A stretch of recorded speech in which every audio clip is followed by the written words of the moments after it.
I'm gonna friend you, and then whenever I get something set up, I'll send you an invite. I got you. I just gotta lock in. I just wanted to be watched. I just wanted you to look at me one last time. We were just watching a movie marathon on your ass. Why are we tripping? Bet, good night, Sheena. Boom. Sleep well. I've been doing this broadcasting. It's the same reruns over and over. I don't have anything anyone wants to watch anymore. I'm irrelevant. I'm junk. I don't want to be thrown away. Who's doing these spotlights? I thought they all quit. To be important, to be useful, perhaps you might not be watched much anymore, but that doesn't make you a failure. You've brought smiles, light into lighteners' lives. To Chris's family, his friends for so long. So there's nothing to be ashamed of. Okay.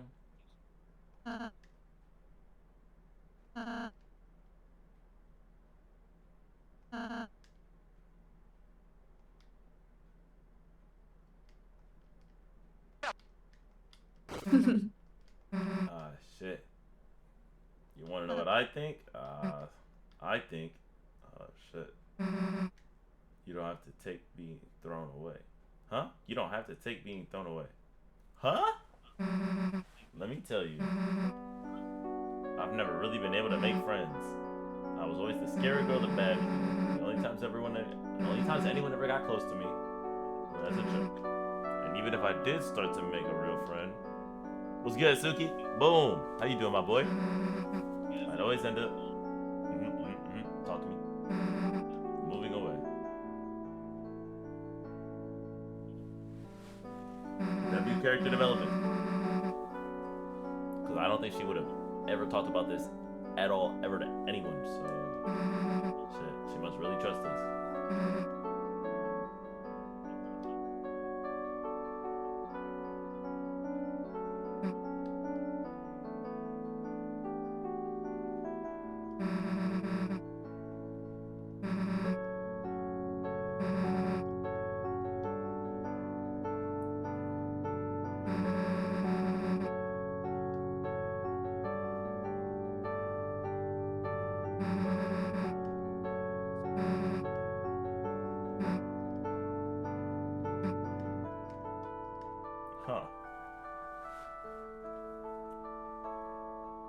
Kind of a bit interesting that now I've become that friend.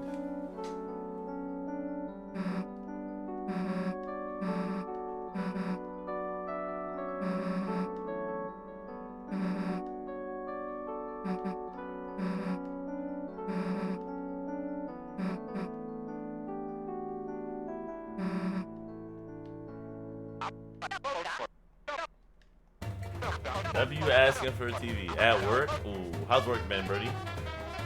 You're incredible. You're amazing. No, you're marvelous. I feel electric.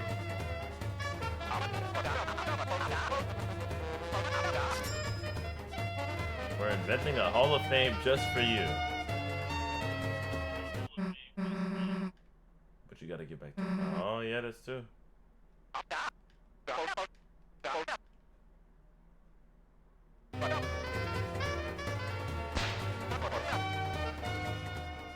Yo, him dancing is so crazy.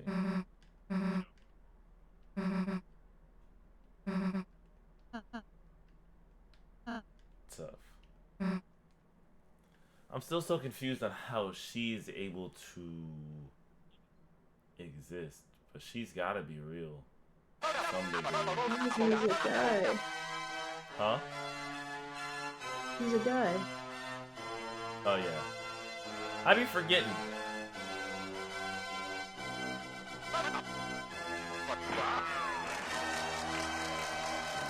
Thank you for the reminder.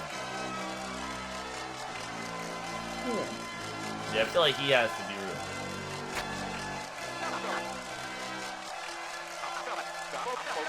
Steffi's wedding anniversary. I'm married? Yeah, remember? Hey!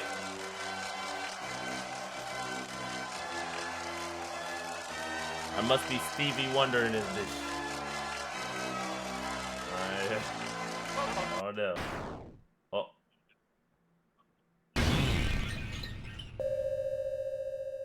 My arms.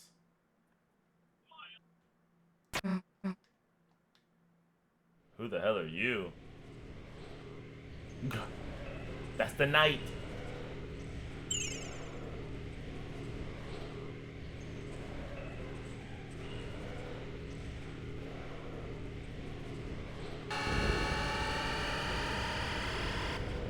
Yo, chill.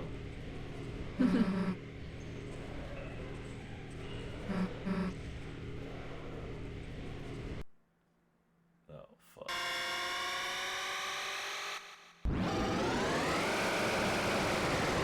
Oh, shit.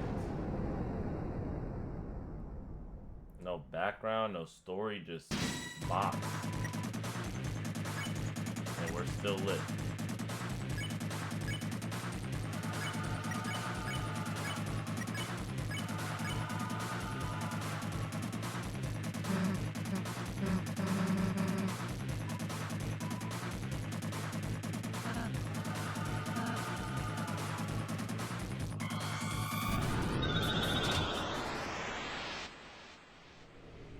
One hit? Without a game over?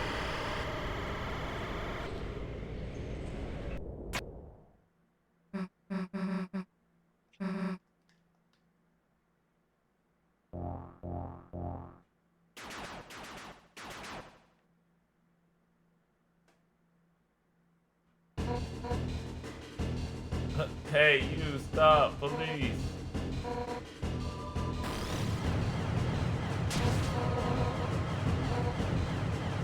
Oh, shit.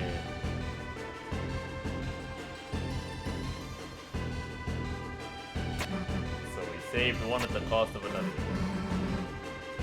Oh, shit. Okay. Can we wake her up? Maybe she can help? Get up, gang. Oh my gosh. Bro, y'all know I got stubby legs. I can't chase after that beast.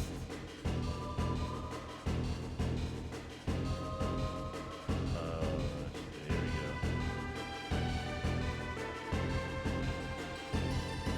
Let me see what happens.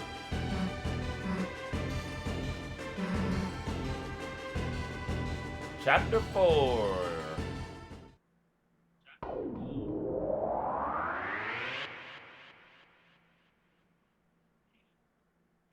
Chapter 4?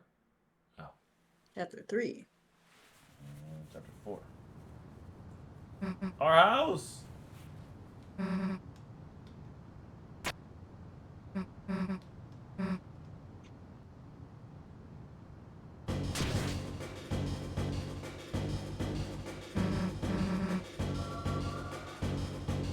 It's zooming. Oh yeah, I went this way earlier.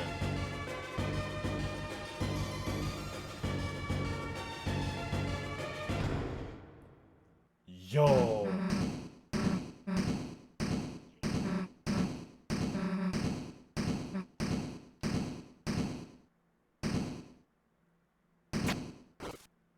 There's a code.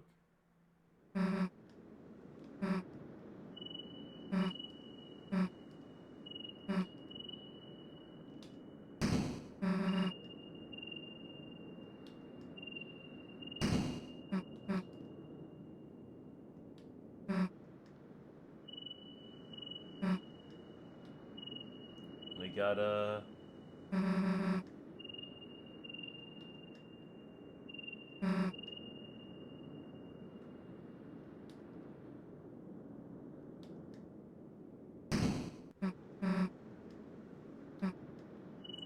Okay, so we gotta go back. You're tripping right now.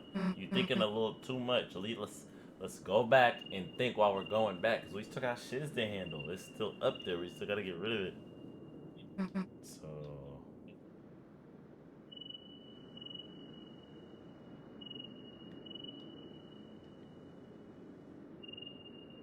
can we rush back like we rushed here? Like you started running here, you don't want to run back?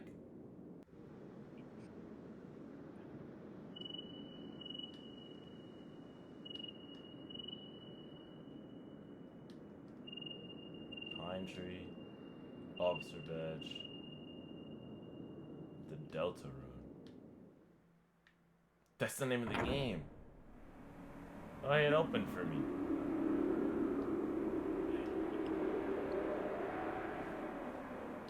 I can't move. Oh. And that's the end of chapter 3. Yep. Yippee! It wasn't that long.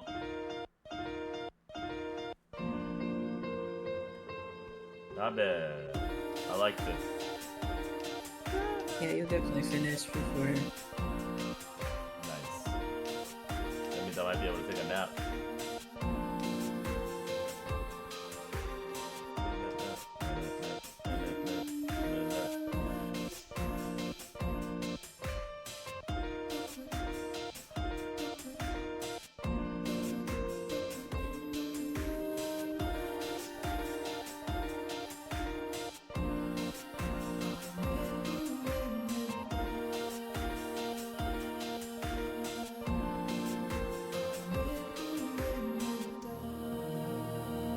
To be continued. Chapter 4 is the final chapter, and it makes the whole game completed, right, Jazzy? Oh, No.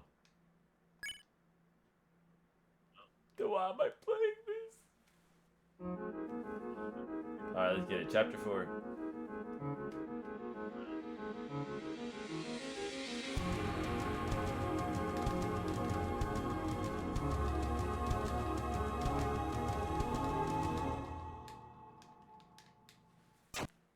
I love this chapter.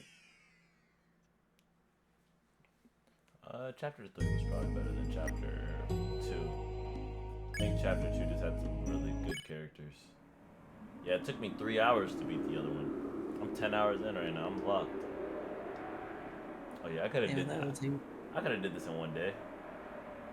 Yeah. One sitting too, honestly. I would have just had to stop to get food at some point.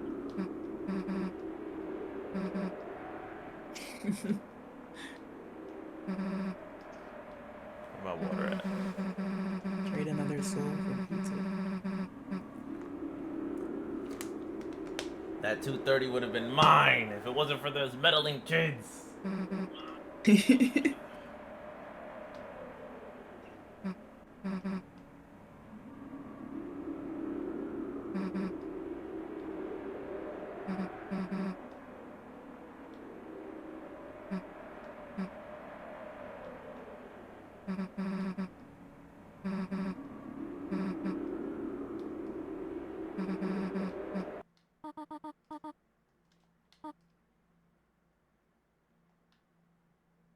They really broke the TV. Fuck. He's dead. Yo, what's up, my Deltaroon? Yo, what's good, Wingdings? Welcome to the stream. How you feeling? Yeah, RP the TV.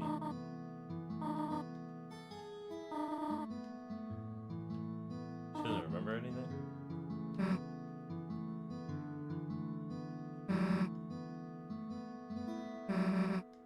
Infinite omelets. But she did like sleep through the whole thing. Huh.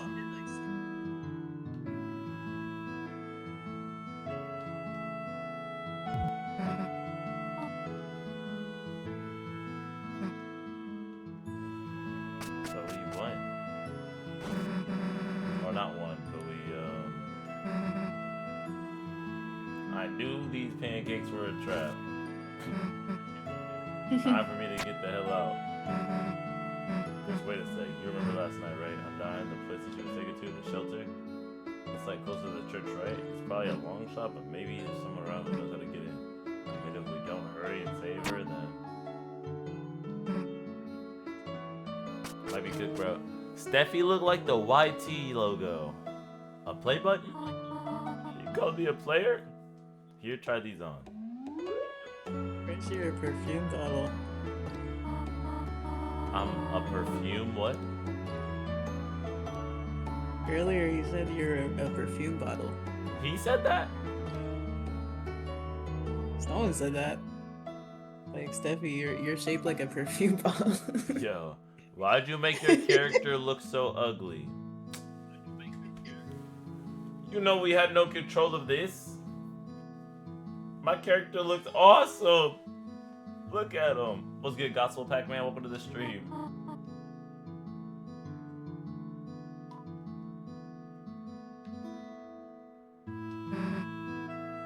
She looked very nice. My character?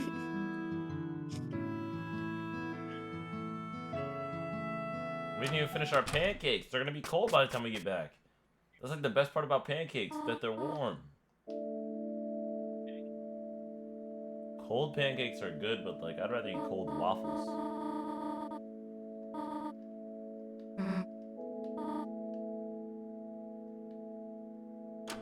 Alright, let's get out of here. Guess we gotta go through that big door unless you want to look around first. Alright, let's skip out. This is what I would say if your mom did that.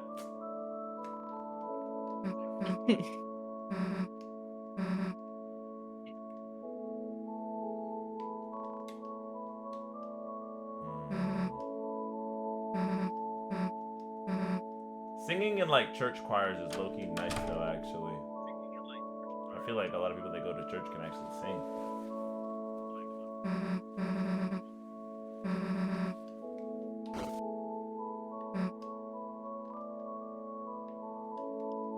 I went to church and I can't sing. I don't believe that, actually. Actually, more so, I disagree. Did I went to church? No, about the singing thing. Oh. That I went to church? Yeah. Why would I think somebody was lying? disagree. Why would I think someone was lying about that? Liar! Yeah, it would be crazy. I disagree that you went to church. That'd be insane.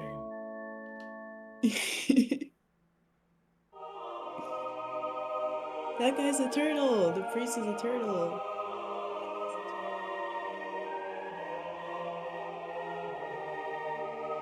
Do you care? Yo.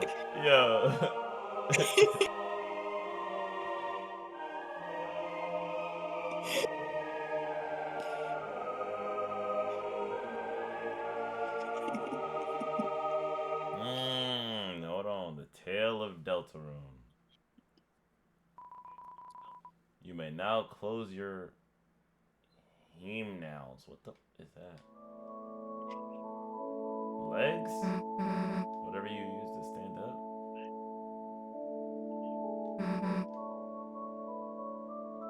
Let's wave lighters next time.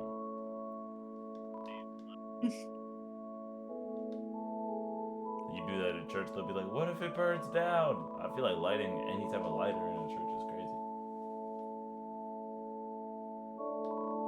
What's up? Is this thing on LOL? Lol.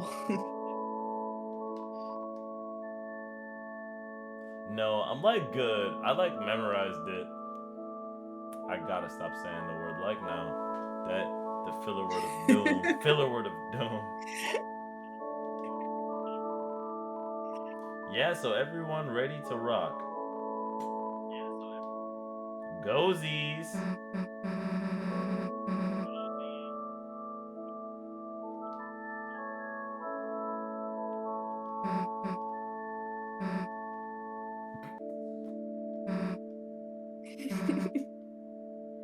Try to summon a demon. It all makes sense now. What happened? They successfully summoned the demon and the demon possessed her.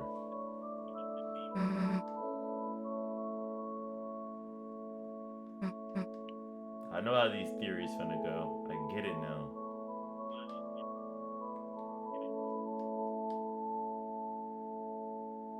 I'm also the only character with no outline.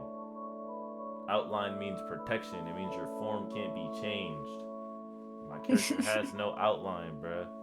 Meaning that my character's form can be tampered with. Thus meaning... It means you could be anything you want to be. It means it's possessed. My character's possessed. Oh, okay. GG.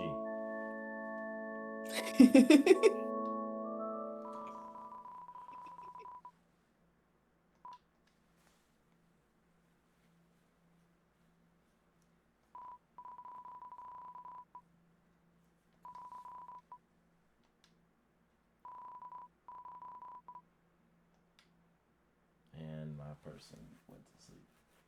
GG.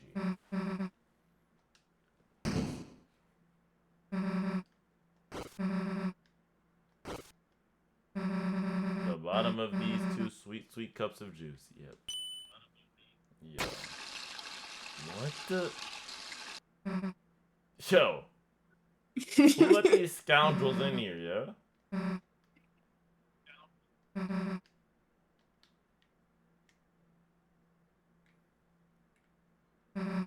In here.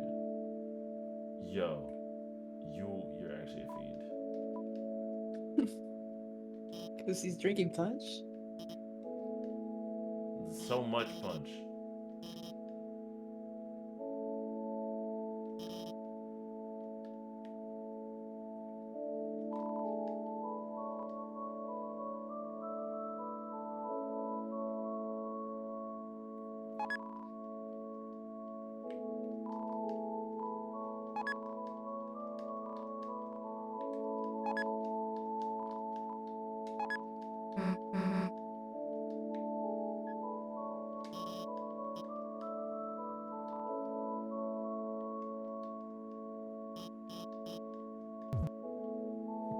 Bro, how to drink it in front of her. It looking crazy.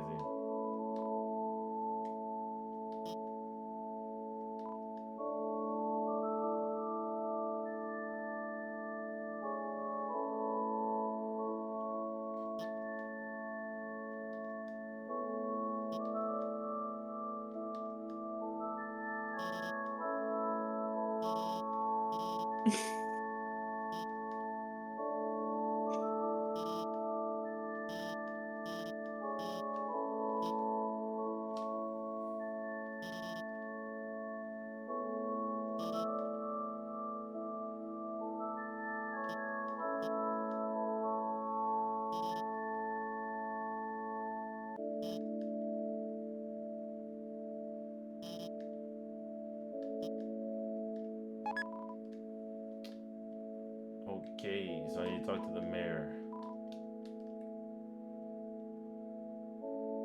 Where the mayor? Where's the mayor? Where's the mayor at? Are you the mayor?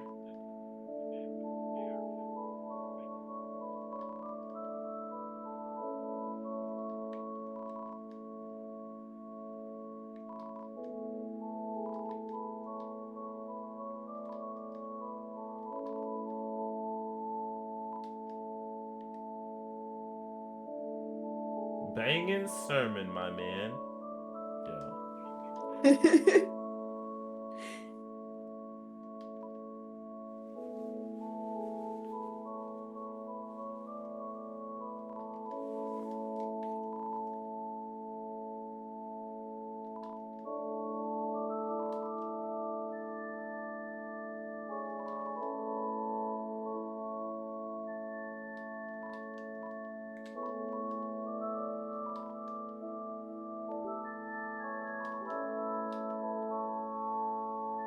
This old lady probably.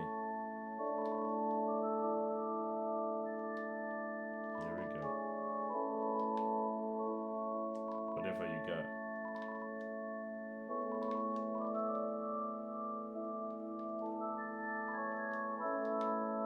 Dang, I didn't even pay attention.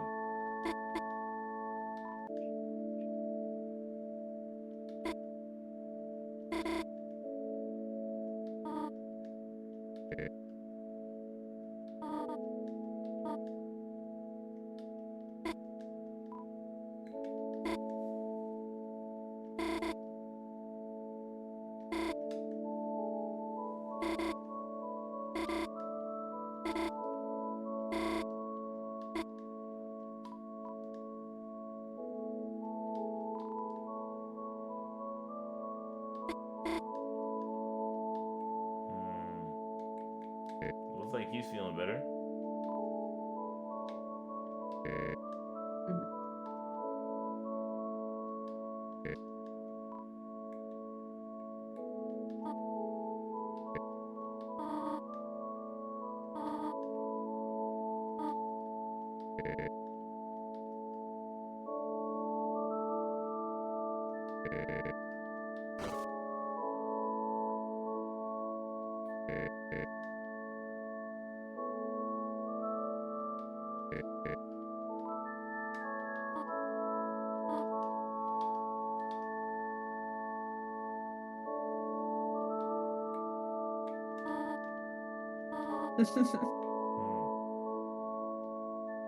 Dang, you drank all the pie?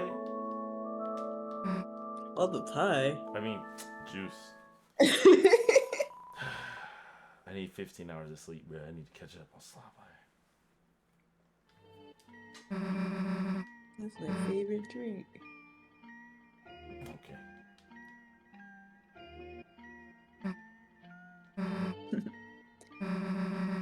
I finished all the pie. Really? Yeah. I could bring another one. If we do go to the store, we can get eggs. And if we get eggs and hot dogs, I can make like a fresh one. Cause if we do take the drive to my dad's, I'll probably stop by my cousin's house. I got stuff I gotta drop off to them. Excuse me. And I'll probably take them a pie, and then I'll probably take my dad one. And probably I can't take my grandma one. But those two for sure. Okay. I was gonna say, like, what does hot dog gotta do with it? Because we just brought it up earlier. Yeah. One looked like badge the cops would wear. Hot dog pie. You. That's what I thought.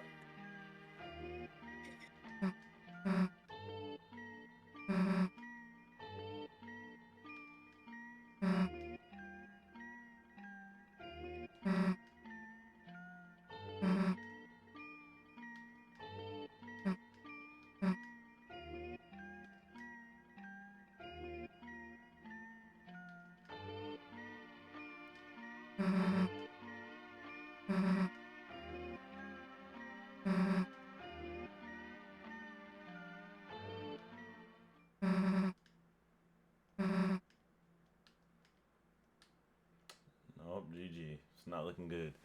She got an idea. GG.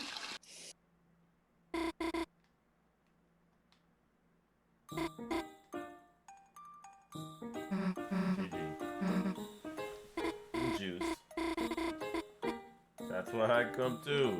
That's not why you come to church.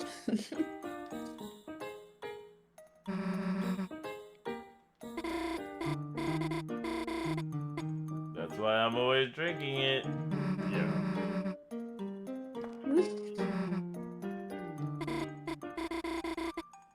Where are you going with this?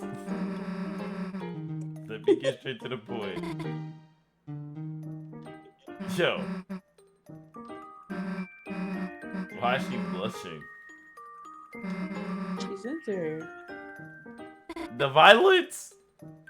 Yeah, hell no. Over here yapping about blood.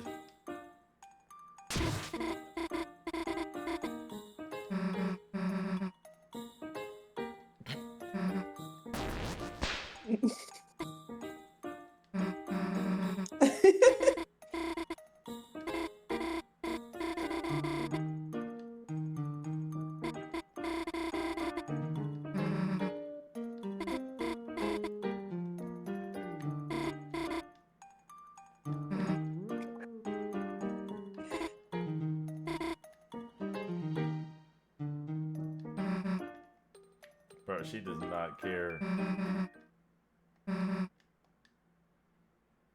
Yo, you were just pushing me. Yeah, she does not care at all. Like, anything to spend time with her, I guess. I mean, W rose-colored glasses?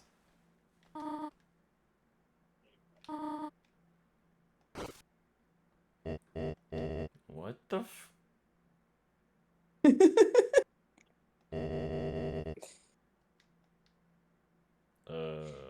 Shit. Hello, Asgore.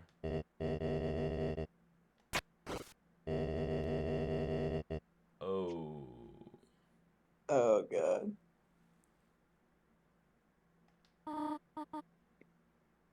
And he was like hiding in the bushes. She not fucking with you, big dog.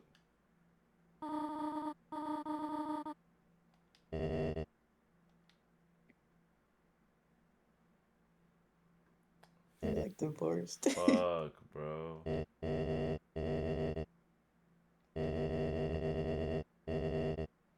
He tried. That's not the method. Romance is dead when there's no communication and love. And love is not romance. Romance blossoms from love. It's a plus. No.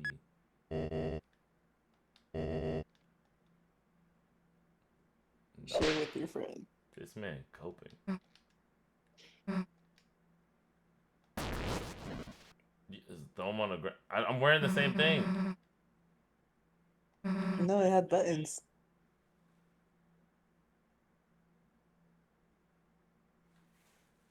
So it's different. Yo. Can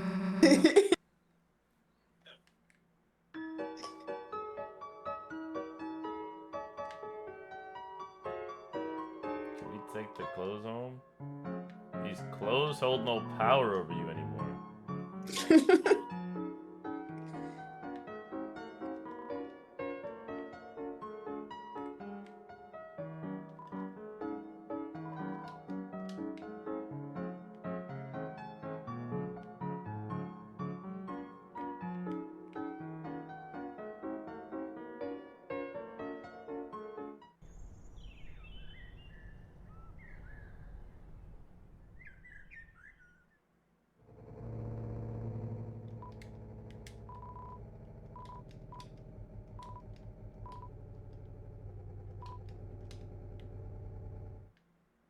Officer badge, pine tree, and a delta rune. Whatever a delta rune is. Delta like a triangle? In a rune. Oh shit. Delta rune. That makes sense. Absolutely. But the car is eating him. Yeah, it'll be okay. I like the guy inside. He's just smiling.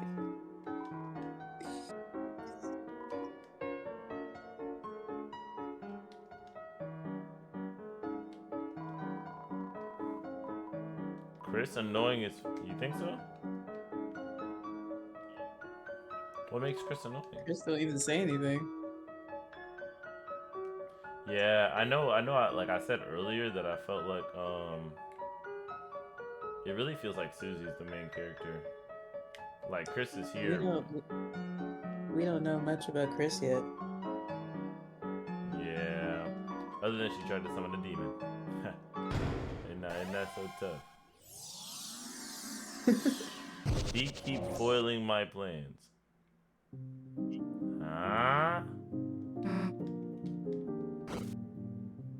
You know who Gaster is? Nope. I might have met them, maybe, but if they're not these main three, bro, I'm not really gonna remember their name. I'll be completely honest. They haven't showed up Okay, then I don't know. in Deltarune, but apparently they're a thing in Undertale. Okay.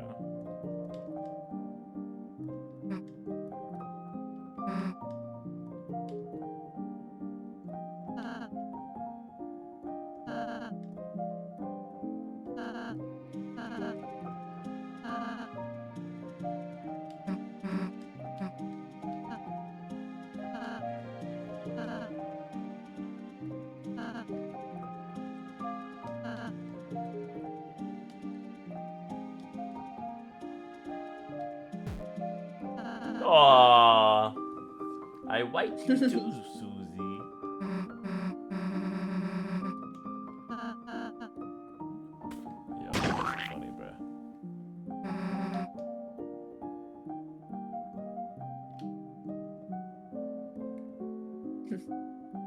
What? Get up! He's still following you. I guess.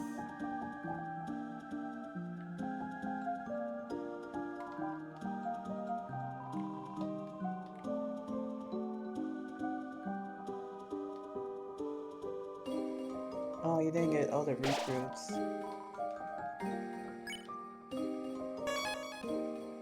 They be alright.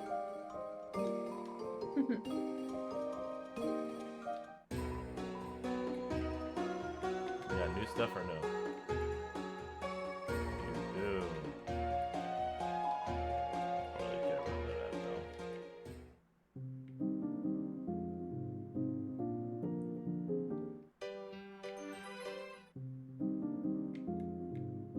Yo, Lancer. I can't even talk to you. Damn.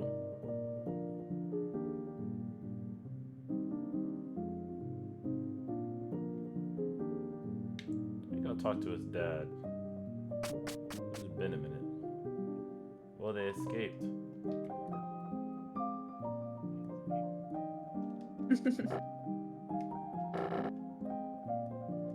Like a hamster. No facts.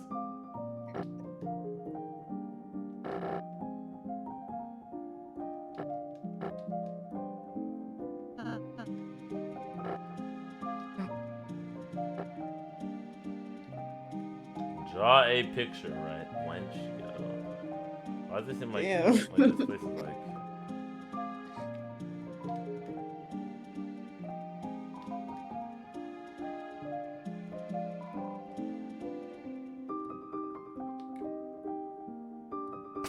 So everybody just left. I mean, valid. I would have dipped up out of here too.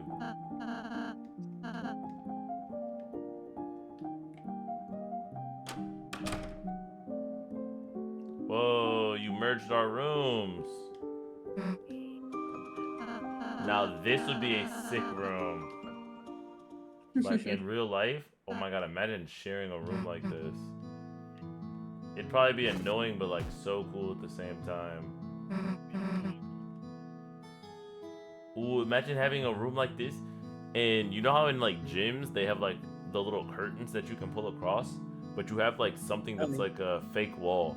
So like you could like close off the room if like one person's making too much noise or something. Like a separator. Yes. And like if anything's ever like blocking the separator, like you just make it something that's like easy to move. That would be sick. That would be so sick. And the room have like 2 different themes. Yeah, but they merge well. Yeah. I feel like if that were to be a thing, like if this were to be a thing in real life too, like just communicating on like the center of the room to make it fun. Or one person, I guess, designing all of it if the other person really doesn't care, but yeah.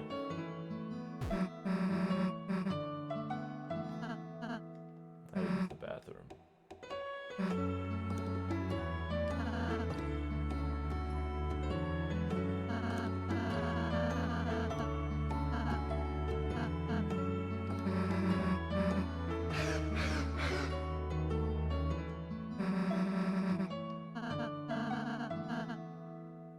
What if you're the night? The only other person I've seen... Nah, you were in 2 places at the same time. Maybe you're not the night. Who and what are you? There's gonna be a crazy plot twist with you. I can smell it a mile away. Rosai. What are you? Who are you?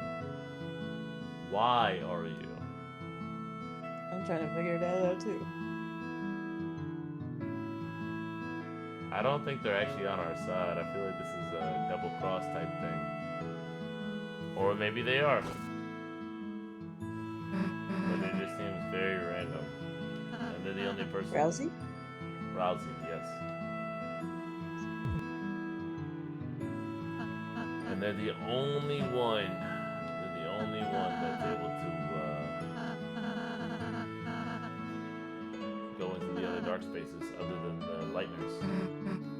Other than the night. And they look similar to Chris's family.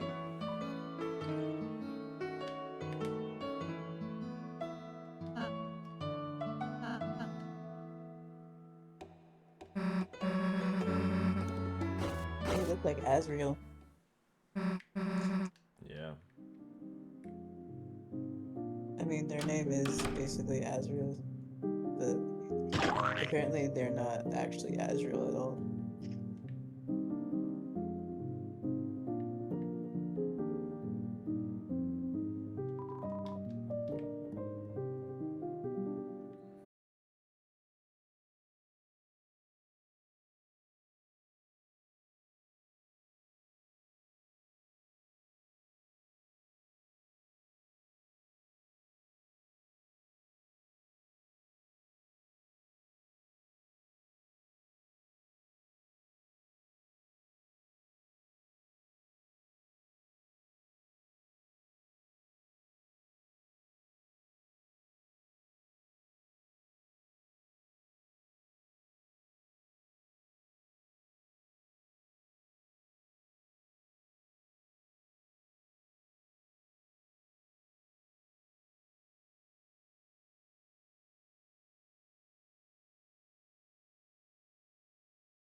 That's a problem. You're developing your own opinions and your own likes. And your own dislikes. My own desires, my own fears. And that's the start of it. That, hey man. You're gonna want to go to the real world after saying that you didn't have to go to the real world. Should I, a dark nerd, be feeling like this? Please be yourself. I care about you. And it's probably best to make sure that you're fine to try and help you not be a villain, but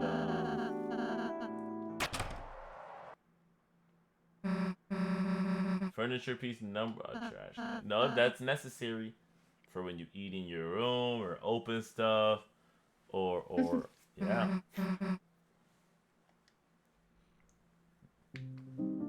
What's in it? Can you please take this back? Bro, it's all the way at the end, and the only other rooms on this floor are bosses.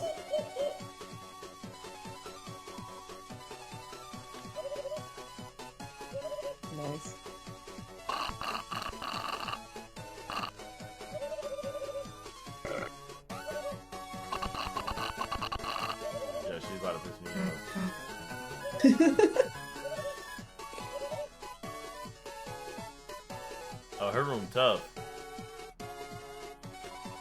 Oh, that's Rabbit. That's the enemy I was talking about.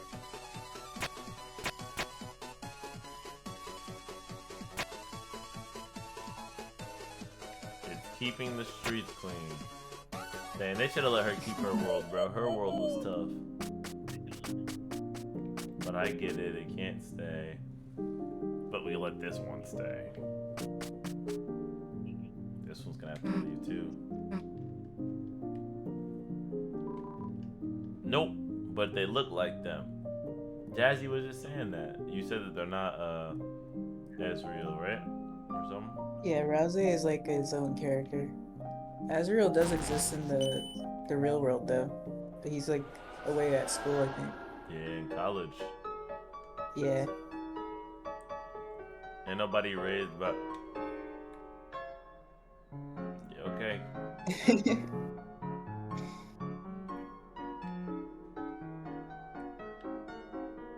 Yeah, W spelling.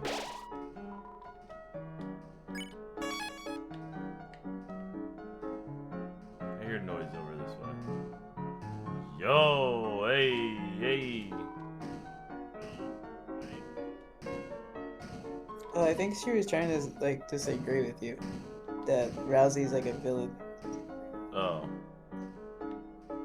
but like Rousey is like he doesn't exist in the actual world, so he wasn't like raised by Toriel. oh.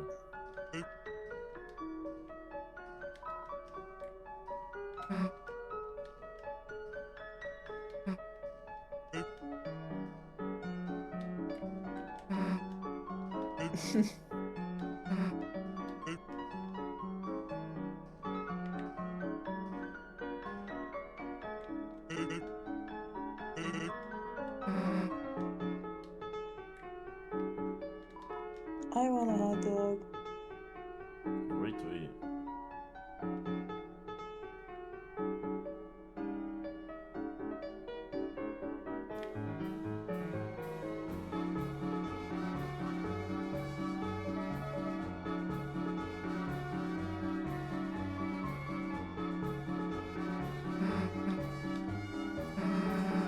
Here we go.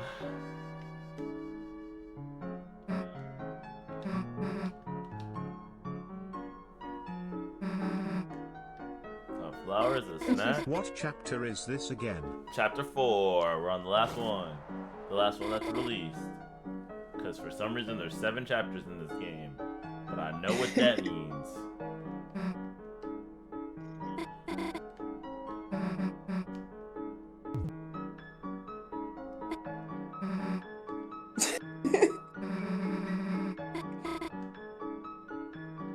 W Riz. I mean, like, eating a flower in front of someone might just be aura, like, actually. Might add that to my list. It's not much, but babe, you live in a mansion. Oh my god, that house is beautiful. I could tell just by this yard that shit was gonna be tough.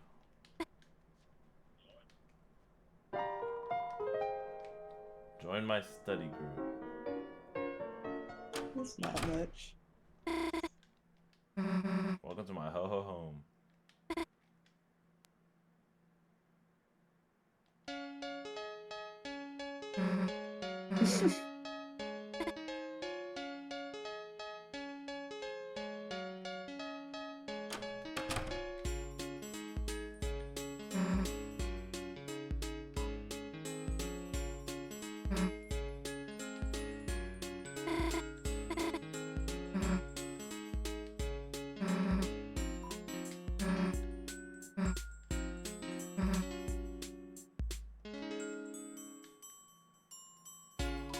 Upgrading your computer.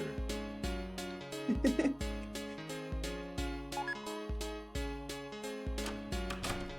a cool house.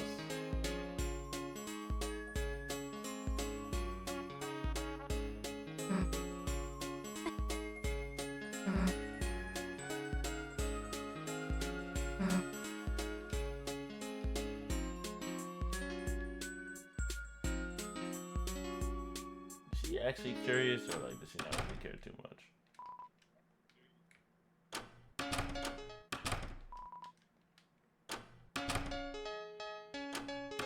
Took an off-brand Snoopy. Yeah, I saved. Hey, thank you. Big ass. This is probably the biggest house I've ever seen in any pixel game ever in my entire whenever I've ever existed ever because I ever. Bigger than Sunny's house. His house was big, but not this big. But you're not wrong. His house was huge. I can't go through that door, yo. Study session. Oh man, I said I had to use the bathroom. I keep forgetting. Stuff that. Ooh. I'll wait for the music to come back. I'm gonna use the bathroom, y'all. Ain't gonna lie. Let me drink this water too, real quick.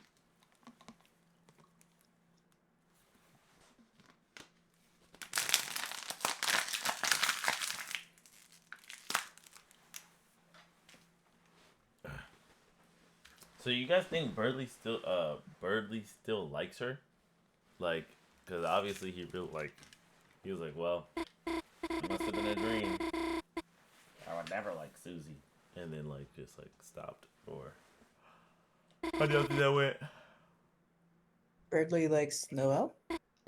Yeah, if he likes Noelle still. Well, I don't even think he liked her before. I just think, oh, he just asked her on a date. Sure, I'd be glad to be your player too.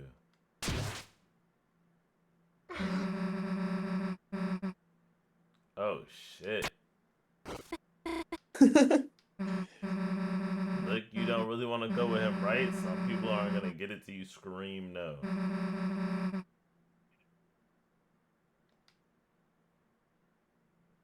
She looked at the camera. Wait, that's low-key tough. That's low-key tough. I should shake his neck and scream at no. You're tweaking. You're tweaking.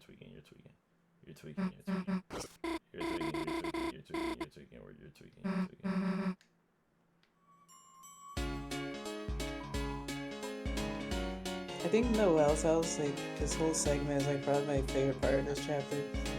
Or one of. Susie hurting Noelle just to stop me from going with her. She's gone yonder right for me. Heavens to yikes. Where's my Dragon Blazer bar bag?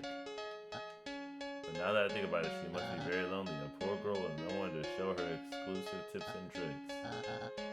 Hello, are you still there? Listen, it disgusts me to say this act as charity. I will let you be the breeze under my wings. You, me, festival. Chris, Chris, I have to say, I am flattered, but if you want my hand, you'll have to fight for it. On the day of the festival, you... Yo, may the best suitor epic win. Good luck. He's actually funny as hell. No, he might be like my favorite character. He's funny as shit. Whoa. Take it.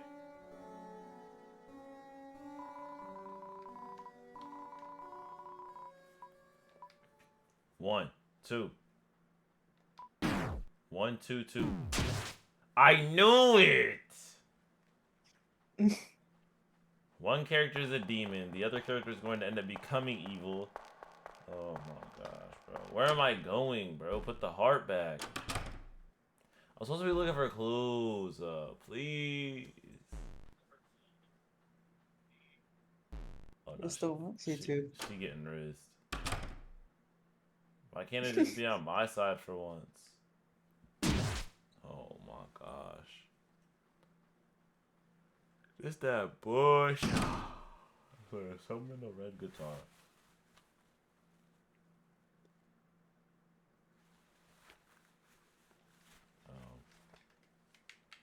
Are you good at mathing? Like, oh, hey. Mathing like an engineer. No. I'd say I'm decent at math.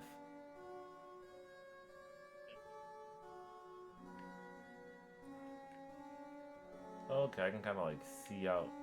Wait, this is cool. This is new. I like this.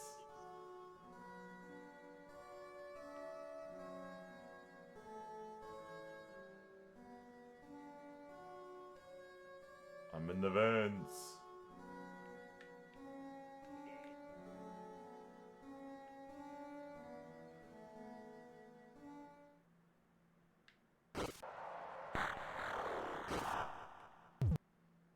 Dark fountain next.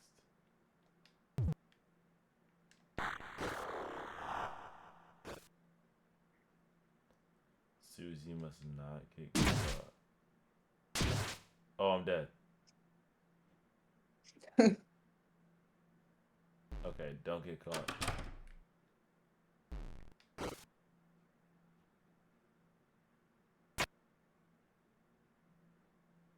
I knew it. I knew you were possessed.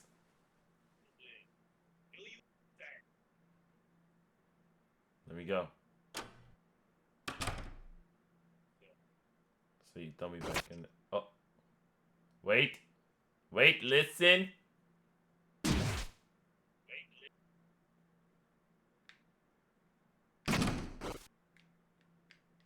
Dummy. But yeah, I'm going.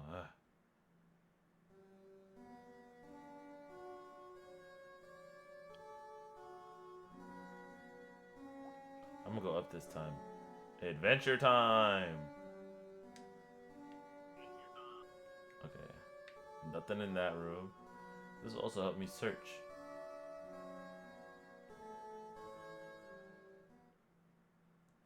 Guitar. Easy. So it's 1, 2, 2. I could just guess the last number for real, but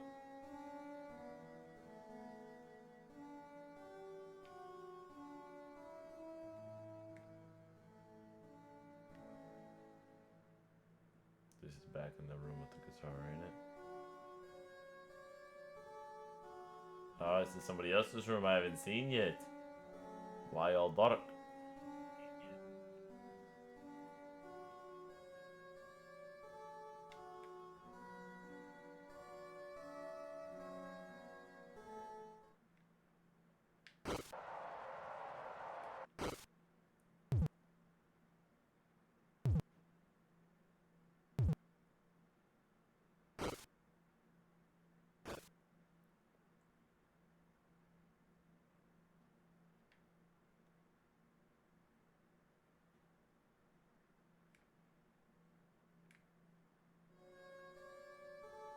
Wait, wait. Where are you taking me?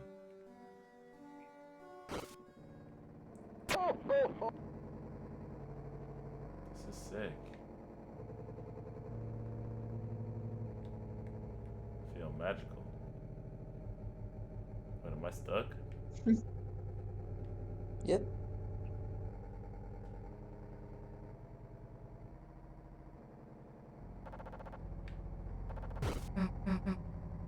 Fuck it, let me possess this little shit.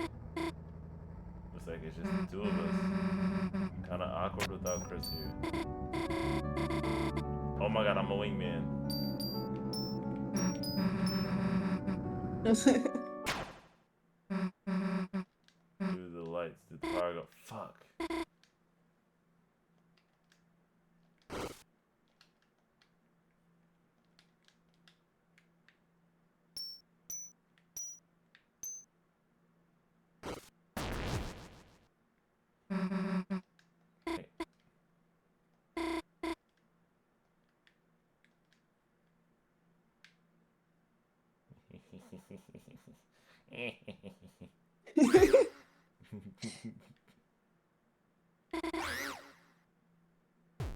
Wait, don't run, I need you.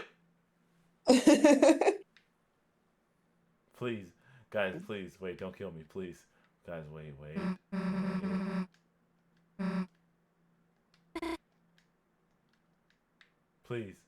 Please don't kill me. Please, please, please, please. Wait, wait. You have to lift it up first. Oh.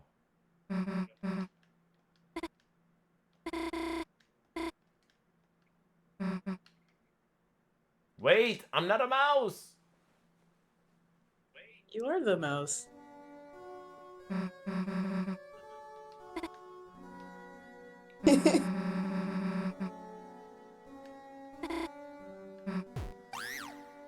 The severed hand.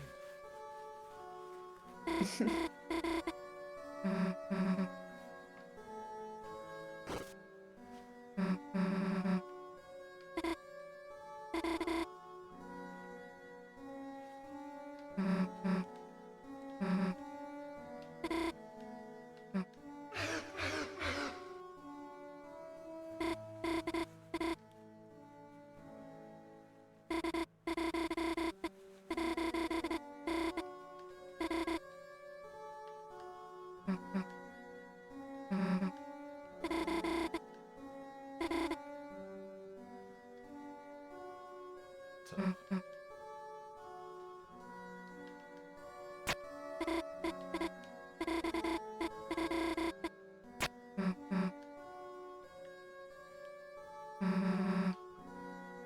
Don't move a goddamn inch. I'm out this shit. Dummies. A little bit, I'm gone. What you want? I can mess with anything I want.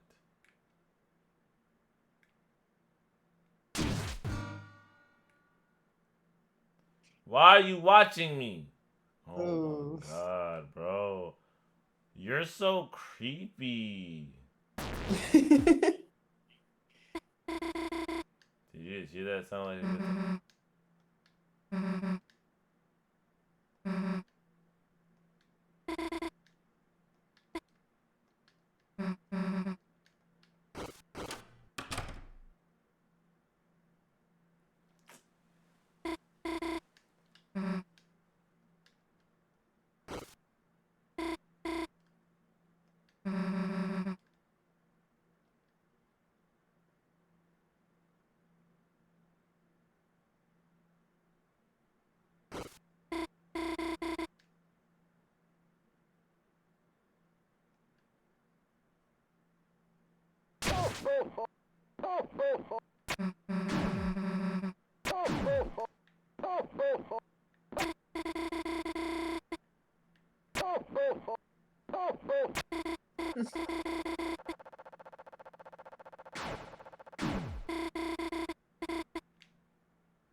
Gotcha, dumbass.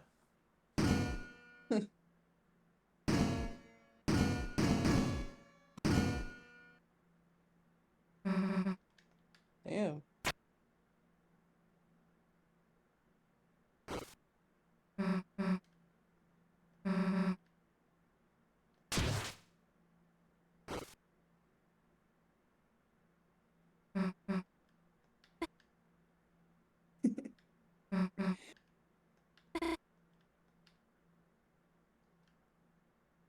Whose room is this?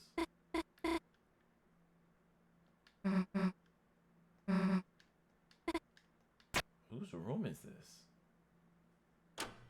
She mentioned in an earlier chapter that she has a sister. Oh. Oh, he's made a phone call. Susie Guitar. I'll be right there. Oh, shit. This chapter is very lore based. I like this. Feels like I'm watching a movie.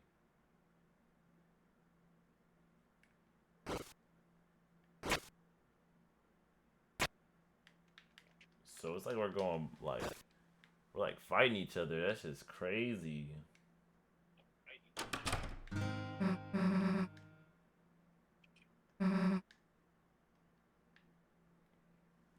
not the guitarist in the band.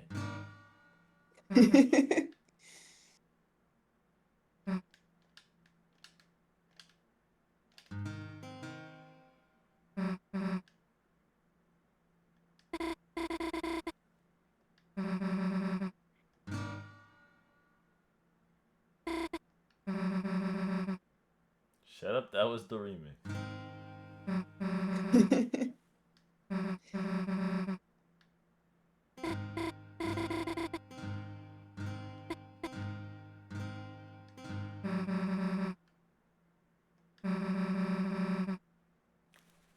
Yes! Ah, man. I feel like a W wing man.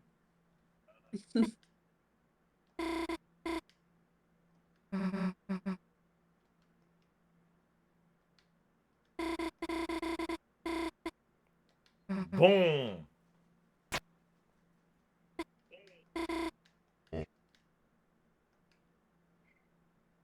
Why the frick is he here? Dreamer. Dreamer? Come on now. Dreamer. Got a snack tray. Yo. Let me get this straight. You came in here and start.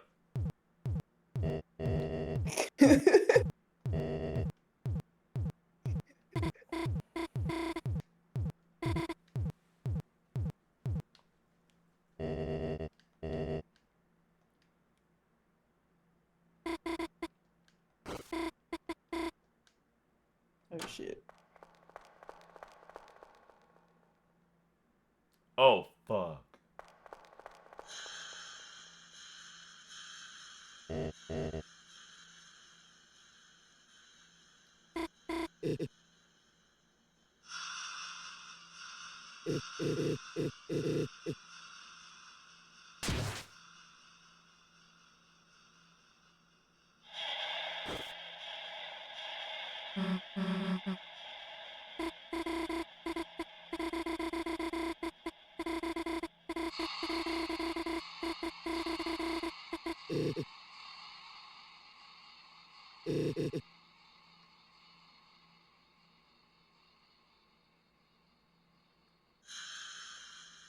Wait, Chris called her?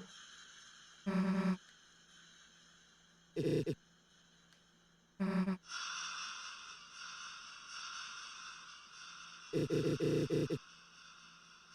are not welcome to leave.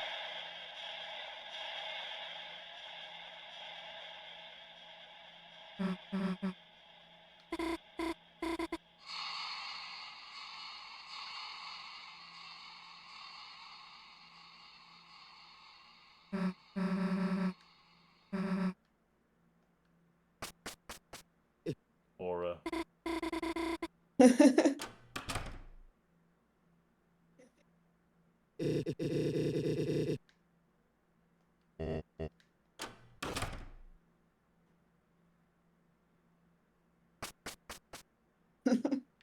Now, why would you do that? No reason to enter. You're right, but I'm trying to listen.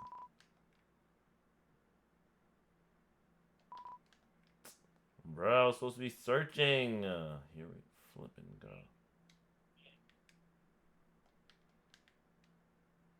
Ooh.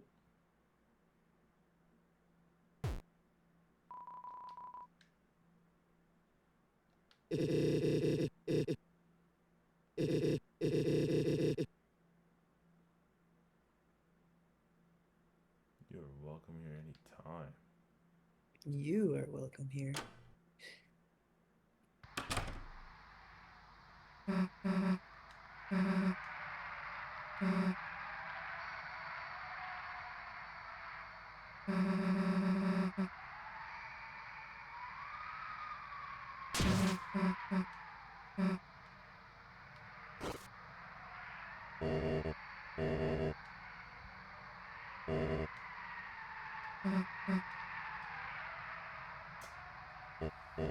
She just sent you outside to eat food, by the way.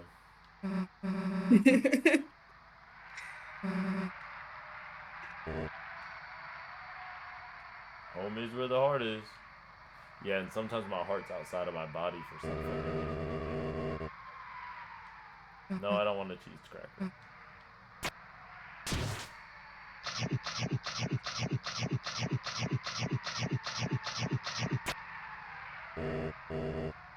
This Yippee! game ain't fucking work, bro. Just got out of work. Yo, W Suki, bro. How you feeling, bro? How was work? You feeling tired?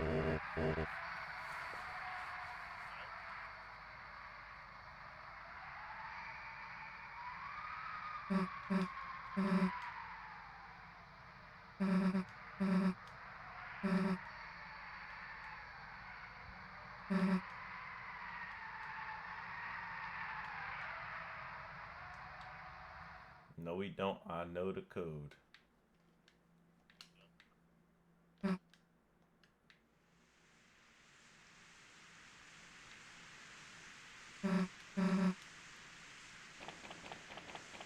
We're not going to my house.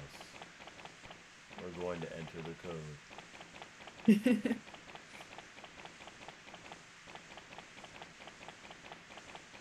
Just gonna unlock the other chapters.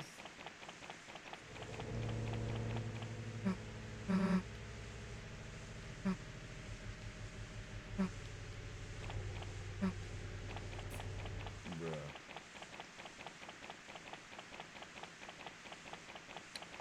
Literally 1122 something. I know the code. Let me have it.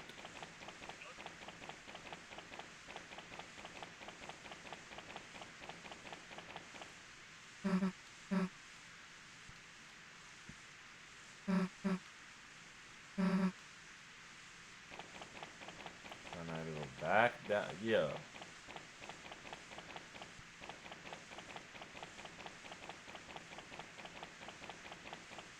Oh, you hitting that little shit.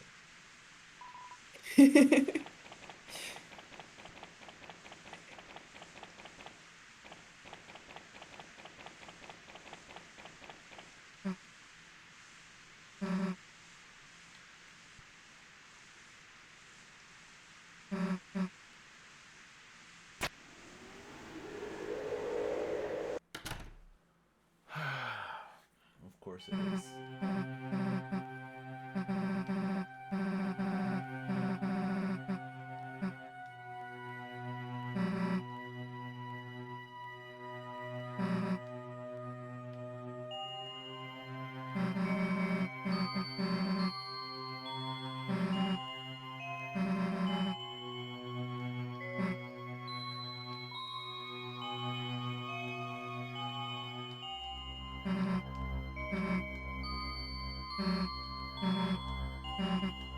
I was gonna say that we are a logical thing, but like,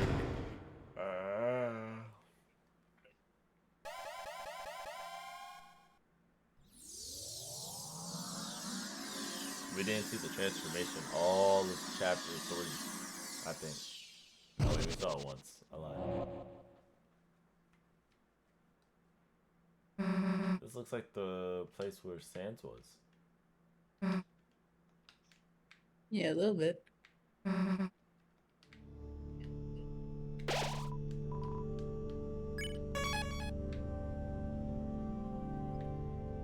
Oh wait, okay.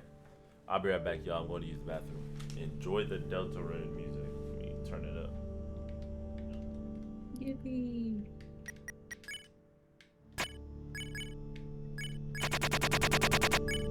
I'll be back.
Yo,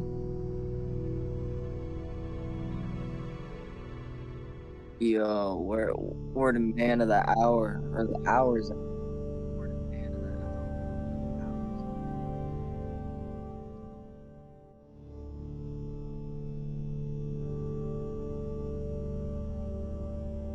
Oh no, did I just respond to my own echo?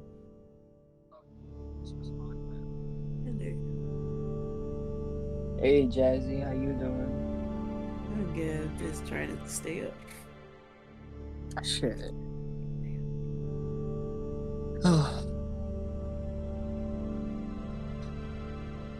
No, man, it's crazy the shit that you all be doing to yourselves on this stream, no lie. What are we doing? Oh, just staying awake, like through the night. Just like trying to see him finish this chapter because I've been waiting to see him play this game. So I'm not trying to miss it. Ah, Yeah. what, is he like in the BR right now? Yeah, he is. Oh, okay. Is he in some real story stuff right now too? Yeah, this chapter has like a lot of lore in it. Oh man, Yeah. I can definitely relate to being excited for that. For someone else and waiting for him to do all that. Yeah, I played this whole game through, so like I was really excited to see how he'd react. Yeah, cause like, is it like the first game where your first playthrough is like unique to you? Sorry, what do you mean? Like your first run through of the game because of the decisions you make. Like, I know in the first game, or I know it's not like like the first two aren't like this game. I forget the game, the name of Undertale? Undertale. Yeah, my bad. I didn't play these games. I know they're renowned and really good, but I didn't play these in particular. But like, I know if you reset,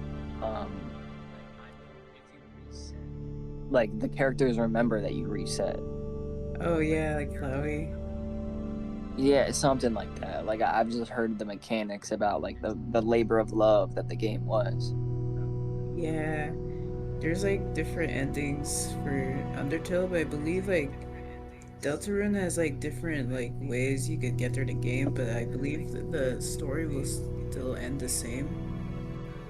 But Oh, there's gonna be 7 chapters. There's only 4 right now. got it. Yeah, the next chapter comes out next year. Oh, that's hype. Awesome. Yeah, so I'm excited for that. I'm sorry. Oh my god. I've been having back-to-back nightmares. You literally just told me the name of the game, but I can only remember Deltarune right now.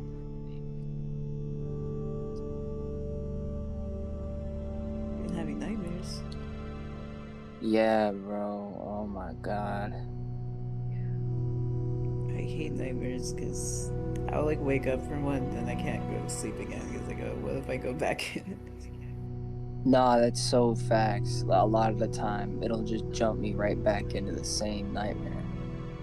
Yeah, I'll like give it like a cooldown and like before I go back. Like my stupid ass keeps thinking the first Undertale. Okay, I conjured it myself. I'm good now. Oh, thank God. I keep thinking RuneScape because it's fucking Deltarune, so Delta RuneScape. I'm so dumb. And Deltarune's like an anagram of Undertale. Yeah, and I was never good with anagrams anyway. Oh. Oh my God.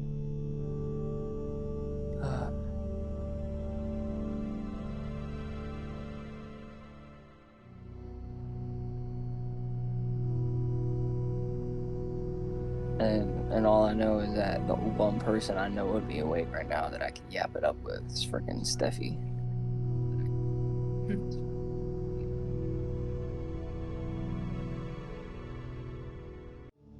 was a very long bathroom break. Bro's nodding off on the porcelain throne. That's crazy.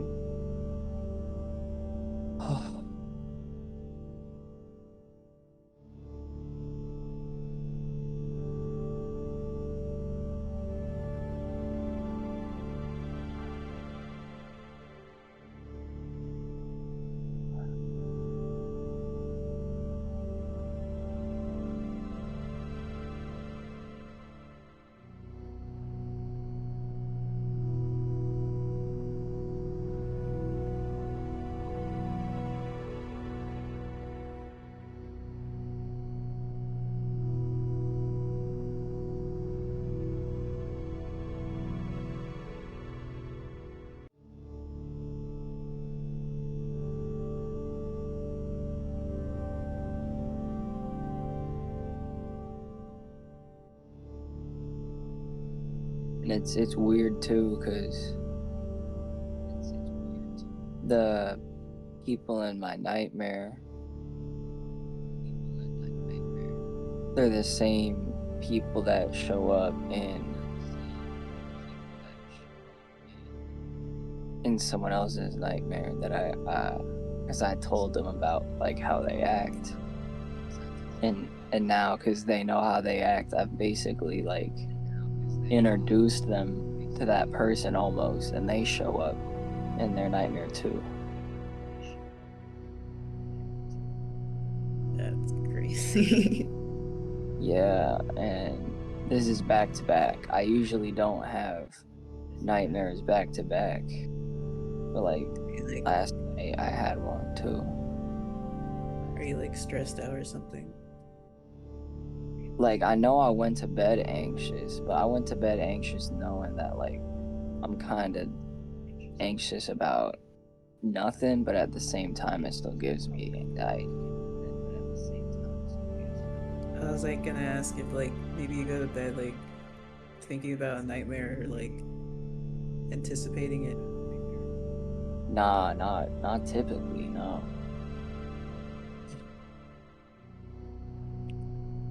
Yeah, because sometimes you go to bed like thinking about something, or like you worry about something, and sometimes you'll dream about it.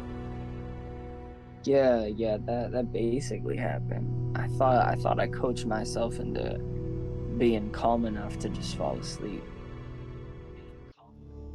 But obviously that did not work. Yeah, anxiety can definitely manifest in different ways, like nightmares.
Do you ever meditate at all?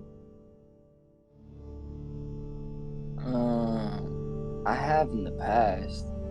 Yeah.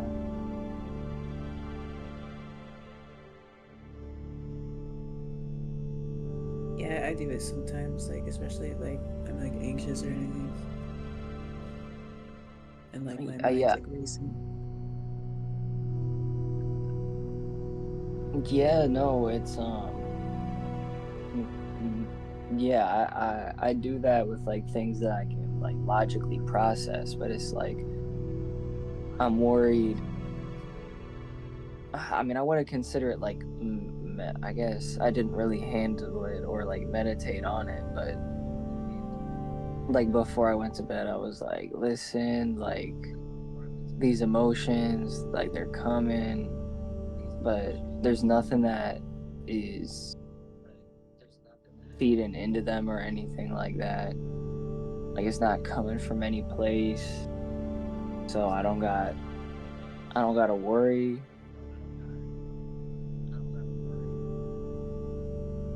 That did not work. Yes.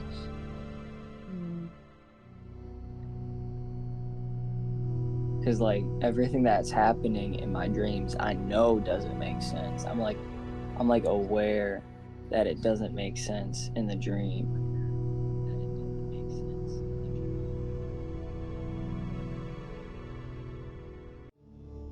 Like in my dream, the person in question, like they bought my house from, like I don't own the house, but like they bought it from the people from my parents, and they just completely pieced out, completely. And I was literally just in that house like not even 3 minutes ago, because the dogs had escaped, because the door was left open for 1.5 seconds, and my dogs never bolt out of the house after 1.5 seconds. Like they know to wait.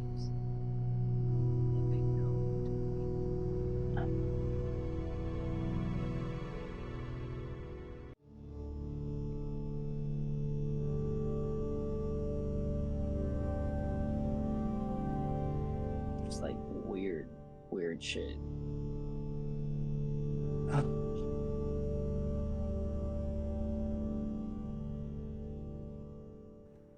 Okay, I'm back. Low key, at some point, I started hearing like voices from like outside. What? Huh? No. Oh, Oh my because god, we that were might have been talking. Ethan. What happened? Can y'all hear me? Yeah, Yeah. we can hear you. That might have been Ethan. I heard actually.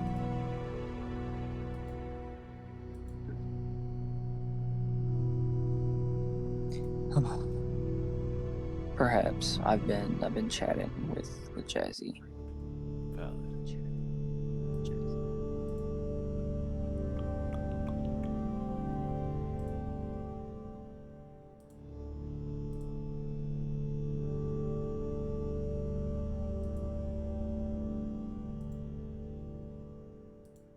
Okay. All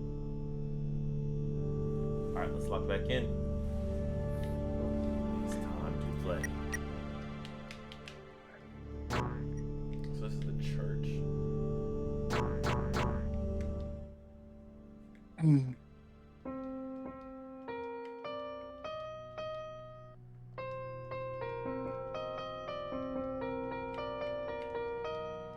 That's kind of cool. That's actually tough.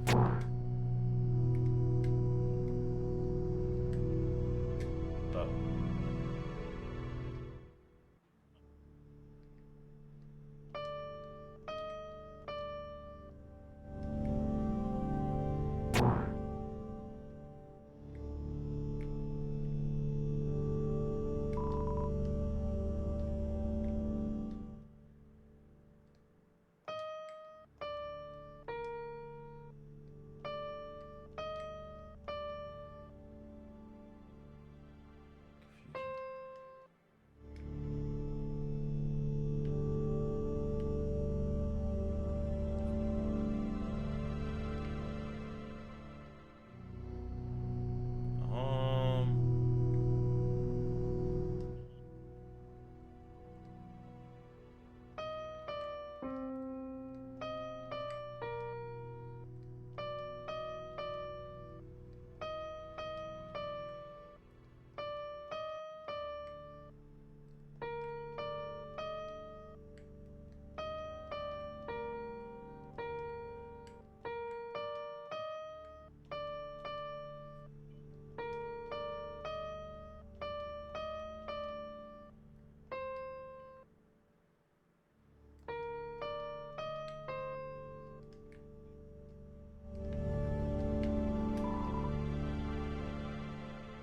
Are you stuck?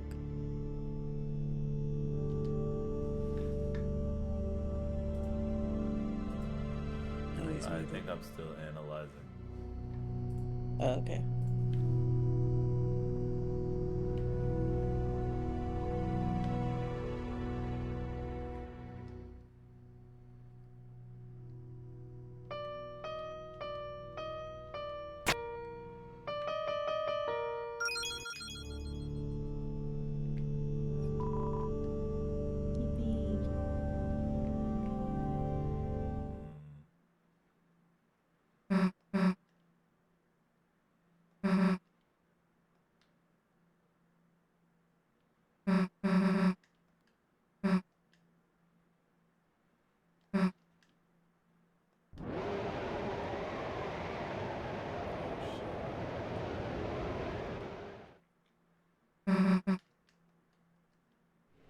What's I'm missing something?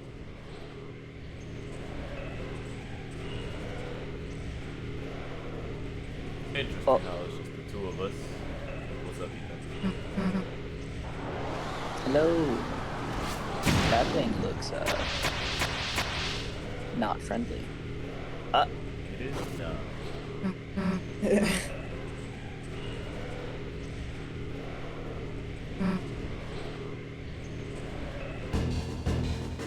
Just stand up.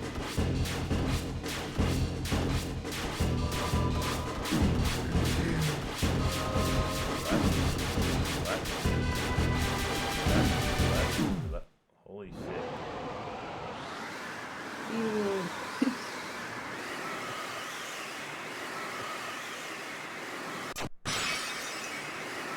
don't know if I said it.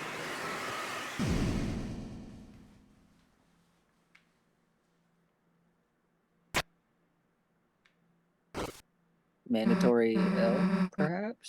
Probably. Unwinnable boss. If it was winnable, they probably would have given me a game over. Right.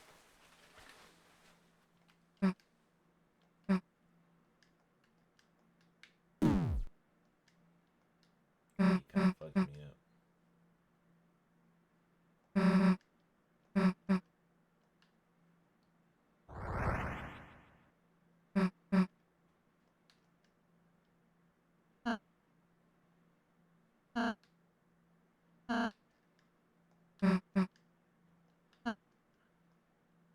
Hey, you just happened to show up. Uh-huh.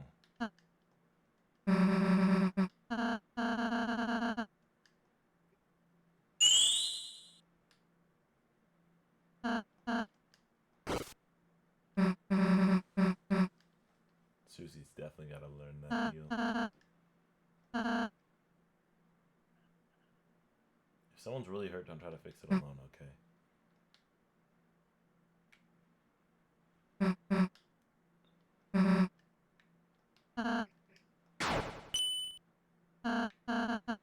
Anyways, let's go. Impatient. All of a sudden. Yeah, I mean, fuck, I've not been playing this game, but these interactions have been sus. That's what I'm saying. The legend I'm of trying the to fix it up. Duel.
That had to have been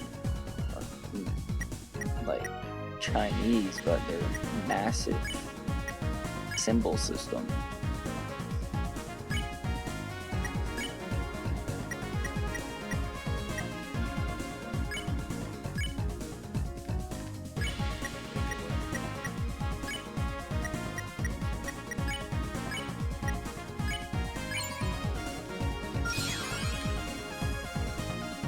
Yo, where's this Rousey character though?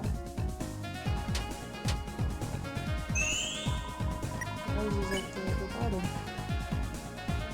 I thought that's Su. Oh, okay. Yeah, Susie's the one in the middle. God. They had like a hold on.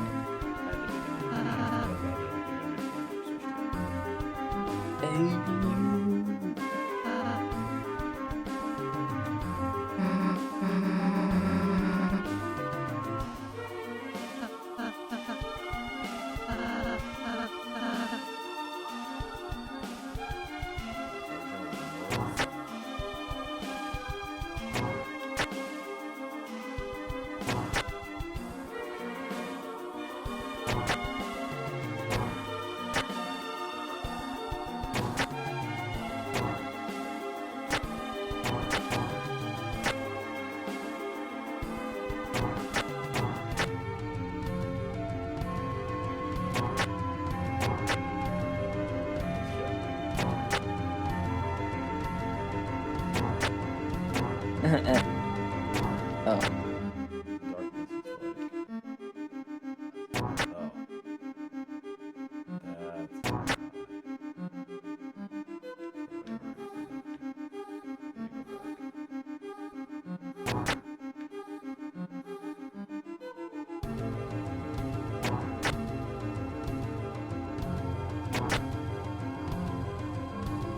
Freaky deaky like.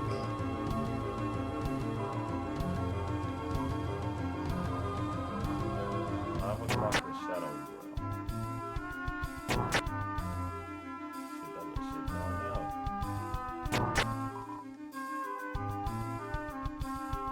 Does our hero have a watch?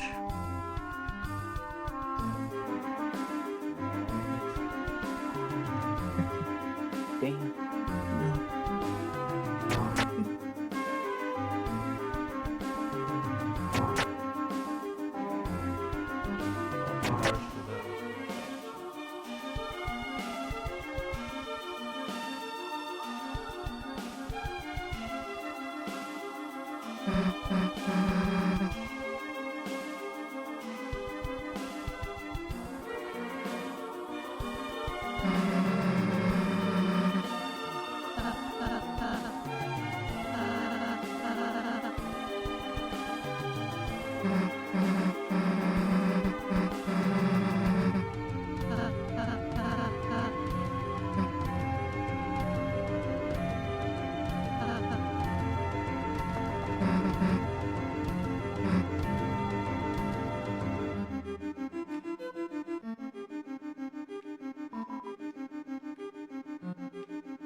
Yo, get Susie's fucking tall ass to reach that shit for real. What?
So you eat a pizza that feels like it's what's going on?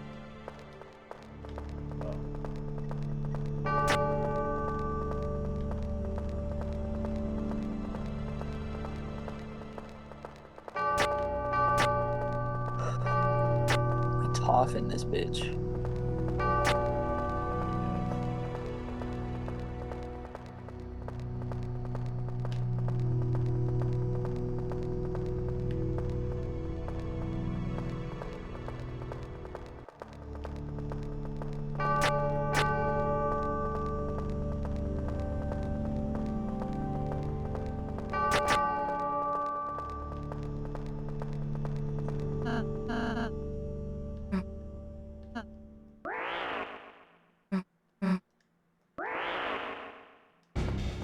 Ah.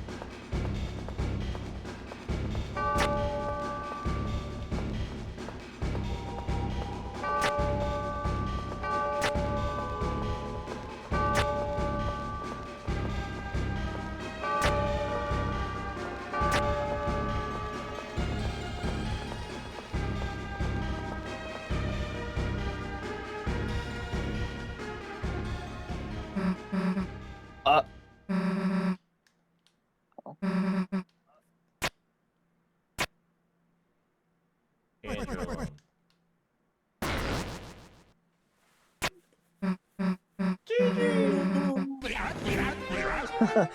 GG.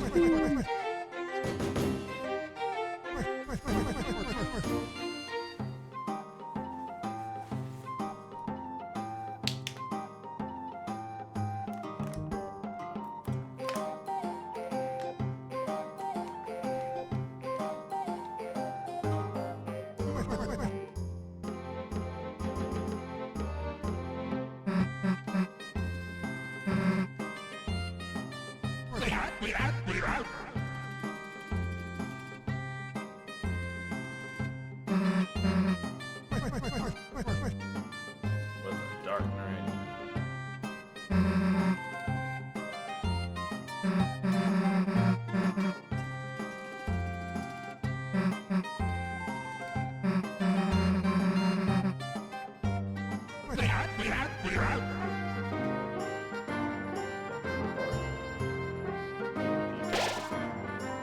Nobody listens to me. Like if I'm not gonna put a time on it. If I go to sleep and then I wake up and like actually try to get stuff done, I think I'll end up a little bit faster.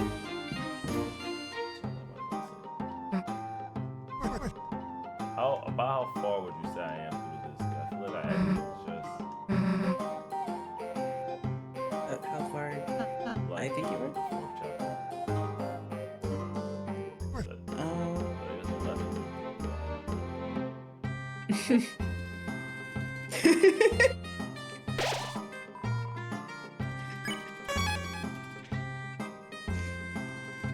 He's one of my favorite characters. What about how far through the fourth you think I am? This is like just the beginning, so I feel like you've still got some hours to go. Yeah, I'm taking it out.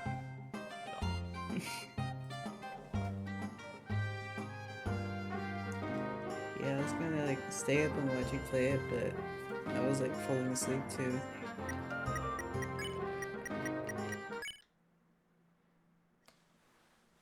It's cool. We almost done.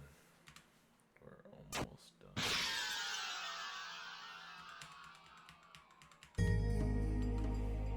Hold my poor keyboard. I love this keyboard, but it's just not what it's gotta do. Alrighty. I'm tired of going to sleep. Maybe I should turn on the.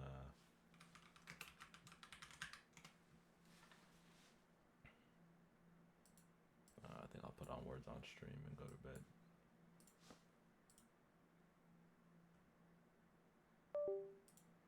What am I looking for with this?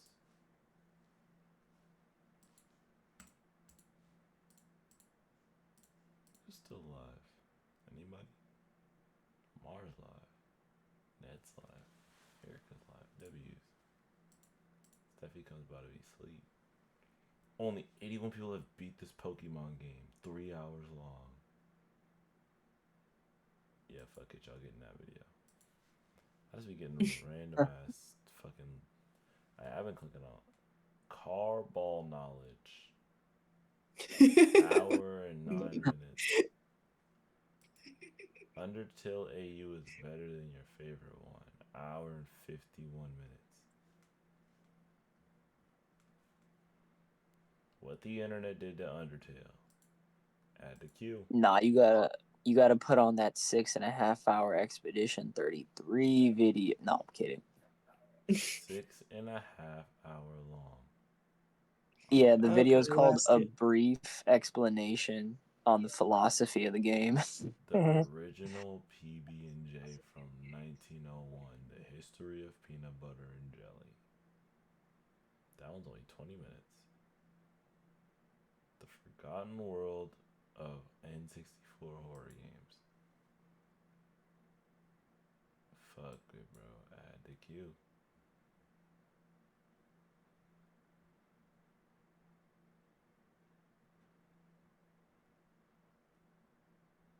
Eight hours of healing pod. Okay. Cobblemon update just got dangerous. I watched every Pokemon movie, the movie. Okay. Pixel art perfection. RF Flanker. Pokemon trainers.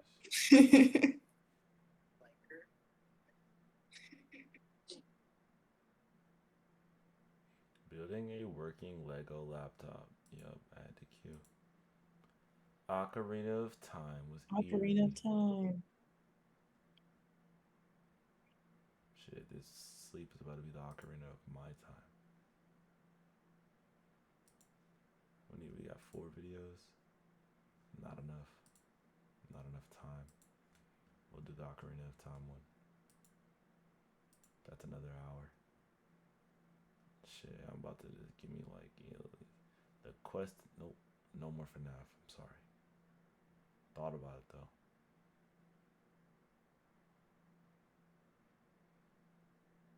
Can Johto Victory Road trainers actually get 8 badges? Is the rival legit? Nah, we're good on that. The Plague of Plug and Play. Thought Plug and Play was tough. I ate at every restaurant on Route 66. That's tough. That thumbnail is tough too. It's a good ass thumbnail. That's a good fucking thumbnail, bro. Hell yeah. Let me look at this guy's channel. 1 million subs. This guy makes fucking killer vids. Food is fun. I ate at America's oldest Chinese restaurant. I tried food from Facebook Marketplace. I tried strange theme restaurants. The thumbnails are tough though.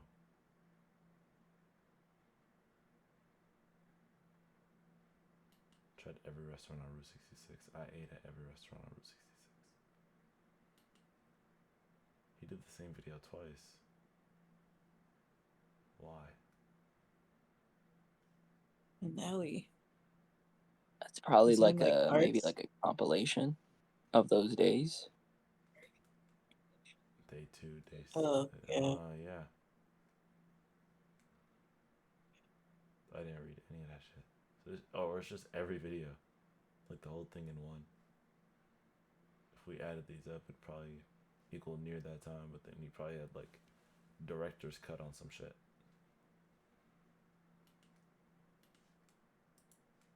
Legs. I bought 10,000 Mr. Beast chocolate bars. That's a good first video.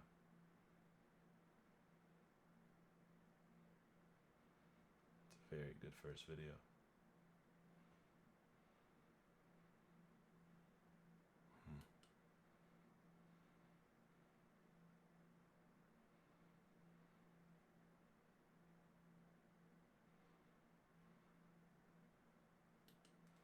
All right, I'm going to sleep. Um, y'all don't gotta You follow have me good to the night. Betty Bye, but you guys have a good night. And I spent 100 days in Cobblemon Skyblock. Fuck it. Yeah, I'm gonna go knock out. Understandable. Understandable. I hope you Alright, sleep good well. night, guys. Good night. Night. Bye bye. Multiplayer Pokemon is incredible.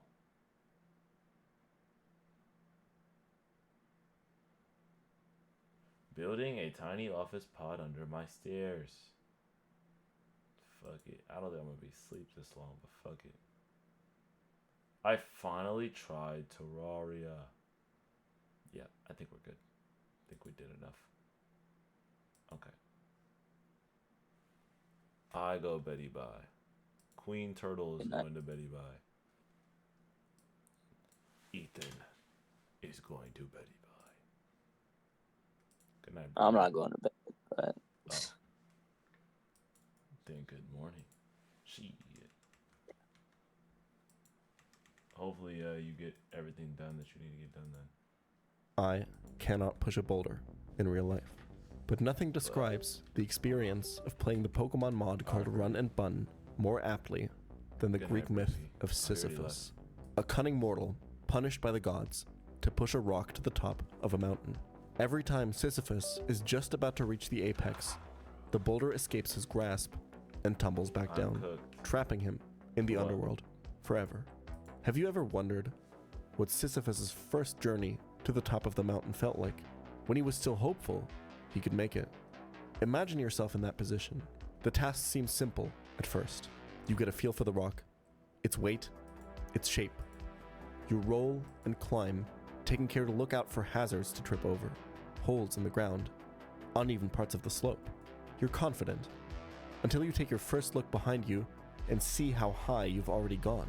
You realize if you let the boulder slip, your hard work will be wiped out in an instant. All right, The good further night, away y'all. the bottom, I'll see y'all the soon. greater the consequences of failure. Can you imagine your hands shaking as you hold onto the boulder? And can you imagine doing all of that just to see it roll down anyway? Pokemon Run and Bun, named very innocently after an online friend of its creator, is a modified version of Pokemon Emerald and is comprised of 331 brutally difficult Pokemon battles. Every single one of these fights was handcrafted over years by the game's developer Dexa, one of the best competitive Pokemon players of all time. Challengers must progress through the game's story, collect 8 badges, and beat the Elite Four, while only having access to a limited set of Pokemon of their own. If the player loses just one of these 331 battles, their boulder escapes their grasp immediately, and they must start over from the very beginning. Attempts of this game take months to complete. Runners spend hundreds of tries grinding through the early game, trying just to get one good run. Some of these fights can take dozens of hours to plan on their own. This game requires such deep knowledge of Pokemon mechanics, such expansive levels of planning, luck, and mental fortitude that most people who attempt it don't even make it past the first gym. Beating this game is regarded by many as the holy grail of Pokemon Challenge runs. Attempts get tracked and chronicled meticulously by its dedicated online community. Despite Run and Bun's infamy, as of time of this recording, only 53 people in the world have ever beaten it. I'm Peachel. I cannot push a boulder in real life. I play really difficult Pokemon games. This is the story of my furthest attempt of Pokemon Run and Bun.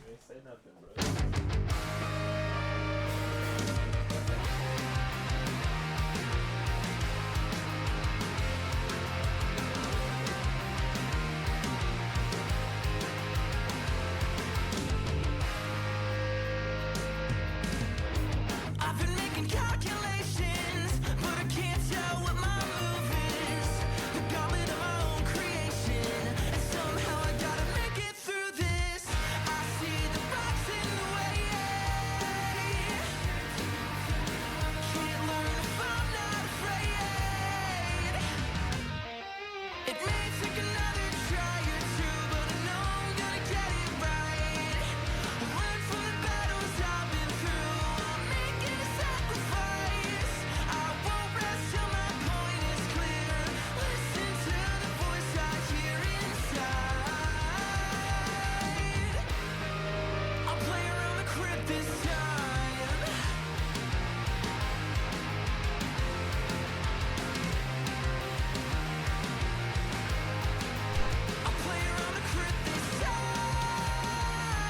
five still.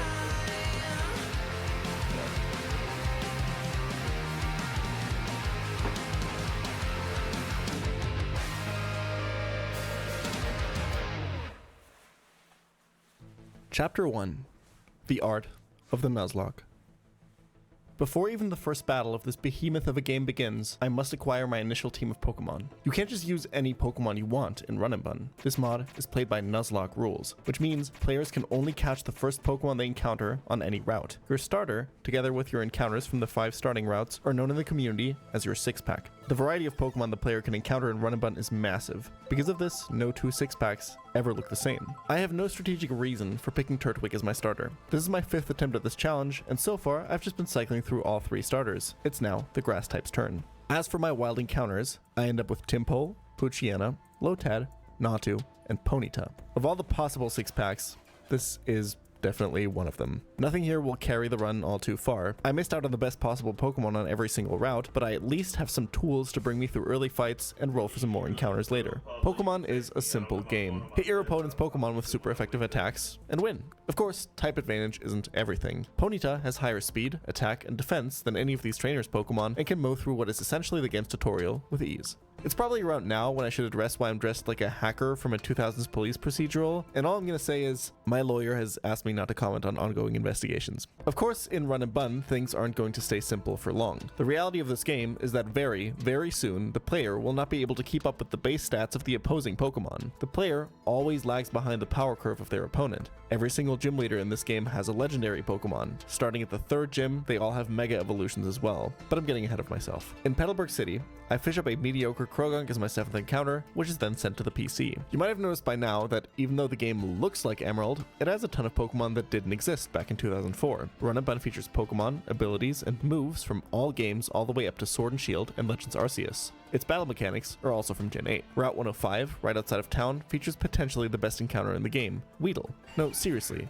Mega Beedrill is considered by some runners the #1 best Pokemon in the entire game. Instead, I have to settle for Sizzlipede. The next batch of trainers tutorializes the player on some more specific tactics to keep in mind when playing Pokemon Run and Bun. Triathlete Mikey's Yanma likes spamming Sonic Boom, a move that always does 20 flat damage no matter what. That's a lot at the current level. In fact, it's exactly enough to 2-shot most Pokemon, unless you equip them with one of the many Oran Berries you can find on the previous route. Most Pokemon's HP pool is in the 30s at this point, so an Oran Berry healing you for 10 HP after you get hit should allow your Pokemon to tank 2 Sonic Booms and get their own attacks off. Lady Cindy reinforces this concept again with a paralysis spreading team right after the first batch of Cherry Berries, which can be equipped to heal the annoying status condition. 2 really clever little fights to teach the player that strategic planning and equipping held items is not only strong, it is a crucial part of this mod. By the way, why don't Run and Bun players just grind all their Pokemon to level 100 before fighting these difficult fights? Run and Bun operates on a level cap system. Once your Pokemon reach a certain level, usually determined by the highest level Pokemon of the next boss fight, you can no longer gain experience. Every time you beat a boss fight, your level cap goes up by a bit, unlocking new moves and evolutions for your Pokemon. You don't have to grind to the level cap either. The game's creator Dexa provides players with infinite rare candies because he knows some of us can't be trusted to not just hack them in. Looking at you, Jacob Alpharad. After beating the first boss fight, a pretty straightforward Aqua Grunt, my level cap is raised to 17 and I can evolve Tympole into Palpitoad and Turtwig into Grotle. The next stop should be Rustboro City, right? Run and Bun takes the player on a different path at this point. Petalburg Woods are locked and I instead hop onto a boat with Mr. Briny to immediately make my way to Dewford.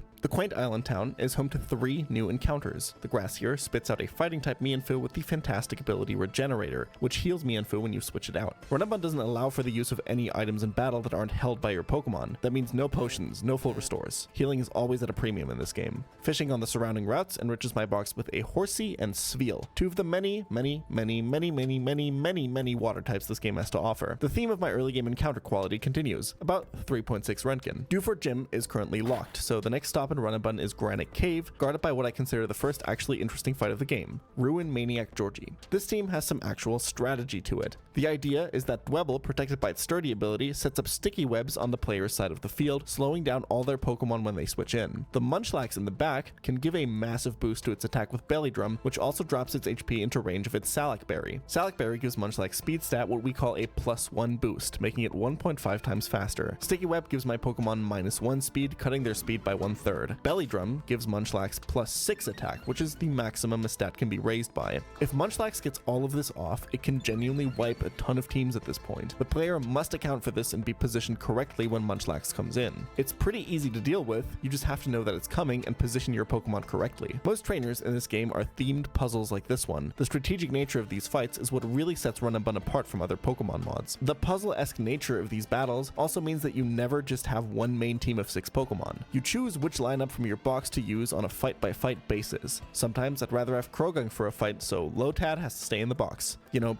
before he dies to an Ice Beam crit again. I roll my Granite Cave encounter and land on the extremely unexciting Ice Rock fossil Pokemon Amora, a very niche counter to certain flying types in early and mid-game. Steven's letter in hand, I can now set sail for Slateport Beach. There, I fish for another water type, and can you believe it, I hit the actual best Pokemon on the route for the first time this entire run. Let's see how many more times that's going to happen. Tortuga has pretty decent stats for a stage 1 Pokemon, making it a much better normal resist for my lineup than Amora. The Slateport City fishing encounter here has the potential to really juice up my early game with Quillfish. Instead, a barely useful Buizel weasels its way into my box, and I can start planning for the next boss fight, Museum Grunts. This fight is what's known as a back-to-back. Bring 6 Pokemon, fight 2 trainers with no team swaps and no heals in between. Luckily, each of them only bring 3 Pokemon of their own, and the now evolved starter Grotle is one of the best Pokemon for this fight. It effortlessly deals with their water types, leaving some slack for my other 5 Pokemon to deal with the rest. I can now access Route 110 and pick up the cutest fucking dog I've ever seen in my goddamn life. Right before sailing back south to Dewford, where defeating the Museum Grunts has unlocked the door to the first gym. The leader of said gym is fighting type trainer Brawly. His gym trainers represent another slight bump in difficulty, but I'm still mostly winging these fights at this point, something that's proven rather foolish on previous attempts. But he gets spored. It's called Chestoberry, dude. Look it up. I didn't equip it. I made fun of the guy and then I didn't equip it. I'm such a fucking loser. It seems like I didn't learn much from that past attempt, because my nonchalant early game antics come to a sobering conclusion on Black Belt Christian, whose girder KOs my Mightyena. By Nuzlocke rules, any Pokemon that faints is considered dead and must be put in the death box for the rest of the run. This is what makes this game so punishing. 331 fights, a limited amount of Pokemon, and every mistake that results in a fainted Pokemon makes your run permanently worse. The pressure to fight every battle flawlessly is just so damn high. If you ever lose all 6 Pokemon during a fight, your run is over. Run and Bun players call this trucking, because you'll be sent back to the moving truck sitting at the very beginning of the game. Everything between that truck and the first gym leader is supposed to be pretty straightforward. Brawly is when most runners say the game actually begins. He is the first trainer in the game with a full team of 6 Pokemon. The legendary Kubfu with a stacked moveset and a berry that's way better than any I can find. A Hitmontop whose Mach Punches always go first, but its Technician ability also makes them hit for ridiculous damage. This fighting type can also kill your Pokemon that try to switch to safety with the move Pursuit. Brawly has a Combuskin who, if left unchecked for just 1 or 2 turns, can stack up boosts to its attack and speed with the moves Work Up and the ability Speed Boost. Scraggy will perpetually fully heal itself with Rest, and then shed off the sleep status with its ability. Its Eviolite held item gives it +1 in both defenses though, so good luck one-shotting it. Poliwhirl has perfect coverage to hit almost anything super effectively with what is essentially a late-game moveset. Most demonic of all, Lopunny, whose Retaliate hits for double damage if it's used after one of Brawly's Pokemon has died. Usually, the Run and Bun AI never switches its Pokemon out, so you'd only have to worry about this nuclear bomb of an attack once. Lopunny, however, can reset this damage boost by switching itself out using its held item eject button and coming back in after another one of Brawly's Pokemon dies. There is, and I mean this sincerely, not a single Pokemon the player can catch at this point that matches even one of these Pokemon in power level. None of these items are available to the player's movesets are much weaker, and their abilities are much more restricted. Brawly has 6 Pokemon that are all, on paper, individually, better than any one Pokemon I have. How is this fight even beatable? The answer looks like this. Sorry, it looks like this. This is a Pokemon damage calculator, built purposefully by Run and Bun's creator. Here on the right is every single trainer in the game and the data on all of their teams, their stats, their moves, their items. Sharp-eyed Pokemon experts in the audience might even notice how all of them have perfect IVs and beneficial natures. By uploading your save file, you can import your own Pokemon into the calculator to see how they would theoretically match up against the opponent's Pokemon. This gives you precise knowledge of what your Pokemon can achieve in any given battle. You always know if your Pokemon will be faster or slower. The damage ranges are all right there for you to see. It eliminates any guesswork. Okay, hold on. Seriously? You can just calculate every interaction beforehand? How's that even challenging? Or fun? Don't you just know how every single fight is going to go? I said earlier that Pokemon is a simple game. However, simplicity does not imply low difficulty. On any given turn, you have 9 possible options. You can use one of 4 moves, or switch to any of your other 5 Pokemon, but you have 9 more possible options the turn after, and 9 more the turn after that. A Pokemon battle that lasts just 10 turns therefore has over 3 billion different ways to be played. That's not even accounting for randomness that can occur on every turn with crits, damage rolls, and additional move effects. In a game like Run and Bun, only a handful of these billions of paths will lead you to victory. It is your job as a player to find one of these winning paths. What the calculator cannot tell you about is AI behavior. What moves will the AI go for? Who will they send in next after you get a kill? To figure this out, the player must have a very thorough understanding of the game's AI logic. Let's rewind to Mightyana's death to see how to manage enemy Pokemon behavior and how mismanaged AI can very quickly result in your Pokemon dying. It turns out, using the calculator is actually only fair, because your opponent does too. The most important thing to understand about Pokemon AI is that your opponent always knows how much damage each of his moves can do to you. It will usually pick the move that does the most damage to the Pokemon you currently have out. Let's first look at a very basic maneuver on this fight against the gym trainer that killed Mightyana. Machoke has the normal type move Facade and the fighting type move Vital Throw. Because I know that Vital Throw does more damage to my Mienfoo than Facade, and I know that the AI knows this, I can confidently switch Natu into a 4 times resisted fighting move, taking minimal damage in the process. Natu can now kill Machoke. This basic pattern is how you switch between Pokemon to get your counters in safely. Black Belt Christian now sends in Girder, and according to my calculator, Natu doesn't have enough damage to kill it. My plan is to switch Mightyana in on Rock Throw, the highest damage move versus Natu, and activate the dog's Intimidate ability to give Girder -1 attack, and then go to Grotle afterwards. However, because I was playing very fast and loose during this section, I forgot that this moveset features some more complexity. You see, the fighting type move Low Sweep gives my Pokemon -1 speed when it hits them. These so-called speed control moves can be used by enemy trainers instead of the highest damage move if my Pokemon is faster. I don't realize it when I lock in my switch, but Girder has a random chance to choose between speed control and highest damage here. And not only does he choose the one that's super effective on the incoming Mightyana, it also just so happens to critical hit, dealing lots of bonus damage and ignoring the Intimidate attack drop. It seems like I just got unlucky here. Crits are only a 1 in 16 chance to happen, but I absolutely had counterplay. For example, I could have set up a situation where Girder sees that Rock Throw kills Natu, as kills are always prioritized over utility moves by the AI. Nuzlocking is just as much about controlling your opponent's Pokemon as it is about controlling your own. Having the ability to manipulate enemy trainers into making the exact moves you want is what is at the heart of the art of the Nuzlocke. A good Nuzlocker can evaluate any position and infer which move their opponent will choose next. Oftentimes, multiple different moves can be possible, but risk assessment and option coverage allows them to account for such branching possibilities. A great Nuzlocker can use this skill of controlling the opponent's Pokemon to plan out any given fight turn by turn, stringing these predictable positions together and constructing what is known as a line, the one path among the billions of possible ones that wins them the fight. A line is the solution to the puzzle the game presents with each trainer. Sitting in the damage calculator and finding the line that solves the next fight is a huge part of the essential gameplay loop of Pokemon Run and Bun. Trying to solve the puzzle in the calculator is just as much part of the game as the fights themselves. I know it doesn't really seem like I'm even playing a video game here, but for those of us that are really into this kind of stuff, it can be incredibly rewarding. That moment when you find the one setup, the one missing piece after hours of puzzling, and the rest of the line just clicks into place. There's nothing quite like it for me in gaming.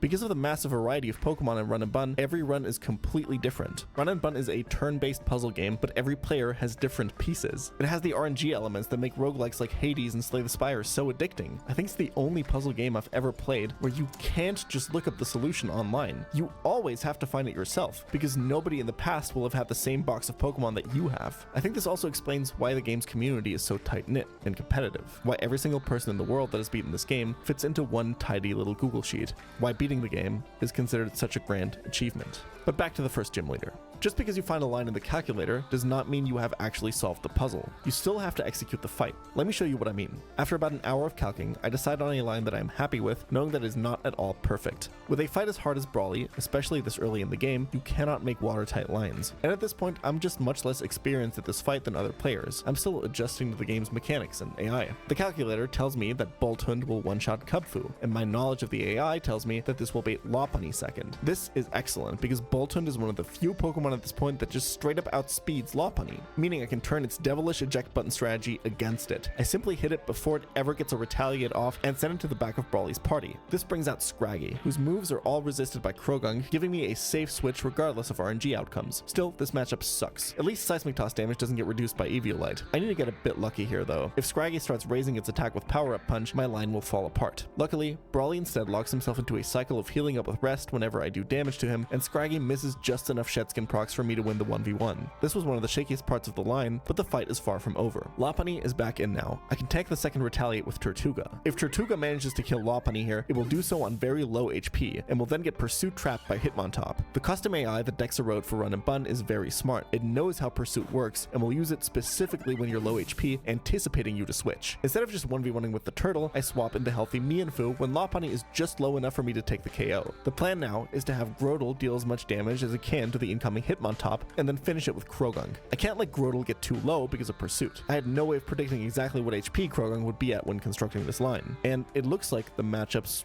won't work out. Grotle isn't dealing enough damage. Croagunk is too low. I've lost my line.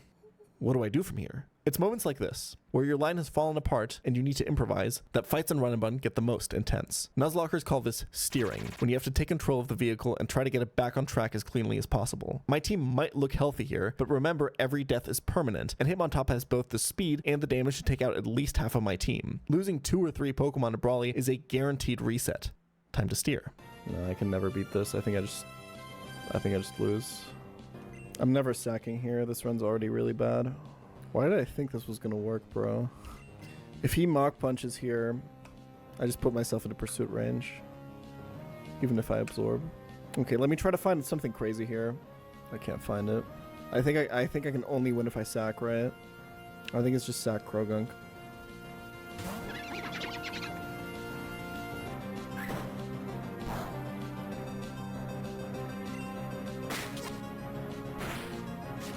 Okay. Hold on. Let's try something. I think maybe I can do this because I think I can get 1 regenerator off if I dodge some fiction.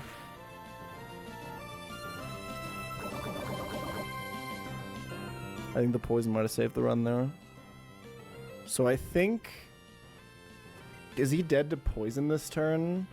I think he is dead, right? Oh, it's really close. So Tortuga would die to crit. I don't think I can go Lombre. If I think that he's dead to poison, I should go Grotle. This could totally be 13%, bro. We just don't get crit.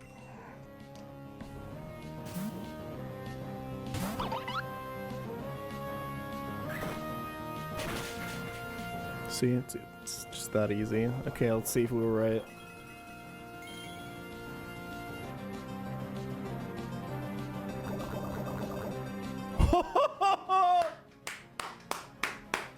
Get fucked! Wait, I'm still fucked, right?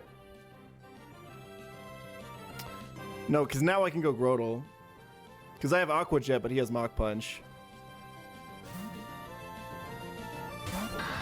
Insane.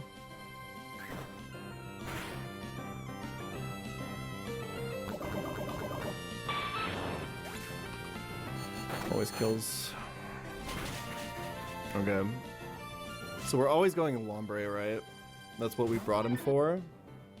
But don't we just die on this superpower? Why the f did I even level this? Why did I bring this for? What the f was the point of that?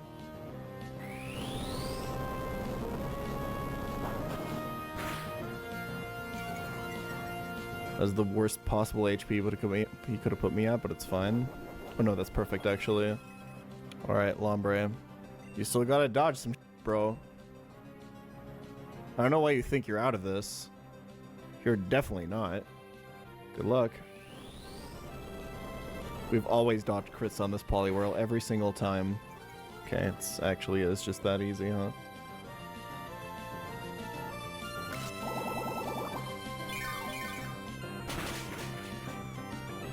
Okay, Lombre, never mind.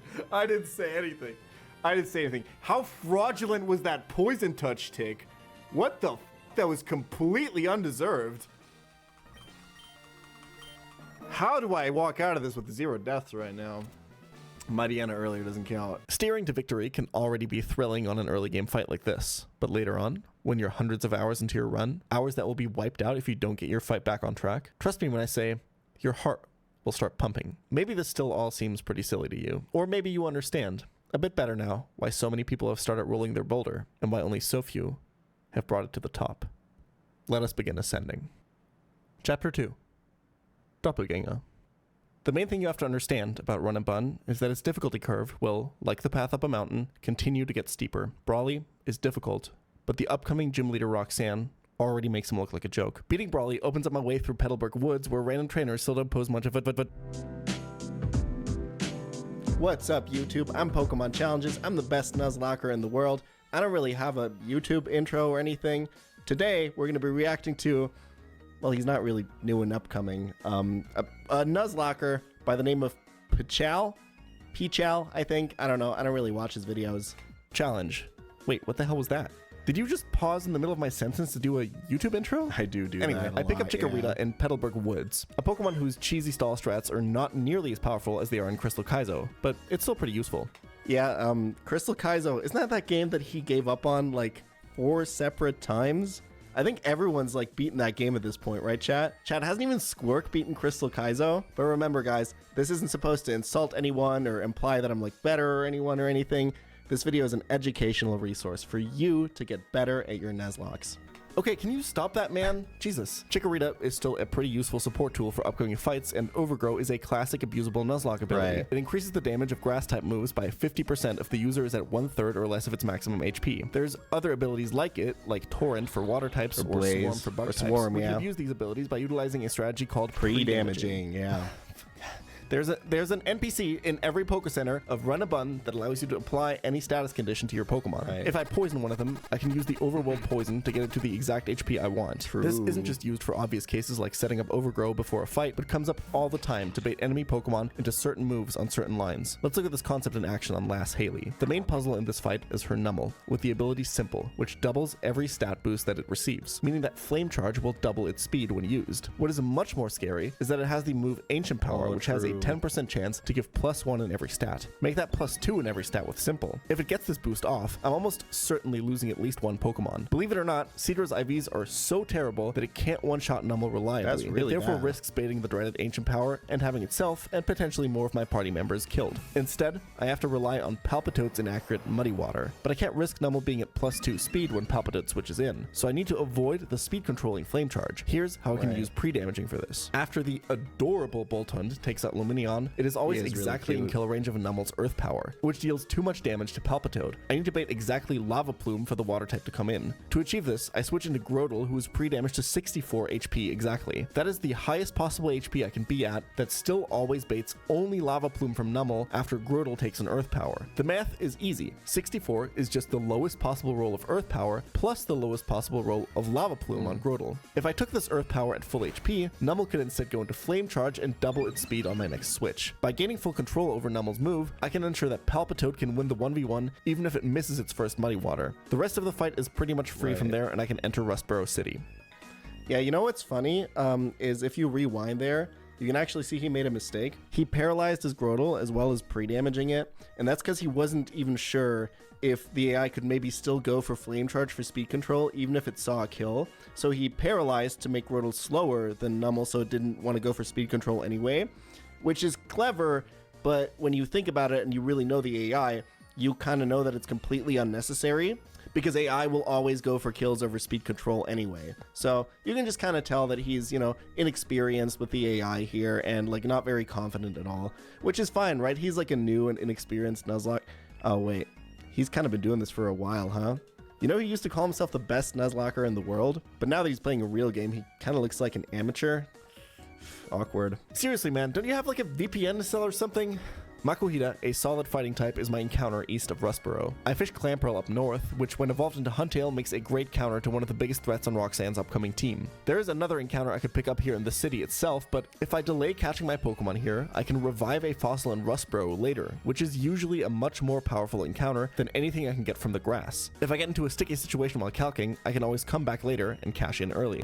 Yeah, you know, it seems like a really clever strat that he came up with here, but the truth is, this game's been out for 6 months now, and at the time that he's playing it, already like 20 or so people have beaten it. The Rustboro City Fossil Delay is actually like a completely standard play that everyone is doing, that he's selling as like one of his strategies here. It's kind of embarrassing, to be honest. He's always so behind the curve of the rest of the Nuzlocke community. But I mean, that's fine, right? He has like a lot of other stuff going on. Oh wait, this is like his full-time job, isn't it? Hey, speaking of being behind the curve, maybe pay a little bit more attention to your stagnating YouTube channel. Your YouTube subs have not been growing for years now. Dude. Look at this, you can't even hit 900K. I bet by the time this video goes up, you're still gonna be floating around like the mid 800s. Forget ever hitting 1 million, man. For that, everyone watching right now would have to, wait, shit, I'm supposed to give you narration for these gym trainers. So, Hiker Mark, wait, where's my, look at him, he's so mad. Oh my God, he's so mad. Can I just say, by the way, no offense or anything, but what the hell is that hairstyle, dude? Every single day of this challenge, he looks like he went to a different barber and said, just fuck me up, fam. Hiker Mark, the last trainer before Roxanne, tests your ability to, you know what, screw this. You know why those subs have stagnated? Everyone can see that your business concept is to upload some clickbait slop at the end of each month to get your sponsor deadlines hit, right? You know that. You just kind of post whatever takes the least effort and try to coast off the reputation my gameplay has given you. The reputation? What gameplay?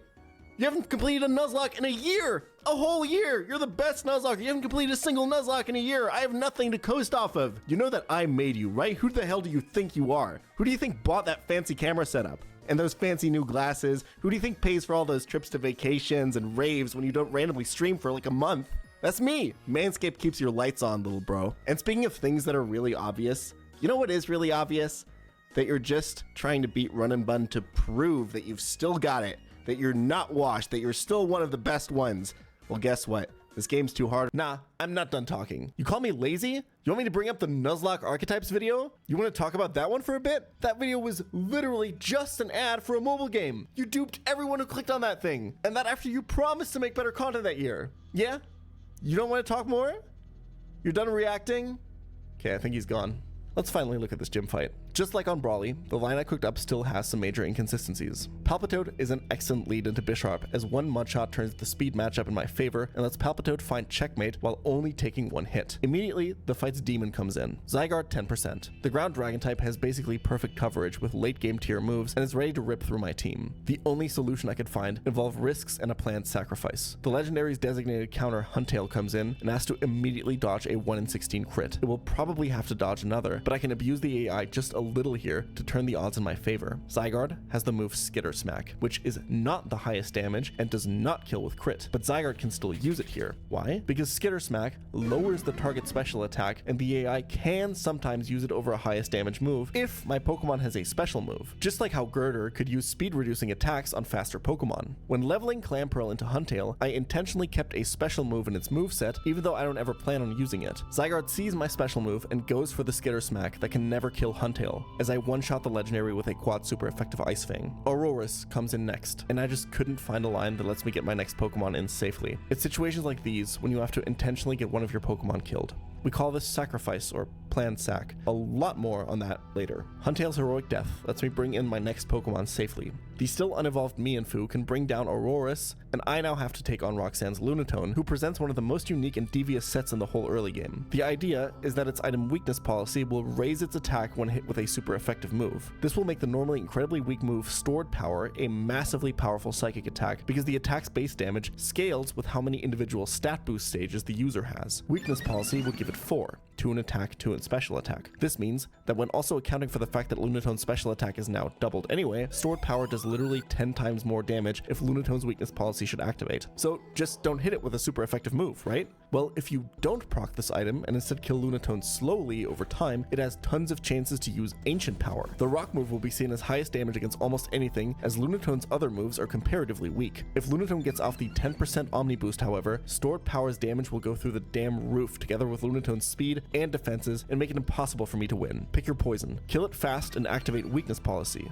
Kill it slow and give it tons of chances to get the Omni boost. Either way, Stored Power will destroy you. Here's how I managed to find a way around this though. Hariyama's resistance to ancient power and weakness to unboosted store power baits Lunatone into the weak psychic move, preventing the chance for Omni Boost. I slowly kill it with neutral damage moves and bait in Caracosta to be easily finished off by Grotle, leaving the second gym leader's final Pokemon, Solrock. The only potential counter I have to this monster is Seadra, and just like with Huntail's matchup, I have to dodge crits. Unfortunately, this time I shouldn't be so lucky. Seadra falls to a Rock Slide crit, demonstrating an important concept in Run and Bun. Your lines don't just have to win, they have to be safe as well. Sure, the Seadra's IVs were bad, and the chances to get crit on any given turn are pretty low, but over the course of a run with over 300 fights, you will eventually get unlucky if your lines are inconsistent, and your unplanned losses will pile up into a falling boulder very quickly. I luckily have a backup plan to take out Solrock after Seadra's untimely demise, but I think it's obvious that at this point I'm not that comfortable with this game. 3 total deaths here is brutal. I can find winning lines, but I guess I'm too washed to find the completely risk-free ones, which cost me Seadra here. Maybe I really am not that good anymore. Maybe I'm no match for all these brilliant players that have already beaten the game before me. I've come this far, but the run only really begins now. This was all just set up for what's to come. How on earth can my skills match with... Wait, what the hell happening? No, he's back. I can't hold him back. No, stop! Peachal may be able to beat Roxanne, but are you able to beat people that want to sell your personal data on the internet? Way more of your personal data than you think is already out there and being sold by so-called data brokers. So why let them have all the fun? With the sponsor of today's video, Cookie Jar, you can just sell it yourself. Utilize all that useless private information you have laying around. I personally used Cookie Jar to make a whopping $16.49 in a matter of minutes. All I had to do was give them my first name, last name, birthday, address, mother's maiden name, social security number, weight, height, hair color, eye color, allergies, blood type, make, model, and year of my car, and some brief phrenology measurements, and I was on my way to a sweet payday. Take that, data brokers. Cookie Jar converts all of your earnings into a stable cryptocurrency called Bingus Token. Head on over to getyourcookie8.com/peachal for an easy $2 sign-up bonus by simply entering your dental records. Thank you to Cookie Jar for sponsoring this video.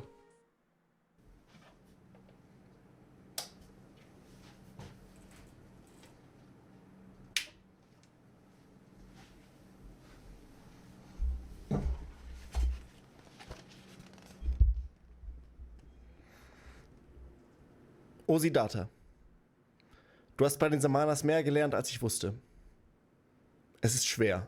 Es ist sehr schwer, einen alten Samana zu bezaubern. Wahrlich. Wärest du dort geblieben, du hättest bald gelernt, auf dem Wasser zu gehen. Ich begehre nicht, auf dem Wasser zu gehen, sagte Siddhartha. Mögen alte Samanas mit solchen Künsten sich zufrieden geben. Chapter 3. Fasten. There is a word that comes up over and over again when playing a Nuzlocke. Sacrifice. A word that is often shortened to sack by the player and viewer. Perhaps not saying it fully reduces the associations to religious or militaristic sacrifices that come to mind otherwise. Or maybe sack is just a really funny word because balls. The power of the sacrifice in Nuzlocke is fairly easy to understand. Because of the way that tempo works in Pokemon battles, the player who has lost a Pokemon is in an advantageous position. They get to choose their next switch in for free. You saw me sack a Pokemon to Roxanne earlier, but with what lies ahead, Huntail might not be the last team member to be placed on the altar. As I get to Verdanturf, I pick up 2 new encounters, Nidorina and Sandile. I'll get the Moonstone for Nidoqueen once I get to the next town, but Sandile's full evolution is going to have to wait until after the Electric Gym. Nidoqueen is pretty average, all things considered, but Crocodile will be a great asset having 2 type immunities and the Intimidate ability, as well as great damage. Good dark types are very important for this game. You want to have at least one of them in your box at all times. The trainers on the next route are still relatively tame, but it's starting to become pretty clear that all of them require me to plan my lines thoroughly before I fight them. That confident speed up button mashing from the start of the run is nowhere to be found now. Don't get too comfortable with this level of difficulty either. The game is only going to get harder with every single fight. Let's zoom out for a second. Run and Bun can be split into 3 distinct phases. Early, mid, and late game. It is generally agreed upon that the border between early and mid game is the 4th gym leader, Norman, in this game. After reaching Mauville to the east of Verdanturf Town, the player receives the bike and gets access to Cycling Road. From there, they can make their way back west to Oldale Town and into the Petalburg City Gym to do what only King Oedipus before them had the courage to do. What?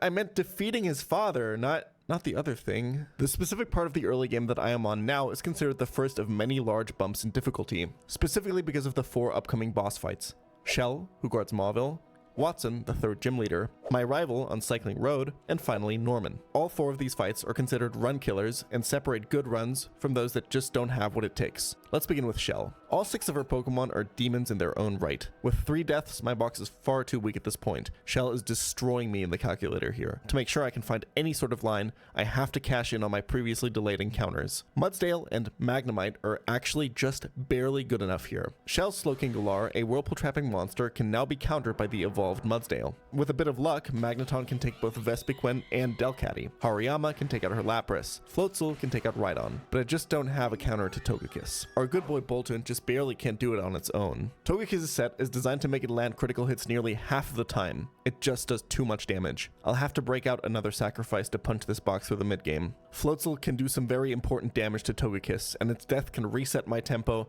and allow the rest of the line to barely work out. As I enter Marvel City, a mantra starts to appear in my mind. Just a few more sacks, and we scale. This box has potential. Pokemon like Krokorok, Grotle, and Magneton are going to eventually evolve and scale up into late game if I can just get them there. For now, I must put my head down, take one step at a time, and bring this run out of the onslaught of early game beatdowns, the next one of which is right around the corner.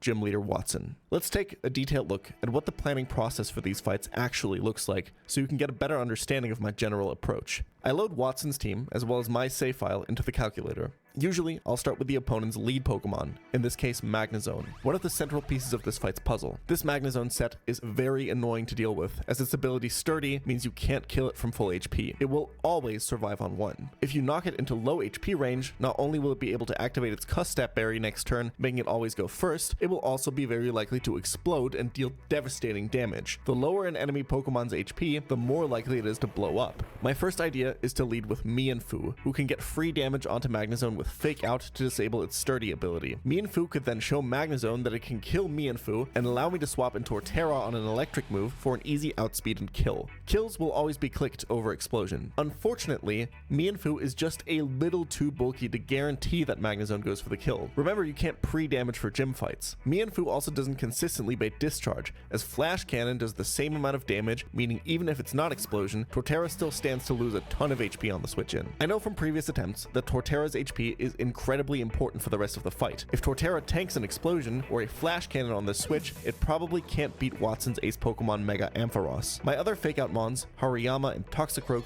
have the same issue. In a cruel twist of fate, Floatzel, who I just sacrificed to Shell, would have been perfect here. It had Fake Out and would have only baited a Discharge kill. This is exactly how deaths in a Nuzlocke can snowball out of control. Being forced to sacrifice Floatzel has made my options here much more unsafe. Going into Nidoqueen after Mienfoo looks promising, but I already know I'll need her for Watson's legendary Zeraora. Frustrated with the Magnezone puzzle, I decide to move on for now so I can get a better idea of what positions I want to be seeing after Magnezone falls and what my overall lineup will look like. Quick vibe check. Nidoqueen will probably beat Zeraora. Torterra I know can beat Mega Ampharos, and it looks like the newly evolved Ludicolo has a pretty decent matchup into Lantern. Going over the numbers, Ludicolo has a good shot at out-healing Lantern with Mega Drain, and the Nidoqueen numbers look pretty solid too. I just gotta make sure to not equip any held items to Nidoqueen so I can reduce Zeraora's knockoff damage. Okay, that's 4 team members locked in.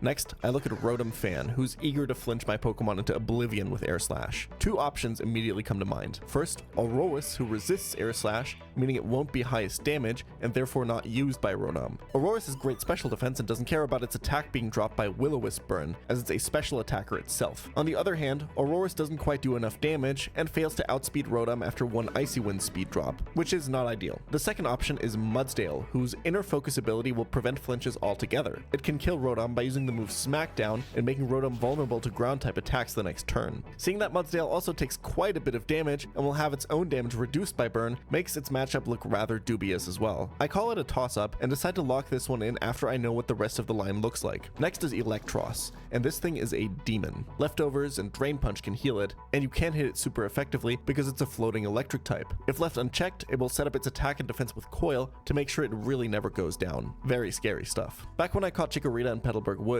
one of the few players who has beaten this game, legendary Nuzlocker GN97, asked me in Twitch chat to try something for him. Growl, Poison Powder, Meganium for this Electros. He had always been curious if this set could work, so when leveling up Chikorita through the last few level caps, I made sure to keep those two moves, as well as the healing move Synthesis. And looking at this matchup in the calc now, yeah, this works. Growl keeps the attack raise from Coil in check, and Poison outdamages leftovers. From a baseline, Electros damage is just too low to do anything significant to Meganium. It looks like I should win this. Thanks, Gian. Back to Watson's lead then. There's no way for me to make Mienfoo work with this lineup. I see only one option now.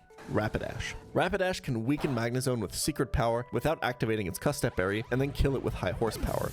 First, there's a couple of risks. Discharge Paralysis, which is accounted for by a Cherry Berry, easy enough. The other problem is that Magnezone can simply explode on turn 1. Overall though, this is a pretty low risk. Risk is usually defined as the chance of an event occurring multiplied by the impact of the event. The chance of this happening is low, but much more importantly, the damage that is done to my line if it does happen is actually quite minimal. Yes, Rapidash will die, but it's decently expendable. Note that I haven't actually built a line yet though. I'm just scouting out who can potentially 1v1 who. Stringing these matchups together by figuring out how the AI wants to switch after KOs is the next step, so I can see if these matchups actually line up into each other. Remember, I have to switch my counter to each Pokemon into an attack before I can start 1v1ing. Right off the bat, knowing Rapidash's HP after it kills Magnezone is important. The switch AI is a lot more complicated in this game than in vanilla, where it usually just looks at your typing. In Run and Button, the AI actually does calcs with the Pokemon in the back of its party to figure out what to send in next. This means AI can sometimes send in different Pokemon depending on your current HP. It looks at if it can kill you, if it can outspeed you,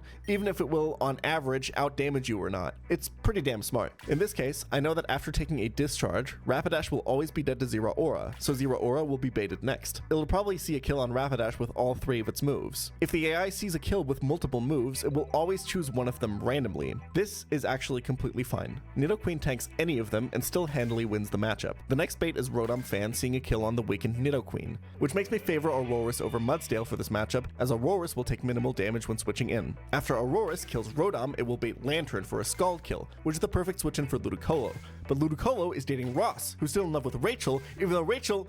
Wait, these are my notes for the Friends retrospective video. How did this get in here? Sorry, where was I?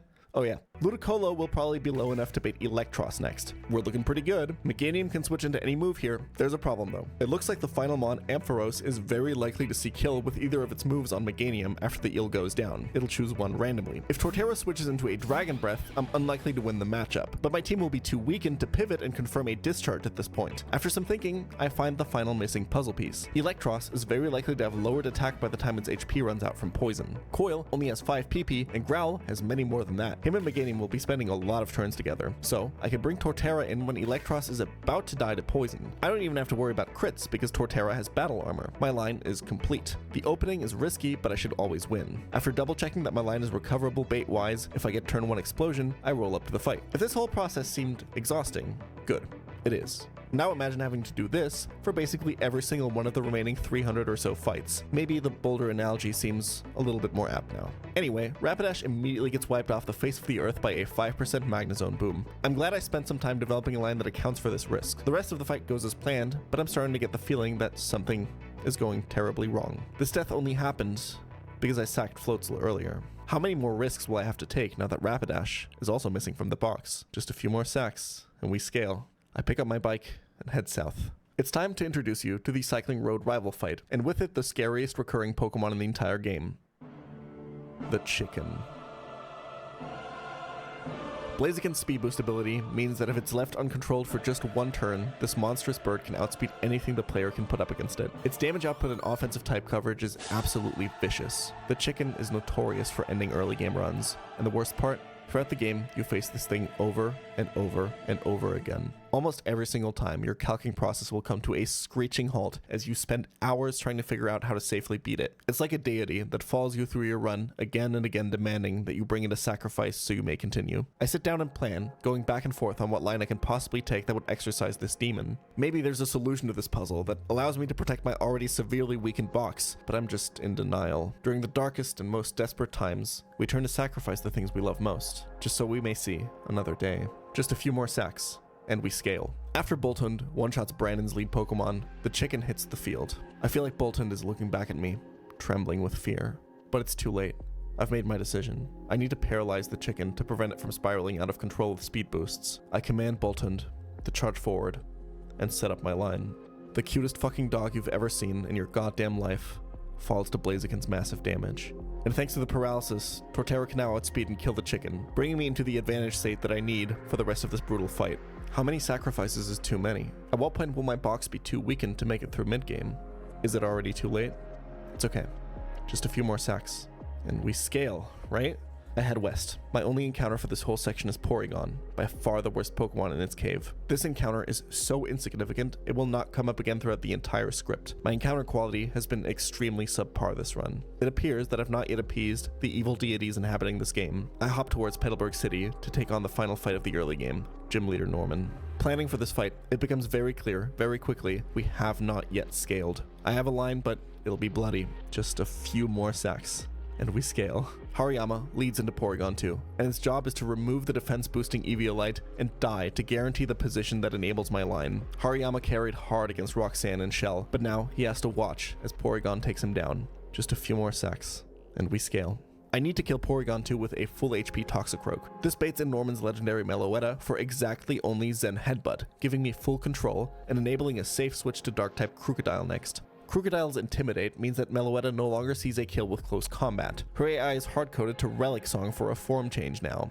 This turns her into a less bulky but more lethal fighting type form. Crocodile in turn gets a chance to get a speed drop onto her with Bulldoze. My team is slowly stacking stat debuffs on the mythical to keep her in check. Now that she's changed forms, close combat is a kill again, and Toxicroak can come in to tank the fighting type move that lowers Meloetta's defenses. Thanks to this and the previous speed drop, Toxicroak can take the kill with Brick Break and move the line forward. Norman's Mega Pidgeot will eat your run for breakfast, vomit it back up, and feed it to its children. I've seen so many runners drop their boulder to it. I have Aurorus, one of the only decent counters to this monstrosity, but even he needs to dodge Hurricane Confusion RNG to make it out of the matchup alive. Azumarill serves as a bit of a break as Torterra is a very safe counter to it. I have no counters, however, to Minccino. My box is simply too thin now. This innocent looking critter is one of the most frustrating Pokemon of the whole challenge. Its Skill Link King's Rock combo means that it basically has a 50-50 chance to flinch your Pokemon every time it attacks. Good luck planning a safe line around that. To deal with it, I have to reset tempo again. Sorry, Toxicroak. At least you're gonna die really close to where I caught you. Just a few more sacks, and we scale. Mienshao, coming in at full HP thanks to the sacrifice, has just enough speed and damage to deal with the rodent, and Torterra can just barely edge out a win against the final Pokemon on Norman's team. Huge power, Diggersby. I get my badge. That's it. I'm through early game, but there are now 8 Pokemon in my death box. I've seen runners that had 3 give up on their run here. In every single one of these boss fights, I just barely didn't have what it took to get a safe line. Fight after fight, I had to throw valuable Pokemon into the devouring maw of this game to get the rest of my box to advance. But it's fine. We scale now. Right?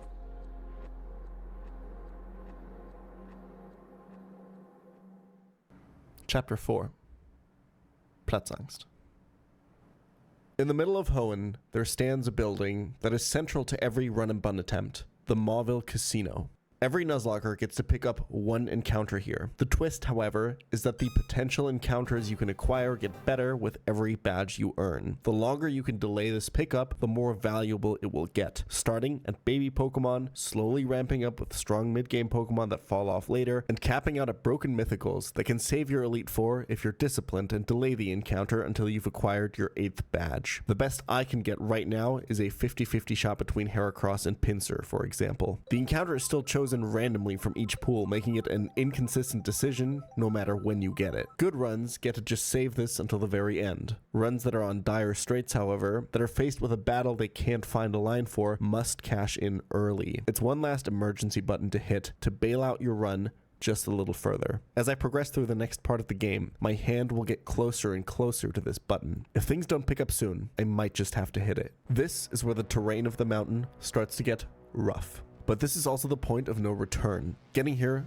took me 27 hours alone. Resetting is out of the question for me. I've sacrificed a lot to get my 4th badge. It feels like I have no room to breathe anymore. I open up access to the desert, and every single fight has some annoying bullshit I need to plan around that slows the pace of my run to an absolute crawl. My resources are so low, and it makes planning so damn complicated. Yes, the Excadrill I pick up here looks mighty powerful, and don't get me wrong, it's good, but its IVs and nature are absolutely devastating, and it matters. It constantly falls short of finding kills or outspeeds during my calcs. It's barely enough to help me for these fights, but without exactly this encounter, I would be left for dead in the blazing sun of Route 111. Throughout all these fights, my team is pelted by the sandstorm, while enemy teams are perfectly outfitted to withstand the weather conditions and benefit from them too. There's Magic Guard Clefable that just doesn't take any damage from anything while threatening moon blasts and focus blasts. The Sand Rush Stoutland that will throw disgustingly powerful retaliates at my box. Collector John's Sand Slash has its speed doubled in the sand. If left unchecked, this thing will set up Swords Dance and rip your team to shreds. Then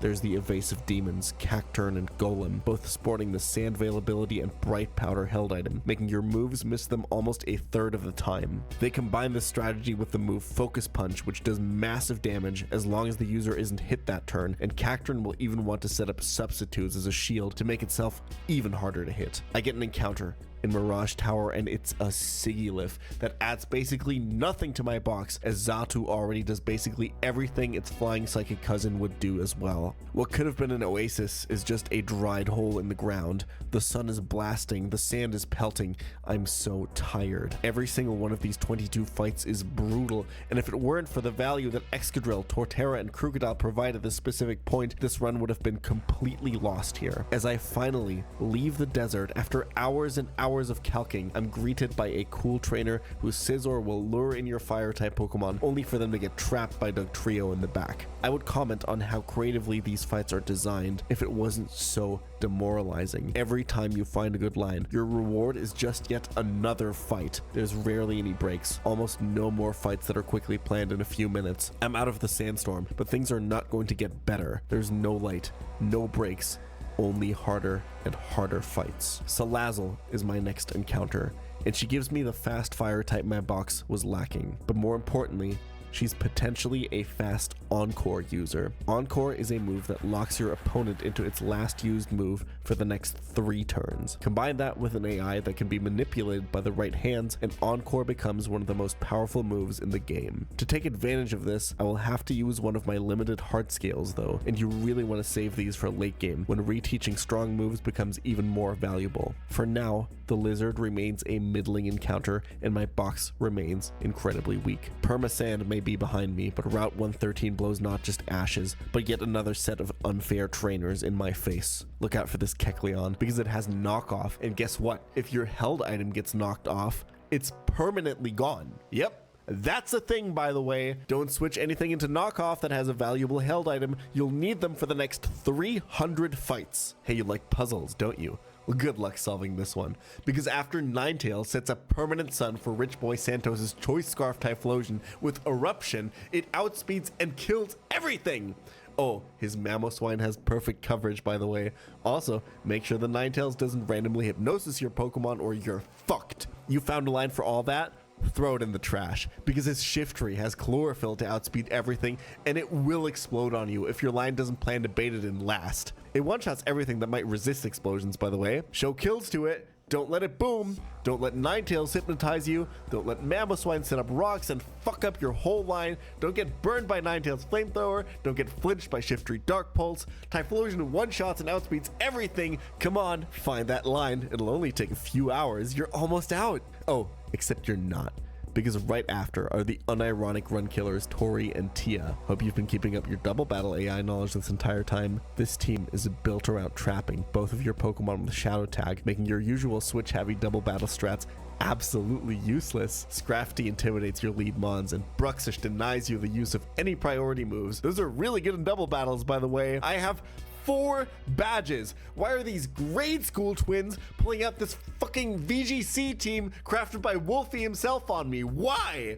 I'm getting beat up by 3rd graders. It's like I'm in middle school again. It's fight after fight after fight after fight of increasingly long planning streams. The pace of my run slows to an absolute crawl. Previously, I was able to do 10 or more fights per stream. I'm now spending entire streams planning just one single fight. All of the sacrificing I did on the previous split has me scratching the bottom of my box for anything that gets me through these fights. I'm taking serious damage to my mental at this point, and with every hour I invest, every step I take up the mountain, I add another piece of progress that'll be lost forever when this run eventually, inevitably dies. Every day, I sit down, open my spreadsheets, and plan for hours and hours and hours. I really need this upcoming box refill. 2 chances to save the run. There's a lot of great things to catch in Fall Over Town, and of course,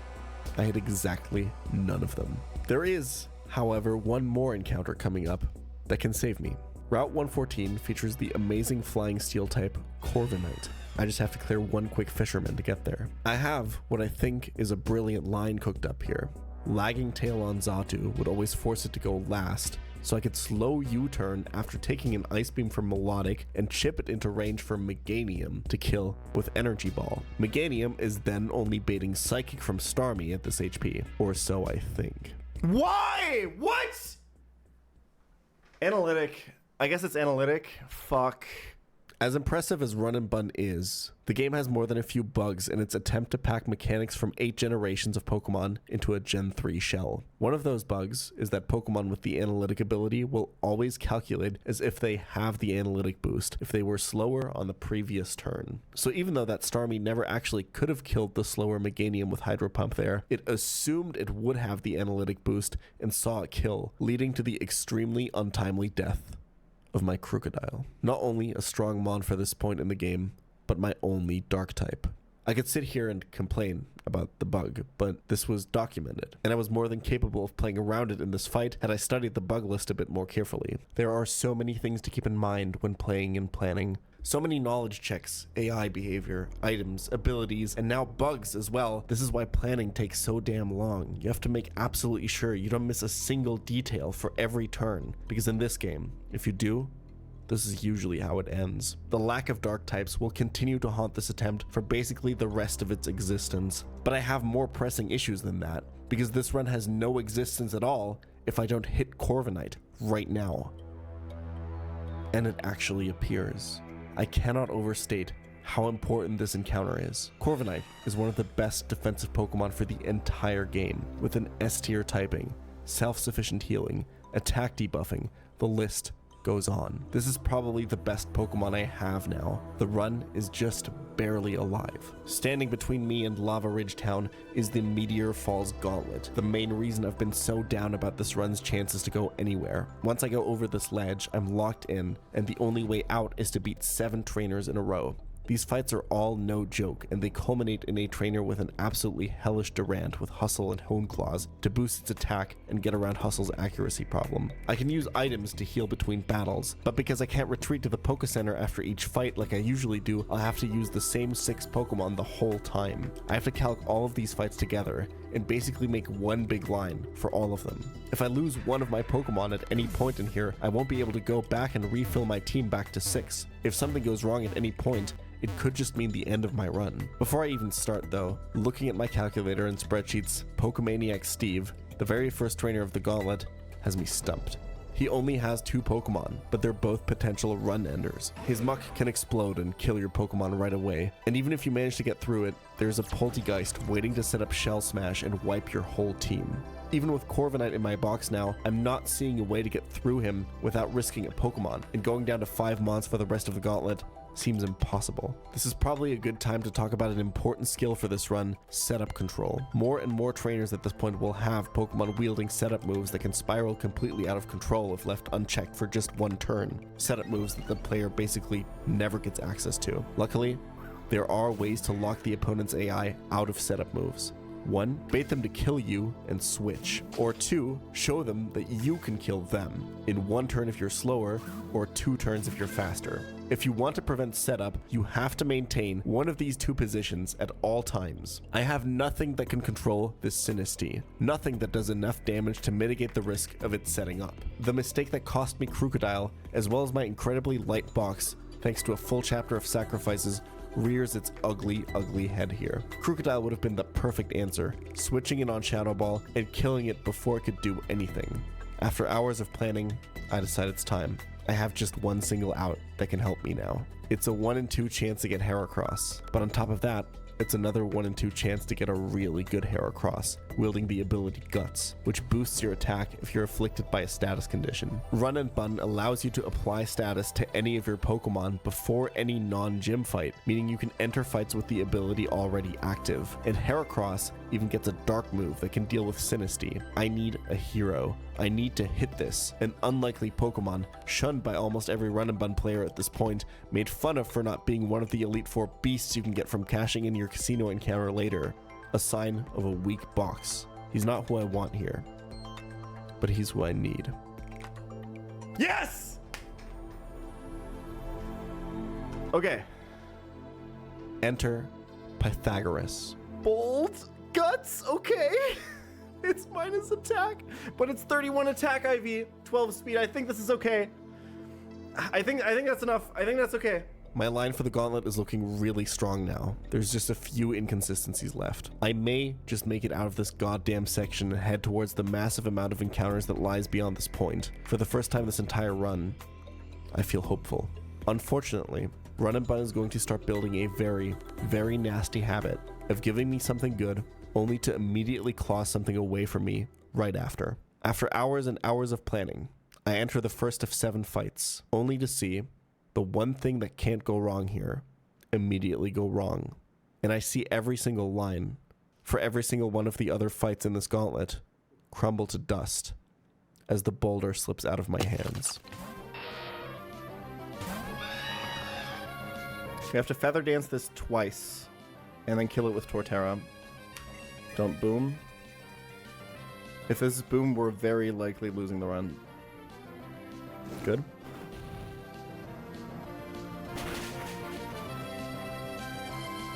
Hate to see that. Have to dodge another one here.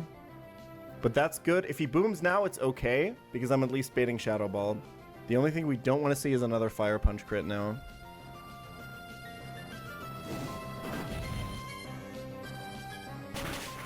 I mean, what the are you gonna do? Like, yeah, it's guaranteed over now. It's 100% guaranteed over. Out of all the ways to lose this, it doesn't matter. It literally doesn't matter. I can't win without Corviknight. I don't beat Beware. I don't beat Hitmontop, and I don't beat Durant. I literally can't win. Fucking heartbreaking, man. Outspeeds and always kills. Because we're guts. Even if I somehow win this with 5 mons, this run is horrible now. Alright, me and Chow clutch up, baby. Alright, break sturdy. Hit the focus blast. You're my goat.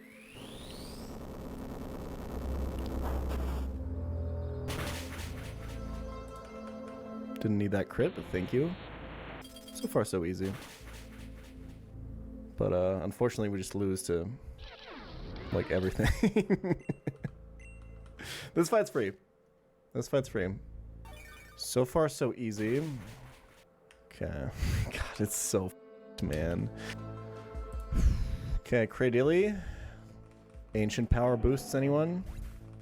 We're gonna chip this with me and Xiao until Walrein has a kill on it. Okay, that's not what you want to see, but Frost Breath always crits through it at least. We're still doing a lot of damage here. You know what? Send it. That's right.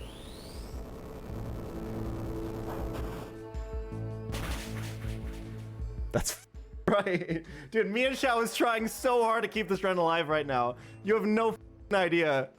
Wilhelm is trying so hard. Dude, me and Xiao is pissed that they killed Corviknight. Me and Xiao's the main character. Citrus is bad there. Because now it's only ever retaliate. Dodge crit.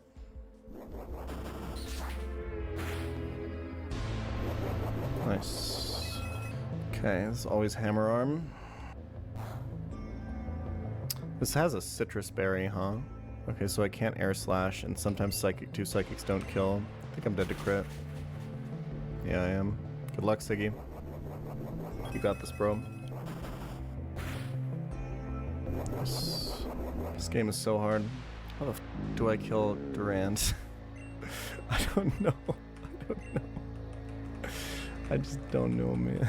Okay, we have to beat Hitmontop now somehow. Can this ever Bullet Punch? No shot, okay. I think he fake outs, right? I could have taken it for now. He's not guaranteed to. Yep, exactly. Because this is always Mach Punch now.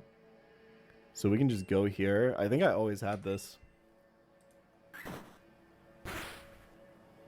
That is a lot of damage, but... This is random move, right? Very unlikely. This is actually never Mach Punch. I totally had this without Corviknight. That's crazy. I think what I'm doing is actually riskless. God. It would feel so much better if that was actually like the best opening and I just got punished by double crit. I would feel so sick right now. As soon as we find a way to beat this Durant. So now we have to somehow deal with this Durant. We get guaranteed Iron Head, then we go to Walrein.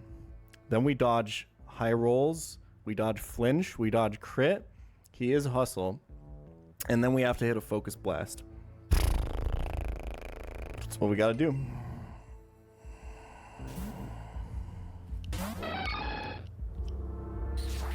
Nice. It's the best option there. Only dead to crit. And he is hustle.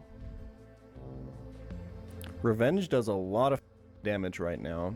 But if he misses, I don't get the boost. He could also flinch. I think I do this.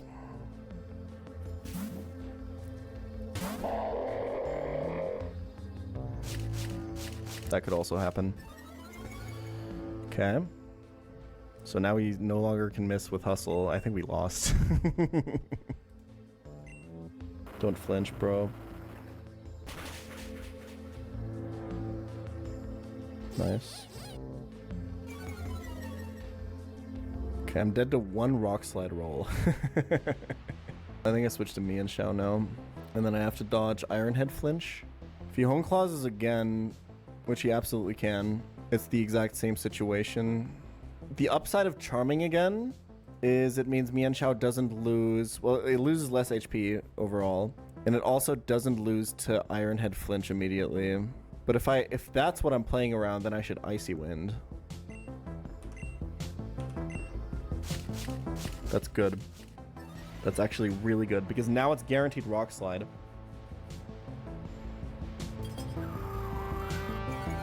Oh wait, no, never mind. This is a random move. Well. No Iron Head one time.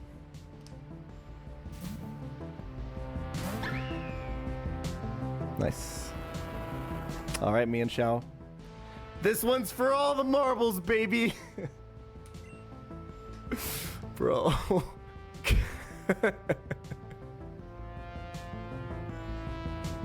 I really gotta hit this man. Let's go! It's so free! Another riskless fight, boys. Oh man, I want to do it so bad. Nah. We're taking this run all the way. I'm way too attached to this run now.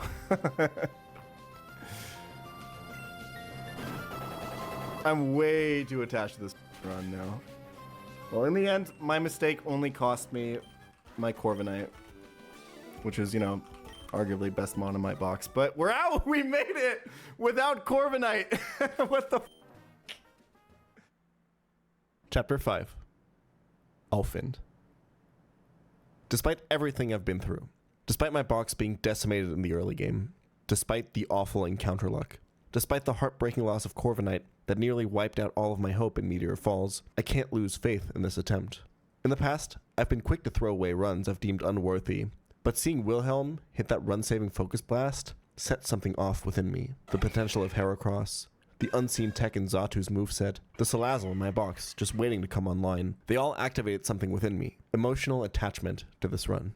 Hopefully, I can harvest this energy to push this run just a little further. In all those hours I've already spent planning, I'm slowly but steadily becoming more familiar with this game's mechanics. And more importantly, I'm getting more familiar with what the underpowered ragtag group of encounters in my PC are capable of if I push them to their limits.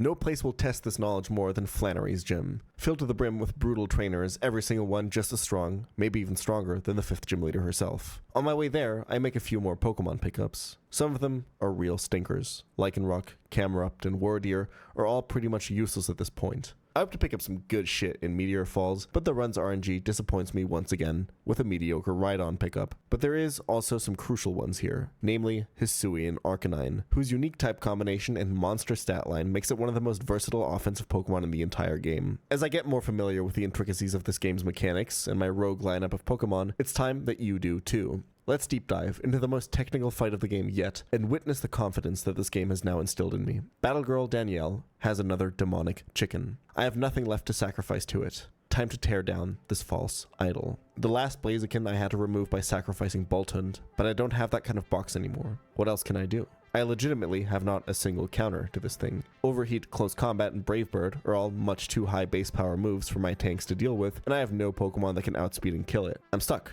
Or am I? Excadrill one-shots Blaziken, but can't outspeed it. But it's got one of the very, very few setup moves the player gets access to in Run and Bun. Rapid Spin, which raises the user's speed since Generation 8. If I can somehow get Excadrill to be at +1 speed, maybe I stand a chance. There's 2 problems though. 1, every single Pokemon on this team can one-shot Excadrill, and 2, even if I do get the setup, the enemy AI is heavily disincentivized to send in Pokemon that it knows the player can outspeed in one-shot. The only way Blaziken will come out against a +1 Excadrill is if it's the last Pokemon left in the opponent's party. I do, however, see one potential opening. Choice Scarf Emboar. This thing might hit like an absolute truck with insane coverage, but it has an exploitable weakness. It's Choice Scarf, which locks it into the first move it uses. If I can lock it into the move Superpower, which it can only use 5 times before running out of PP, I can force Emboar into a position where it can only use the weak move Struggle, and Excadrill is free to set up. My team needs to be strong enough to tank 5 of these monster superpowers first, but I can deal with that. The only Pokemon in my entire box that consistently baits Superpower from Emboar, however, is Seismitoad. The next step then is to find a position that sets up Seismitoad, killing a Pokemon with only Emboar and Blaziken left in the back, and the only opposing Pokemon suited for that position is Golurk, because Slowking is the lead, and Flygon has a grass type move to murder my water ground type frog. Seismitoad, however, can't cleanly kill Golurk before taking so much damage that it no longer only baits Superpower. I need a way to consistently bring Golurk into Seismitoad's kill range without killing it. The answer is Torterra. I have to be careful here. 1 Giga Drain is too little damage, but 2 Giga Drains is barely too much. If the second Giga Drain crits, it can kill Golurk early, bringing an Emboar on Torterra. Emboar would then lock itself into Flare Blitz, and I would have no way to recover the line. Sometimes, you gotta play around your own crit. I can do this by stalling for a few turns with Synthesis to give Golurk some leftovers recovery before I hit it for the second time. The start of the line is also pretty straightforward. I know I can easily kill Slowking with Rhyperior and bait Flygon second. Now, there is one more connecting piece left. How do I kill Flygon and bait out Golurk? I'm stumped. None of my Pokemon that win against Flygon also bait Golurk after. For a while, I think I have to look for a completely different line, until I realize I have exactly 1 Heart Scale left. It's your moment to shine, Salazzle. Because Rhyperior baits only Giga Drain from Flygon, I have an easy switch in for Salazzle. She can then use Encore to lock Flygon into the 4 times resisted grass move, giving me plenty of time to apply Toxic. Salazzle, however, would just bait Emboar here, but now that Flygon is poisoned, I can have it die against a Pokemon that would otherwise lose the matchup. I need to do some math now. I know Flygon's maximum HP from the calc. I know how much damage Toxic will deal every turn. I know how much Giga Drain heals every turn, because that's just half the damage it deals to Salazzle. This means I always know exactly how much HP Flygon will be at any given point, and that means I know the exact turn it's going to die to Toxic. That turn is when I need to bring my Golurk bait into position. Who's gonna bait Golurk? Well, it has to be something that can switch into Flygon's Giga Drain, first of all, but more importantly, it needs to be a Pokemon that Golurk can one-shot. Xatu fits these criteria, but there's a problem. Emboar will also see that it can kill Xatu. The AI wants to send in Pokemon that one-shot yours. But if multiple Pokemon see the kill, it will send out the ones that are faster than your Pokemon before the ones that are slower. Run and Bun players would say that Emboar sees a fast kill on Xatu, and Golurk sees a slow kill on Xatu. Fast kills are sent out before slow kills, so Emboar would still come out and break my line. With Golurk alive in the back, Blaziken would no longer be sent into Excadrill after it takes out Emboar. I can make one more small adjustment to make this whole thing click into place now. By equipping Xatu with an Iron Ball, I cut its speed in half, turning Golurk's slow kill into a fast kill. I don't care how fast Xatu is for this fight, it never has to attack. Emboar and Golurk will now be weighed equally for the switch in, and Danielle will go in team order, sending out Golurk first. With that all set up, let's see the line from the top. Rhyperior kills Slowking and baits Flygon Giga Drain. Salazzle switches in, locks Flygon into Giga Drain with Encore, and just waits, refreshing Encore whenever necessary. I patiently calculate turn for turn what HP Flygon is at and how much Toxic will do the next turn. When I know it's about to die, Xatu switches in and baits Golurk. Now Torterra comes in, hits, stalls, hits again. I swap to Seismitoad, kill Golurk, and bait in Emboar Superpower. Torterra, Rhyperior, and Xatu can tank 5 superpowers, and Emboar can now only struggle. Exca sets up its speed, takes down Emboar, and now we fucking kill him!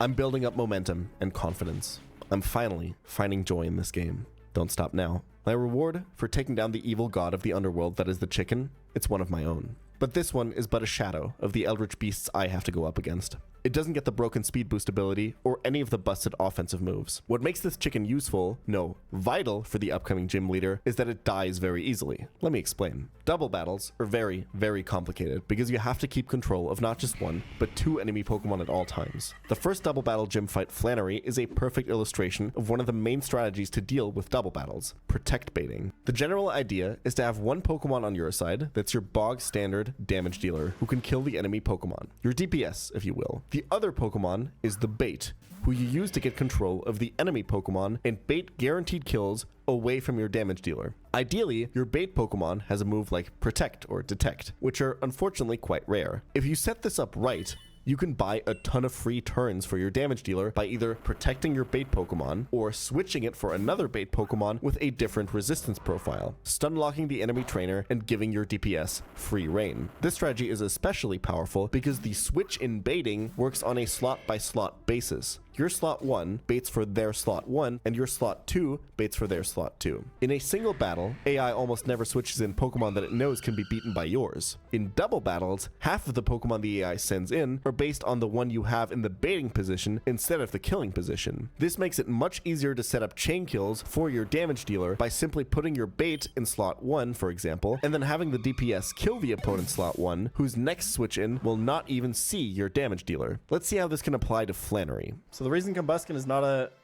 Blaziken here is that it consistently baits the correct moves for us. If it was a Blaziken, it wouldn't bait Sludge Bomb from Salazzle for us, which is really important.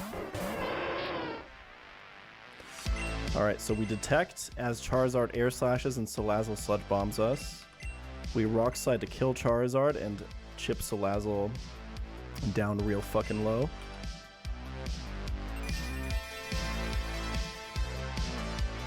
Salazzle can't get killed here because it has a Focus Sash. Perfect. Perfect. And Combuskin is just high level enough so that on this Charizard slot, it should bait in Talonflame next. Perfect. So now it's Sludge Bomb into Combuskin, and then Flare Blitz or Brave Bird into Combuskin. And then Hamilton kills both here. Beautiful. A lot of damage, and it's the poison. We get Citrus Berry proc. Should be okay. So the Talonflame slot should be whatever kills Caracasa next, which is Entei. And the Salazzle slot should be a slow kill from Marowak on Arcanine. It always looks at the opposing slot. Alright. Marowak sees a kill on Arcanine, but it's a slow kill, so it'd rather go for the fast kill on Caracasa doing business. And then Entei obviously sees the fast kill with Solar Beam, and no kills on Arcanine. We protect, Rock Slide to put both on half.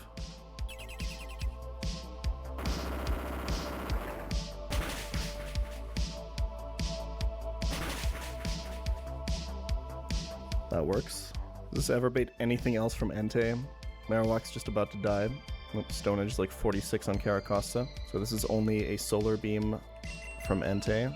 We go here, and we double kill. Beautiful.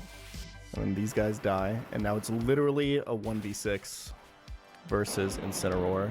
Dude, Flannery just got fucking owned. I would be embarrassed. Holy shit. Rapier gets to pick up one kill. Because Arcanine didn't hit the range. Woo! I'm soaring. The next challenge is Weather Institute, the first of many extremely difficult evil team sections. Importantly, because I can surf now, I get a nice box refresh with tons of exciting encounters. Hisuian Electrode is guaranteed a new Marvel, one of the fastest Pokemon in the game with an amazing offensive typing and most importantly, Volt Switch. Basculin will turn into Basculegion and give me my very first Ghost type. Electros is, we'll talk about this one later. Barraskewda is a huge hit. This thing hits incredibly hard and fast, and the upcoming section will have tons of rain to boost it even more. Another aggressive staple next to Electrode, the weaknesses of my box are slowly being filled out. Breloom is, unfortunately, the worst Pokemon on its route, and it's too late in the game for this thing to really do anything. Araquanid is weird. At this point, I have no idea what to do with this thing. Finally, Castform is completely useless, but it always comes holding a Life Orb, an item that greatly boosts your Pokemon's damage while costing a little bit of HP every turn. They're not the best encounters, but these will do. This game can't keep me down anymore. I'm cooking. I'm locked in. Alright, so the first obstacle is this Barbaracle that wants to set up Stealth Rocks really badly and has a Bright Powder, which is obviously horrible. Alright, Rock is shit. This should always bait Starmie. We take a Surf, we Thunderbolt him down. God, Heracross is f***ing dope. That's fine, we have Lumberry. Holy shit. Another riskless fight, boys. I think we have a pretty good shot. Now, you might notice that Electros is burned here, because if I wasn't burned, knockoff crit would put him into Berserk, giving him a special attack boost and killing Electros with crit. We're gonna knock off the focus band here. Wonderful. So let's kill this guy. Perfect. So this is Psychic or Energy Ball. It can never explode because it sees a fast kill. No drop? Oh, we're White Smoke, actually. There's no drops. We're White Smoke. Okay, I forgot about that. Okay, so it's not actually as risky as I thought. And we win. So let's think about what's ahead. I think Heracross can just raw kill this guy. I mean, this is just Haxorus random move. Walrein has a pretty good matchup. Lock it in. This has a Choppleberry, but we just don't give a fuck about that. Yeah, so we're gonna Icy Wind. Get him to -1. So usually you gotta use like 2 Pokemon to kill this Haxorus somehow without ever letting him Dragon Dance. That's kind of the hard part. We're gonna kill with Earthquake, and then we should be baiting exactly Weavile and only Knockoff. Or only Triple Axle, rather. Which is perfect. This fight was a lot harder last time around. That works. Good shit, Carapasa. He's doing business! Okay, so that fight was actually not that bad at all. This next fight is super annoying to plan for. So the meme of this fight is obviously it's a Hail team. Dude, Hammy goes crazy in this fight, actually. I think it's like lead Combuskin and Hammy. Protect, Flare Blitz, Flare Blitz. Yeah, and then, so on the Blizzard, you go Mian Shao with a berry, and you don't get frozen. Hamilton Flare Blitzes this guy's ass, and then this guy's ass comes out, and you fake out his ass, and you close combat his ass, and then the next turn you Extreme Speed Vacuum Wave his ass, and then we win. This is Bridge Rival. This is one of the hardest fights in the mid-game. It takes place in permanent rain, permanent electric terrain, because there's a thunderstorm. We're gonna have to deal with a full rain team in these conditions, plus a Mega Blaziken. But who needs a Mega Blaziken when you have a Combuskin? And who needs a Swift Swim Ludicolo when you have a Rain Dish Ludicolo? Combuskin, unevolved Combuskin, holding on to his favorite item Everstone here, baits 2 kills from Blaziken and Ludicolo. Electrode is free to do what it wants, so it's going to chip this Ludicolo with a Volt Switch. That's going to come in 2 turns. Perfect. Chip the Ludi. Electrode slot will be untouched. We go into Barraskewda.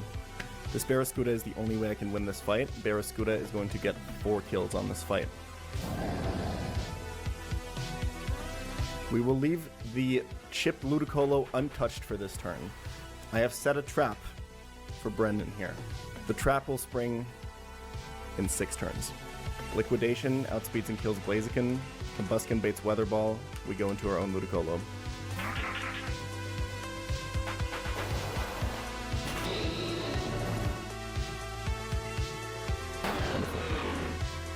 Next step, Poison Jab for Barraskewda after the chip damage from Electrode always kills Ludicolo. I couldn't lead with Barraskewda first because a Poison Jab crit would kill it, and Brick Break into Poison Jab doesn't always kill. So we poison jab this for the kill, and Ludicolo is going to fake out, which we used a hard scale for, on the Salamence. My trap will be active in 5 turns.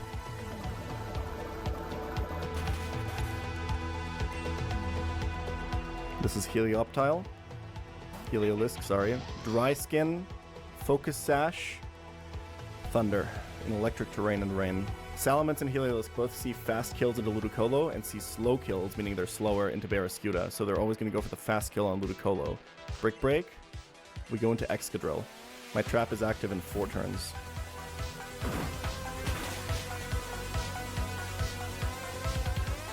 This Barraskewda, for some reason, someone in the code was looking out for me. This Barraskewda has Hidden Power Ice, which 2-shots Salamence. That was the only way I ever had to kill the Salamence with this box. Nothing else would have worked. So we're going to chip the Salamence now. We're not going to kill Heliolisk yet. That doesn't set up the correct line. Excadrill is baiting fast kills from Heliolisk with Weather Ball and from Salamence with Hydro Pump. My trap is active in 3 turns. Don't crit. And if you do, don't high roll. That's perfect. Okay, now we kill Salamence first instead of Heliolisk because we need Metagross to be in the right slot instead of the left slot. This is going to be relevant in a few turns. Kill. And fake out the Heliolisk. My trap is active in 2 turns.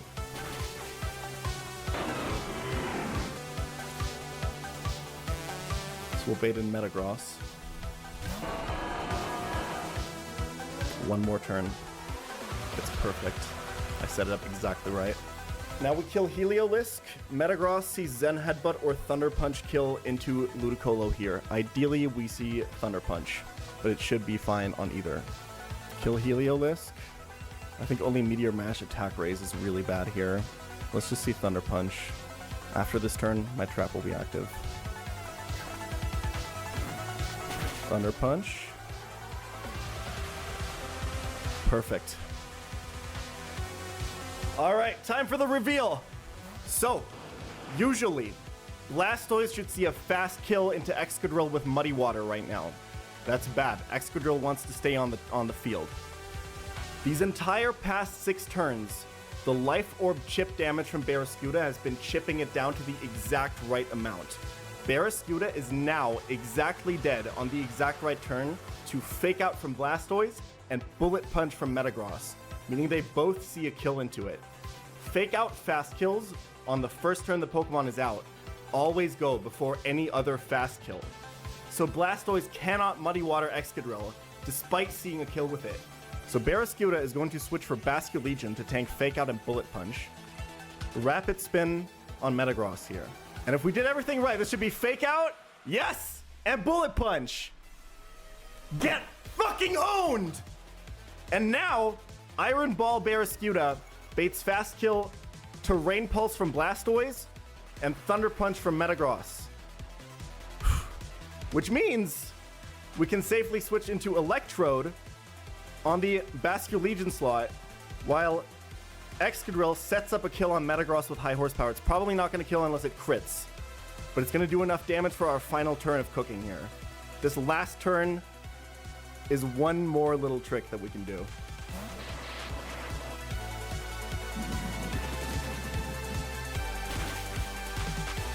Perfect. Perfect.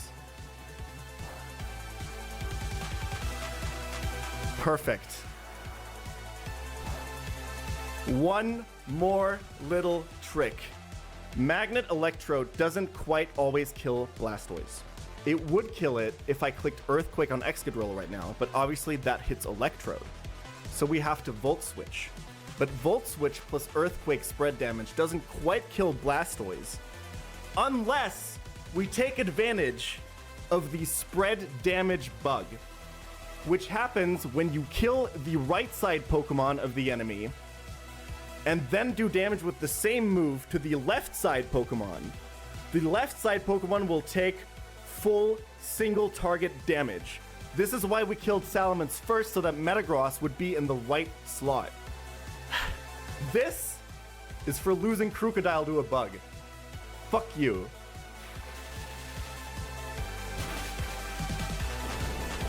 And now Metagross dies. And Blastoise takes full damage. And that's it.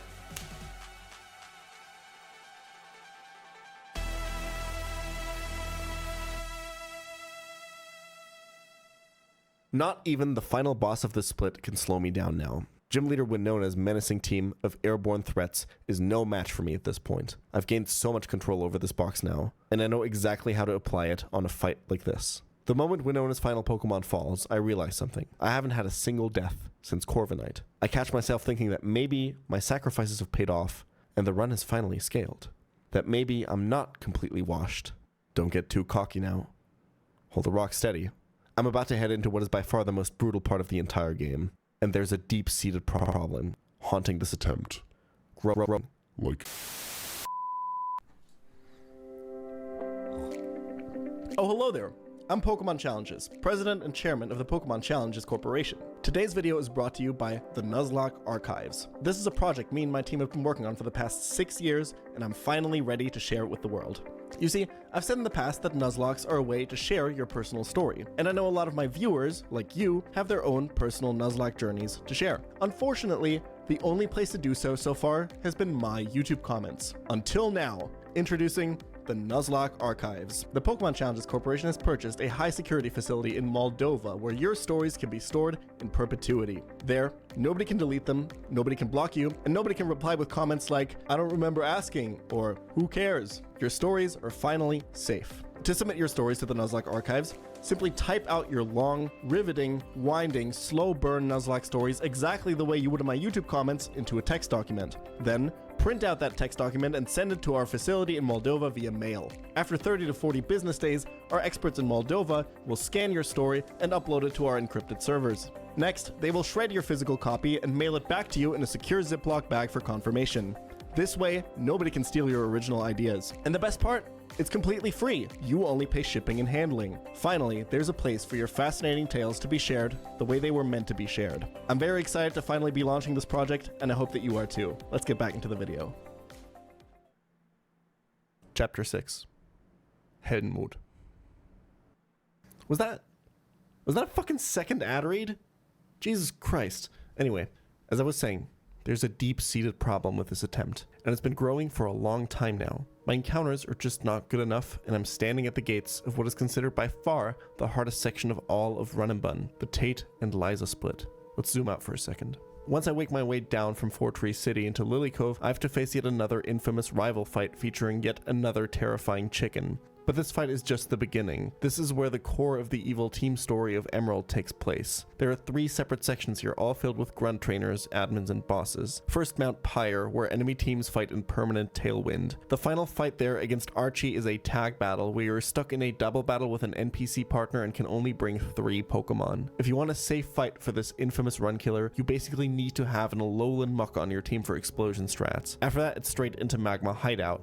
And right after that, Aqua Hideout. I then have to fight through Tate and Liza's gym. All the gym trainers are double battles, and every single one uses some crazy complex and overpowered double battle mechanic. And finally, the split is capped off, not by a double battle, but 2 back-to-back single battles against both Tate and Liza, both of which have a team of 4, with Megas, Legendaries, and Mega Legendaries. Despite the confidence the previous split gave me in my ability to pilot my Pokemon, I know from experience that being good at using a mediocre box is not enough to beat what's ahead. That's the festering problem I was talking about. This run needs something really special, a hero that I can build my strategies around. I've missed almost every opportunity for an outstanding encounter the game has given me so far. Instead of the absolutely insane Mega Beedrill, I hit an extremely awkward defensive bug type twice. I have no dark types. Instead of catching Alolan Muck, maybe the most important Pokemon for the upcoming tag battle on Mount Pyre, I accidentally fucking fished instead of surfing in that area and hit a useless Electros. At least I still have a few more chances to get Muck, so I maybe have something for the boss fight that wiped my previous furthest attempt. The one excellent encounter this run had got double crit on its very first fight. Fuck, I've even used up my casino encounter. And things are about to get a whole lot worse. The Scorched Slab opens up after my win against Winona and gives me yet another chance to collect my Muck. And while it is only a 5% chance to show up here, the most likely outcome is a much, much better Pokemon, Golisopod. Considered by every runner a top 3 Pokemon, and by some, the very, very best in the entire game because of its broken emergency exit ability. The odds of getting a run-saving encounter here are dramatically in my favor, but you can already see where this is going, can't you? Du bist so ein hässlicher Hurensohn. Wie kann man so ein hässlicher Hurensohn sein?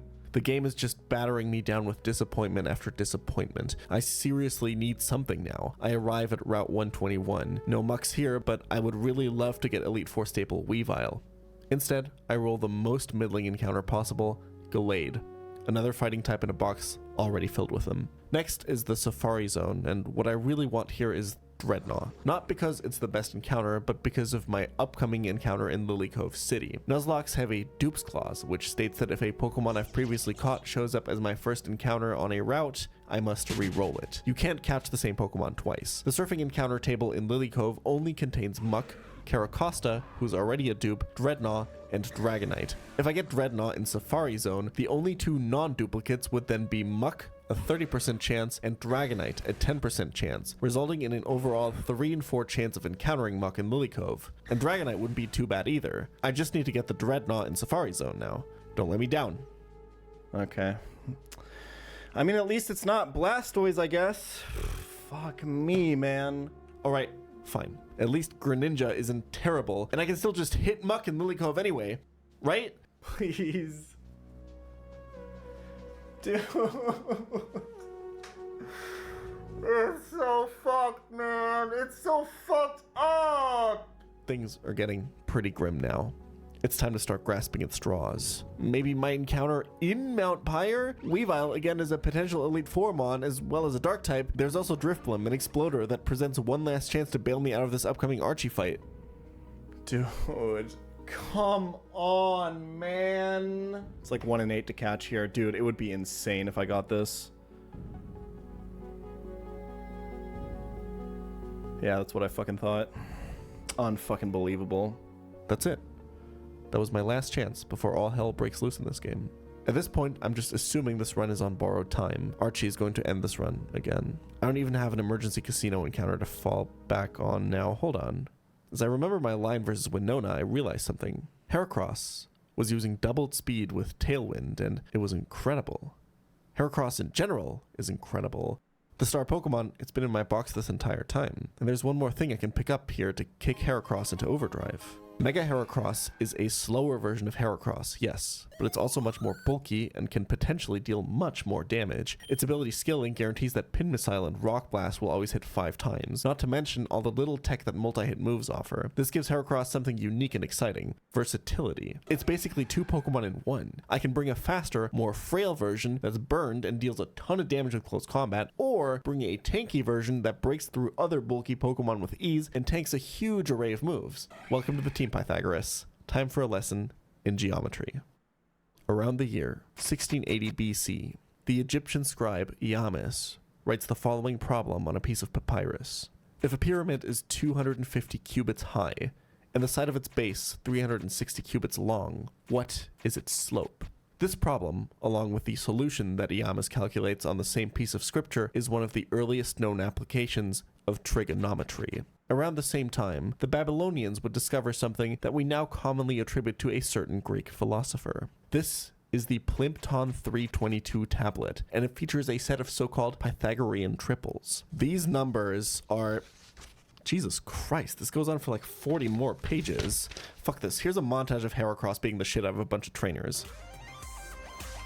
Now we Volt Switch out to do a little bit of chip damage, but we don't even need all this chip damage. We need like 1% for Heracross to kill with no boosting item. I think Life Orb Hera kills this. I think we can just chain kill with Heracross here, right? So we can go pre-burned Heracross and just fucking kill him. Don't we just go to Heracross and kill this guy? Like...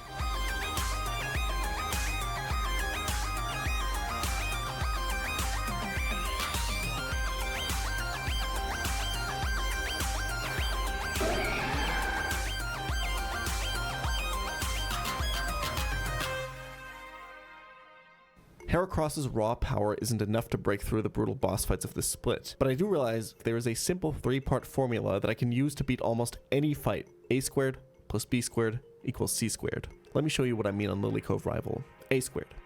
The setup. From the start, I knew this line would be set up by our weird bug Araquanid.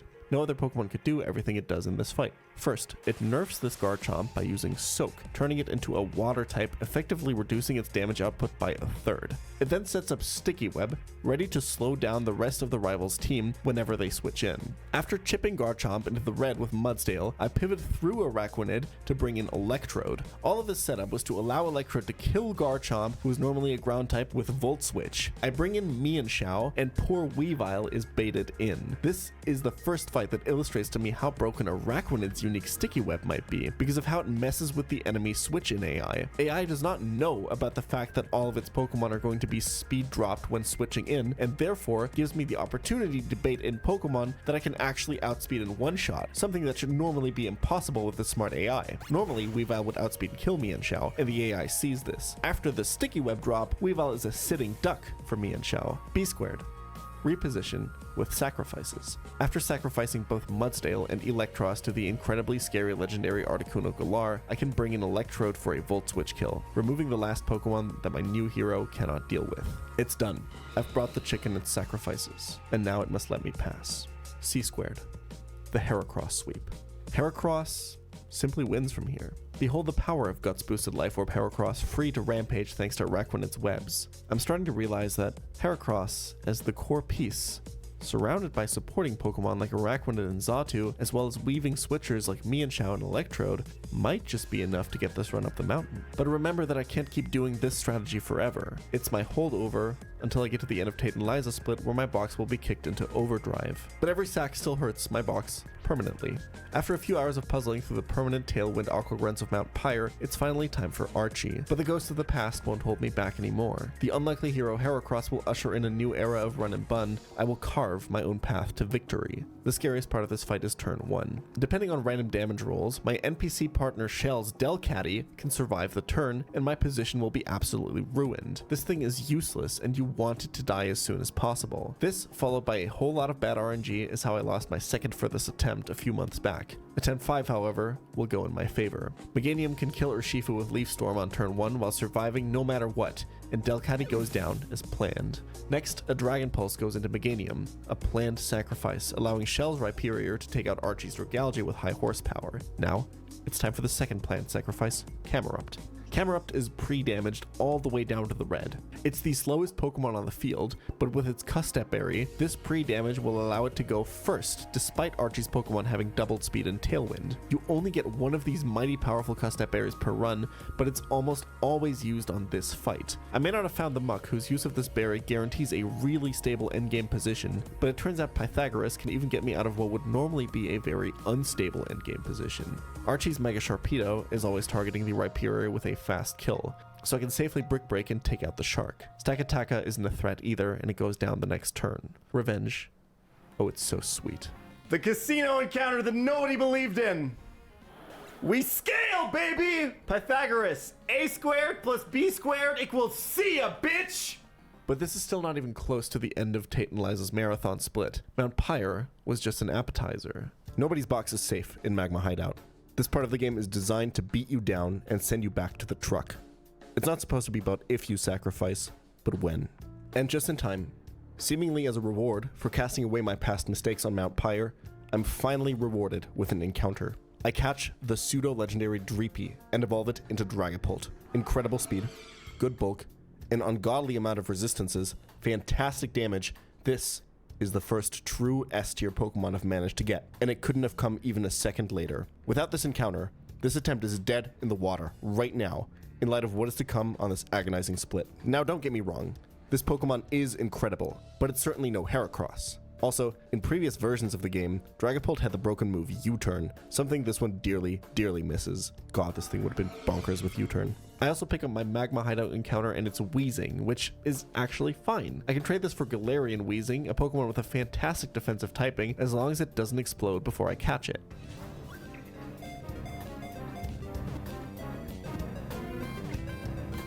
Okay!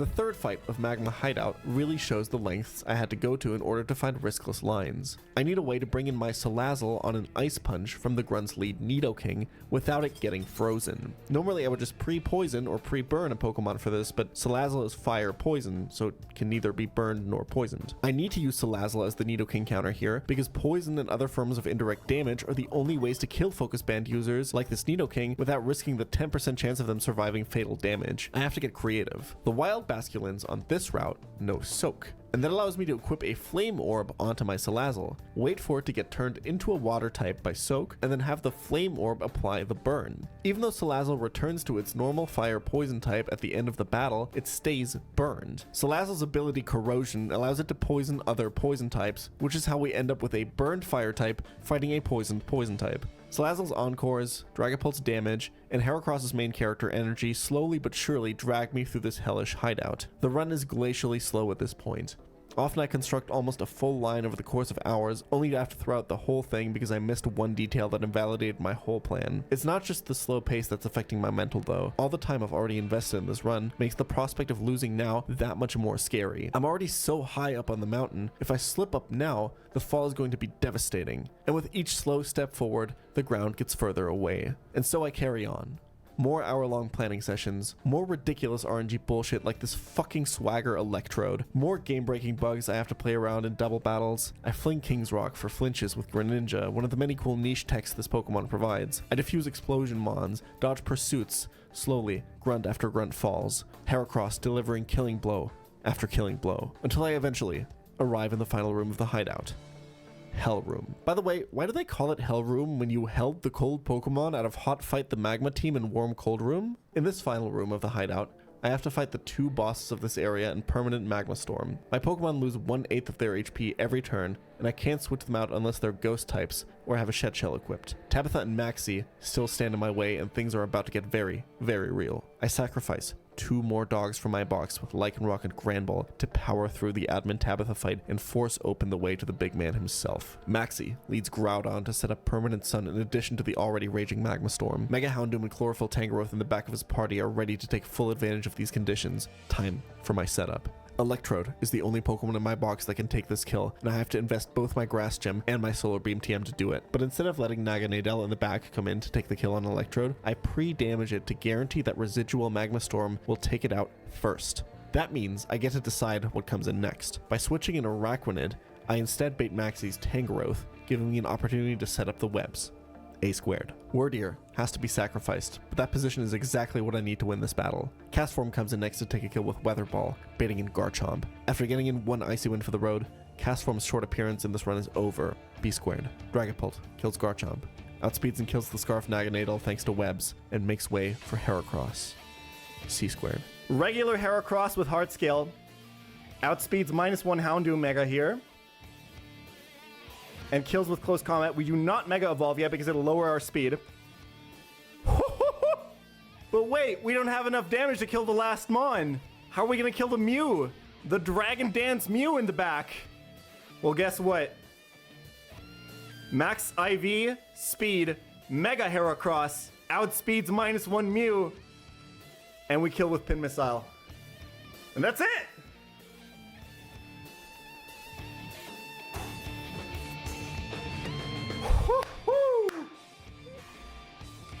And that's a riskless Maxi. It only cost us a candy, a scale, and like 3 Mons. This Maxi fight was difficult enough to be the final boss of any difficult ROM hack I've ever played. No matter. I don't get a break here. No new encounters. I have to go straight into Aqua Hideout and continue grinding fight after fight after fight. And look at me. I've gone back to being terrified of the deities within this game again. I've been sacrificing more and more with every fight, desperately killing my partners to not have to face the wrath of this game head on. And thanks to Heracross, it's working. I managed to grind all the way to grunt number 6 of Aqua Hideout when disaster strikes and forces me into a steer. The plan was to stall out its Gyro Ball PP with pivots before killing it with Basculegion, but I fully forgot Ferrothorn could curse as I make the first switch. I lost control of it for just one moment. Suddenly, things look really bad. Now, with the defense boost, my Basculegion won't see kills with superpower, which means I've lost setup control. Ferrothorn can curse again and spiral entirely out of control. Things keep going wrong. A second curse goes up, and then a third. The curses stack up to the point where body press is powerful enough to threaten low health Slowbro, even through a fighting type resistance. I thought I had it after a 5th gyro ball came down, but I then realized that gyro ball has 8 PP, not 5. I misread the documentation. Slowbro clutched up for so long against this rampaging beast of a Ferrothorn, but it can't last forever. Gyro ball number 7 out of 8 finally takes down Slowbro, and I'm forced to sacrifice Braille Loom to the final gyro ball. That means I'm safe. Basket Legion can finally come in and take out this thorny demon. I play to my outs and save the run, but I've been sacrificing so much. Every unplanned death has the potential to send this run flying off the rails. I have to keep throwing tempo sacks at this game to keep myself going. Dreadnought must fall to grunt number 8. But these grunts are nothing compared to their admin, Matt. Araquanid sets up sticky webs on the lead Mamoswine and soaks it so Zato can come in, tank an Ice Shard, and kill with Psychic to bait in Choice Scarf Dracovish. A squared. It only has Vicious Rend, but it doesn't need anything else. The only answer my box has is my own Dragapult, which thankfully can switch in on the water move as Zato U-turns out. Time for the first sacrifice, Seismitoad, which takes out Matt's Dragapult's Dragon Gem as it goes down. Aurorus comes in, dodges a run-ending double crit from Dragon Darts, and takes out the enemy Dragapult. Aurorus now has to go down to the incoming Kartana. Thanks to the webs, Zato can come in and outspeed, but it's not going to kill. Zato is the final of 3 planned sacrifices for this fight, and if it goes right, I should be able to win thanks to its last act, Tailwind, B squared. Now, it's time for Heracross to do what it does best, and take us home, fast enough to sweep the rest of Matt's team thanks to the combination of Tailwind and Sticky Web. Or so I think. What? Why? No, what did I do wrong?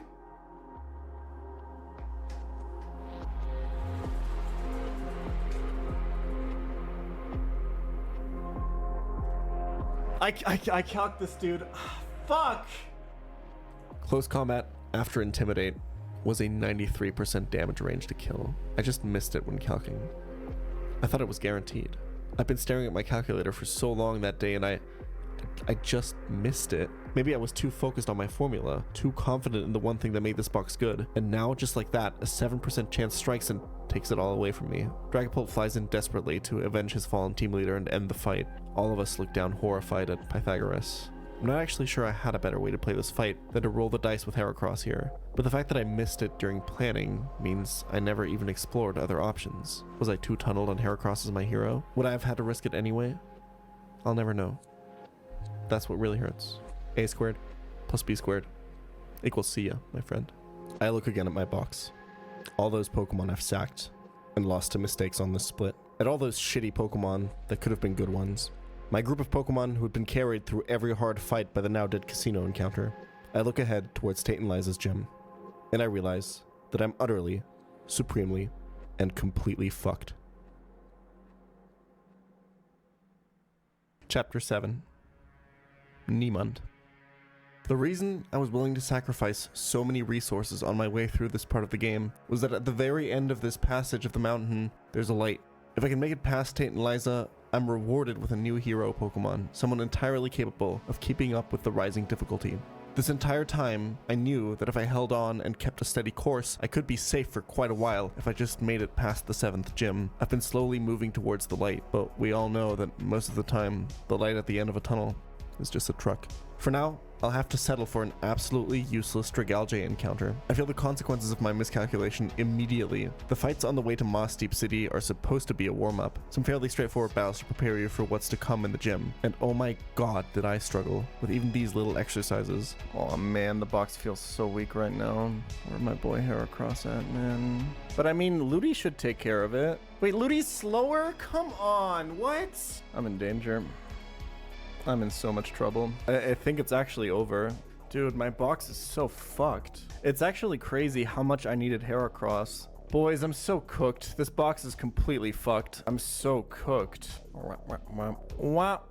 Well, it's been fun. I'm cooked, boys. I eventually find a line for all these fights, but the toll these are taking on my mental is so severe. These were supposed to be easy. What the hell does this bode for what's to come? Shoal Cave is coming up and can potentially give me some of the best Pokemon, not just for the rest of the game, but specifically for Tate and Liza's double battle gym. Gudra Hisui, Weavile, Grimmsnarl, and most importantly, the godlike doubles Pokemon Sneasler are all catchable here, and all of them are shoo-ins for my Elite Four team. A mediocre Avalugg I catch on the rep before this even improves my chances of getting the big hitters here, as it's a duplicate for the cave. There's a massive problem though, and it's not even the fact that if you take my current encounter luck into account, I'm probably going to get some comically bad shit like Alolan Sandslash here. The problem is much more tangible than that. The cave is guarded by Kim and Iris, and they have a disgusting hail team. This isn't like most of the double battles I've played where each opposing trainer has 3 Pokemon of their own. In previous double battles, this has allowed me to focus down one side to turn the fight into a 2v1 after 3 kills. This has been an essential overarching plan featured in almost every single double battle line I've found up until this point. Kim and Iris, however, are what's known as a true double. The only way to get a 2v1 position is to kill 5. This, as well as more complicated switch AI, makes true doubles significantly harder than split ones. After moving Pokemon around in my calculator for just a few minutes, it becomes very clear very quickly. I cannot beat this fight right now. I could skip it and move straight to Moss Deep Gym, but it feels like my box is just too weak for that. I overplayed my hand and sacrificed too much on the way here. The unplanned deaths in Aqua Hideout were lethal to my lineup, and the encounters in Shoal Cave are exactly what I need to improve my odds here. For the first time in this entire run, I feel stuck. Sure, I could sit down, do an 8-hour planning session, and maybe find the one line that gets me into Shoal Cave, but does that line exist? Because the fight is optional, I could always just wait, cut my losses, and start planning Moss Deep Gym trainers. But what if I get stuck calcing on those for hours? Do I then go back to calcing Shoal Cave to get my encounter? It seems like there's 2 paths I can take up the mountain, and both will eventually lead to me losing my grip and falling. It's a comment in Twitch chat that makes me consider that there might be a third path hidden away on the side of the mountain. There's a relatively well-known cute trick, often utilized by speedrunners and escape room creators in Gen 3. A true double battle like this one does not trigger if you walk past it with just 1 Pokemon in your party. This would allow me to walk past the 2 into Shoal Cave immediately. However, at least initially, there's an obvious flaw in this approach. What am I going into Shoal Cave to do? I'm going in there to catch a Pokemon that then immediately goes into my party, meaning I will have 2 Pokemon when I leave the cave. I will then trigger the double battle and get my ass beat. That's easy enough to solve. I can just have the 1 Pokemon I bring be a Pokemon with Fly, right? There's a bit of space between the exit and the fight after all. This is where things get even more complicated. These wild Pokemon are tough, really tough. They're high level and by design have really good movesets. And by Nuzlocke rules, if I white out, I lose the run. This means that if I enter the cave with 1 Pokemon and the wild encounter I'm trying to catch kills me, well, it's over. The only 2 Pokemon in my box that can fly are Sigilyph and Dragapult, which both get shredded by the Ice and Dark type moves the wild Pokemon here can throw at me. I need something much more defensive than that, but it also can't be too defensive, because if the Pokemon doesn't have a certain speed stat, then it won't be able to consistently run from the wild Pokemon if I take too long to catch them. Turns out the optimal Pokemon here that has the correct balance of speed, typing, and bulk is Excadrill. But Excadrill can't fly, so I'm stuck again, right? I can't do this. At least that's what I think, until a last puzzle piece falls into place and a plan finally forms. I need a way of filling up my party so that the Pokemon I catch goes back to the PC, but without also triggering the double battle. And it turns out there is a way to do this. Pregnant Dragapult. It's eggs. Eggs take up space in your party, but don't count as Pokemon you can fight with. And yes, Nuzlocke rules forbid me from adding Pokemon to my team that aren't the first encounter on their route, but there's no rule against eggs. As long as they don't hatch, I'm not breaking any rules. Where am I going to get 5 eggs to fill my party with?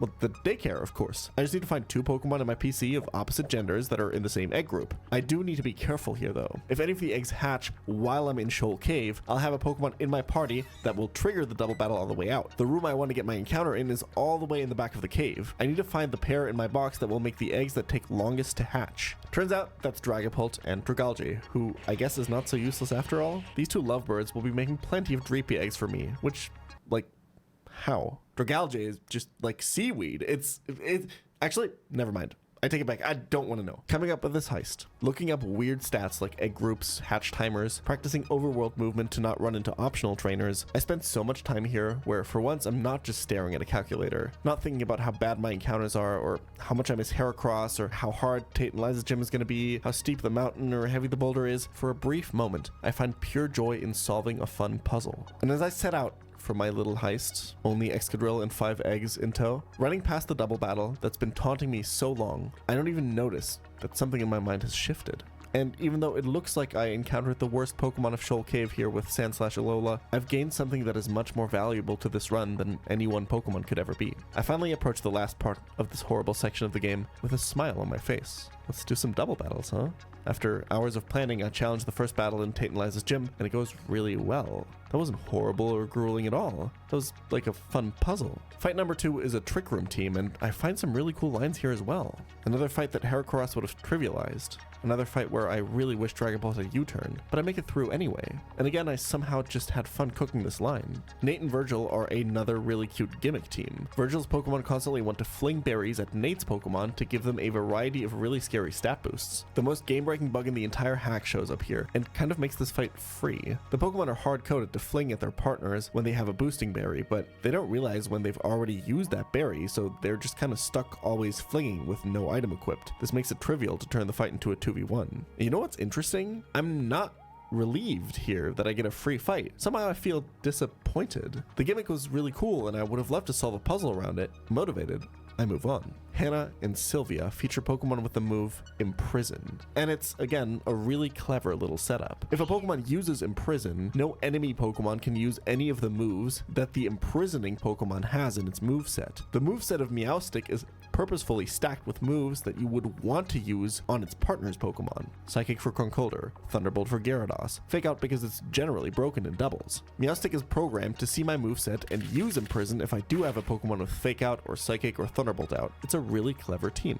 I make a massive mistake during my planning for Hannah and Sylvia. I thought I had a free switch to Greninja here, as Blaziken was baiting Fast Heal Psychic from Meowstic and Conkeldurr would die before getting to attack, but Blaziken actually shows that it can kill Conkeldurr. If an enemy Pokemon knows that it's dead to one of mine, it will always go for a priority move instead of the one that does the highest damage. If I switch to Greninja here, it's immediately dead. Luckily, I at least realize my mistake right before I make my move. There's literally only one way to recover my line from here, and it's to immediately sacrifice Blaziken. I need Greninja out the next turn. How ironic that the deity now becomes a sacrifice itself. This is, for all intents and purposes, an absolutely devastating loss. Blaziken was one of my only 2 Protect baiters, and absolutely vital for my double battles going forward. Caracosta alone can't do that sort of business. But somehow I'm not that upset. I'm not that discouraged. Look what I say during this fight. Here's where we cooked, okay? Let's take a moment to put the Blaziken thing aside and appreciate what's happening here. I'm so locked in on how cool the rest of my line is that I don't even think about how this affects my chances to bring the rock up the mountain. I don't even waste a second to look down. Can you blame me? Look at this beautiful little sequence I found. Rapidash sees a fast kill into Gallade with Play Rough here, while Meowstic sees no kills. What Meowstic does see is that I taught Gallade a Thunderbolt TM. I don't plan on using this move, ever. Gallade has terrible special attack, but you probably see where this is going, right? Meowstic has to now go for Imprison, because I have a move that it also has. I have full control. Salazzle switches into the Fairy move from Rapidash and the useless Imprison from Meowstic. All of this while Greninja is untargeted and can set up for the next turn by clicking Icy Wind to lower both Pokemon's speed. Now, Salazzle is fast enough to Encore Meowstic into Imprison, while Greninja stalls out Rapidash for another turn by flinging a King's Rock to flinch it. And with that, I've set up a massive advantage. Rapidash is slower and dead to Salazzle. Meowstic is useless for 2 more turns because it's locked into Imprison, and I can freely switch my other slot to set up the finishing sweep. I mean, come on, that was kind of sick, right? Rest in peace Blaziken, obviously, and all that, but that was kind of sick. I cooked forever for Kathleen and Nicholas, who were, for me, by far the hardest fight in this gym. The only line I found that works sees me sacrificing Wilhelm, the heroic Mienshao, on the very first turn. Writing the script, I somehow forgot that this had happened, because the only thing I remember is how cool the rest of the line here was. The sacrifice from Mienshao, an absolutely godly mid-game carry, somehow seems like an afterthought. I'm still going. So much has gone wrong, and I'm still having fun. Macy and Chapaz, yet another cool themed fight. This level 1 Meryl only knows Misty Explosion and will always die on turn 1. The gimmick here is that it has the ability Huge Power, which doubles its attack stat. Through various means, like the ability Receiver, which copies the ability of dead partners, and the move Roleplay, which copies its target's abilities, Macy and Chapon will attempt to spread this insanely broken ability onto all of their physical attackers and break through my defenses. It's such a goddamn creative fight. Luckily for me, as seen before, gimmicks with hard-coded setups are very abusable, and I find my final double battle line of the split extremely quickly. Something has seriously changed for me. The creative puzzles of this section have reinvigorated my love for this game and reminded me why I started this run in the first place. The positive switch in perspective has also changed how I view my still, by all measures, very small and weak box of Pokemon. I don't know if it ever was just about Heracross. It seems like no matter how ridiculous of a fight this game throws at me, the solution is right there on my PC, waiting for me to find it. And with that sort of outlook, how can I even lose? Maybe I can bring the boulder all the way to the top after all. I can't quite put together the line against the gym leaders yet, but now I have the confidence to cash in an encounter I've been delaying for late game. Just like always, just like it has for this entire attempt, Run and Bun doesn't give me the best possible encounter, but it gives me that one specific niche puzzle piece that, if turned just the right way, can be precisely what I need to barely keep going. I catch my Gyarados, and my line falls into place. Instead of starting the gym fight right away though, I set my sights a little bit higher. I realize I want more than just the twins' gym badge. You see, normally every player in Run and Bun who beats Team Magma in the upcoming Space Center section receives access to what is known as the scanner items, named after the scanner that you have to die for in the abandoned ship to unlock them. This is a set of 5 different held items that can be exchanged for each other by an NPC in Slateport. This means every fight from that point onwards, the player can equip one of their Pokemon with one of the following items: a Choice Band, Choice Scarf, Choice Specs, an Assault Vest, or the leftovers. Especially the choice items are unbelievably powerful in Nuzlocke and open up literally thousands of new lines per fight. Normally, stealing held items from your opponents in Run and Bun is impossible, but this upcoming fight has an exploitable weakness to it. You'll see what I mean. If I can steal Tate's leftovers during this gym battle, not only do I have access to the whole scanner item set early, I will also get the scanner item set after the Space Center, meaning I'll be able to equip 2 of these items per fight instead of 1, essentially doubling the value of this already crazy upgrade to my inventory. And so, I step up to finally end this marathon of pain between Gym 6 and 7. If I win this, I'll finally get the Pokemon that will change everything. We're not just going to get a gym badge out of this, though. We need to set our sights a little bit higher. Our plans are measured in centuries, okay? Our goal here is not just to get a gym badge, but we're going to steal one more crucial thing from Tate and Liza. All right, first up is Tate. He's going to lead with Focus Sash as Elf. This whole opening is extremely weird and awkward. This fight is a very specific puzzle for me to solve to get the second fight correctly. The goal is that on the Liza fight, I lead with Dragapult with 80% of its HP left exactly. Not 100, not 70, 80 exactly. That is the goal. I can't lead with Pult here though. This means we need to use Life Orb with Pult, and Pult technically can kill all 4 of Tate's Pokemon. But if I kill all 4, I take too much Life Orb recoil. So we needed to figure out a way to kill 2 of his Mons without using Pult, okay? The first thing we gotta do is blow up a bomb. Turn 1 Tate and Liza. It's a classic. Lizzie is the only Pokemon that can do this. This is important because Azelf currently sees a kill on Lizzie with Future Sight, regarded as a regular attacking move in this case. Lizzie should have tried being a fucking Ursaring, man. What can I say? Future Sight pops off. We blow up. We proc Focus Sash. So now we're going to go to Greninja. But wait. It's turn 2. Azelf hasn't even attacked yet. There was a second bomb the entire time. That's fucking right! This will bring in Latios. Azelf was forced to explode there because it had less than 10% HP and didn't see any kills. Now we Phantom Force to dodge the incoming Future Sight, Latios' attack, and then we kill him, taking our first set of Life Orb recoil. After this is going to get complicated. We vanish, he attacks, Future Sight, and he dies. So here's the problem with this line, okay? Is that this baits Hoopa first, who we need to PP stall to pull off the heist, okay? The problem is that the other Pokemon is in the back, and it can switch if it runs out of PP. I spent all night yesterday writing out all the conditions for the switches and everything I need to do on each possible turn, and I am fucking with you. This is obviously Zoroark.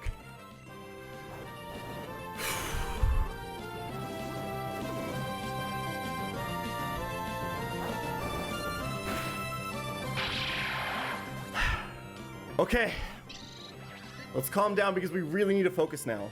Here's the situation. This Hoopa has leftovers. We need to steal them. It's really important because we can turn these leftovers at will into any choice item that we want at any point after this. To do this, we need to stall Hoopa out of PP completely. I'm gonna have to focus up because we have to count all of this out by hand. So we're looking at 8 hyperspace hole PP. Hold the hyperspace. I believe it is 15 shadow balls and 20 aura spheres. We're gonna stall out of shadow balls first, but we need to keep count of aura spheres while we do. This is always shadow ball. That's 1 shadow ball. This is always aura sphere or substitute. Okay, 1 substitute used. Shadow ball, aura sphere, shadow ball number 3, aura sphere number 2, shadow ball number 4. I would really like to give more flavorful commentary, but I can't. I need to really clutch up here. This is super important. This is aura sphere number 3, shadow ball number 5, 6, 7, halfway there, 8, 9, 10, 11, almost there. This is 12, right? 13, 14. This should be the final shadow ball. So now it'll start using hyperspace hole. Let's hope we counted right.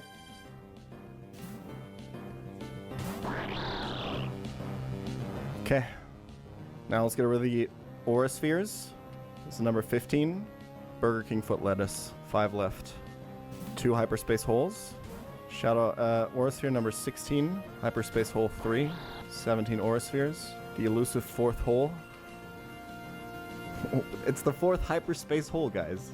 1 more aura sphere. That's 20. We can just click any move here. Just click Icy Wind or something. It doesn't matter. This should be the last hyperspace hole.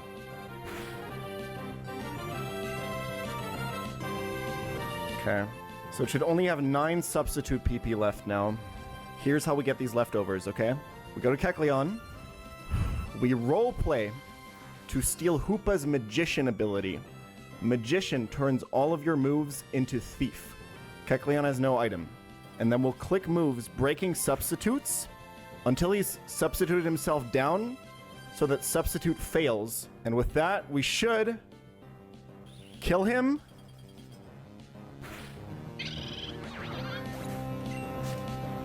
And obtain the leftovers! And with that, Tate is defeated. This one's not that hard. The next one's the real one. So here is why this setup was so important, okay? Lizzie was in slot 1 and died, which means Dragapult in slot 2 will now lead on this fight, which is what we were looking for. Dragapult is at 80% HP and will take one more life orb tick, killing this Tapu Lele. That specific exact HP range brings in Metagross and always gets Zen Headbutt, which is what we need to set up the next pivot chain. We need reliable Zen Headbutt from Metagross. And this is the only HP range that sets it up. The beautiful thing about the leftover steal is that we saved 1 life orb tick on Dragapult because it didn't kill Hoopa. So let's Phantom Force. Kill, take 1 more chip of life orb. And because of Psychic Terrain, and because he doesn't have Tough Claws yet, because he's calcing as non-Mega Metagross, he should only see Zen Headbutt as highest damage here, and never Meteor Mash. Okay, good. This is the position that we needed to beat this. We're about to pivot between Gyarados and Greninja to get this guy to -6 with Intimidates, okay? He will Earthquake on Greninja, and he will Zen Headbutt on Gyarados. That's -1. Beautiful. -2. -3. It's a classic. This is a very old school strat. 1 more. Just 1 more. I think if it's Meteor Mash crit here, it's actually fine. I think. And that's -6. Torterra's battle armor, so it can't get crit here. We need to dodge like quadruple flinch here, first of all. We need to have taken exactly 1 Zen Headbutt. That's a fuck ton of damage for being -6, by the way. Exactly 1 Zen Headbutt when this dies to bait in Latias. Okay? If we're lower HP than that, we can bait Dragon Pulse from Latias, which we don't want. We can still technically bait it, but it's almost impossible. This means that after the first Earthquake, we have to Synth up, get hit, and then hit again. If we get flinched, we gotta Synth up. Let's not see any flinches. Cool. First Earthquake. This is really consistent because we can't get crit. Synth up. Don't get flinched. It's 2 free. And now Earthquake. Don't get flinched. Bait in Latias. Beautiful. So we always outspeed and kill with Life Orb boosted Dragon Darts here. And we bring in the final demon. Focus Sash, Hoopa, Unbound. We need a little bit more. Hoopa has Zen Headbutt and Expanding Force for psychic moves. It's got Aura Sphere, and it's got the dark type move Hyperspace Fury. Hyperspace Fury always lowers his defense, and we need that defense drop to kill with Dragon Darts here. What's going to happen now is he has to use either one of his psychic moves or Hyperspace Fury, which means we're going to go to Greninja. If it's a psychic move, it's always Aura Sphere, so we go back to Pult, and we go back and forth until it's Hyperspace Fury on Greninja, okay? Once it's Hyperspace Fury on Greninja, it'll do like 50 to 60, triggering our Citrus Berry, bringing us out of range for the second Hyperspace Fury. If it is crit Hyperspace Fury on Greninja, we have to sack something to regain the tempo. And that sack is probably going to be Gyarados if I had to guess. So 1 in 16 to lose Gyarados here. We still win if it happens. There it is! Don't crit!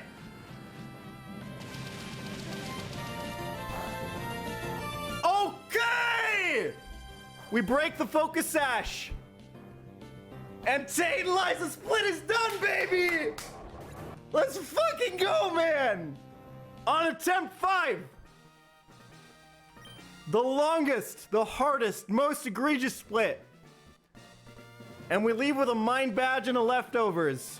And a really, really fucking full death box. Heracross was with us in spirit, man. He would have loved this fight. Today's video is brought to you by Arson.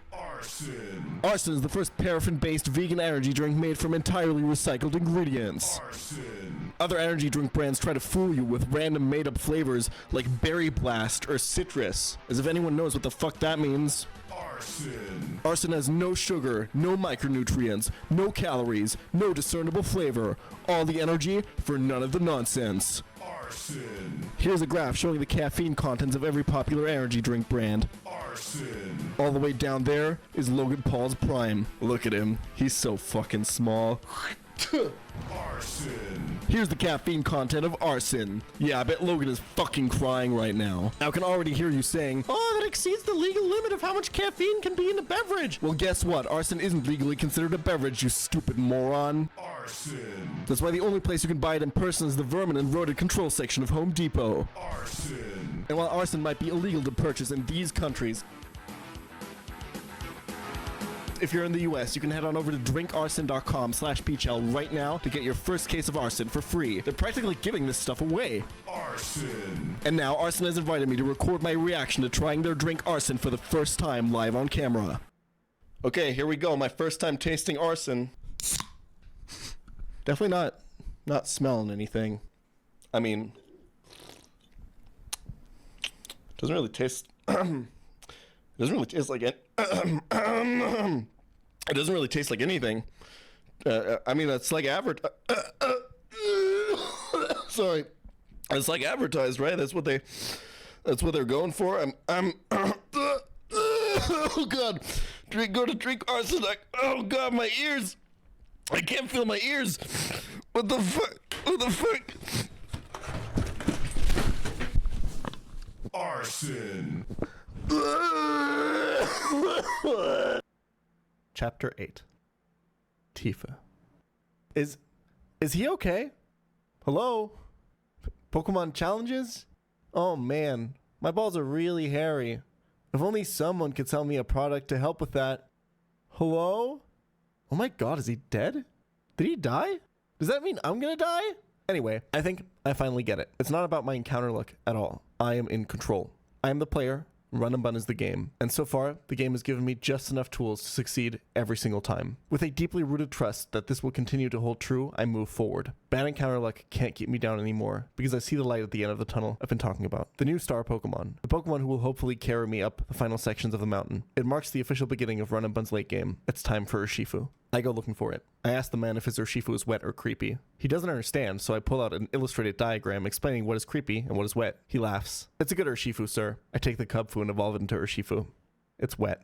This is why, despite all the deaths, I still believed in this run's ability to make it to the summit. Urshifu is the single strongest Pokemon you get access to in Run and Bun, and it's a guaranteed encounter. No matter which form you get, creepy or wet, it'll be a candidate to come to every single fight for the rest of the game. It has ridiculous stats, an incredible signature stab move that always crits, as well as access to tons of technology, like speed control moves, or Rock Smash, which is changed to be a guaranteed defense drop in this game. If it can't quite kill something, it'll always have its trusty priority Aqua Jet to go first the next turn and do that extra bit of damage. Also, remember all caps when you spell the man name. The upgrade my box has gotten is immediately noticeable. I think we might have finally scaled. The planning sessions for the Magma Trainers in Moss Deep Space Center almost fly by, and I'm doing 3 fights per day again. It's not just the scanner items and Urshifu, my entire approach has changed. No fight shows this better than the tag battle at the end of Space Center, where me and Steven must take on Maxie and Tabitha together. The shift of perspective on my lineup of Pokemon allows me to find an incredibly safe and satisfying line for what is supposed to be another terrifying RNG fest. Octillery, sorry for calling your mother a prostitute earlier. To let Octillery take center stage, I'll be using my newly acquired Choice Specs as well as the move Trick Room, which reverses everyone's speed on the field, meaning slow Pokemon like our lovely Mollusk over here go first. Steven's Dialga will set this move up for me. This is the only time throughout the entire game that the player can actually use Trick Room coming from their own side. None of the Pokemon they can catch actually learn it. The puzzle here is to figure out how to let Steven's Dialga actually get this move off though. Tyranitar carries Taunt and will want to use it to stop Dialga's Trick Room. Landorus can one-shot Dialga with Sheer Force Life or Boosted Earth Power. I only have one way to prevent both. Kecleon is my lead, with Fake Out to stop Landorus from moving. Unfortunately, this has to be the end for Kecleon, as it also has to bait Tyranitar into a kill and prevent Taunt. This sacrifice allows a clean switch into Octillery, who is now ready to outspeed and kill everything on the field with the ridiculously powerful spread move Water Spout. Team Magma's last stand is washed away. Have I been underestimating every single Pokemon in my box? Almost as if to test me on this theory, another round of encounters will end in another round of misses here. I take a last 40% stab at the godlike Mega Beedrill and Pseutopolis, and instead find the very niche Durant. Seafloor Cavern gives me my third chance to find Primarina, probably the best Elite Four Pokemon not named Urshifu, as well as another shot at Gudra Hisui. The underwater cave instead throws an Absol with absolutely embarrassing IVs in my face. Run and Bun tops it all off by giving me Cradily, by far the worst possible encounter on its route. But things are different now. I finally understand how I can beat this game. There's no point in praying for the encounters that have brought everyone else before me past the game's final fights. Run and Bun will give me whatever it wants. And so far, that's always been enough to barely make my way through. Instilled with this confidence, I dive into the ocean's depths to take on Team Aqua one final time in Seafloor Cavern. The gimmick here is that enemy trainers have indefinite Aurora Veil in every single fight. This means that all of my Pokemon will be dealing half damage against the monstrous teams of Team Aqua, making the fights essentially unwinnable if I don't pierce the veil. I can do this by having a Pokemon use Brick Break, Psychic Fangs, or Defog. So, not only do I have to find a line that beats the Grunt's late game lineup, I have to find one that starts off by weaving in one of those niche moves at some point. 3 hours of cooking go into Grunt 1. It's a beautiful line. Stalling out the Kingdra, using Ludicolo's Brick Break to destroy the screens, baiting the exploding Executor early, and using Durant's priority first impression to get around Quick Claw. I said earlier that Durant is niche, and this is exactly what it's good at. Seeing this line all put together looks like I'm dancing around this terrible fight. I make it look easy. And as long as I don't think of the abyss behind my back, I feel like it is. Another 5 hours go into Grunt number 2. I lock Swampert into Avalanche with the Torterra Salazzle Encore combo and let its poison take down before bringing in the star of this fight. Not Dragapult or Urshifu, but none other than the absolutely terrible Sandslash Alola to shatter the Aurora Veil and set up the rest of the line, baiting Alolan Muck into a killing Focus Punch, which will be continuously interrupted by Slash's perfect accurate Smart Strikes to get around the mischance of Muck's Bright Powder. The issue now is that Roserade's Sleep Powder can completely take Arcanine out of the fight. The standard counter to this would be a Lumberry, which Arcanine can't hold here because it needs to hold Wide Lens to counteract Roserade's held item Bright Powder. Normally, I would pre-poison here, but I can't afford to take additional damage or the line is unstable afterwards. Instead, I freeze Arcanine before going into the fight. This means that Roserade can't click Sleep Powder into it as it already has a status condition. Arcanine would then thaw itself with Flare Blitz and take down the Grass type. Unfortunately, I was not completely read up on my freeze mechanics before pulling the trigger on this line. The Abyss behind me seems very close, as I'm locked into an absolutely terrifying steer. The reason we're frozen here is twofold. So this is always HP Fire on this turn. Can't be any other move. He always sees kill. Perfect. Now we're never dead to Sludge Bomb crit. Being frozen means that we can't get Sleep Powder this... Oh, shit. I got hit by a fire move. Oh, the goal was to defrost with Flare Blitz. Okay, so now he can Sleep Powder, so now we're f***ed. We're so f***ed. I need to wake up turn 1.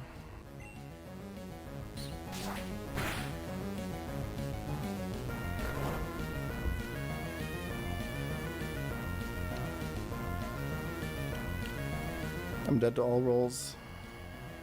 I think I have to hit Encore with Salazzle. It's bright powder, so I'm 20% to miss. I think this is my best shot.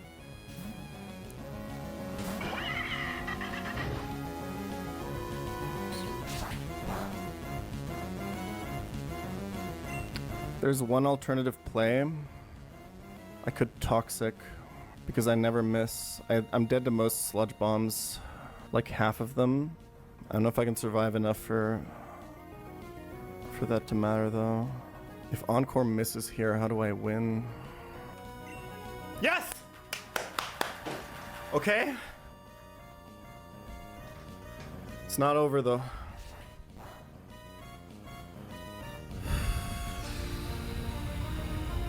I honestly don't even know if this was that good. I should have thought about this more. I thought I could more easily live add 2 more energy balls. Half of them kill me here. Sandslash Smart Strike doesn't do enough. The main thing that this did, there's either...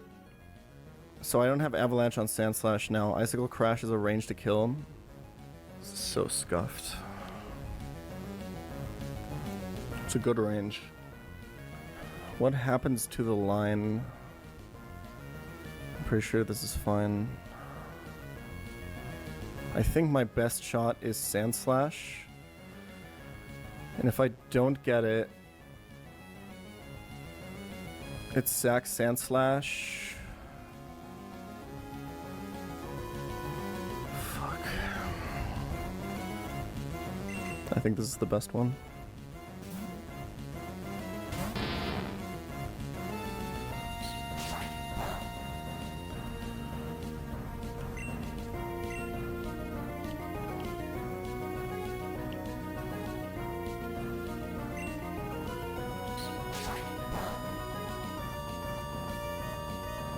Yes! Come on, hit the range!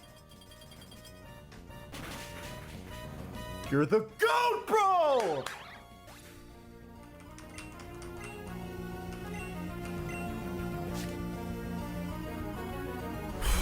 Line recovered. We win. I'm bringing the Pokemon I previously thought to be terrible to their absolute limits.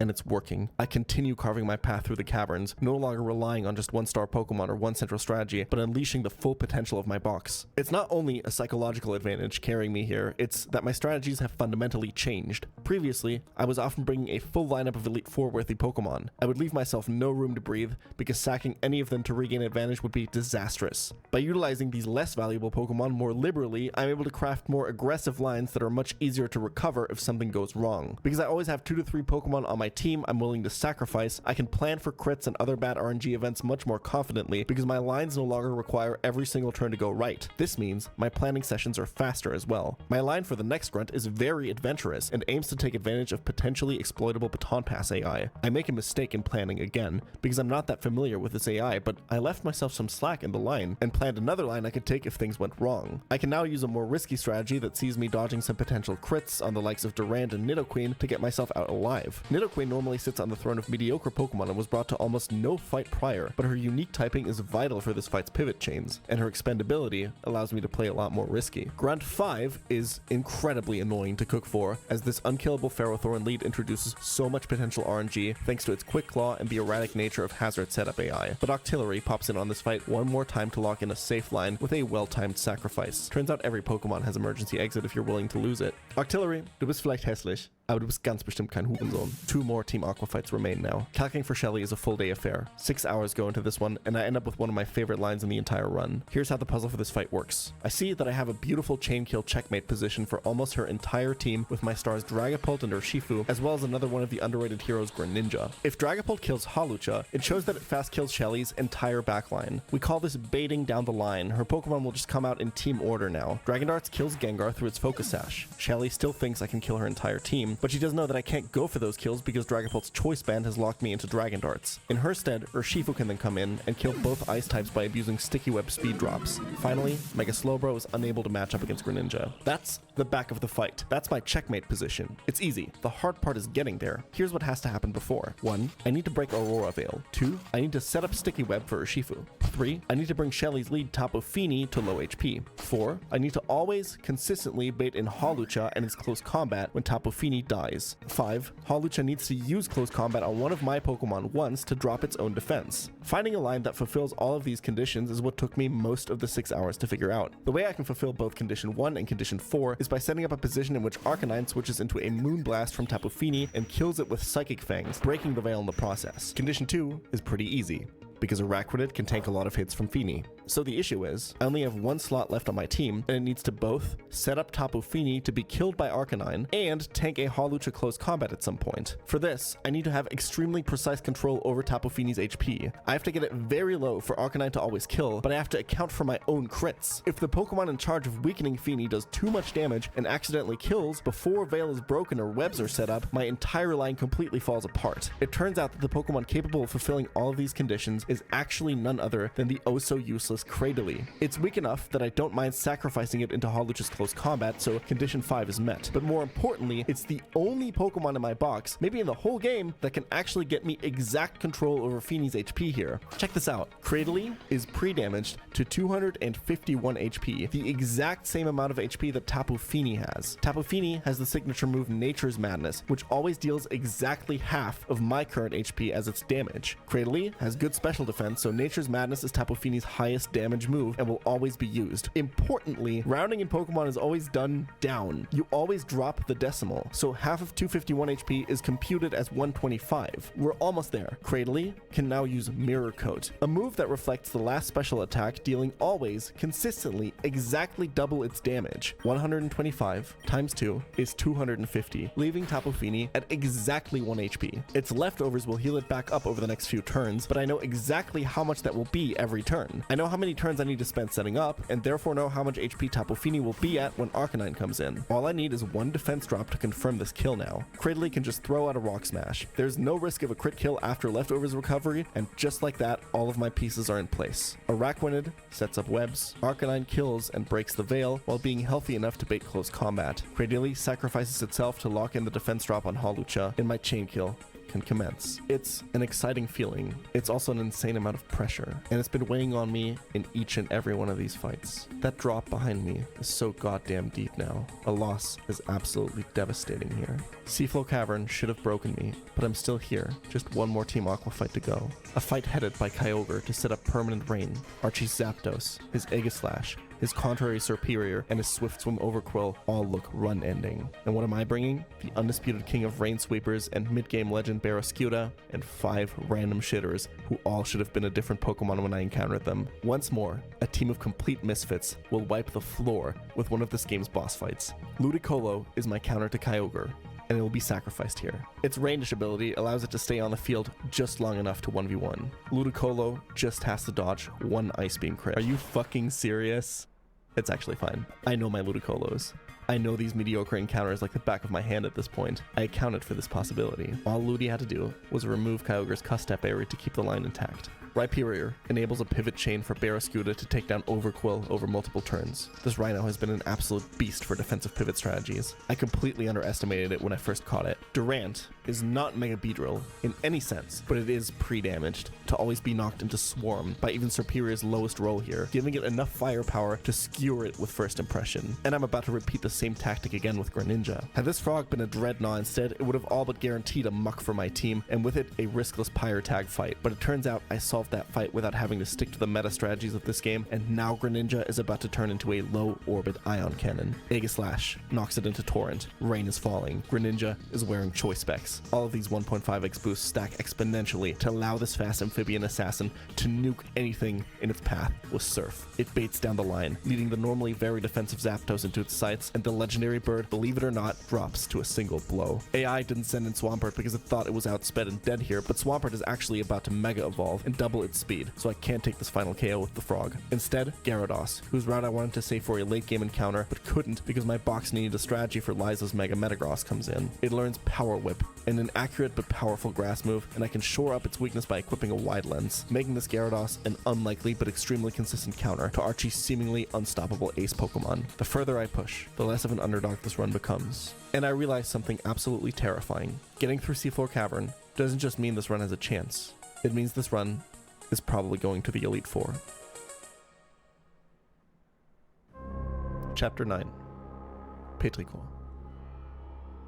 Let's zoom out one last time and look upwards at the peak of the mountain, that damned place where Sisyphus' curse is to be fulfilled. Sydney, Phoebe, Glacia, Drake, and Wallace. What makes this game's Elite Four special is that all of these fights, excluding the final champion Wallace, can be fought either as double or single battles. The teams you have to defeat change depending on which style you pick. The player must fight 2 of them as doubles and 2 of them as singles. The game forces you to prove that you're proficient in both battle styles. Sydney, the dark type specialist, is the first member you'll be fighting. His doubles team leads with Incineroar, the undisputed greatest double battle Pokemon of all time, as well as an Articuno eager to set up Tailwind. Creepy Urshifu is also on this team, and its Unseen Fist ability completely invalidates the player's classic protect baiting strategies that dominate most double battle lines. Most players fight Sydney as a double battle. The Elite Four, unlike gyms, does allow for pre-status and pre-damage techniques that are even more important in double battles. The later your double battles are in this gauntlet, the harder it is to keep your Pokemon at certain HP ranges for those fights. Next up is Phoebe. The stars of both of her teams are Lunala and Mega Gengar. Lunala threatens the disgusting Meteor Beam Power Herb combo. Normally, Meteor Beam is a 2-turn move. On the first turn, the Pokemon raises its special attack, and on the second, it unleashes a massive rock-type special move.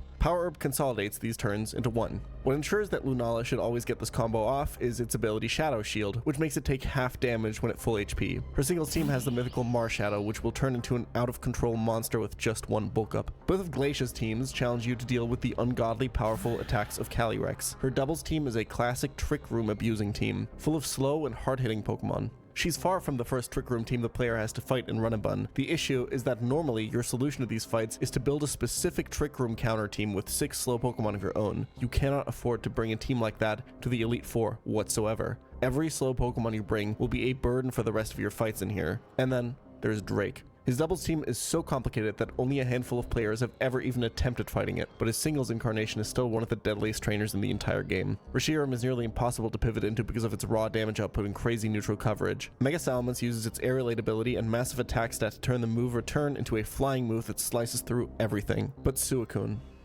This goddamn Suicune.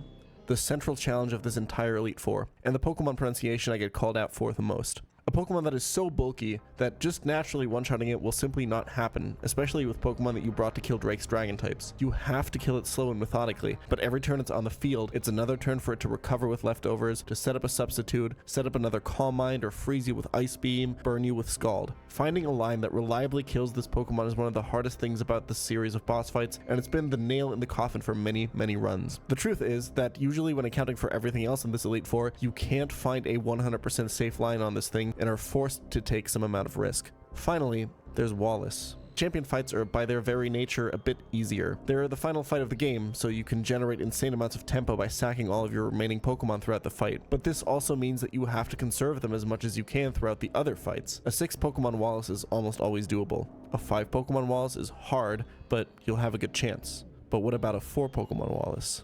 A 3 Pokemon Wallace?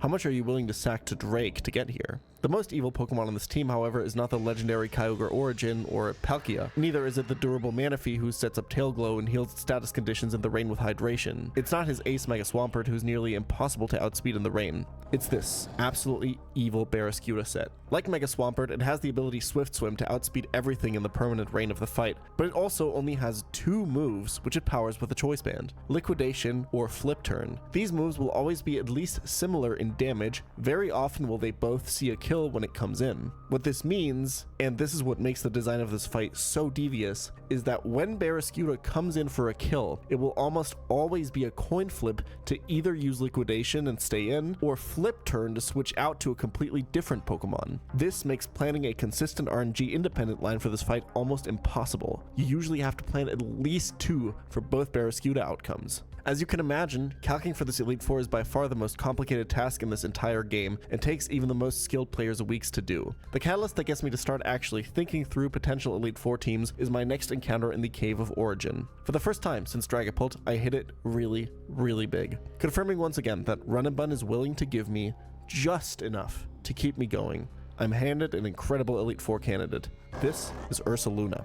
Like Heracross before it, Ursaluna has the ability Guts, and even more so than Heracross, Ursaluna's attack is already pretty disgusting. What makes this thing so broken is that it also gets access to the move Facade, which doubles in damage when the user has a status condition. The calcs from this thing are absolutely wild. Ursaluna is also extremely bulky, especially when paired with the Assault Vest. Its weakness is that it's slow. like really slow. But I have some experience enabling slow damage dealers at this point. Sigilift Tailwind, Araquanid Sticky Web, and the Choice Scarf combine with Despair to turn her into an absolute beast and let me tear my way through the remaining swimmer fights on the way to unlock my next big encounter. Let's take inventory of what my Elite Four team looks like so far and what I will want going forward. Urshifu is part of every Elite Four strategy. Up until very recently, the only Urshifu-less Elite Four victory was performed by the Romhex creator himself. Both Wet and Creepy Urshifu are phenomenal Pokemon, and a good fighting type is absolutely required for this boss gauntlet. Creepy Urshifu is considered much better for the Elite Four, and if you don't have it, you will usually want a different dark type for Sydney and Phoebe. The late game casino prize Hydreigon, as well as the Shoal Cave encounter Weavile, would be the next best choice here, but as you know, I missed out on both of those. In fact, I know that I already cannot get any more Elite Four viable dark types from this point onwards, and will have to almost certainly lock in Absol. It's actually not a terrible Elite Four Pokemon. It does get a Mega Evolution, but mine just has such terrible stats.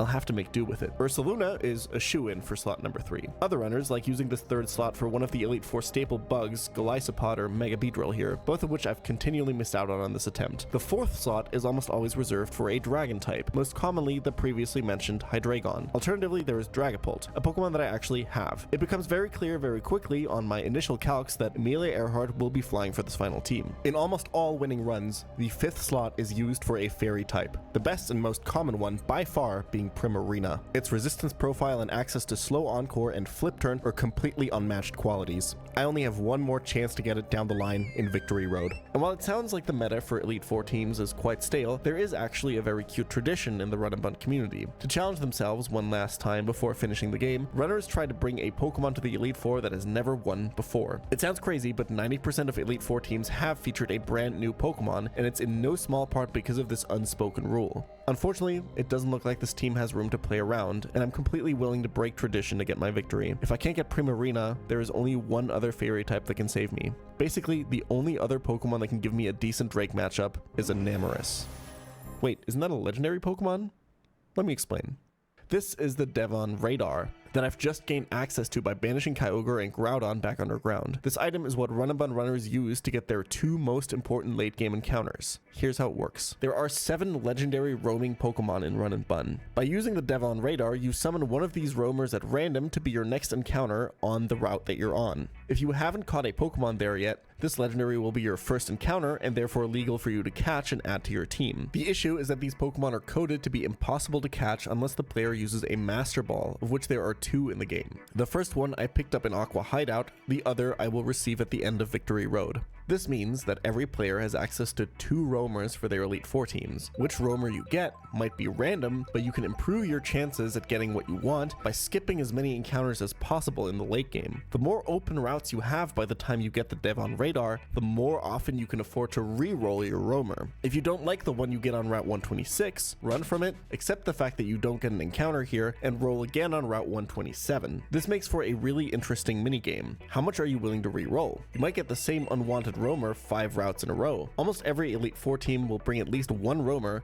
a majority of them will bring 2. Knowing which roamers to take and which ones to skip is therefore vital for late game team building and can often decide over victory and defeat. Let's go over all the roamers real quick from worst to best. Tornadus sits all the way at the bottom. Its pure flying typing is just too niche and it gets absolutely no interesting moves. A close second worst is Cresselia. Yes, she's very bulky. Yes, she has access to weird skill swap tech where it can trade abilities with its opponent, but pure psychic types are just not at all what you want for an Elite Four team. Neither Cresselia nor Tornadus have ever been used on a winning Elite Four team. Latias is third worst for being generally outclassed by other dragons. The defense it gets in exchange for Latios' offense is just not worth it, and this is where they start getting pretty good. Landorus is a competitive Pokemon staple for a reason. Fantastic typing and massive damage make it a super strong contender. Thundurus heads off the top 3 for having a very useful electric typing. It wreaks havoc on Wallace, is fantastic for repositioning in doubles, and as Electrode has previously shown, stab boosted Volt Switch is just an absolutely broken move in Nuzlocke. Enamorus, as mentioned before, is the only fairy type that you would even dare to compare to Primarina's usefulness. It's the only fast and high damage fairy type in the game, capable of running absolute circles around Singles, Glacia, and Drake, as well as Wallace. Finally, at the top, there's Latios, the undisputed king of dragon types. It does most of the things that Dragapult and Hydreigon do in the Elite Four, but better. It finds kills so much easier than them. Give it a Scarf, and it exceeds Pult's speed while superseding its damage. It's got access to Tailwind to help out slow attackers like Ursaluna. It's the perfect Elite Four Pokemon, but I don't need a dragon. I need a fairy. So, to fill my next Elite Four slot, I roll my first roamer encounter with the following mindset. I need Enamorus. To maximize my chance of getting it with my second Master Ball after Victory Road, I decide to lock in my first roamer as soon as possible while leaving as many routes open as I can. This will remove that first roamer from the pool entirely, and every route after will have a higher chance of giving me Enamorus. So, my mindset going into this first roamer is, I'll catch everything that's not Tornadus. You know, at times it really feels like this game has a sense of humor. I move on to the next route to try again, and for a moment see the shadow of what I think to be Tornadus once more. To my elation, it's Thundurus, ready to bless my box and lock in my 5th Elite Four teammate. In the game's final gym, Thundurus immediately shows off its potential. Every single trainer here has at least one water type, with most having 2. Even before checking the trainer sheet, I'm sure Thundurus will be coming to just about every fight in here. The fact that it can serve as a pivot Pokemon and an offensive threat is huge in this gym, which has a number of gauntlets and back-to-back fights. It's so refreshing to get to cook with a box with this many tools now. It feels good. It feels powerful. I feel like I went from cooking in a shitty studio apartment kitchen to a Michelin star restaurant. Gym leader Juan checks one last time before the Elite Four if I've really learned to handle true doubles. I have the confidence, I have the tools. It's out of the question that I'm making it to the Elite Four at this point. But if I want to win there, I'll need another good encounter. I need a fairy type. Or something. Anything for that final slot. I've missed almost every opportunity to get this last piece of the puzzle, and time is running out. I have one more chance to get Primarina, and I miss badly. The air is getting very, very thin now. I turn around and risk a glance down the mountain.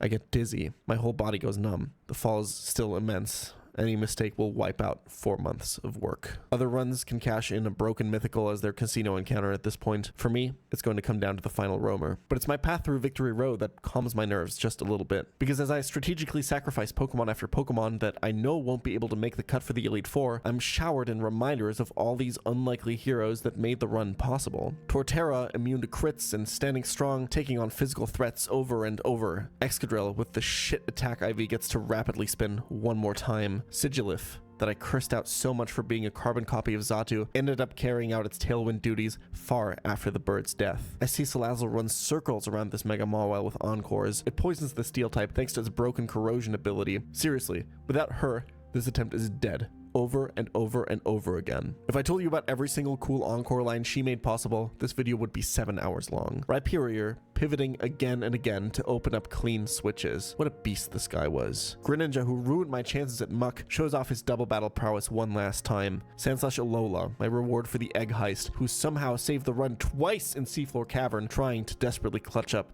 one more time. One last fight. Durant is here for its last impression, taking one more kill against Orbeetle before it goes down. And then Caracosta doing business, the undisputed doubles god. It hardly ever hit anything, much less killed, but this run is absolutely not here, still doing business, without Costa's protect baiting. Godspeed, my friend. And just like that, it's time.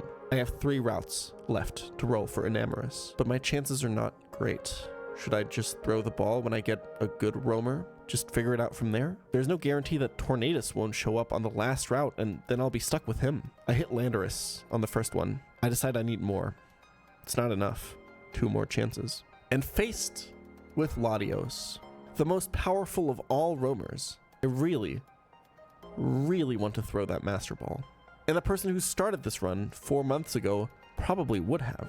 But I realize that despite Latios being what I want in this moment, Runabun has insisted again and again on not giving me what I want, but giving me what I need.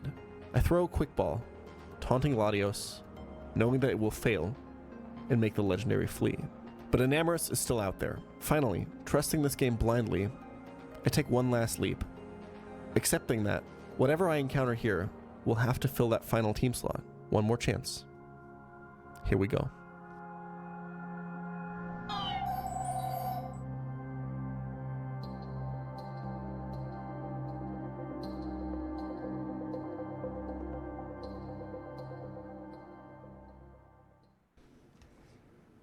Du hast gewollt.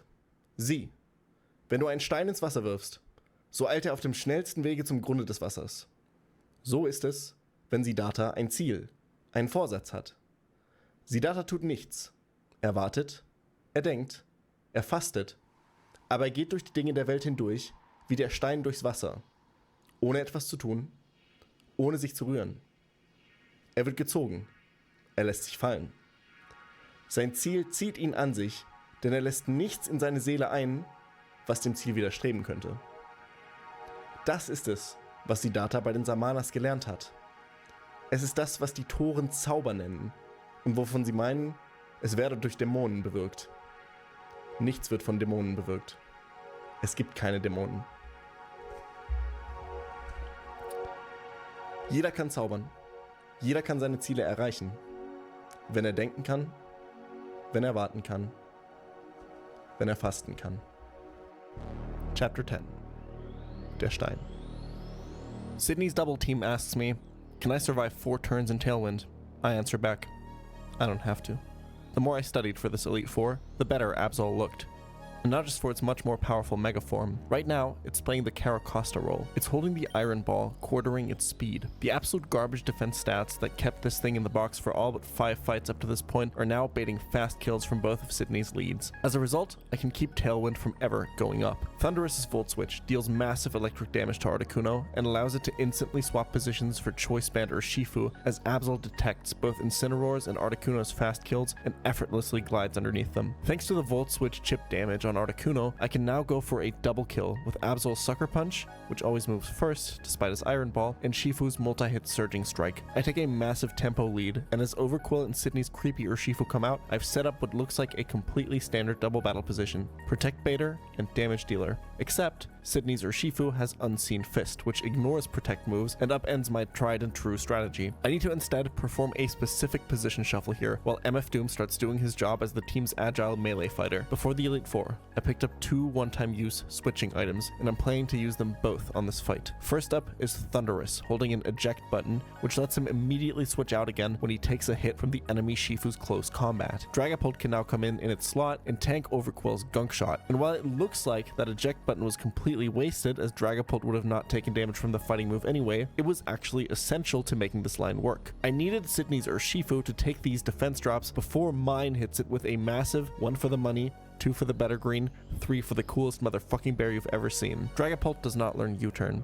I've begged for it over and over during this run, and I would have loved to have it here too, but that's not how we play anymore. Remember, this game always gives me the pieces I need to build my own way out. So using the second one-time use switch item, Eject Pack, I can finally build Dragapult her very own U-turn. She fires a volley of meteors. Her special attack falls, which triggers the Eject Pack, and Amelia Earhart flies away, ready to give me the tempo switch I need to win this fight. In her stead, Absol sneaks back in to tank the legendary's dark move as Urshifu slams well-aimed critical strike after critical strike into the already weakened Overquill, sending it into the abyss. I've achieved an endgame position, and it's checkmate from here. With creepy Urshifu off the field, Absol is free to bait and protect again while my beautiful banded bear beats the black baneful beast to butter. A final shuffle around the Mega Gyarados, and just like that, 4 more fights remain between me and the peak of the mountain. I'm going off the most traveled path for the next fight. Phoebe is usually done as a double battle. If I can finish this, I'll be just the 7th out of 28 Hall of Fame runs to do Phoebe singles. But my line here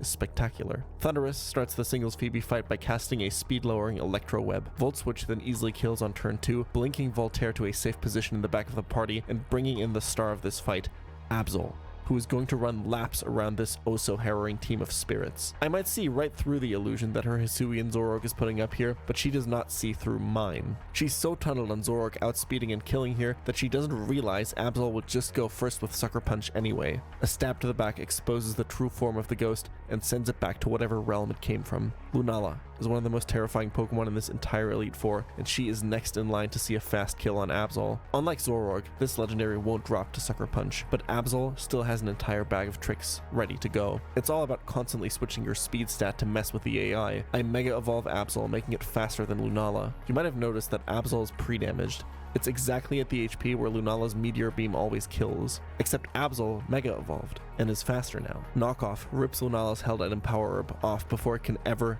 use it. The monster hangs helplessly in the air with a shattered shadow shield as it charges up an attack that will never fire. Mega Absol, still faster, sinks its blade into the Wraith once more and banishes it. The disaster Pokemon Absol is completely capable of dissecting the rest of Phoebe's team if I can just get past her next legendary roadblock, Marshadow. Marshadow throws down a close combat, and to tank it comes the first Cresselia in Run and Bun Elite Four history. I'll need it to close combat and drop its defenses at least one more time for this setup to work, so Ursaluna comes in dodging the Shadow Sneak and baiting another fighting move. Cresselia tanks it again, and the undead Marshadow has redug its own grave. Cresselia basks in the moonlight to heal up and then casts Future Sight, which will hit into Marshadow's broken defenses in 2 turns. Enough time for Absol to get back in position on a Shadow Sneak. Marshadow tries in vain to fire off a final close combat, but Absol detects it from a mile away and steps aside as Cresselia's Future Sight annihilates the mythical Marshadow. The beautiful thing about the setup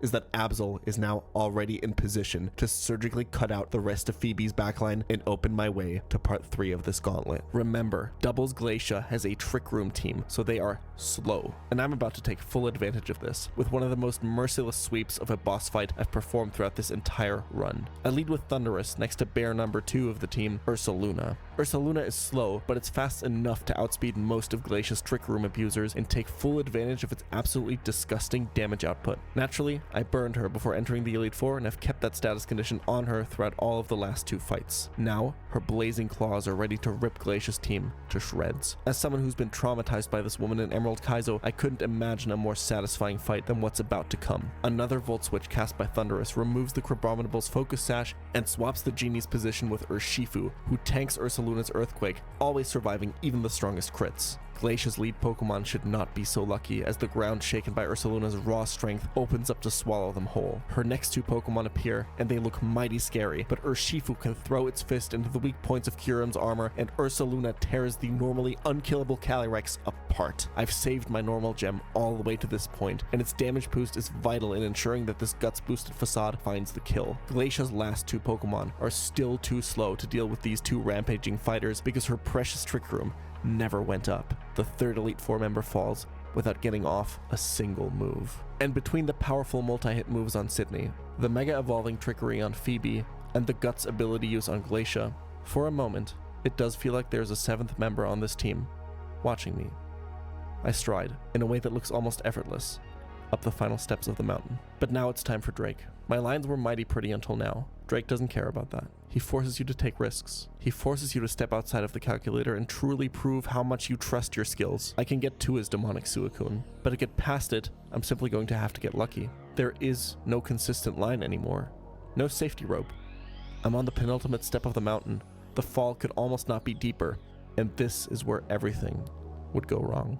I already fought my 2 doubles, so Drake is a single battle by default. I can't kill his Dragapult from full health, but leading Cresselia allows Absol to switch into a Shadow Ball, forcing Dragapult to take a tick of Life Orb damage, which is enough for Mega Evolved Sucker Punch to always eviscerate it. Unfortunately, now is the Dark type's time to go. Absol chips off Crawdon's Focus Sash with Sucker Punch before making its heroic exit. I need the tempo reset here, and I don't need Absol for the rest of these fights. At least, I think I don't. Thundurus comes in and envelops Crawdon in lightning as it Volt Switches to the back of the party once more. I bring in Ursaluna, baiting in the one mon it's here to beat, Zygarde. Ursaluna tanks 1,000 arrows and gets the kill with Ice Punch. Here it is. The problem. The inconsistency. The imperfection. This Suicune is the biggest demon standing between me and the summit. I have a plan, but I have to adapt every step of the way. I can prevent the dreaded Calm Mind at first. Ursaluna is always dead to Suicune's damage moves. After Urshifu tanks one of those, it shows that it outspeeds and 2-hit KOs Suicune, further maintaining setup control for me. It's very important to note here that even though it totally can, Urshifu must not kill Suicune at any point here. My line completely falls apart otherwise and I pretty much lose instantly. The basic plan is this. Urshifu matches up well enough into Suicune defensively to drop its defenses at least twice with Rock Smash. I need Urshifu to drop Suicune's defenses and do enough damage such that even if Suicune sets up Substitute on my switch to Dragapult, her second Dragon Dart shot will always kill Suicune after the first breaks the Substitute shield. This switch is also why Dragapult has been poisoned for this entire Elite Four. This prevents a Scald burn on the switch in while still allowing Pult to hold a Choice Band. From there, the line is easy and quite cool. Drake thinks that his Salamence in the back is dead to Dragapult because he doesn't know that he's going to Mega Evolve it. He does all of the calcs with regular Salamence. I'm now baiting down the line. And Reshiram is next, giving me a free kill. This is why Dragapult needed to be the one to kill Suicune. Now, it's just Drake's ace left. Mega Salamence, maybe the hardest Pokemon to counter in the whole game, actually has a perfect answer in my box, and it's none other than Cresselia. You see, we can abuse the fact that Drake calcs with regular Salamence on its first turn on the field here. Look at Salamence's moveset. It won't Roost, it's full HP. It won't Dragon Dance because I'm still showing a kill to it and have it setup locked. And Drake doesn't know that Return is about to turn into a flying type move with Mega Salamence's Aerialate ability. The only move he can use on Pult on this turn, and only this first turn before he Mega Evolves, is Earthquake, which means I have a completely free switch to the levitating Choice Scarf Cresselia, who thanks to the Scarf's speed boost can take down Salamence with 2 Ice Beams while always being bulky enough to tank the massive Aerialate return. It's beautiful. Cresselia might have been exactly what my box needed. But let's rewind, because all of this only works if Urshifu deals enough damage with its Rock Smashes. I roll once, I roll again. Suicune's HP is still too high. I have to attack a third time, and now Urshifu is dead to both Scald and Ice Beam, and therefore baiting random move. Crit Ice Beam would instantly kill Dragapult, and with it my run. My heart starts racing. I have some failsafes. Cresselia has a ton of HP and can pivot into Ice Beam to confirm Scald, while still being healthy enough to take on Salamence. I have a backup plan involving Thundurus that can shut down Salamence. And in the worst case, if I have to sack to regain tempo, I can maybe beat the upcoming champion fight with just 4 Pokemon. But with the diverging lines that Barraskewda can create, I have no idea what my exact strategy even looks like in that scenario, and I would be forced into steering a whole fight at the highest possible point of the mountain. I pivot to Cresselia to try to maintain control. I feel the boulder, and with it, the last 4 months of work slip. The story of Sisyphus. It's always the same, isn't it? Don't do it. Oh no. No, no, no, no, no! I think I just lost. I have another out. I think the easiest way is I just risk the crit with Pult. This is actually pretty good that he Calm Minds now, because now Pult doesn't take any damage on the switch in. The chance for it to Calm Mind is pretty good. It's 10% to go for Scald here.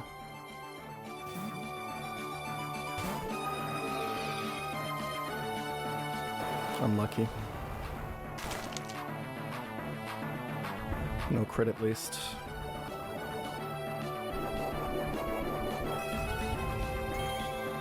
Dragon Darts at -3 always kills this. And we show fast kill to both Pokemon in the back, so this is just Reshiram next.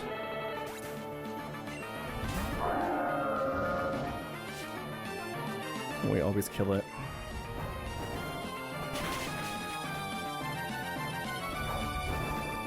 I'm pretty low HP. He doesn't need crit to kill me anymore. I have to do the Thunder Wave play.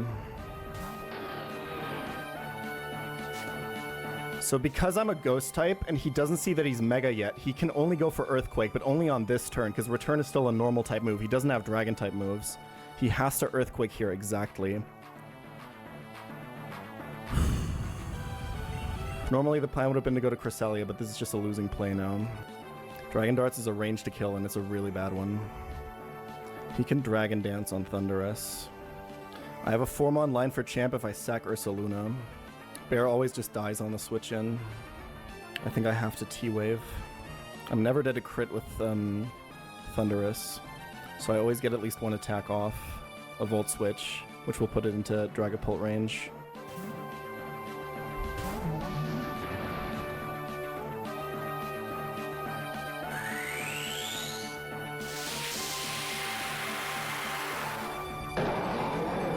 Yeah, if I slow Volt Switch here, he just Dragon Dances and ends my existence. Let's T-Wave. It always hits because I'm an electric type. He never kills me with crit.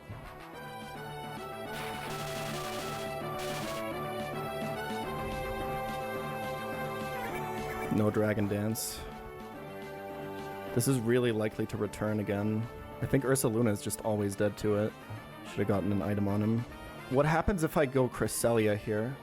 Can't I guarantee the D-Dance? Nah, Cress is gonna get put into kill range. Most likely. I'm trying to not do the 5-mon champ because it's not good odds to win.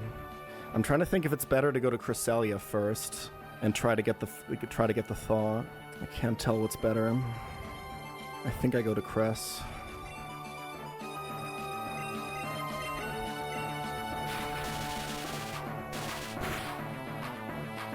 Show me not D-Dance.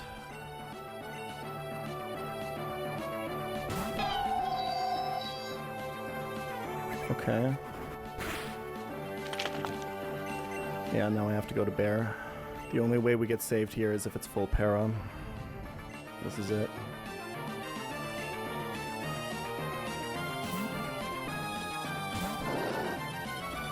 Unlucky.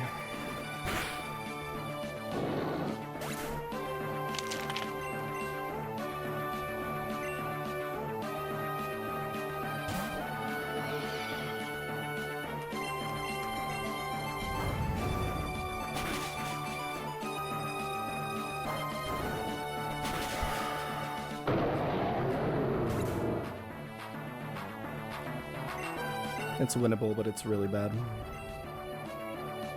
There's a chance. I have to think about this real quick. I haven't thought about this line too much.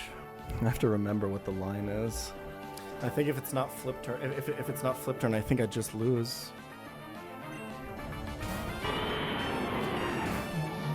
Electric Gem Thunder Punch, because we're plus attack Thunderers, always outspeeds and one-shots this Kyogre. This is important because we didn't want to go Choice Band.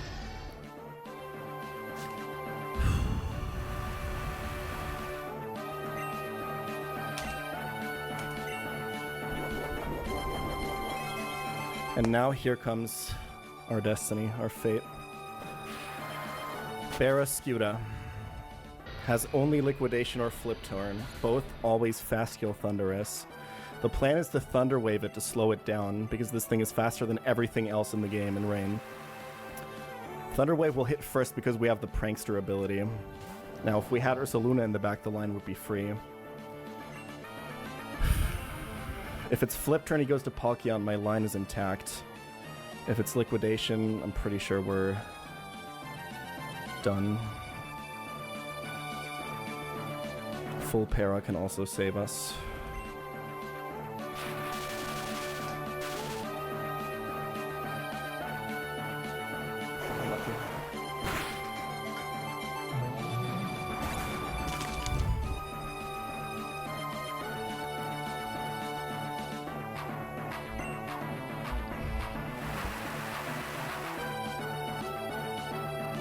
I'm pretty sure the way I need to do this is Cresselia needs to full 1v1 the Manaphy.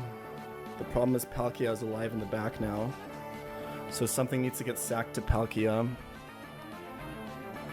before Pult dies. If I kill it with Shifu, it's always Palkia, but I can't afford to switch Crest into that. If I kill it with Pult, I can actually chain kill both Barraskewda and Gudra. I think that's the play. I need to dodge a crit on Gudra as well.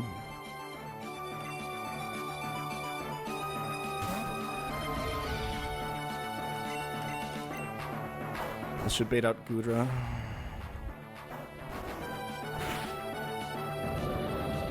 I'm only dead to crit, like highest roll.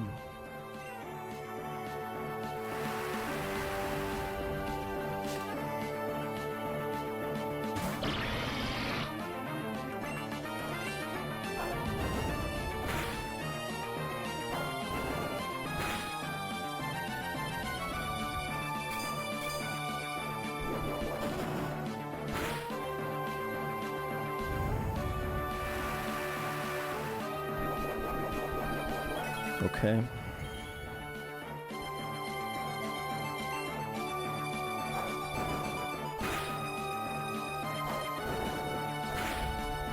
This is Manaphy. We can lose on an Ice Beam Freeze here.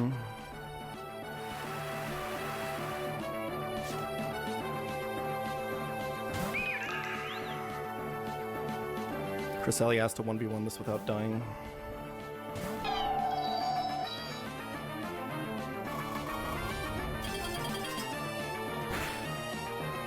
Okay, the way we do this is we skill swap hydration off of it and then paralyze with thunder.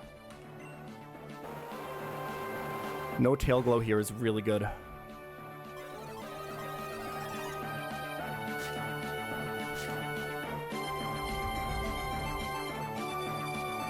It's really unfortunate that we're barely outside of citrus range there, but it's fine.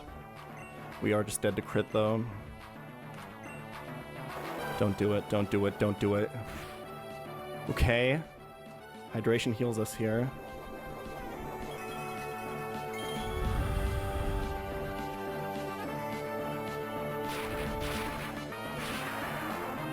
Para?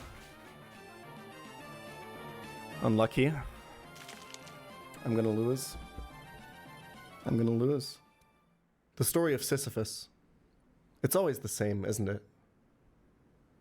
It's just that the first time he got to the top of the mountain, he didn't know. Do you think that when that boulder slipped from his hands and rolled all the way back down, he realized that this would be his fate? I don't know. I cannot push a boulder in real life because I'm not Sisyphus. In this moment, faced with humiliating defeat, faced with the fact that I'm about to lose everything that I worked for, and faced with the fact that it's all my fault, I'm not Sisyphus. I'm not a Twitch streamer or a YouTuber. Not an influencer trying to sell you a product. I'm not Pokemon challenges. I'm not Jan. In this moment, for a few fateful minutes, I'm Peachel. I'm the best Nuzlocker in the world. And this is how I beat the Run and Bun Hardcore Nuzlocke. I'm definitely gonna lose. Unless I get the para here.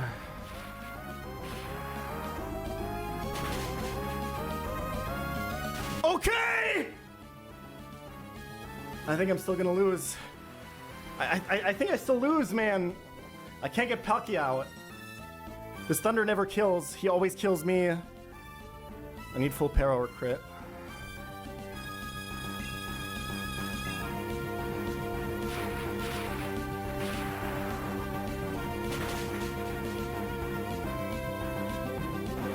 It's over.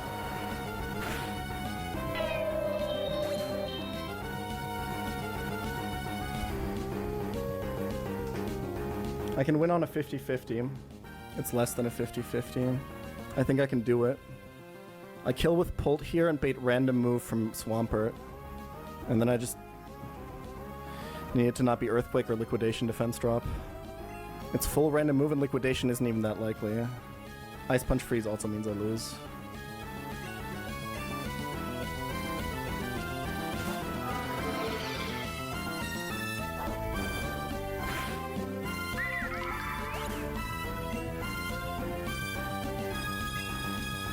We're living on borrowed time, the clock ticks faster.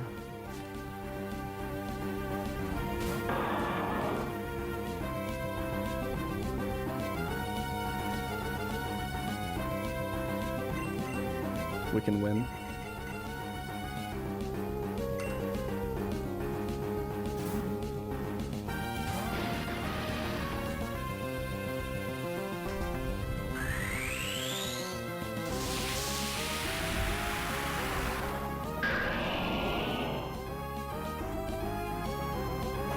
Don't drop! Okay!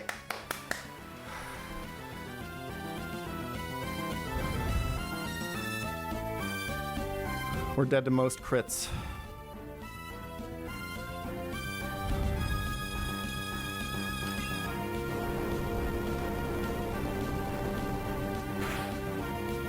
Yes!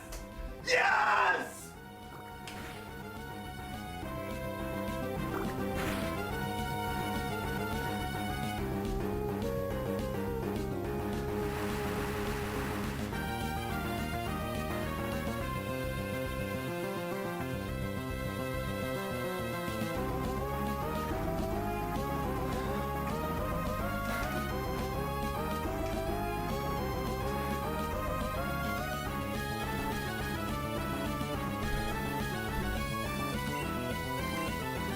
Mystic water boosted! Surging strikes into Aqua Jet always kills! It's only Palkia left in the back!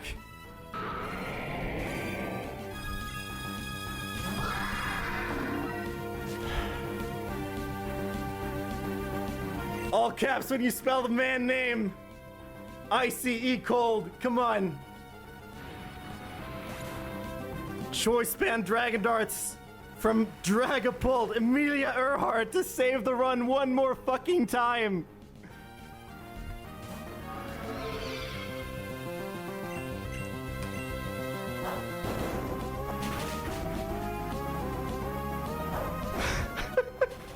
Yes!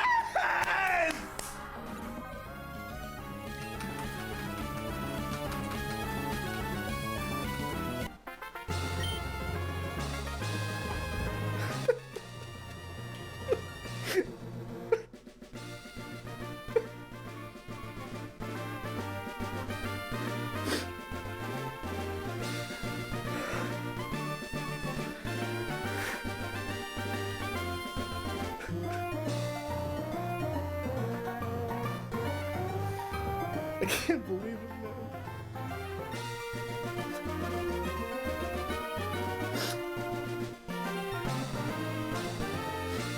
I was so sure it was over.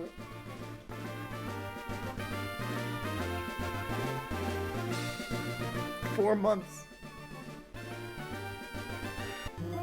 I was so sure 4 months of work were gonna be gone and we're gonna go back and...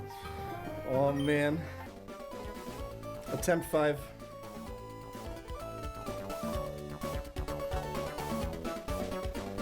I may not be the best anymore.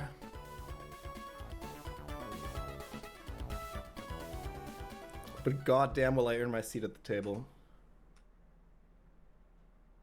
Hindsight has compound eyes. I learn all my lessons way too late. Roadblocks on my horizons. My one mistake just couldn't wait. Pressure was on.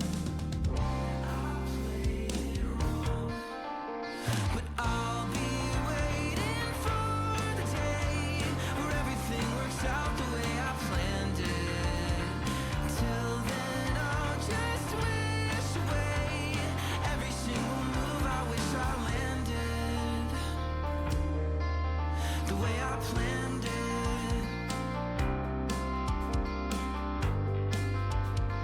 Everything worked out the way I planned it.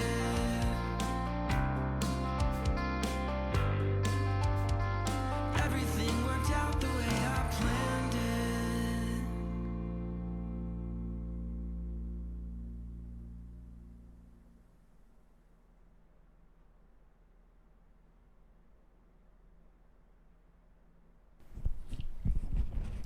This video was brought to you by Chastity King, the only chastity cage that prevents you from taking it off by threatening to cut off your private parts like a heavy-duty paper cutter.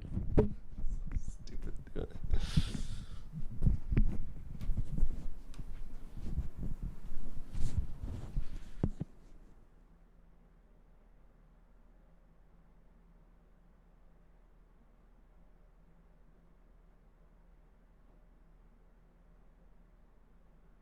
Undertale is a tiny game released on the 15th of September 2015 and started life as a $5,000 Kickstarter.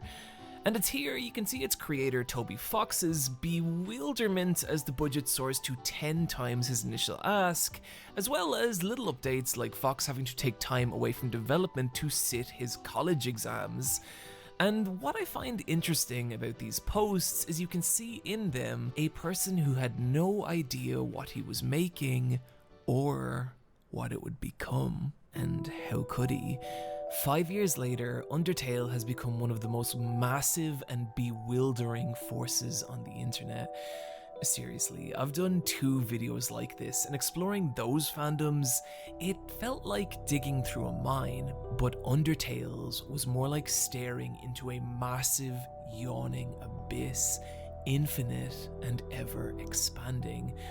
And what I want to do today is look at how that happened, how the internet took this tiny little game and transformed it into one of the most loved and hated phenomenon online.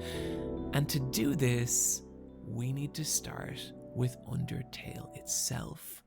I'm guessing a lot of you know the deal with Undertale. You play as Frisk, a small child who has fallen into an underground kingdom of monsters, and from here you can treat them like you would in any other RPG and murder them, or become their friend.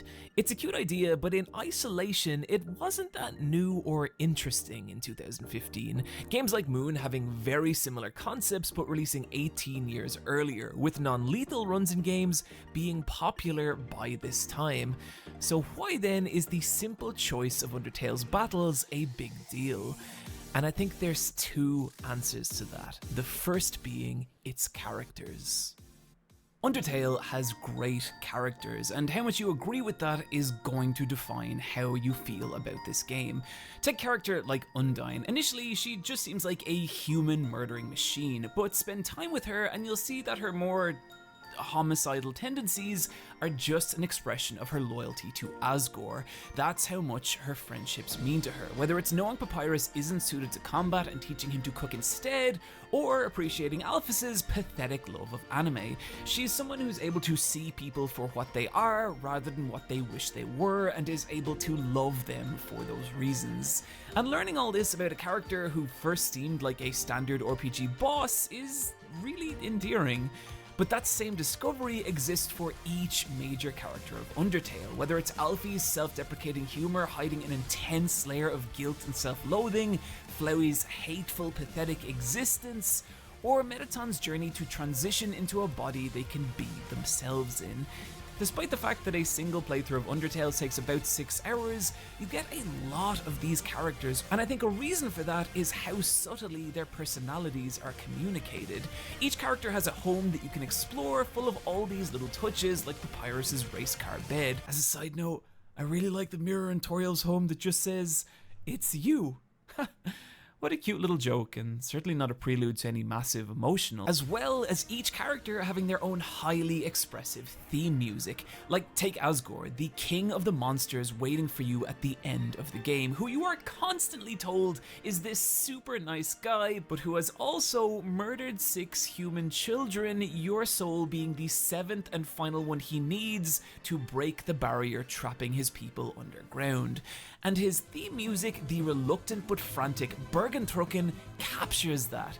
It is the sound of a good person trying to convince himself to do something awful for what he believes is the greater good. And that same level of expression can be found everywhere in the underground, even in a lot of the really tiny little side characters. From Burger Pants, the nihilistic, vaguely unhinged fast food worker, to Muffet the Spider, who is about as adorable as you could make one of those abominable hell creatures, to Napstabloop, the depressed ghost, who at one point asks you to lie on the ground with him and listen to trance music, and oh my god, I don't know that I've ever related to a fictional character this much. And it all comes together to create this world of memorable little creatures who have been forced underground by humans, yet have still managed to scrape together happiness in that. But there's this undercurrent of longing for something more, a desire to escape the underground for a better life under an open sky.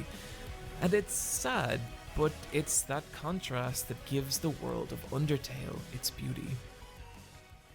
The reason I make a big deal about this is if you don't care about these characters, if you don't believe in this world, then the choices offered by Undertale's battle system, they don't mean anything. But if you do, that's where the option to kill or spare these monsters starts to carry real emotional weight. But it would still all be for nothing if the game didn't react to your decisions in a meaningful way. And Undertale is extremely reactive to the player's actions, even in some really tiny idiosyncratic ways. Like Sans being able to tell that you've reloaded your save file and are experiencing the same sequence again. But where this becomes a big deal is how Undertale reacts to your actions to shape the larger story. If you go through the entire game without killing a single monster, you'll go down the pacifist route, which means 0 level ups or stat increases, and it's difficult, but it's the only way to experience the full story of Azrael, Asgore and Toriel's son, killed by humans and now transformed into the evil, emotionless flower that tried to take your soul at the beginning of the game. The final battle with him seeing you and all the monsters you've spared facing Azrael and making him see through pacifism that he still matters. He is still loved despite the terrible things he's done and all the hatred he feels, until finally Azrael loses the will to fight and in one final act of repentance shatters the barrier sealing the monsters underground, freeing them to pursue a new life on the surface. At the end of it, there's just a feeling that you did this. You showed these creatures a real kindness, not through any binary decision, but by consistently doing what you believed was right over what was easy. And the result is an ending that feels meaningful and responsive to your actions. A genuine statement of the power of love over violence. And fuck, I think that's kind of beautiful. But it's also here that things get really interesting. Go back to the title screen and you'll be met by Flowey, who warns you that there is one final threat to this world. You. You have given these characters the best possible life, and now you have the option to just walk away and let them be happy, or you could reset the game and start again, ripping them from their ideal future. And what's interesting is he's not talking to Frisk the character, he's talking to you, the player. So why would you do this? Simple. Why do you do anything in any video game? To see what happens. And specifically, what happens if you kill every single monster in the underground? This is what takes you down the no mercy route, or genocide as it's come to be known online. I'm gonna call it no mercy from here, because otherwise YouTube might think that this is a very different kind of video than it is. No mercy runs are grueling. You have to walk back and forth through each area, killing every single monster, and it can take hours. But it's like the entire time the game is asking you, is this really what you want? And as you do, the underground transforms into this haunting, empty place as the monsters flee from you, abandoning their homes and even leaving notes begging you not to hurt their family. It feels cruel, like you are some terrible, violent force in this world. The major encounters of the game changing to reflect that, and none more so than your battle with Undyne, who before the battle is mortally wounded trying to save a child from you. And just listen to the dialogue here. Deep, deep in my soul, there's a burning feeling I can't describe, a burning feeling that won't let me die. This isn't about monsters anymore, is it? If you get past me, you'll destroy them all, won't you? Monsters, humans, everyone. Everyone's hopes, everyone's dreams, vanquished in an instant. Right now, everyone in the world, I can feel their hearts beating as one, and we all have one goal: to defeat you, human, no, whatever you are. For the sake of the whole world, I, Undyne, will strike you down. I love how this speech plants you as a villain about to battle the true hero of this story. But what's really interesting is that line, human, no, whatever you are. Because you're not human, not in this world. Humans cannot control time. Humans cannot come back from the dead over and over and over. You are not human. You're a being that exists outside this fictional reality. You are a person playing a video game.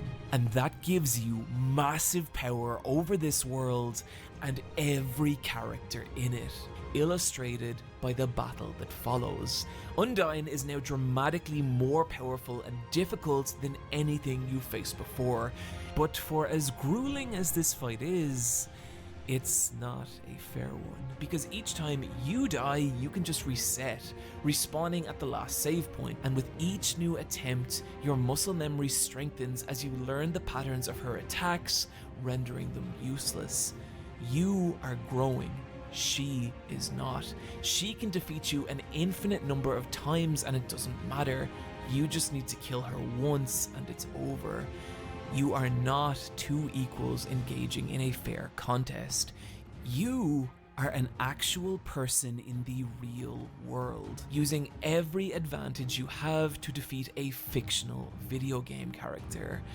And this fight shows the inherent unfairness of that. And this isn't the only moment the game acknowledges this. Remember the moment where Sans knows you've reset your save file? This happens because each time you reload a save, that is canonical. It is the player manipulating the timeline of this world. Something that becomes even more apparent when later in a No Mercy run, Flowey tells you that he used to have the same power that you do.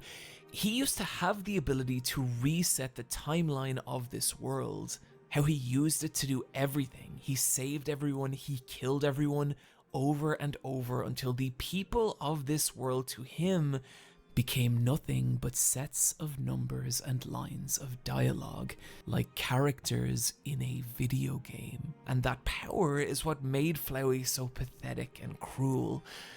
But at this point, you're the same as he is. You've destroyed the lives of creatures much weaker than you are just to see what happens. And that realization is chilling.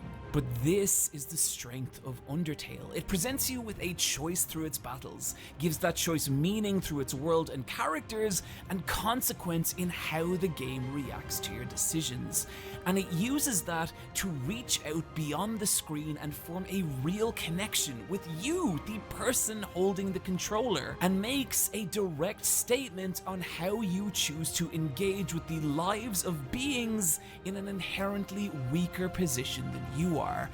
And at its best, that's a powerful personal experience, and why I think people react to this game the way they do. And oh boy, do people react.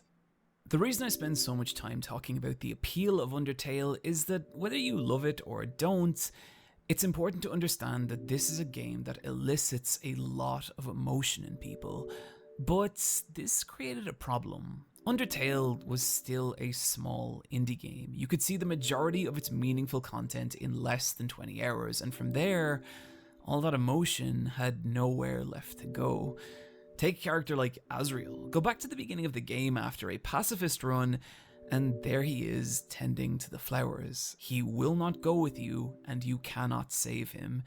He's resigned to stay alone in the ruins forever, slowly reverting back to the soulless version of himself. And that's it. That's the end of this character. And this is where Dreamer Reborn comes in, a fan comic that reimagines this scenario, where now Frisk shares their soul with Azriel, allowing him to join his family on the surface and start a new life. And if you want to know how hungry people were for this kind of content, Dreamer Reborn was uploaded just 8 days after Undertale's release. Dreamer Reborn went on to be massively popular, even resulting in its own fan game, and was a critical moment for what Undertale would become online, because it told fans, if you wanted more Undertale, you could create it yourself. This opened the door to a whole world of new fan content. Say you were super into a character like Alphys, who maybe has 20 to 30 minutes dialogue across the entire game total. Well, through fan content, she became infinite. Now you could watch her take cooking lessons with Undyne, you could explore the horror of her failed experiments, you could watch her get married, try on outfits, play video games, hell, you could even argue with her about anime in one of the many Undertale Ask blogs. People even creating elaborate animations like this short showing Alfie's sinking into despair over the atrocities she's committed, and how her first meeting with Undyne began to change that. It's beautiful, but the thing is, this kind of fan content was now being made for every major character of the game, a sign of just how quickly Undertale was spreading online. Through nothing more than fan passion, the game became a massively popular topic for video essays that would scrape at every tiny corner of the game, desperate to uncover new information for an increasingly ravenous fan base. The game even reached some of the most popular creators on the internet who would stream and let's play this niche indie RPG to audiences of millions, leading to massive influxes of new fans.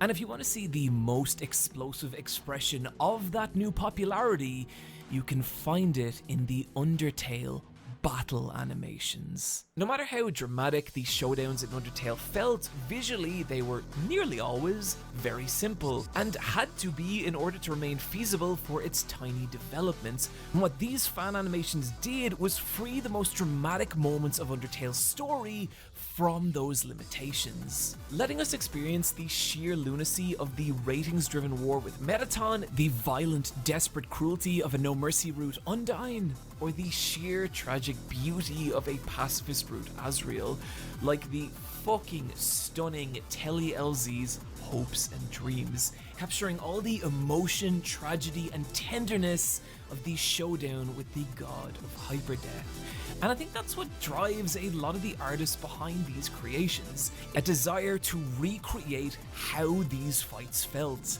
And I'm guessing that's why the most popular by far is the battle with Sans. Coming right at the end of a No Mercy run, this is where the game finally pushes back against the player. Sans, having watched you repeatedly destroy the lives of everyone he loves, now faces you in one final terrible fight. And it is a nightmare. Sans even taking control of the timeline and forcing the player to be the victim of saves and resets. And what these animations do is capture all that violence, all that emotion, and express it in a way that was never possible in the original game.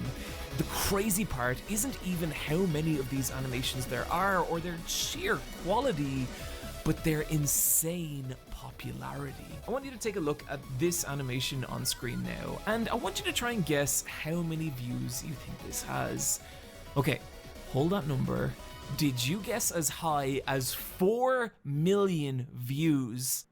Well, if you did, you drastically underestimated, because it's actually 60 million views. And this is not an anomaly with Undertale fan animations. 22 million views, 66 million views, 95 million views. I would wager that with view counts this high, these animations were likely how a lot of people actually discovered Undertale.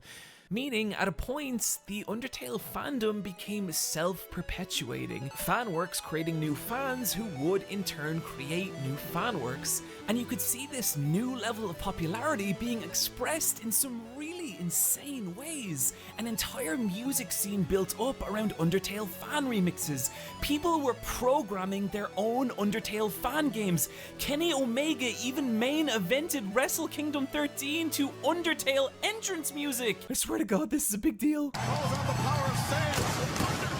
And within the fandom itself, every tiny corner of the game was now being mined for fan content. You remember those little side characters we mentioned earlier? Each of them now had their own massive fan following.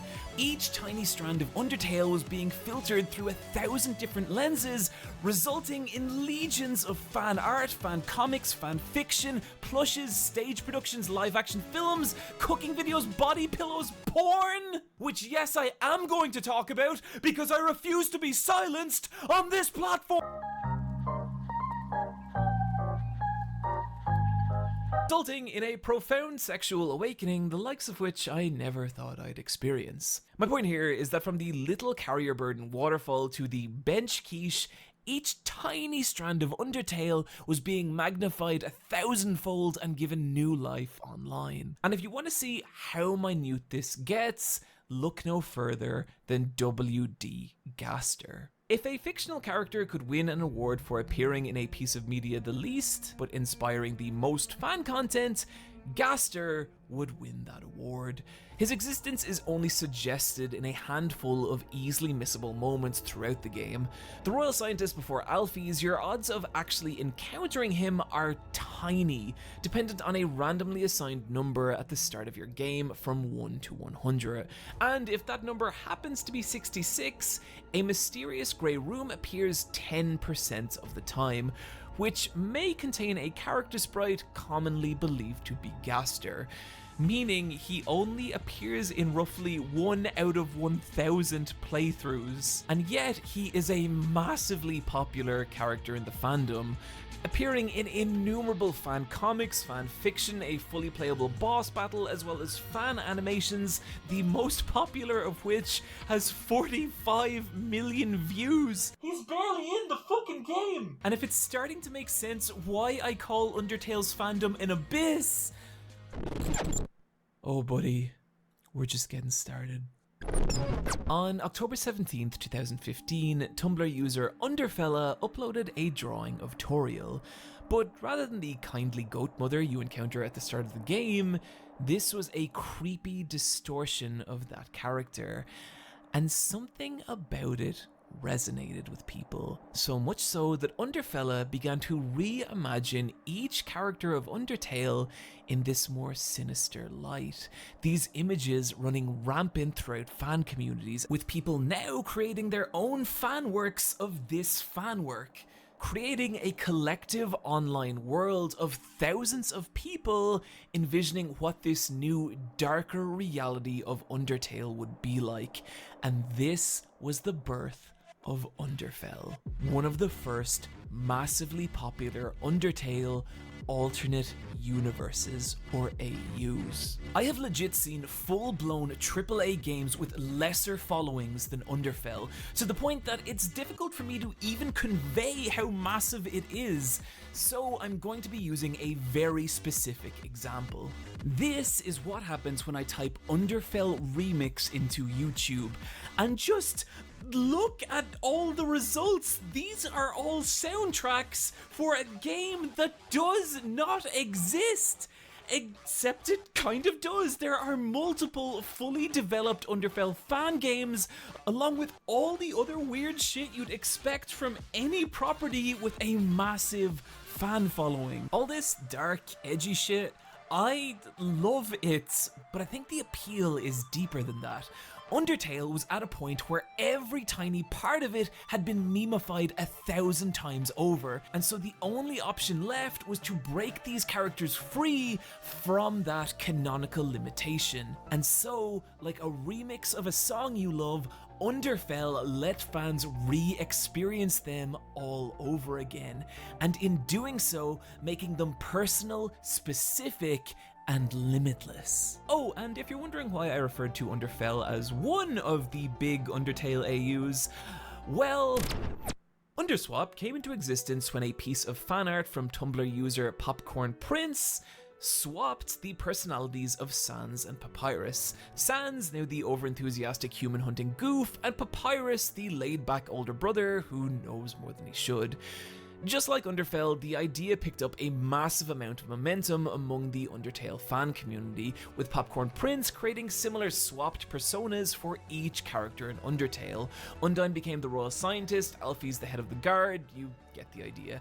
However, whereas Underfell imagines a dangerous, more violent Undertale, Underswap is kind of the opposite, often depicted as a softer, more peaceful reality that tends to focus more on slice of lifestyle stories. And like Underfell, it is huge. A DeviantArt Underswap search yields 37,000 results. That same remix test from earlier, that works for Underswap too. There is a massive community still producing content to this day, and it's just crazy to me that there could be two massively popular Undertale AU.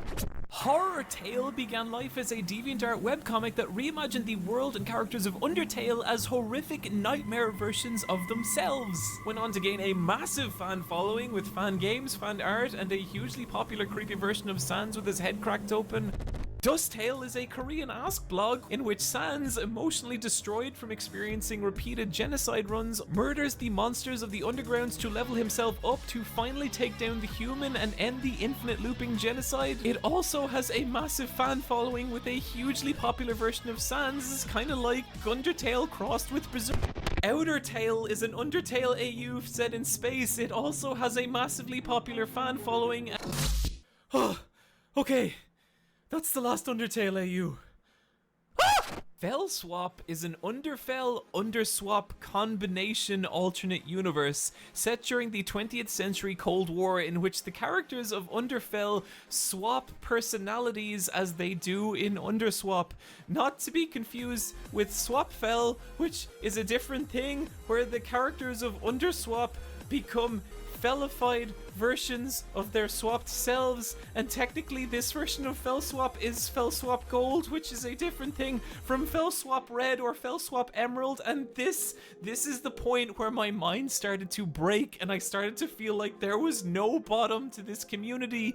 There are hundreds of Undertale AUs and many with their own massively popular fan communities. I have been researching this stuff for weeks and I have no idea what the fuck Disbelief Papyrus is. How does this video have 20 million views? A lot of these universes even have different pacifist, neutral, and genocide timelines. I googled genocide Underswap Papyrus just to see if that was a thing, and not only is it, someone had done a full genocide Underswap Papyrus boss battle twice. The rate at which this stuff hits the internet and mutates is staggering. Like, take Fresh Sans, another massively popular Sans AU character, but then one day someone was like, what if Fresh Sans existed in Underfell, leading to Unfresh Sans? Which in turn led to someone being like, what if Unfresh Sans was a person, leading to human Unfresh Sans? This is a fan character of a fan character of a fan character of an original creation. At some point, these fan characters even got really weird and meta, like Error Sans, who I actually think is pretty rad, who travels from alternate universe to alternate universe, wiping out different Undertale AUs, whose counterpart is Ink Sans, who helps and encourages fan creators in making their own Undertale universes. These are also both massively popular fan characters with their own communities. And if you want to get really insane, what if everything we just talked about, what if it all existed in one massive meta universe? Underverse is a multi-hour-long animated web series that combines all the different Undertale AUs into one gargantuan meta storyline, featuring popular fandom characters like Core Frisk, Underswap Papyrus, Ink Sans, Error Sans, Fresh Sans, Fell Sans, Nightmare, Dream, Cross Sans. That last one being the Sans of the Crossverse, the prequel series to Underverse that focuses on the story of Frisk and Kara, two brothers who have to watch their own universe repeatedly reset by Cross Gaster as he tries over and over to recreate his own Undertale AU. This is an alternate universe about making alternate universes. And you want to know the absolutely fucking crazy part? It's good! The art style is beautiful, the character designs are really sharp and expressive. Look at how cute Alvi's looks in her dress, how fucking badass Undyne looks in her suit. Muffet's in the Royal Guard, and it's class. But I think the really genius thing about this series is that just as Undertale acknowledges it is a video game and uses that to tell its story, Crossverse acknowledges it is a piece of fan fiction and does the same. It tries to imagine what it would be like for these characters existing in AUs, trapped in universes where at any moment your timeline could be reset, Frisk and Kara being the only ones to retain memories of their previous timelines, having to repeatedly watch their family, friends and lives, all of it pulled back to zero and starting again, with the character writing strong enough to support that concept. And yeah, look, it is insane. You have to know an obscene amount about Undertale and its different AUs to just understand what's happening, but if you can get past all the weird abstract lore and world building, it's actually really good. Oh my god. I'm a Kingdom Hearts fan. I have become everything I once hated. Oh well. And yet, as obtuse and inaccessible as this series is, that is a barrier that millions of people have crossed. Underverse spawning its own fan art, parodies, analysis videos, and it isn't even the most popular multi-hour long Undertale AU animation on YouTube. That would be the shockingly well animated battle heavy Glitch Tale, the remake of the first episode having 20 million views. After you stare at this stuff for long enough, something really weird starts to happen. You start to view the original Undertale as just one small part of everything Undertale has become online. And I have to wonder, what is that like for Toby Fox?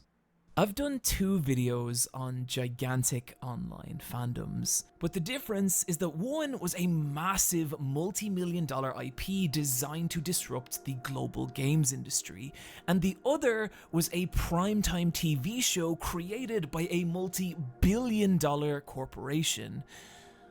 Undertale was a $5,000 Kickstarter from a guy who liked Earthbound, and imagine all that attention on just you. And it was not all positive. Undertale fans were now everywhere, flooding every message board and social media feed, and they were going to make themselves heard. Just 2 months after Undertale's release, it was voted the best game of all time in a 2015 GameFAQs poll, beating out many titles that had for years defined what games were, and this was the beginning of a massive backlash from the wider gaming audience, with Undertale cringe compilations and other videos ridiculing the game and the people who loved it. And not helping were the reports of bullying and harassment from within the fandom itself. YouTuber Markiplier infamously cancelling his Let's Play after just 2 episodes. So negative was the backlash to his No Mercy run. With other bizarre incidents, like one that took place at a Taiwanese convention in which a popular fan artist was injured after she was given a cookie with a needle baked into it. You're gonna find stories like this from any community that grows large enough, but this was the level that this niche indie RPG had now reached.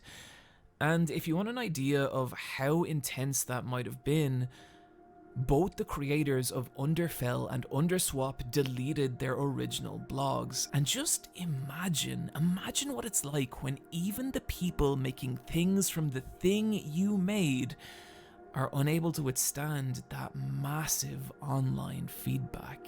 In the years that follow, Fox would become notoriously shy to interviews and public appearances, speaking about his experience in his blog post, Retrospective on Undertale's popularity.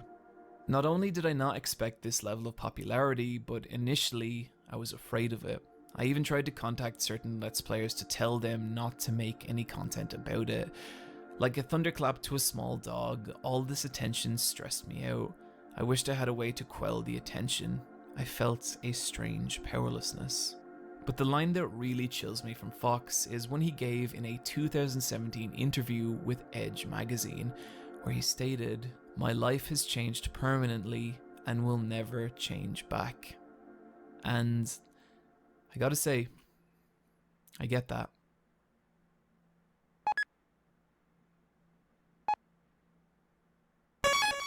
Undertale is a teeny tiny little game that released on the 15th of September 2015. And at the time, I was making my first YouTube video. That's right, this whole video has just been a prelude for me to get weird and personal, and you're too far in to stop watching now. I've been thinking about that time a lot lately. See, I've been doing this for 5 years, and somehow in that time, what to me has always been this small personal YouTube channel has grown to nearly 1 million subscribers, which is something I find equally exciting and horrifying. I love you guys, I really do, but you also terrify me. I love this job, but it changes you. You see your own identity, your own concept of who you are, filtered through 1,000 different lenses, and it is impossible not to get lost in that, to the point that when I think back to the person who made that first video, I don't know that I am them anymore. And that's scary, but that's what the internet does. It takes things and changes them. I'm not trying to compare the moderate success of this channel to that of Undertale's. There is no comparison, and I know this isn't relatable content. Oh no, I have too many fans on the internet. I get it. But I have to believe the emotion behind it is universal. The feeling of looking back 5 years ago and asking, wow, what happened to that person? And I think that's why it hits so hard when right at the end of Undertale, you walk up to that mirror and it says, despite everything, it's still you. That no matter how much you change or your world changes around you, through all the beautiful and terrifying things that will happen, there will always be some part that is undeniably, infinitely you. And that is fucking beautiful. Undertale is a game that creates a lot of emotion, and all the internet did was give that emotion a conduit, letting it spread across countless fan art, let's plays, Twitch streams, and innumerable other pieces of fan media. And Undertale's still the same game it was 5 years ago. It's still a tiny indie RPG. It's just also one of the biggest games on the planet. The internet, social media, and fan culture have just evolved to the point that both those things can be true at the same time. A duality that even 10 years ago wouldn't have been possible. And that comes with a lot of weird stuff. But it also means people across the world get to experience things they never otherwise would have. And with Undertale, and hell, this too, I'm really glad that that happened.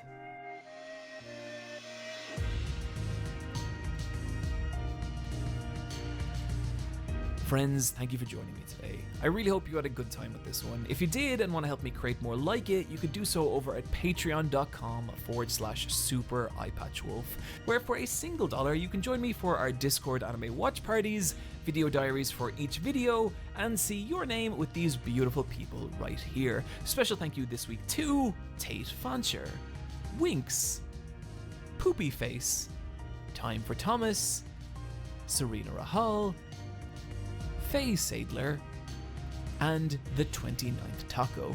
As ever, you can find me hosting the Let's Fight a Boss video game podcast or on Twitter at eyepatchwolf. Friends, take care of yourselves, and I'll see you next year.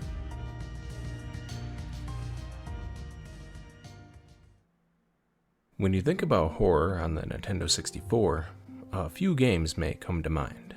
Perhaps it's the terrifying moon in Majora's Mask. Maybe it's the claustrophobic basement in Super Mario 64, or that shark that used to stalk you in Banjo-Kazooie. The point is, most of the time, people remember scary moments, not actual horror games. Which makes sense. The N64 was a console built primarily for kids.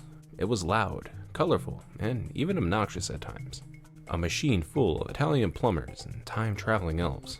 And yet, somewhere in that swirl of bright plastic and Saturday morning joy, something darker stirred.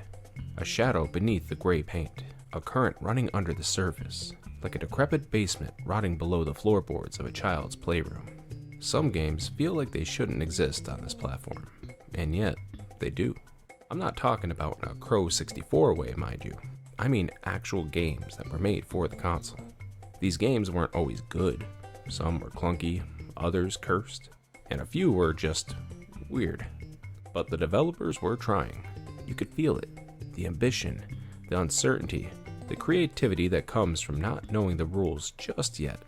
All of them tell a story about a time when horror was changing, when the genre was learning to shamble around in 3D, and sometimes tripping over its own limbs in the process. And that's what I love about them. So tonight, we're gonna dust off a few of these old cartridges, maybe blow in them once or twice for good measure. I said in them. Get your mind out of the gutter. So grab your favorite Halloween candy, turn the lights low, and settle in, because we're about to enter the forgotten world of Nintendo 64 horror games.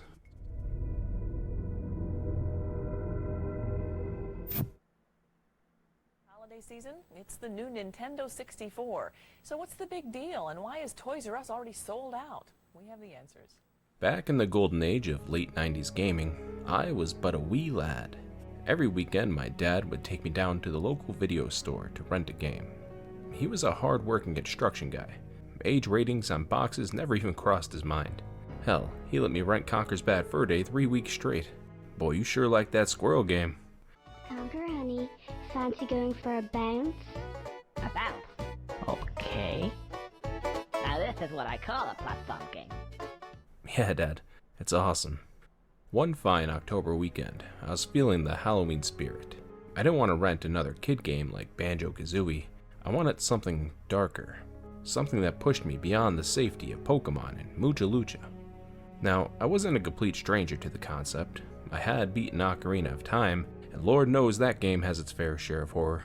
I also played Resident Evil with my best friend on PlayStation. But everyone knows, playing a scary game with your buddy eliminates like 90% of the tension. You were almost a Jill sandwich. No, this would be a solo quest. A journey into the abyss, armed with nothing more than courage and some dunkaroos. But the question was, which game would it be? My first pick was Turok, but the dinosaur on the cover had freaked me out, and I didn't want to see what else the game had in store for me. So, after scouring the shelves a bit more, I saw this badass dude holding a skull with a mask popping out of his chest. In retrospect, he looks a lot like Vin Diesel's character, Reddick, from Pitch Black. I looked into this for like 10 minutes and I couldn't find any connection. The box art looked just grim enough to give me a fright, but not so much that I would sleep with the lights on. Well, let me tell you, the cover lied. When young me handed that box to my dad, he looked at it and said, "Huh, that looks cool." Yeah, Dad, it was cool. So cool that it gave me nightmares for a week. We both learned a valuable lesson that day. He'd start paying a bit more attention to what I was renting, and I'd stop trying to be so brave. Well, I'm a grown-up now, big tough guy. There's nothing I can't handle. Surely those memories were just childhood exaggeration. There's no way an N64 game could really be that dark, right? Well, there's only one way to find out. We need to cross on over to the dead side. Unlike some of the other games in this video, Shadow Man wasn't an N64 exclusive. Far from it, actually, and for good reason. It was a technical showcase back in its day. Its lead platform, the PC, was able to handle the game's complex graphical fidelity and performance in ways its console counterparts could only dream of. A far second might be the Dreamcast version, but there weren't a lot of people playing that. Knowing this, it should come as no surprise that the Nintendo port had to make some compromises.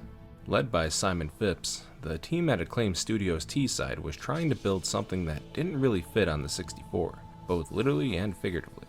This was a dark, brooding game filled with adult themes and violence that doesn't really fit on those store shelves between Pokemon Snap and Mario Golf. Yet, the real challenge existed in the system's technical limitations. The PlayStation version of the game was 650 megabytes. I know that's tiny by today's standards, but this was the size of one whole disc back in the day. Meanwhile, the N64 cartridge, as the name suggests, maxed out at a whopping 64 megabytes. That's smaller than a minor update patch on a modern indie game. This meant that every texture, every cutscene, every guttural sound from Deadside had to be compressed and shoved into this tiny plastic coffin. Despite its size, the 64's cartridge offered one small advantage over the PlayStation: near instant loading. Cartridges allowed for much faster data transfer speeds than CD-ROMs, since they didn't rely on a laser moving across a physical disc. It was just one unbroken descent from Louisiana to the land of the dead. With the potential of Nintendo's market share far outweighing the risks, Acclaim T-Side got to work, and their approach was meticulous. Lead designer Simon Phipps once compared their level design process to that of architectural planning. They didn't just throw geometry at the wall, they built worlds on paper first. Every corridor and chamber was mapped out to make sure it wouldn't collapse under the weight of its own ambition. And it worked. Against all odds, the N64 version held its frame rate better than that of PlayStation's, even while juggling sprawling, interconnected environments. On top of this, the expansion pack unlocked a higher resolution mode that made Deadside's ruins look a little sharper, visually speaking. Now, don't take all of this as me dunking on the PlayStation. In fact, it's quite the opposite. PlayStation was seen as the best way to play almost any third-party software during this time. So whenever the 64 gets a small win like this, it's worth highlighting. And so, after many months of hard work, Acclaim T-Side released Shadow Man 64 in August of 1999. The game received largely positive reviews, with praise for its dark and compelling atmosphere, sprawling level design, and robust sound and voice acting. Many critics considered it a standout title on the console and the superior version, the PC notwithstanding. This was a big win for Nintendo. By '99, the platform was already labeled as the safe console. Meanwhile, all the cool kids were playing Metal Gear Solid and GTA over on the PlayStation. Sure, we had GoldenEye, but James Bond wasn't ripping darts and snapping people's necks. This was one of the few mature titles Nintendo could point to and say, "See, we're cool too." And this game was certainly that.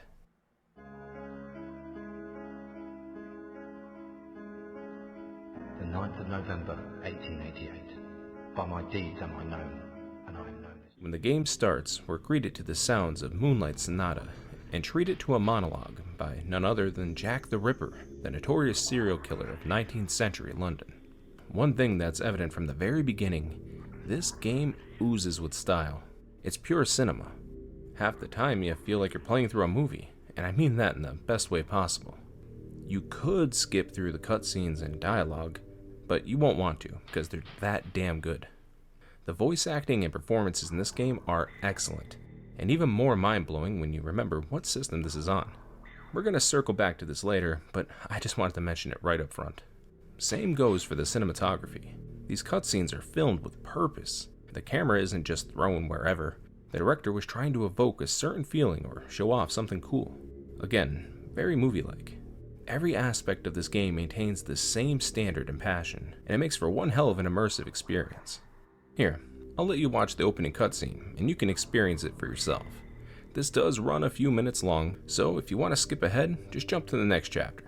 For everyone else, get ready for some late 90s awesomeness.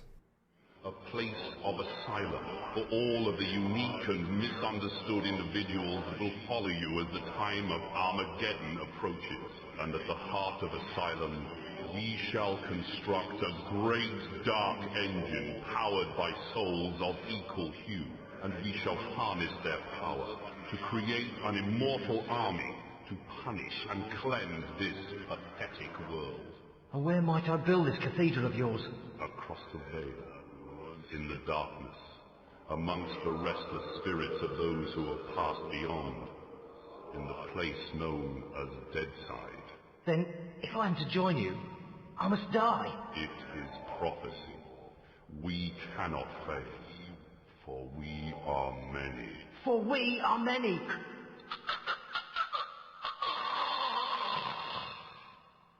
Amen to that.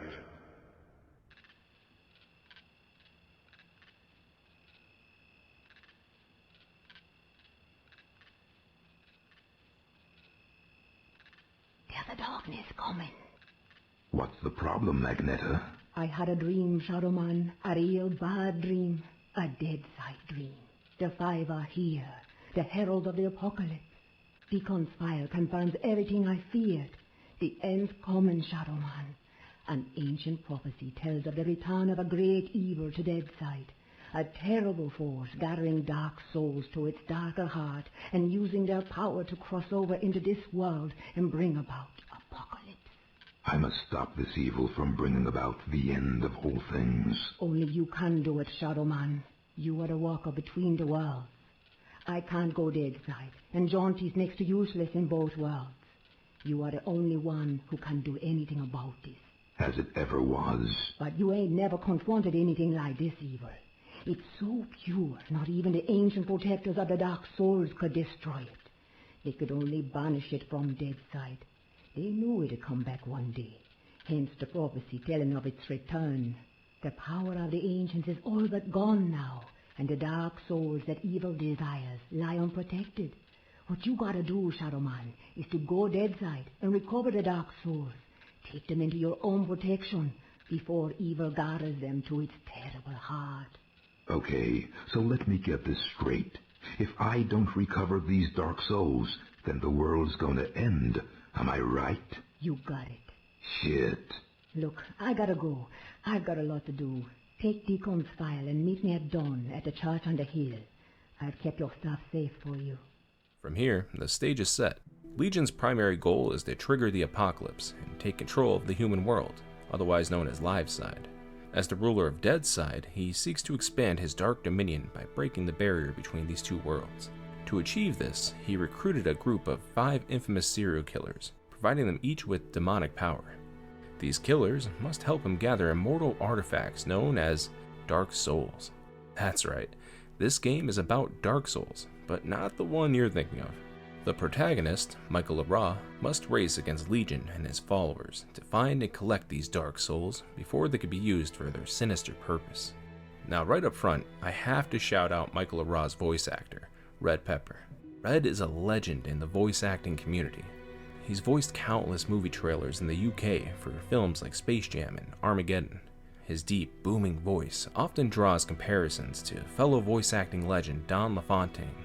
Pepper's performance in Shadow Man is every bit as dramatic and immersive as it's ever been. He's chewing up the scenes here with the finesse of an epic craftsman, and it sounds like they might have even lightened his voice a bit for the character, though that could just be a result of the compression. Anyways, back to Mike Lara. There's a significant amount of lore about his character and the Shadow Man, which is pulled from the Valiant Comics series of the same name. I won't be doing that deep of a dive here, but there's plenty of great videos out there that certainly do. I'd recommend this awesome one from Boulder Punch, as he interweaves the events between both the comics and game. It's a great watch. The important thing to know about Mike is his journey is one of personal tragedy and deep-seated guilt.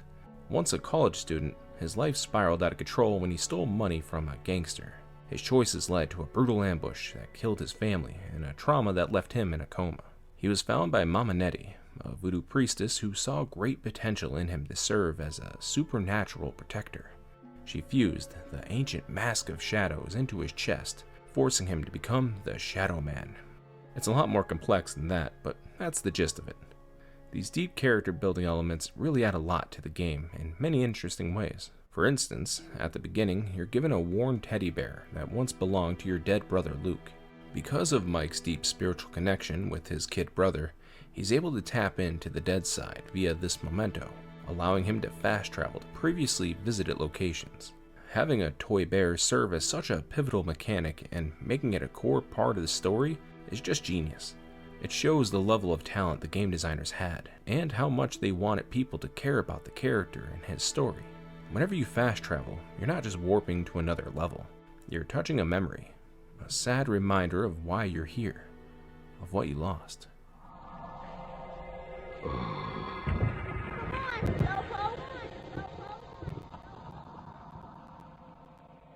If there's one thing Shadow Man nails better than almost any other game on the platform, it's exploration. Not in a sense of completing quests or following waypoints, but in that deep, almost spiritual kind of exploration. The kind where every hallway feels like it's leading you deeper into some forgotten memory. And sometimes, your own curiosity is the real danger. You might think to yourself, I wonder what's in this room. It won't hurt to take a peek. Oh, but it will. It'll hurt a lot. The threats in Shadow Man don't just loom in the darkness ahead, but also in the past. There is a lot of backtracking in this game, and it's very much a Metroidvania in that sense, which is interesting considering when it was made. The term itself didn't really exist in the late 90s. There were a few Metroid games out by that point, and Castlevania, Symphony of the Night, released just 2 years earlier, but the design principle certainly wasn't as tried and true as it is today. Interestingly enough, Shadow Man is more of a Metroidvania than Castlevania 64 is, which was released just a few months prior. It's funny how life works sometimes. Anyways, where were we? Ah yes, backtracking. The level design loops in on itself constantly. You'll be pushing through a blood-soaked asylum, only to find some tiny shortcut that spits you back into a familiar corridor you saw like 20 minutes ago. It gets me all giddy inside, like solving a puzzle I didn't even know I was working on. It actually reminds me a lot of Dark Souls 1 in that way. Granted, the interconnectedness of that game was on a whole nother level, but that's the feeling this game gives me. And to be fair, Deadside is every bit as grim and bleak as Lordran, but Shadow Man gives us a witty skeleton snake with an Irish accent and a top hat. Let's see if From try to beat that. Throughout the game, you'll gain access to different items and abilities that will allow you to unlock new areas. At a certain point in each area, you'll be jump scared by a ghostly flashback of your kid brother, a haunting reminder of how we're tethered here to the realm of the dead. This isn't just for cinematic flair, however. These flashbacks act as an indicator that you can now use Luke's teddy bear to fast travel back to this point. And you better get used to looking at it, because you're going to be using this toy a lot. The main point of Shadow Man is to collect the Dark Souls before Legion can get his demonic hands on them. You'll find these souls spread throughout every area of the game. There's 120 in all. They're easy enough to find if you're being thorough in your exploration, and you can always tell when one's nearby because you'll hear a giant, disturbing heartbeat. These fleshy containers are called Govi. No matter how many of these things I came across, they always made me slightly uncomfortable. I don't know if it's just the heartbeat sound or the way they pulsate, but it just feels unnatural. The cool part is, whenever you crack one of these things open, you're treated to a short, badass cutscene. Are mine. Not every soul is contained in this way, but most are. Besides souls, there's another collectible you'll be finding on your journey called a cadeau. These ceremonial pots look eerily similar to hearts themselves, and after you've collected 100 of them, you can bring them to the Temple of Life to increase your health pool. These gifts I give to thee, O gracious Loa, O generous Loa, a spiritual trade for life beyond. So you're probably wondering, why does a dark game like this have so many collectibles? Well, the 90s was the peak era for 3D platformers and collectathon games. Nearly every major N64 title did it. Mario, Banjo-Kazooie, Donkey Kong. Hell, even Ocarina of Time had the gold Skulltula tokens. It was a fun way to encourage players to explore these wonderful 3D spaces and offered a few more hours of gameplay for those dedicated enough to find them. Speaking of Ocarina of Time, both games flirt with that hub and spoke structure of level design. Where Ocarina builds around the bright, open Hyrule field, Shadow Man is more like a labyrinth that's eating itself, forcing you to retrace your steps through a place you'd rather forget. Progression in this game revolves around your shadow level, a measure of how many Dark Souls you've collected. Once your shadow level is high enough, you'll be able to open another soul gate, thereby unlocking a new area. Every soul gate has the required shadow level indicated around the door, and they can be opened by activating these coffin-shaped platforms. Doing so always results in another awesome cutscene.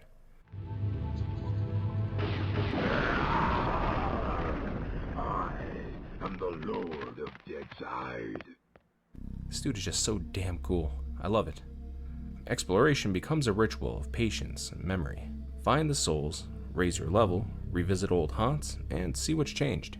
It's a slow, deliberate loop, but deeply rewarding at the same time. If Shadow Man feels at all familiar, it's because one of its creative leads, Guy Miller, cut his teeth at core design, the same team that made Tomb Raider. and you could feel that DNA immediately. There's ledge grabbing, ledge shimmying, and even rolling. But while Tomb Raider gave you clean, self-contained playgrounds, Shadow Man traps you in one enormous fever dream. It's like someone took Lara Croft and dropped her into the middle of the Upside Down from Stranger Things. And honestly, now that I say it, I'd play the hell out of that Tomb Raider game. The platforming here is surprisingly tight. Tight, yeah! Especially by late 90s standards. And it's leagues better compared to a contemporary like Castlevania 64. There were many, many times in that game where platforming deaths felt like bullshit.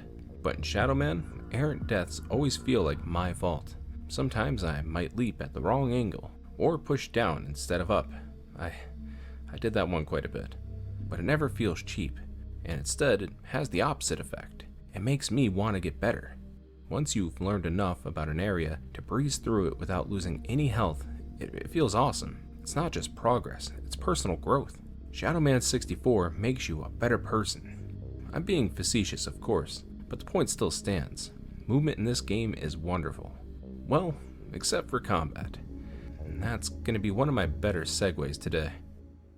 Combat in this game is very much like the world of Shadow Man, meaning there's two different sides. Some of it good and some of it not. Let's start with what works. There's an interesting array of weapons in this game, each with their own unique abilities. At the beginning, Mike just has a handgun. This mundane weapon is usable whenever you're wandering alive side. However, when you go to dead side, that ordinary pistol transforms into the shadow gun, its voodoo counterpart. Even for a default weapon, it's capable of delivering some decent damage, and you'll be using it a lot throughout the game. It's got unlimited ammo, and you can also charge it for a stronger shot. I didn't realize that for several hours into the game, so hopefully you'll get more use out of it than I did. Other items function more as tools than actual weapons. The flambeau, for instance, is used to burn down cloth doors marked with this special symbol. You could use it in combat, but you're better off reserving your precious energy for doors, since they often hide goodies inside. Every dead side weapon outside of the shadow gun consumes an energy called voodoo power. This acts as a sort of general ammo system, which can be recharged by these orange skulls found around the map. This adds a small amount of survival horror to the game, since if you're anything like me, you're going to be saving that precious voodoo power for when you really are in a bind, or fighting a boss. Another cool feature is dual wielding. At any time, you can switch what weapons you're holding and which hand they're in. This doesn't make too much of a difference in combat, but it does matter outside of it. You'll be grabbing your fair share of ledges in this game, but whenever you're holding something, that's taken into account. If there's an item in your left hand, you'll grab the ledge with your right, and vice versa. But if you're dumb like me, you might jump off a cliff with both hands full, only to then watch as poor Mike falls helplessly to his death. It's a neat bit of realism that helps add to the immersion. Another small tip, enemies will start to convulse as they're nearing death. However, this doesn't mean that they're dead. Once you see a monster do this, you need to shoot them again. If you don't finish them off during this small window, they will regenerate health and continue attacking. This might not sound like too big of an issue, but it can literally be the difference between life and death. Not only are some enemies just tough to deal with, but they usually drop this red essence which recovers some of your health. These awkward convulsions are a clever mechanic that help build tension, especially when you're fighting a group of enemies. More often than not, I found myself hiding on a ledge like a coward and picking enemies off since their pathfinding wouldn't allow them up to me. It might sound cheesy, but sometimes it was downright necessary. The only time shooting feels good in this game is if the enemy is directly in front of you and the lock-on stays focused long enough for you to down them. And that brings me to the bad side of combat. Enemy projectiles reach a lot farther than your own, so getting into a shootout is oftentimes frustrating, especially in more constraining areas like this lava pit. The harpies here have a clear advantage from distance, and even when you're daring enough to close in, they either fly farther away or directly above you. This is another challenge unto itself. The game has a lock-on system similar to that of Ocarina of Time, but it's not nearly as reliable, and it also doesn't track enemies vertically. So if you want to look up and shoot, you need to enter first-person mode, but doing so locks your character in place, leaving you vulnerable to all incoming attacks. Weapons like the Asan help a bit with flying enemies, but not by much. And during your journey, you'll battle against a variety of enemies, ranging from human prisoners to sniper pigmen. What is this, Minecraft? but out of all of the monsters you'll come across, none will be as deadly or as frustrating as these little bastards right here.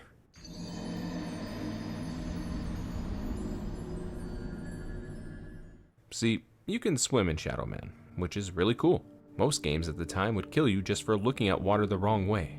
But this game not only lets you swim, it lets you dive and explore underwater passages. This is awesome, I thought to myself. Oh, what a fool I was. The blood water is home to these tiny stingrays called deadfish. At first, you might mistake them for being cute. They're not cute, they're little monsters, making them the perfect target for me to constantly miss. When in the water, it's best for you to take your time and shoot all of them before proceeding forward. You can choose not to do this, and you might even elude them for a time, but trust me, they will find you. Thankfully, Shadow Man can hold his breath seemingly forever, so I guess that's somewhat of a fair trade-off for the amount of time you'll be struggling with these little demons. The amount of panic one feels when you see one of these little fuckers barreling down on you is unrivaled to anything else in this game. Oftentimes, you need to weigh the risk of quickly swimming ashore and battling the monsters there, or taking your chances in the water, hoping the rays don't tickle your feet. The land is almost always the better option. But even on land, enemies can get on top of you in a hurry. Sometimes you'll try to create space and whip around for another attack, but good luck, because they run just as fast. These sprinting zombies with claws are always breathing down your neck. Fuck those things. It kinda reminds me of rubber banding in Mario Kart 64. Doesn't matter how far ahead you are, Toad is right there the moment you hit a banana. Now, to give the game credit, the enemy design is fantastic. Monsters are grotesque and horrifying. They move and sound like they're in pain and filled with hatred. Take the Deadsiders, for instance. Just listen to how these things sound.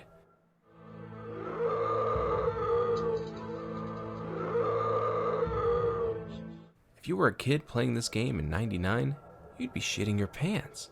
I'm in my 30s and barely holding it together now. There were few games that matched this level of horror back then, and certainly none on the N64. These monsters feel like they belong in Silent Hill, and I love it.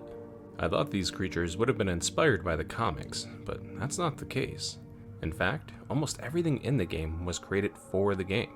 That's quite impressive when you consider that most of these monsters are made from scratch. Acclaimed T-Side's art team really knew how to adapt the comic's dark tone and atmosphere to the game. The only characters they brought over from the comic were Mike, Mama Nettie, and Jondi. Speaking of which, let's talk more about those cutscenes and voice acting. The game uses in-engine models for the scenes, which was common practice for the time. One notable feature, however, is the characters' mouths moving when they speak. This was a rare sight back then. When you compare it to something like Metal Gear Solid, for instance, another game with amazing cutscenes, you can see the stark difference. The character faces there are rather muddy and lifeless. Sure, their bodies are animated, but the emotion doesn't carry over the same as it does in Shadow Man. I know this game came out about a year or so later, but still, the technical feat is impressive all the same. You'll be talking a lot to these side characters throughout the game, and each time you'll be sucked into the scene by their performance. The voice actors treated this project with the seriousness that was unusual for the time. You gotta remember, this was still an era when video games were seen as a substandard medium compared to TV shows and movies, and actors often treated it as such. So it's always refreshing to see such great work being performed when many were just cashing in. I already talked about Red Pepper, but there were other talented voice actors too. Lainey Manila, who voices Nettie, has an exhaustive amount of work under her, far too many titles for me to list out here. And Barry Mead, who voices Jonty, hasn't had much work, and that's a damn shame, because he crushes his performance. Just take a listen to it for yourselves. Hello there, Michael. How's that treating you? Jaunty, kindly refer to me as Shadow Man. Michael Lawa has no place here in Deadside. Whatever, Mick. It's good to see you again. Seems like simply ages since I last set my eyes on your happy, smiling mug. The feeling's mutual. I suppose you've been away dallying with the old battle axe, giving her one with some of that righteous voodoo so she can stay forever young? Something like that. She's been filling your head with her fated pillow talk again, I'll bet. Soon saying an army giddy until you're drunk with the stuff. She did happen to mention a certain prophetic dream she's been having. Did she now? Well, for once I think the owl witch might be right. See that bloody big black tower yonder? How could I miss it? Well, old Bruegel, the medieval painter blokey, was just telling me the other day that he thought it looked remarkably like a picture he once did. Is that Peter Braggle? No, Seamus, his distant Irish cousin. Anyway, he was quite shocked, though he was, at the terrible mess that bloody thing's making. Appearing out of nowhere and tearing its way through the place like there's no tomorrow. Which, given what Letty's saying, might not be too far from the truth. Any idea what's going on in there? Nope, and I shan't be knocking on the front door to find out neither.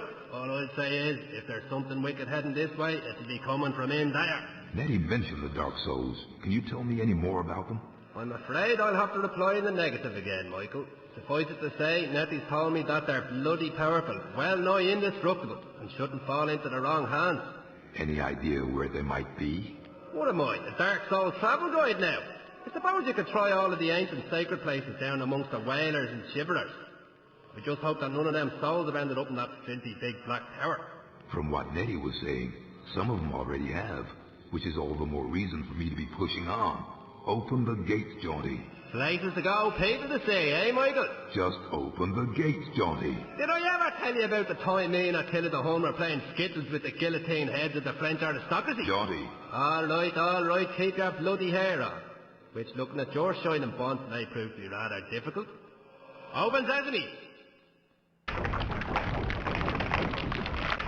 And if you want to pop by and chat a while, I'll still be here. It's just a shame we can't share a drop of the hard stuff together by a roaring peat fire. I don't drink with snakes. Of course, this review wouldn't be complete without me mentioning the music and sound design.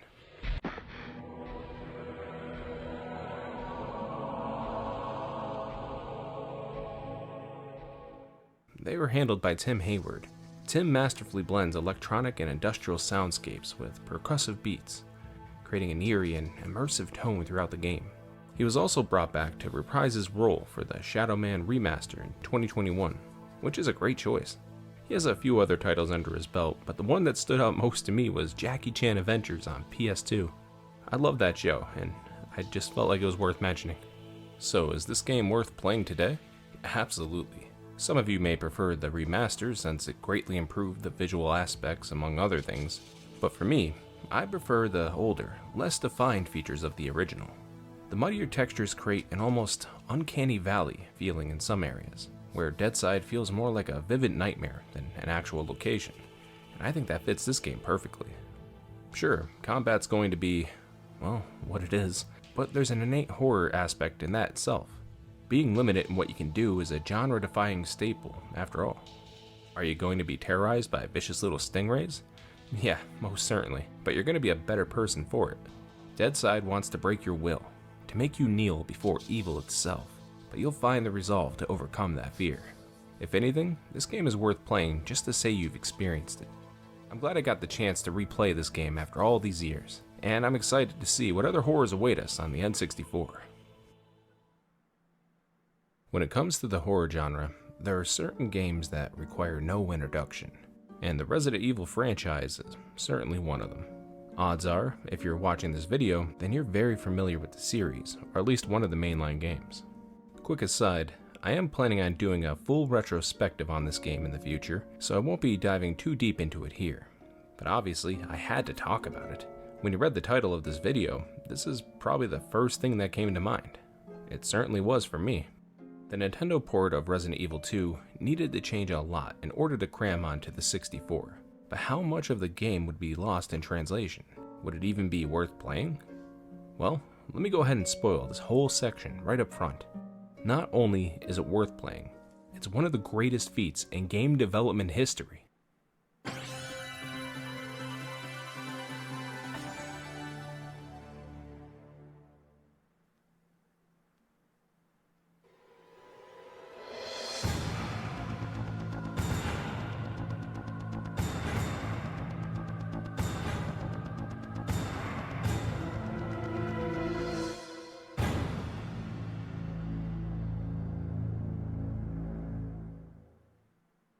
Following the incredible success of Resident Evil 1, Capcom attempted to iterate on their new IP with an even bigger sequel, and they absolutely nailed it. The game was a smash hit, crushing the original sales and fame. So, naturally, they wanted to push the sequel far across the gaming landscape. Handhelds were out of the question though, since Resident Evil on the Game Boy ended up looking like this.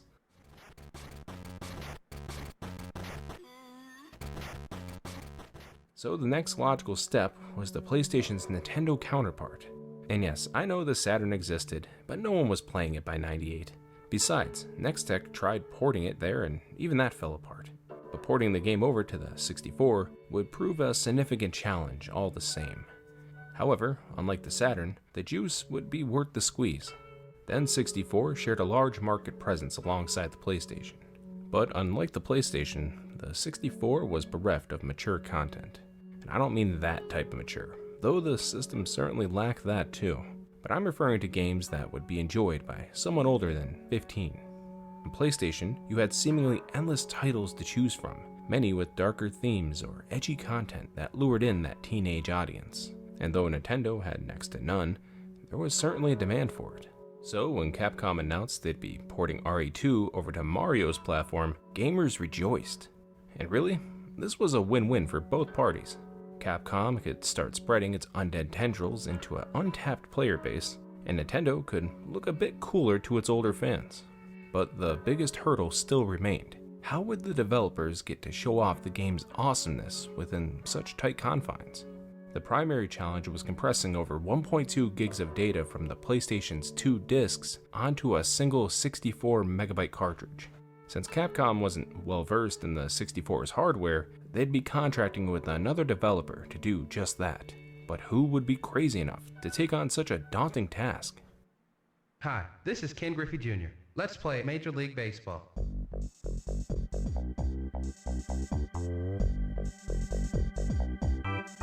It's showtime. Call me.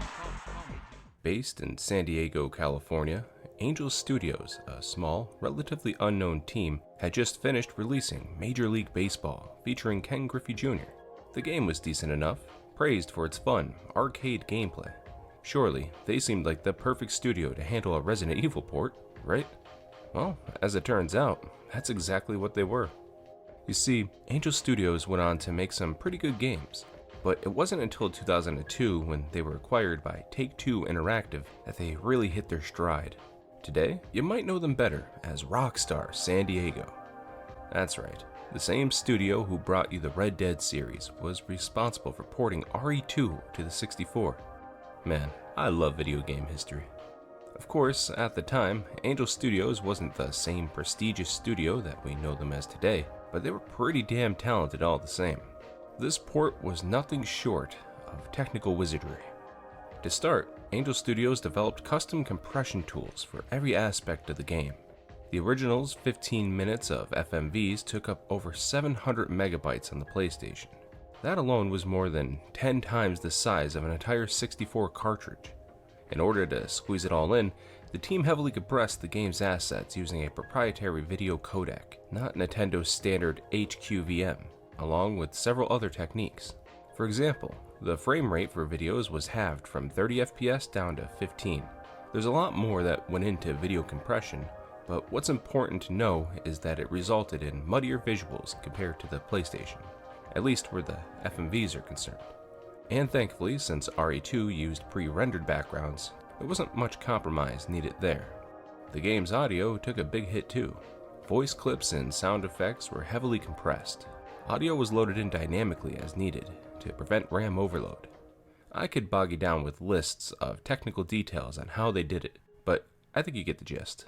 If you're someone who likes nerding out about this type of stuff, then I highly recommend checking out Modern Vintage Gamer's video on the port. He breaks it down better than I ever could. Angel Studios didn't stop at just porting the game, however. They actually added exclusive new features as well. Talk about overachieving. Among the many changes, the biggest one was probably the item randomizer mode. This mode randomly shuffles the locations of non-key items like health, ammo, and ink ribbons. This forces players to adapt on every playthrough, substantially increasing the game's replayability. They also added violence and blood color settings. I can't help but think that these options were forced on there by Nintendo. I mean, they were the ones who replaced Mortal Kombat's blood with gray sweat, after all. Still, I actually think these are good additions. If you had a younger sibling who wanted to play and you didn't want them having nightmares, for example, this could be a good way to avoid that. Plus, I kind of like the green blood. It makes me think the zombies are really parasitic aliens instead of just flesh-eating creatures. I don't know, it's just fun and kooky.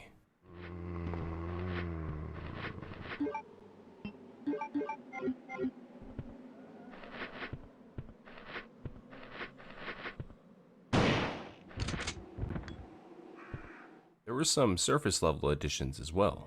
For one, both Leon and Claire got new alternate costumes exclusive to the platform. And for those of us who like Resident Evil's lore, they added 16 new exclusive in-game documents known as the X-Files. No, not that kind of X-Files. Mulder and Scully won't be joining us on this adventure. I can only imagine how they'd hold up in a town full of zombies. No, the X-Files I'm referring to provide additional story context that bridge narrative gaps between Resident Evil 2 and a couple other entries in the series. Besides that, much of the core gameplay largely remains the same. At first, I thought the controls would be a complete mess when comparing the PlayStation controller to the N64's Trident, but I've gotta say, I adapted rather quickly. A and Z are interchangeable, both handle the same actions like selecting items or firing your weapon. The right trigger readies your weapon, B runs or cancels, and so on. The team also took advantage of the additional buttons offered by the C-pad, including an auto-targeting system, which worked pretty well. However, I did prefer using the directional pad over the control stick for the tank controls. But what can I say? I'm old school. Visually speaking, this game is like viewing a painting through a light fog, or a stained glass window might be a better metaphor. The colors are just a bit off, but the emotion is still somehow intact. The FMVs tell a different story. They're murkier, almost impressionistic now, but in a strange way, that grain fits. It makes that opening scene feel grimier, less cinematic, and more of a found footage kind of vibe, like you're watching a cursed tape passed around from one player to the next. Thankfully, the game's iconic score remained mostly intact. Lead composer Masami Ueda's work cannot be understated. I'd argue that Resident Evil's music is the most memorable aspect of the entire franchise, aside from the monsters, of course. I could play any track from this game, and many of you would get hit with some nostalgic memory or feeling that you had when playing this game for the first time. It's that powerful.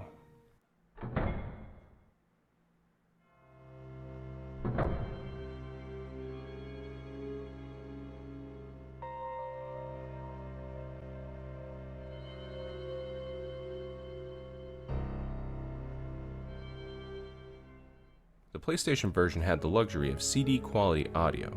This meant that every echo in a hallway and every trembling violin note had some space to breathe. The N64, by contrast, had none of that. The console didn't even have a dedicated audio chip. What it did have was the MusicX audio engine, Angel Studios' cleverness, and a whole lot of compression. The soundtrack was reworked from the ground up to emulate the original, but the soundscape feels tighter, more metallic even. Reviewers at the time called it tinny and muffled. But in a way, that imperfection gave it texture. The limitations almost enhanced the sense of isolation. It's a very odd feeling. Despite all that, the Nintendo version actually pulled off something the PlayStation version never did. Dolby surround support. Angel Studios was pulling out every trick in the book. If you had the correct setup at the time, it could almost feel like there was zombies shuffling behind you. Beyond that, there really isn't much difference between the original and this version. And what differences there are negligible to all but the most hardcore of fans. And let's be honest, they probably aren't playing this version anyway. This version of Resident Evil 2 isn't just a port, it's a development masterclass. It's what happens when a small team looks at an impossible task and decides to try it anyway. And that decision, that refusal to accept limitation, is what defines late 90s game development at its very core. And there's something poetic about that. This game about survival, about pushing forward when everything seems impossibly doomed, survived its own great challenge in being made. Maybe that's what makes this version so special. It's not just a technical feat, it's a story of persistence and hope. And in a way, it mirrors the characters themselves. The horror remains, but the spirit endures. In the mid to late 90s, every major franchise made the leap from 2D to 3D. Some became masterpieces, while others did not.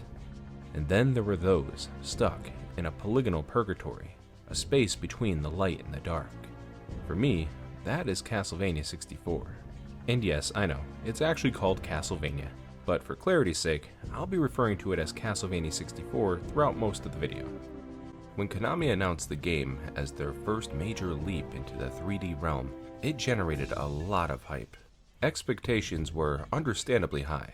It was supposed to be a grand, horrifying adventure into the third dimension, but instead, what we received was a mixed bag, a Frankenstein of conflicting parts that pleased almost no one. But does Castlevania 64 really deserve its bad reputation, or is there a greater monster lingering beneath it all?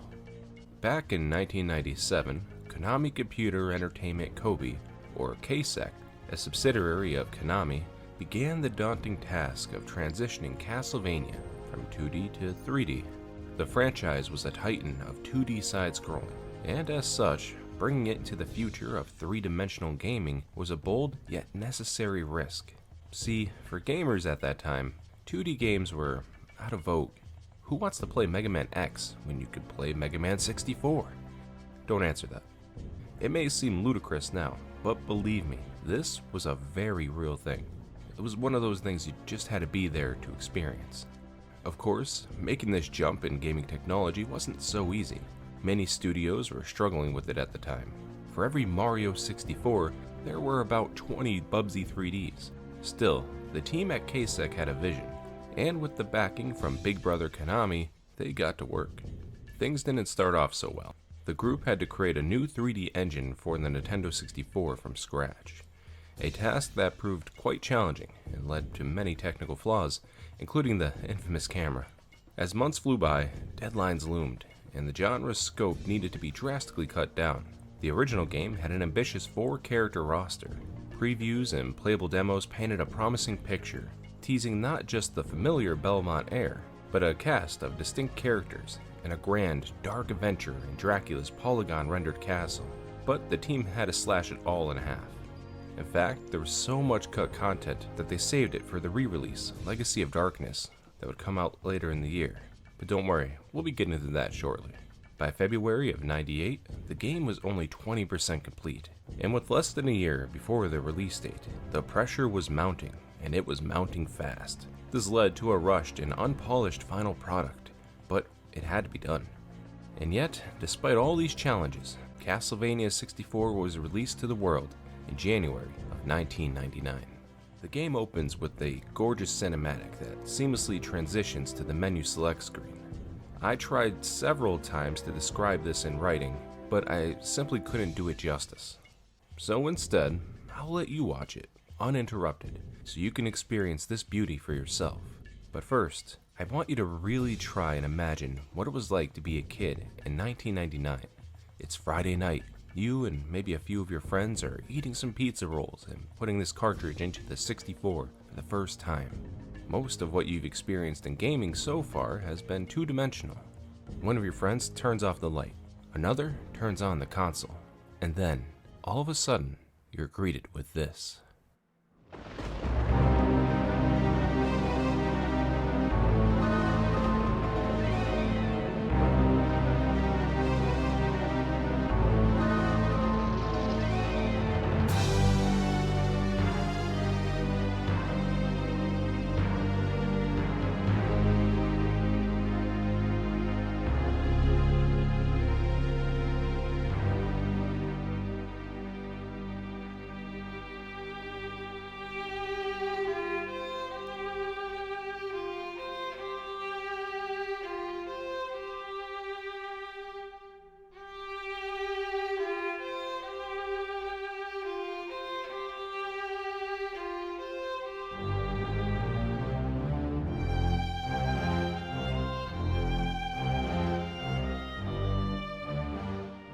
That is pure art.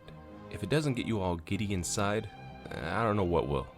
This opening was Konami's way of dropping trowel and slamming their meat onto the 3D table, a definitive statement that the major leaguers had finally arrived. And if that opening isn't really your thing, maybe the menu music will be.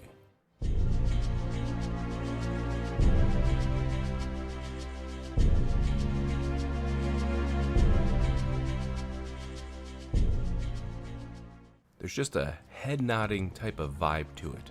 I don't know how to explain it. Everything about this screen just oozes with style. A magnifying glass hovers over your choices. Options you select are signed with blood. And then, once you're ready to begin, you're given this pretty intense little moment where you get to see the leather-bound Necronomicon.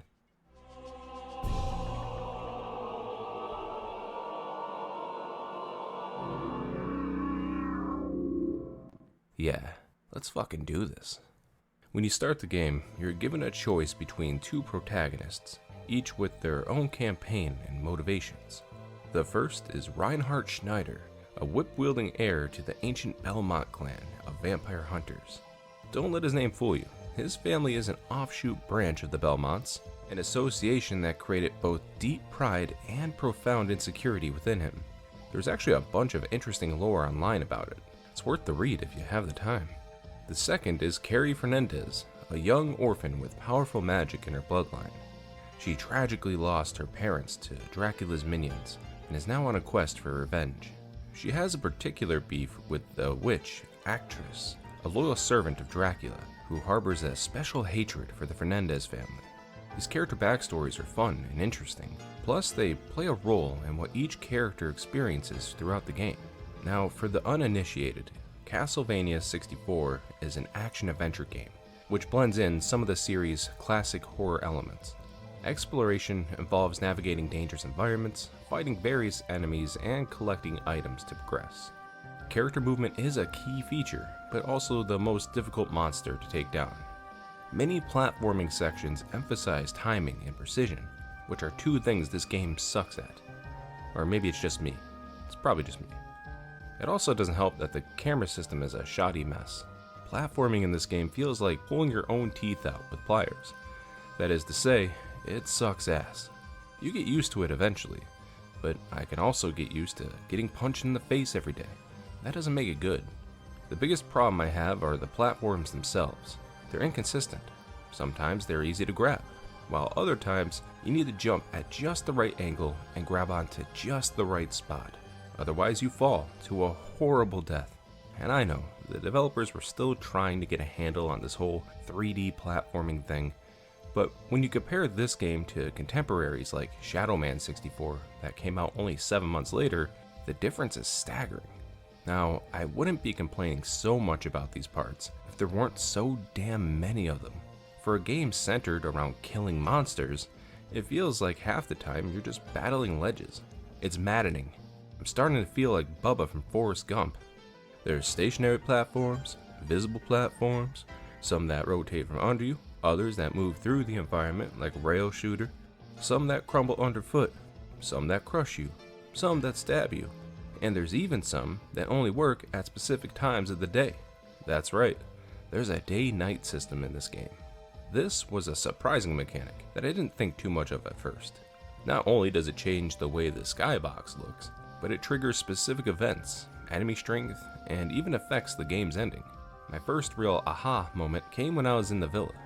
There was a large fountain in the center with some goodies on top. Try as I might, I couldn't reach the damn things. I found this unique texture in the water, but still, nothing. I figured you must unlock it later by double jumping or something like that. Later on, when I had returned and I was jotting down some notes, I heard a rocky, gravelly sound. And wouldn't you know, that texture in the water was actually a stone pillar. It rises up at midnight for only a short time, so it's easy to miss. And this was honestly a lot of fun for me to discover. But that's when I was struck with a sudden sense of paranoia. What other timed events have I been missing? Were there other cool secrets that I just had to wait around to find? Thankfully, no, not really. Like much of the game, this mechanic was trimmed down significantly due to time restraints. There are certain doors that can only be opened at specific times of day, but luckily you find these day and night cards throughout your journey. You can use these to manipulate time itself, granting you the power of a virtual Time Lord. Sun turns it to 6 AM and Moon turns it to 6 PM, or sunrise and sunset, respectively. That said, I will offer you a helping hand for this one part. There are two characters who you'll meet inside the villa, at least for Reinhardt. I'm not sure if Carrie's story follows the same path here, as I didn't make it this far with her.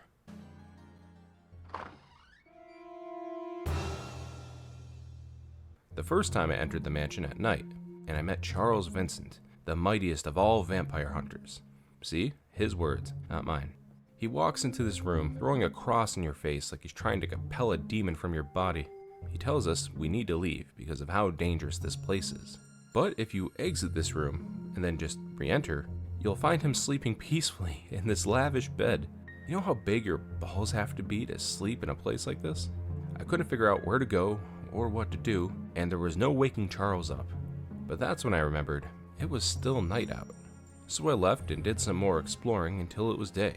But this time, I was greeted by a new face. This enchanting beauty is named Rosa. And yes, she's watering these flowers with blood. Don't question it. Turns out, in order to progress the story, you need to find her in the morning. After a bit of dialogue, she suggests talking to Charles again, who now gives you a key that you need to continue your quest. This was another cool moment for me, and great use of the day and night mechanic.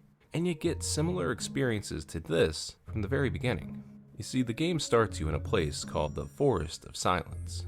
It's dark and rainy. A faint fog hangs in the air, masking the limited draw distance. Your perilous journey has only begun. As you explore the woods, you'll come across some cool scripted events like lightning striking down trees and skeletons emerging from the ground. It's all very cinematic and moody. But if you hang around long enough, like I did, messing around with the controls, the rain will eventually subside and the fog will lift.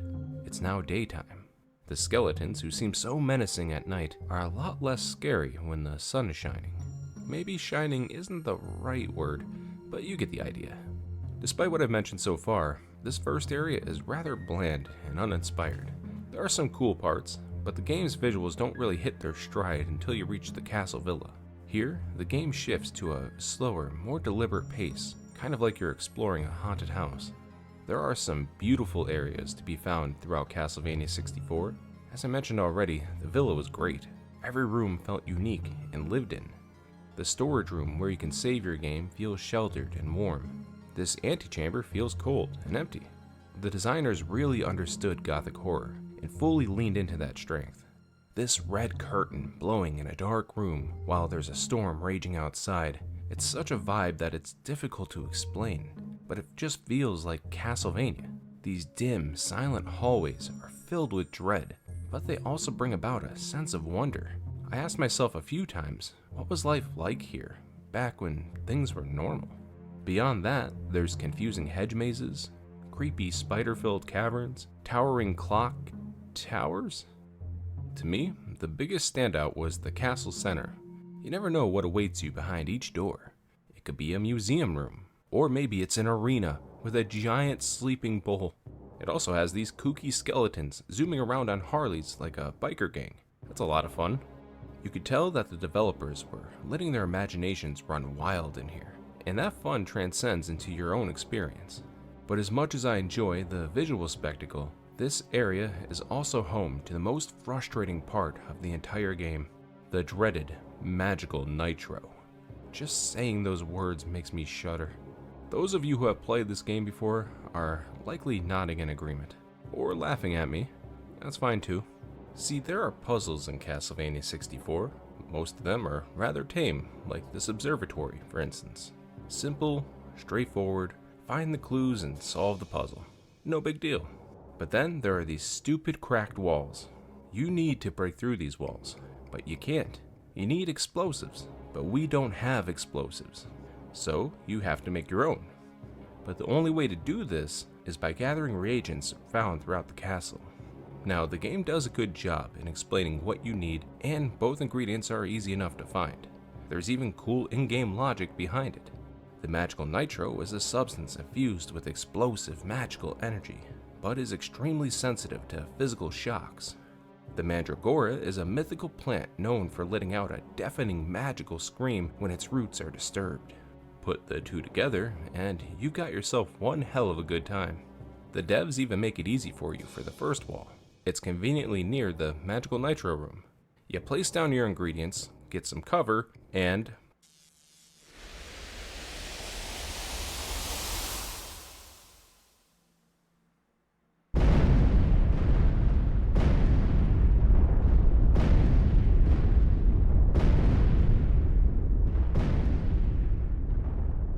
easy enough, right? But then there's this fucking cracked wall in the bowl arena. It's essentially on the complete opposite end of the castle. so you need to carry the magical nitro down several floors filled with enemies and perilous obstacles. If you get hit, you die. If you jump, you die. If you fall like an idiot because you're not paying enough attention, you die. In Skyrim terms, it's the equivalent of walking from Solitude down to Riften, but you're not allowed to take any roads, and you have a bomb strapped to your chest. This isn't just hard, it's cruel and unusual punishment. Unless you really know what you're doing, you're going to die a lot, and there's no save points along the way. It's a marathon of patience and willpower that cuts the wheat from the chaff. But if by some chance you manage to make it all the way to the cracked wall, you're not rewarded with a cool new item, but instead with an epic battle against a badass bull.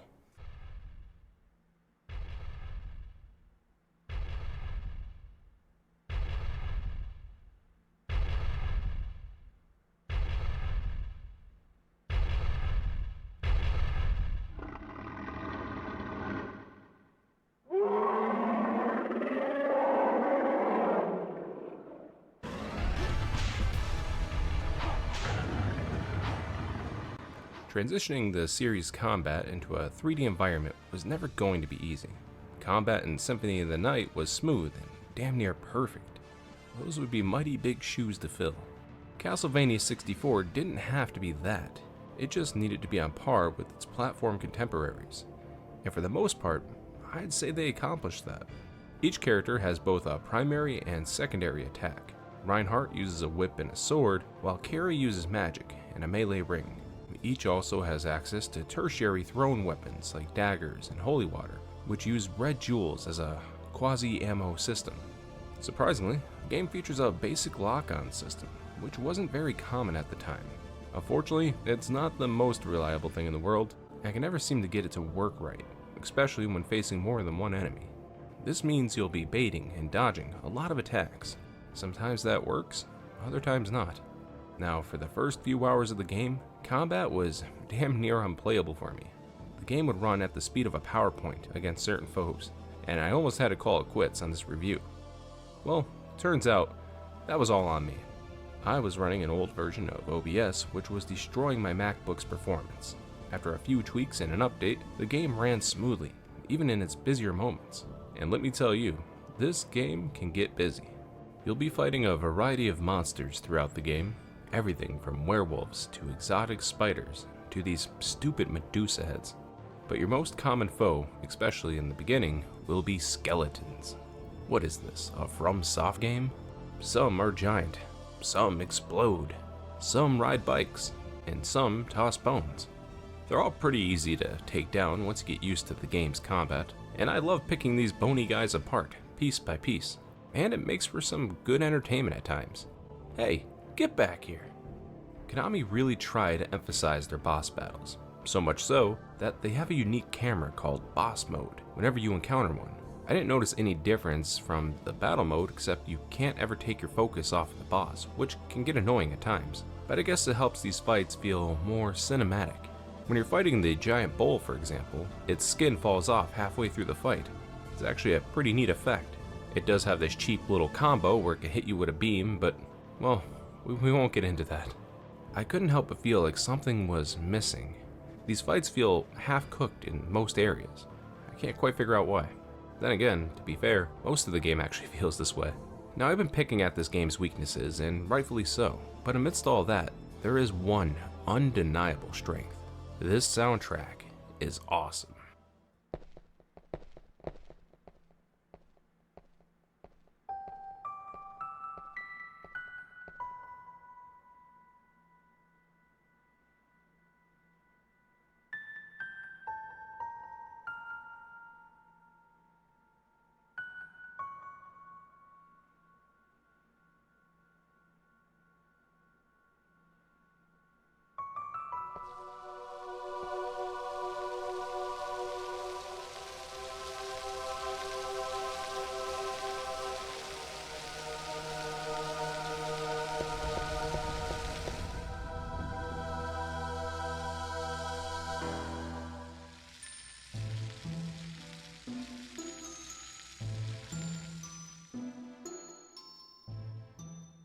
By 1999, the N64 had a lot of great music.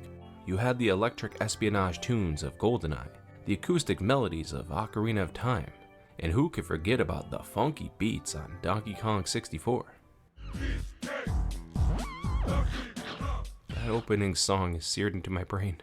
The console's musical competition was stiff, to say the least. Yet, I'd argue that Castlevania 64 holds a spot firmly up there with those industry titans. It's that good. It may not be as good as its 2D predecessor, Symphony of the Night, but few games are. Symphony of the Night was like a dark priest screaming a sermon at the unwashed masses, whereas Castlevania 64 is more akin to cultists chanting in an amphitheater. The music often takes a back seat, creating a genuinely macabre and lonely atmosphere. This is best exemplified by the game's intro sequence, where the melancholic violin solo sets a haunting and sorrowful tone. My favorite song of the entire OST is Annex, Silent Madness. It's one of those tunes that are just perfect for writing or studying, and I should know, I had the extended version playing while I was writing this script. You first hear it when exploring the villa, and that setting complements it well. There's an uncanny comfort to it. I'd put it in a similar vein to that of Resident Evil's safe room themes. It's like dancing with an attractive ghost. You're starting to get all hot and bothered, but you're terrified at the same time. It's downright enchanting. And it's not just the music. The sound design holds up remarkably well too. From the satisfying crack of Reinhardt's whip to the sound of Dracula bamfing himself out of a scene, the effects are crisp and effective. Speaking of Dracula, the game also features sparse moments of voice acting, which was quite a feat for any N64 game. Miserable world, upstart weakling. All who oppose the Dark Lord must die.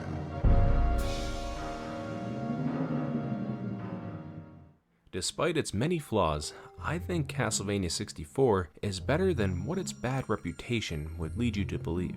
It's an admirable attempt to carry over the casket from the comfortable world of 2D.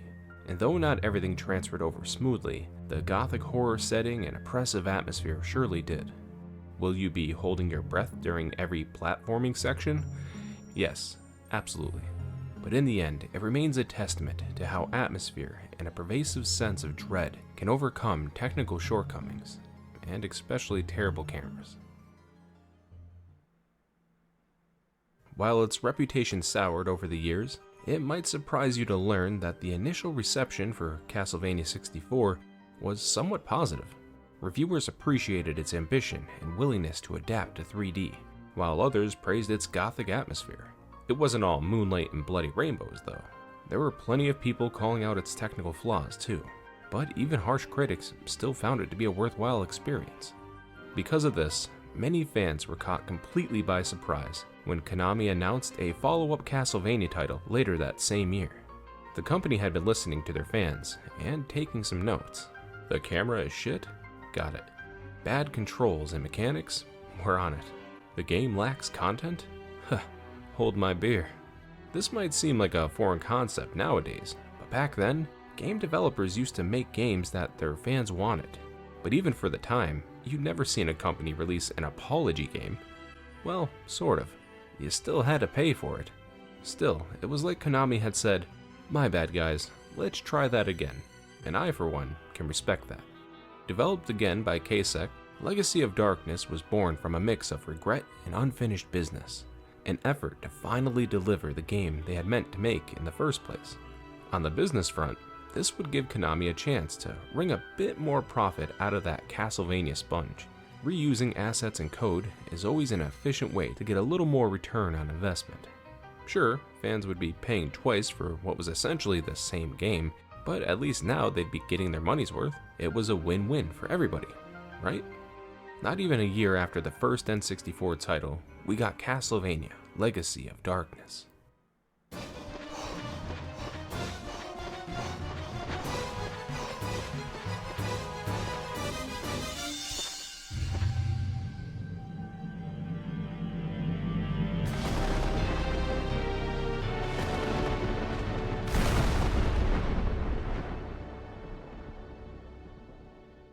In some ways it was a prequel, and others a re-release.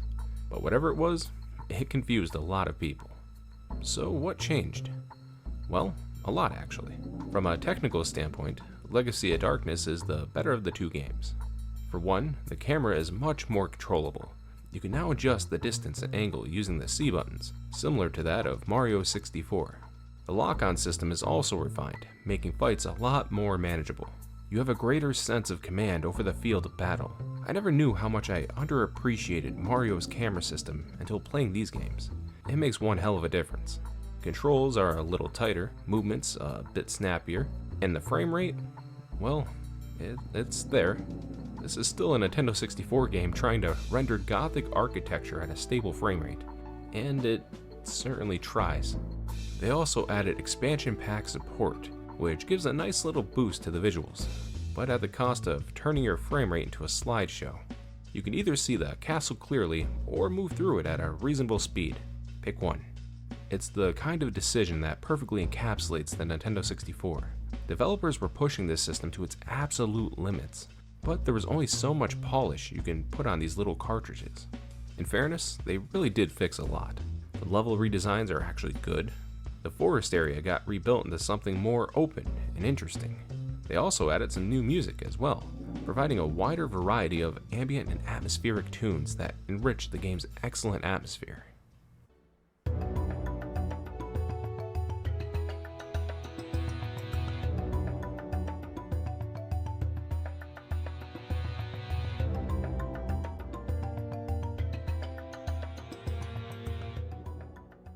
But all these changes pale in comparison to the biggest one I have yet to reveal, the werewolf. That's right, you get to play as a fucking werewolf. And if you don't think that's cool, then I don't think you're cool.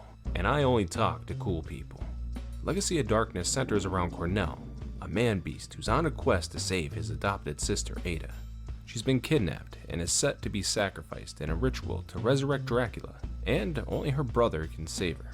He was supposed to be in the first game, but that was probably the biggest cut Konami had to make.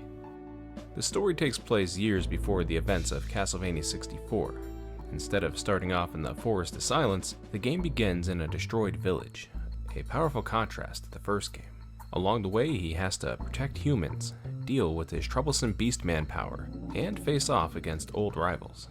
Unlike Reinhardt and Carrie, who rely on traditional weapons and magic, Cornell's playstyle is more like that of a martial artist, providing a completely different gameplay experience.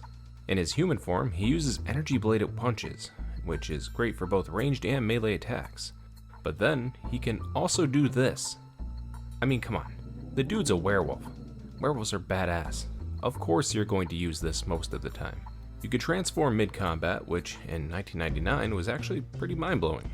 The only real drawback, if you'd even call it that, is that he can't revert back to his human form until his red jewels are depleted, and that's a costly resource. Outside of combat, his presence just adds a new level of cool to the game. It's hard to quantify. Sure, Reinhardt looked edgy, and Carrie had a formidable aura to her, but I mean, just look at Cornell. He's got that cool silver anime hair that all the really badass characters had back in the 90s and early 2000s. I never had this game as a kid, but if I did, you'd bet your ass he would have been my favorite. Also, his intro sequence on the sinking ship is genuinely awesome. It's dramatic, cinematic, and I'm sure a bunch of other addicts that I can't even think of. And it's about 10 times more interesting than anything that happened in the first hour of the original game. You can feel Kasek flexing here, sort of like they're saying, see, we just needed more time. While on the subject of characters, our old friends Reinhardt and Carrie make a return. Their stories are largely the same as in the original, but now they exist as unlockable scenarios after completing the main campaign with Cornell. You'll be journeying through altered versions of familiar areas. It's a refreshing change of pace for those who played the original. Unfortunately, with all the added content, Konami ran up against that pesky cartridge storage limit. This meant that a lot of the voice lines and cutscenes from the original were now cut themselves. If only they decided to make this game on a console that can handle all of these features. As a result, this makes their playthroughs less immersive. And that's a damn shame, because they actually had some good stories on their own. I suppose if you never played the original, you wouldn't really know what you're missing out on, but you'd still feel like something's off. And that's the paradox of Legacy of Darkness. It's both better and worse. It is the definitive version of the N64 Castlevania games, the one you should probably play if you want the full experience, but it's also the one that feels the most conflicted about what it's even trying to be. It's a remake of a game that ran out of time, made by a team that still didn't have enough time. Or maybe just not enough cartridge space. Don't get me wrong, I do like it. Sure, it's clunky and awkward at times, but it's also earnest. You could feel the developers trying to make things right, trying to deliver on a game that they promised, even if that meant rushing again. It's sort of like a good friend who breaks something in your house. You tell them, it's fine. Seriously, don't worry about it. I'll buy another. But they insist on fixing it anyway.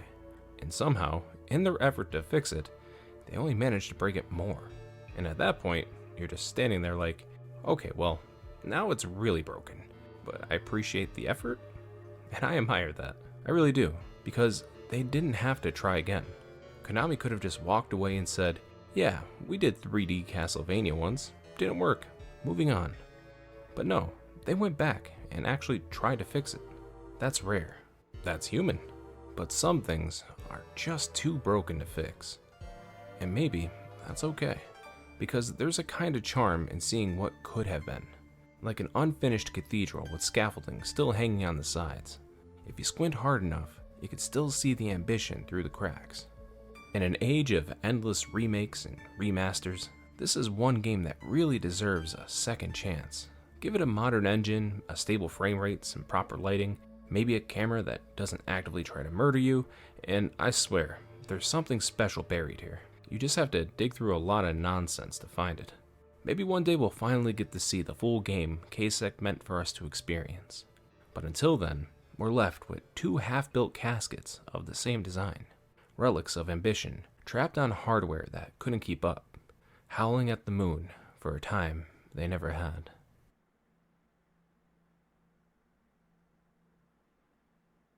When I was putting together this list of horror games, none of them got me more excited than Nightmare Creatures. I remembered seeing it in videos about retro horror games, and some even called it the PlayStation version of Bloodborne. Now that's some high praise, but it's easy to see why they would make that connection.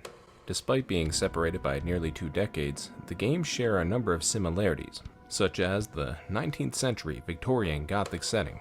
There are more of these as well, but we'll cover them as we get through the video. The point is, my expectations were higher for this game than others, solely since I like Bloodborne. I know, it's unfair, but that's also the truth. So, did the game meet those lofty expectations? Well, let's talk about it.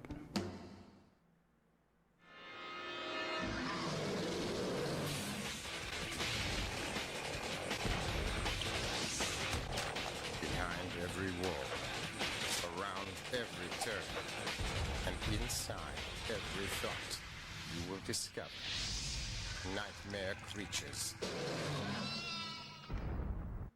Originally released for the PlayStation in 1997, Nightmare Creatures received generally favorable reviews among critics. Some praised its spooky, gothic atmosphere, while others appreciated the FMV cutscenes and gorgeously dark soundtrack. Seriously, give it a listen, it's pretty damn good. There were even those who found the combo-heavy hack-and-slash combat to be an enjoyable way to explore this creepy world. Not every review was positive though. The controls, though serviceable, were clunky, even for the time. There were also complaints about repetitive level design, which led to the game feeling stale just after a few hours. But outside of a few relatively minor complaints, the game was considered a commercial success.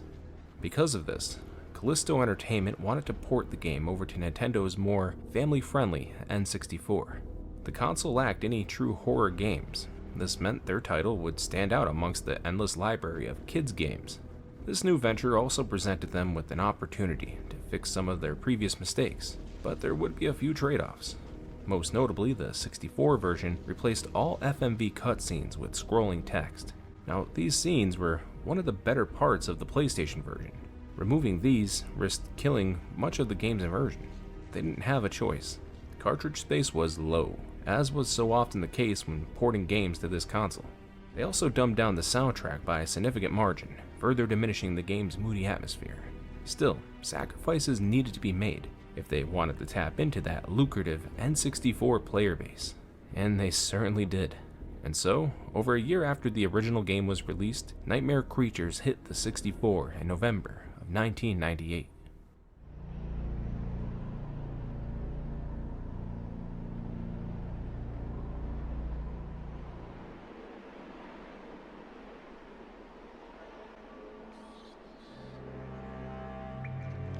He works alone, his hands defiling the bodies of the dead in his thirst for knowledge and power. His name is Adam Crowley, a man who was once respected in the field of science, until fate led him along another path, towards black magic. Now he is in possession of the mythical Lost Diary of Samuel Pepys, a volume that contains the detestable rituals of the demon-worshipping Brotherhood of Hecate. Soon, he will complete his work. Tonight, as the sun sets on London one last time, he will unleash his demonic brood onto the streets. And should no one stop him, this city will be consumed by a horde of nightmare creatures.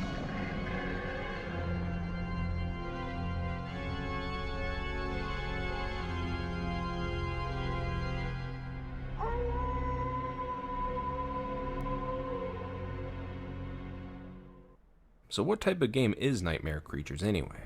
Well, it's marketed as a third-person horror game with a strong emphasis on fast-paced, aggressive combat. But at its core, it's an action game. There are definitely some horror elements to it, such as limited draw distance and scary monsters, but that's really where the horror part ends. You could argue that usable items like the gun are a limited resource, but not really in the same sense of a survival horror title. Sure, dynamite is really nice to have, but you can get by just fine without it. Anyway, the story follows two characters, a priest named Ignatius Blackward, and a biologist, Nadia Franciscus, both of which have their own strengths and fighting styles. They unite to hunt down Crowley and stop his plans for world domination. In fact, during the game, you'll occasionally spot Crowley as he's trying to elude you, and his presence adds a fun little bit of tension to the narrative. We've got to stop this guy. Nadia is agile with quicker attacks and movement, while Ignatius is more powerful, but at the cost of slower movement. Movement is characterized by the tank controls typical of early 3D games, especially horror ones. If there were things trying to kill you, chances were your game had tank controls. For a modern player, this might take a bit of getting used to, but honestly, it feels natural once you get the hang of it. For my old ass, it's like riding a directional pad-shaped bike. You never really forget once you learned. I know, that's a stupid joke. I apologize.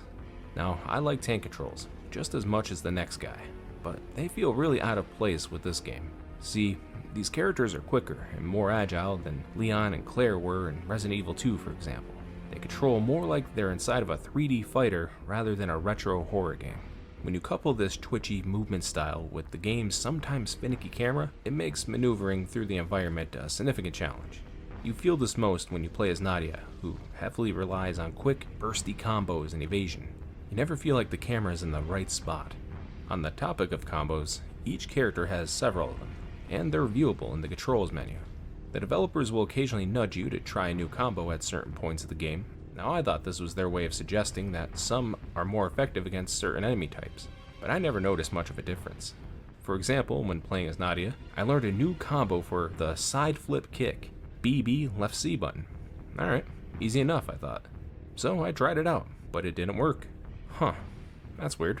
Well, it turns out you need to input these combos quickly, and I don't mean QuickTime event levels of speed, I mean Street Fighter 2 levels of speed. I tried this combo a few times, thinking it would increase my damage output, but no. Or if it did, I certainly didn't notice. It sure looks badass when you flip kick a monster in the face, but the damage was negligible compared to just mashing the A button. That leads me to another point of frustration with combat. Every encounter feels like you're being ripped out of a horror game and thrown into some Tekken arcade fighter. It sorta kills my immersion when the lumbering zombie is evading and counterattacking like Hayachi. Each battle feels like its own chess match, and that's really what it is. You'll want to block often as a reliable strategy, and thankfully you can block almost any incoming attack, aside for some breath weapons and boss moves. The best strategy I've found is to bait out an attack, then counterattack and pummel your enemy into mush. But this isn't always reliable either. See, enemies can apply the same strategy against you, and unfortunately, a lot of their attacks can knock us down.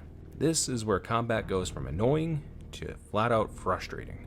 You can try to quickly jump back or block, strafe, but it doesn't always work. And fighting more than one enemy at a time is a practice in willpower and patience that I am incapable of. Also, do you see what I mean about the game's genre? Does any of this combat sound like a horror experience to you? Now, in fairness, there are times when combat actually feels good in this game. Dusting up a Pepe's monster or cutting a zombie in half is satisfyingly gory. Plus, you can stun lock enemies and return the favor if you're quick enough. The best example of this is against the Dockers. These big Hulk wannabes usually smash into the scene through some nearby buildings or boxes, and they can be quite intimidating at first. But you'll quickly learn that all you have to do is keep punching the shit out of them, and eventually they'll fall down. Oh, but what's that you say? They don't fall. Yeah, for some weird reason, the Docker doesn't die like the other enemies in the game. Normally, the devs do a good job letting you know when you've defeated a creature. Zombies will fall apart, Pepe's monsters will howl in pain, you know, that kind of stuff. But for some reason, they just allow you to juggle Dockers endlessly, long after they're dead. The first time I encountered one, I ragdolled the shit out of it for like a minute straight. I kept thinking to myself, well, if I stop, surely this brute is going to destroy me. I mean, just look at how much damage it's taking. Well, it turns out I was just really punching a corpse. That thing had died 10 times over. Outside of your standard weapons, you're given some pretty fun usables to help even the odds. There's an array of goodies ranging from a single shot pistol to repulsive smoke. These are situationally useful for the most part, but something like the guns are used quite often. They can safely destroy explosive barrels to unlock new paths, or sometimes not unlock new paths, but they're also good in a pinch against an unruly creature. This also makes for a pretty good laugh. If your opponent is getting the better of you, you can just say, fuck it, and shoot them, Indiana Jones style. Now I'll give credit where credit's due. The creature designs are actually really cool. Each creature looks unique, and it's always fun when you cut something's limb off, but unfortunately, that's where their uniqueness ends. Each creature feels the same. Sure, the Docker can hit you from farther away than the zombie, but your strategy doesn't change because of that, and neither does theirs. Which is a shame, because I can't help but imagine a world where the devs abandoned this whole hack and slash combat style for something slower and more deliberate, like say, Silent Hill. And here, we've arrived at my biggest complaint about this game. The ultimate frustration that killed any fun I was having, the dreaded adrenaline meter. This annoying thing has to be one of the dumbest game mechanic decisions ever made. Truly, I can't believe a group of people sat around, play tested this game, and all agreed that this thing should be in it. So here's how it works. Once you get past the first level, a bar will appear on the left side of your screen. This is your adrenaline meter. Your meter starts off as full, however, if enough time passes by and you haven't killed something, it will begin to drain. The problem is, once the bar is empty, you'll start losing health, and you will lose health fast. Fighting an enemy will stop it from draining, but the only way to actually refill this bar is to kill something. But wait, I want to actually explore this atmospheric gothic setting at my own pace. Oh yeah? Well, too bad. You're not allowed to go sightseeing in a world like this. You need to kill.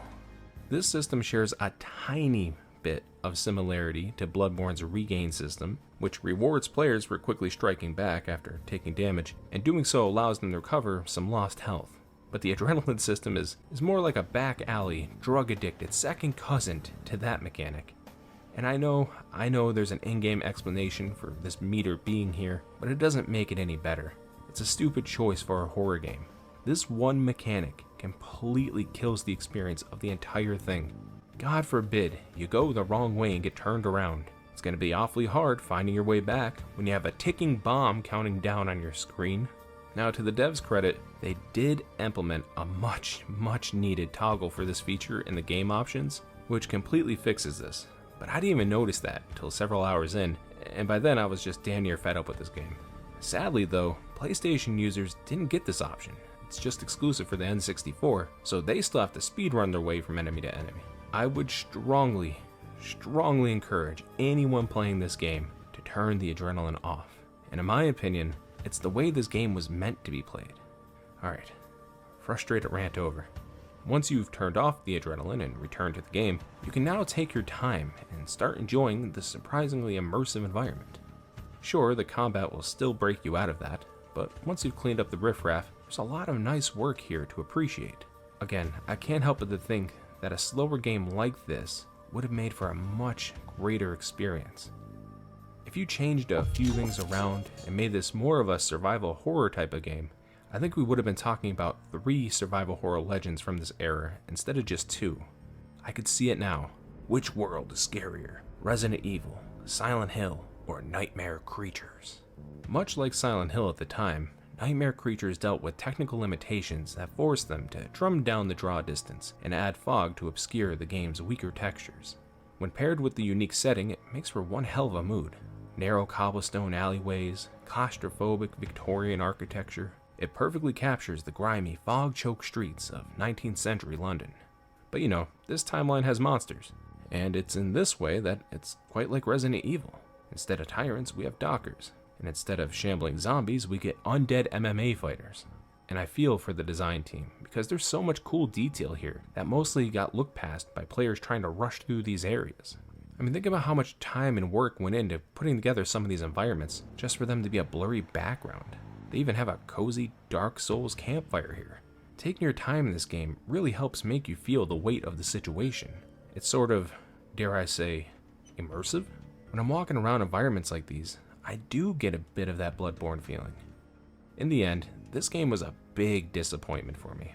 As I said at the beginning, I came in with high hopes, and I know I shouldn't have. It's my fault. This is what happens when you expect great things. What hurts is knowing that this game wasn't far off from being something I'd really love to play. If they only leaned more into horror instead of action, then I might be making a video about one of the best horror games ever made.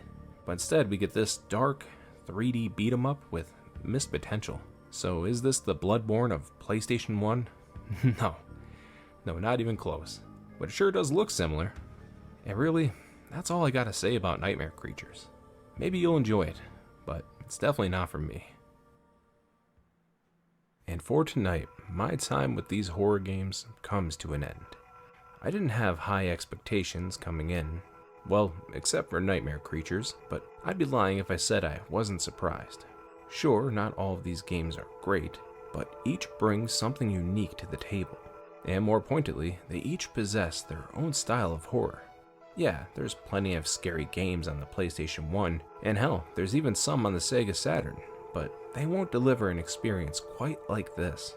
These horror games are like the mutated monster child your Nintendo parents were trying to keep locked down in the basement. The house is well decorated and spotless, but you can feel a sinister calling to explore the forbidden depths. And just like a monstrous sibling, some of these games are clunky, deformed versions of their previous self. But there's something deeply human about that clunkiness, that awkward reach for something bigger than the tools can handle. Developers trying to summon fear and wonder from a handful of polygons on a tiny cartridge.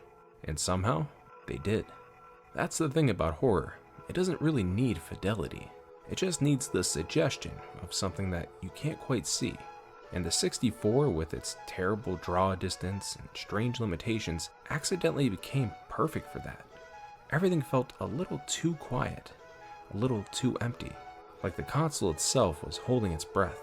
Even now, playing these games again, there's an uncanny sense of absence, like walking through your old house, but everyone and everything has gone. You can hear laughter echoing in the walls. You can still feel the memories. And maybe that's what this era really captured, that soft, digital haunting of childhood, when you didn't fully understand what you were seeing, but you sure did feel it. That same mix of curiosity and dread you get from staring too long at the moon in Majora's Mask, or at that skybox in Wet Dry World. It still creeps me out. A cheerful little box hiding a darker secret behind the pixels that raised you. And when you look close enough, when you strip away the bright colors and 3D charm, you start to see what the developers were really going for. Despite numerous hardware limitations and terrible frame rates, they were really trying to show us something real. Something about fear, about decay, about the parts of us we try to hide behind the color and joy. The flicker of a TV in a dark room, the sound of rain pelting your window, the little moments that made you believe that the monsters could be real. And that's what I love about this time of year. Sometimes you want a fun scare with friends, Other times, you want to feel alone and terrified. Different ghosts for different folks. So if you still have your N64 tucked away somewhere, why not pull it out, dust it off, slide a cartridge in. You might find that these games are still waiting for you, right where you left them. Hey guys, thanks for watching the video. I know it's a bit different from what I usually do, but I hope you liked it. I actually had about another hour of video that I had to cut out due to time constraints, so my apologies to any id Software or Shadowgate fans out there. I promise, one day we'll circle back to those games. Also, if you'd like to support the channel, consider becoming a patron or a YouTube member. There's various perks like post-video Q&As, custom characters, and shoutouts. Speaking of which, I'd like to shout out Rambler Uno. You, sir, are amazing, and I'm greatly humbled by your support. Truly, it means a lot. I actually had a lot of fun making this video, and I'm thinking about doing this kind of content a little more often. So if that's something you'd like to see, definitely let me know. But with all that being said, guys, happy Halloween, be safe, and I'll see you on the next one.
The LEGO laptop wouldn't have turned out so great without Bamboo Labs A1.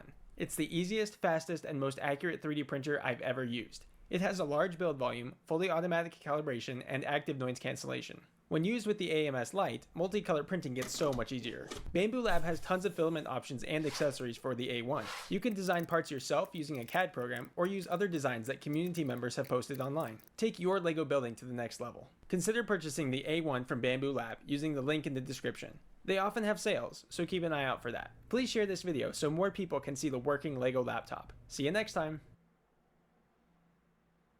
The first console I ever owned was the Nintendo 64. Well, I use the term owned loosely. It belonged to a family member and they let me use it. I pretty much exclusively played Super Mario 64 and Donkey Kong 64. In case it wasn't already obvious, I was only interested in playing colorful games where you jump around and collect things. So as far as I was concerned, Turok and GoldenEye existed solely to collect dust in a box. As a kid, I frequently went to a friend's place who had a bunch of Nintendo 64 games, and he showed me a ton of stuff that I had never seen before.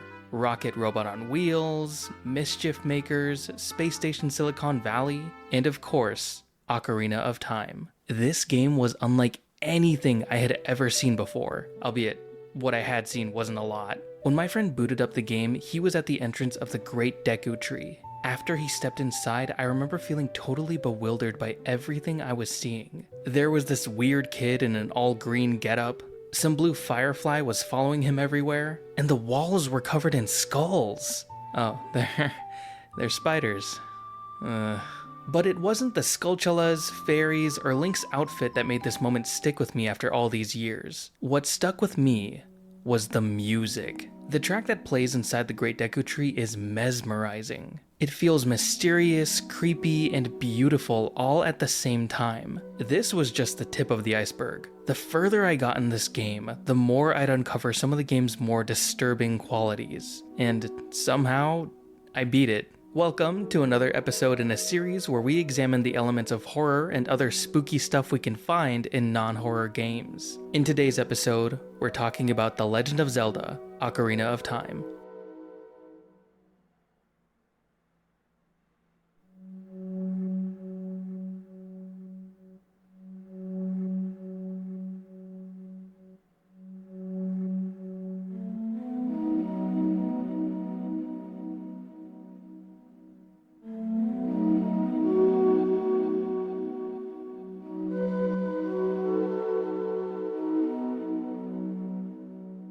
Summoned by the Great Deku Tree, Link and Navi are informed that the guardian of the Kokiri Forest has been cursed. Link is tasked with venturing inside the tree to identify the source of this curse and destroy it. We find that the interior of the tree is a complex structure full of walkways, rooms, and various puzzles to solve. It's also brimming with monsters. The carnivorous Deku Babas and sharpshooting Deku Scrubs are easy enough to deal with, but the fearsome Skulltulas always stopped me dead in my tracks. And not just because they would literally block the path forward. When I was a kid, they creeped me out, but I also sort of liked their appearance. Giant spiders were always upsetting to deal with, but the skulls on their backs are so damn cool that I had to respect it, even as a child. There are several variations of the Skulltula enemy: Big Skulltulas, Walltulas, and Gold Skulltulas. Each member of the Skulltula family bears giant skulls on their abdomens, hence the name Skulltula, a portmanteau of tarantula and skull. This skull is very durable and protects larger Skulltulas from all kinds of attacks. However, their soft underbellies are their weaknesses that they briefly leave exposed. So the best way to deal with these spiders is the same as how you deal with them in the real world. You just hit them with a stick. I literally don't even know why you have that dinky ass sword. Skulltulas look cool as hell, so obviously I had to know if anything like them exists in the real world. In my search, I found that Skulltulas look similar to several orb weaver spiders. Many of these arachnids, like the yellow garden spider and the Johto spider, have long black and yellow striped legs that resemble the ones found on a Skulltula. However, I'm sure you've noticed that these spiders are missing a giant skull on their backs. Sadly, I couldn't find any spiders that hid under a giant human skull on its back, but I did find the Noble False Widow. This spider has markings on its abdomen that sometimes look like a skull. Not exactly a giant shield that protects from swords, but it's still metal as hell. In my search, I also discovered the spiny-backed orb weaver. These spiders have a tough carapace with spines that helps them deter predators. This defense mechanism is very similar to the strong exoskeletons that Skulltulas possess. To strengthen the connection even further, the spiny-backed orb weavers come in a variety of colors, including white. The white ones don't look exactly like a skull, but hey, it's close enough, I'll take it. So if you took a spiny-backed orb weaver and fused it with a Johto spider, bam, you've got a Skulltula on your hands, basically. I'm not taking it, by the way, I don't even know why you're holding it. Another interesting aspect of the Skulltula is their ability to spin webs with ridiculously high tensile strength. Not only can they support Link's weight, but they can even remain intact if he jumps onto them from a high place. They only shatter after Link falls onto them from an even higher place, or if he uses fire. There aren't any real spiders out there that build webs strong enough to hold the weight of a small boy, but there are some pretty talented web spinners out there. The previously mentioned Johto spiders are capable of creating webs that can even catch birds. We don't actually see the Skulltulas catch any birds, but those big webs can no doubt hold the weight of a few cuckoos. Speaking of chickens, the Skulltulas wouldn't be the last thing that creeped me out as I explored the Great Deku Tree. In a dark room, a thin blanket of fog rolls along the ground. A light scraping noise suggests that we aren't here alone, but nothing stands out in the darkness. The noise sounds familiar, but it's not any cause for concern yet. The scratching noise sounds identical to the squirming of a gold Skulltula. However, shooting quick glances around the room reveals that these glimmering spiders are nowhere to be found. When we look up at the ceiling, our gaze is caught by a singular glowing eyeball. This eye belongs to Queen Goma, the parasitic armored arachnid.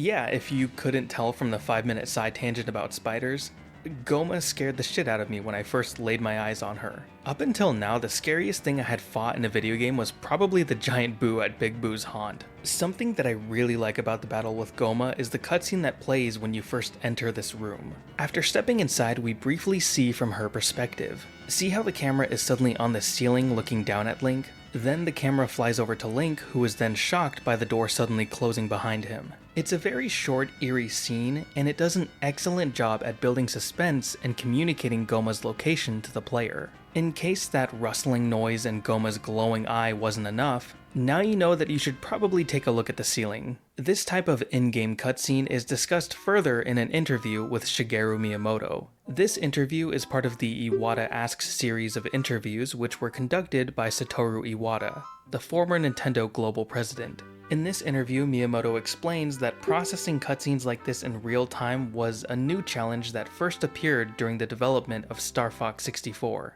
Back then, it was a lot more common to use a pre-rendered cutscene that would play at a specific point in the game. The downside is that once a pre-rendered scene is created, it's difficult to change parts of them on the fly. Miyamoto states, "If I wanted to fix something, they might tell me, we'll need at least a month to fix that. In the worst case, they might say, the movie's done, so it can't be changed." Miyamoto adds, "I'd be like, huh? This would make it more fun, so why can't we fix it?" And they'd say, "Because you can't change the movies." I'd think, but what's more important to the fans? The movies or how fun it is? That's why I adopted a method of processing the movies in real time. Personally, I think the decision really paid off, especially when these scenes are framed from the perspective of Link's adversary. They're perfect for building up some suspense for the upcoming fight. I particularly enjoy the way that this type of scene is used when we fight King Dodongo at Dodongo's Cavern. This specific scene is amazing at building suspense. Before you can even see what you're fighting, you see how its loud footsteps manage to shake the ground.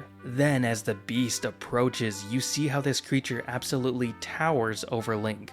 It's so menacing and cool. This type of thing also happens when we meet Morpha at the Water Temple. As we all know, I was deathly afraid of water monsters as a child, so when I saw something moving under the water here, I just let out a big sigh and accepted my fate. Nearly broke my controller in half whenever it would grab me. Back to Goma. She's disgusting, honestly. Just like with the Goma larva, she has a hard shell covering fleshy skin underneath. Goma also has a long tail that she'll often use to prop herself up in the air before lunging forward. She also uses this tail to pump out fresh Goma eggs. Okay, I'm not really sure if it's a tail anymore. Either way, it's disgusting. The way the tail undulates as it pushes out eggs is nauseating. Then the eggs plop onto the ground and pulse until a Goma larva jumps out. The eggs also have this gross texture on them that makes them look a lot more like small organs slathered in Goma juice. I am so sorry if you're eating right now. As much as Goma startled me at first, that fear wore off pretty quickly once I learned the most valuable video game lesson of all time. If you're fighting something with a really big eye, you hit it in the eye every single time. Especially if it's a Zelda game or a Resident Evil game. They love doing that shit. A few Deku Sticks later, we finally defeat Goma and get our hands on the Kokiri's Emerald. Once we leave and speak with the Great Deku Tree, he tells us about the evil man who cursed him. This man is after the Triforce, an ancient relic that contains the essence of the gods. We're told to head to Hyrule Castle and meet the Princess of Destiny. As the Great Deku Tree finishes relaying this information, he begins to wither and die.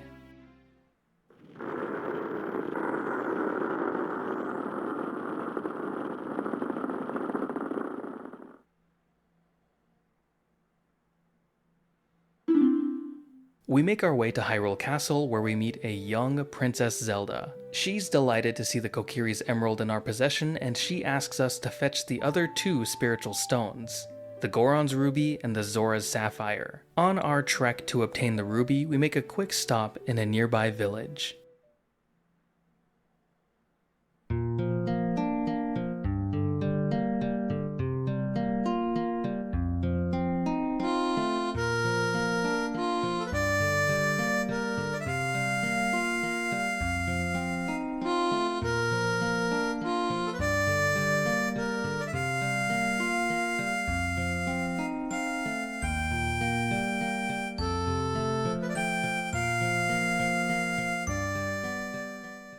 Sitting at the foot of Death Mountain is the peaceful Kakariko village. Founded by members of the enigmatic Sheikah tribe, this small town once exclusively accommodated the Sheikah. This was until Impa, Zelda's loyal caretaker, had opened up the village to people all across Hyrule. While this village may appear blissful on the surface, this place has a wealth of secrets.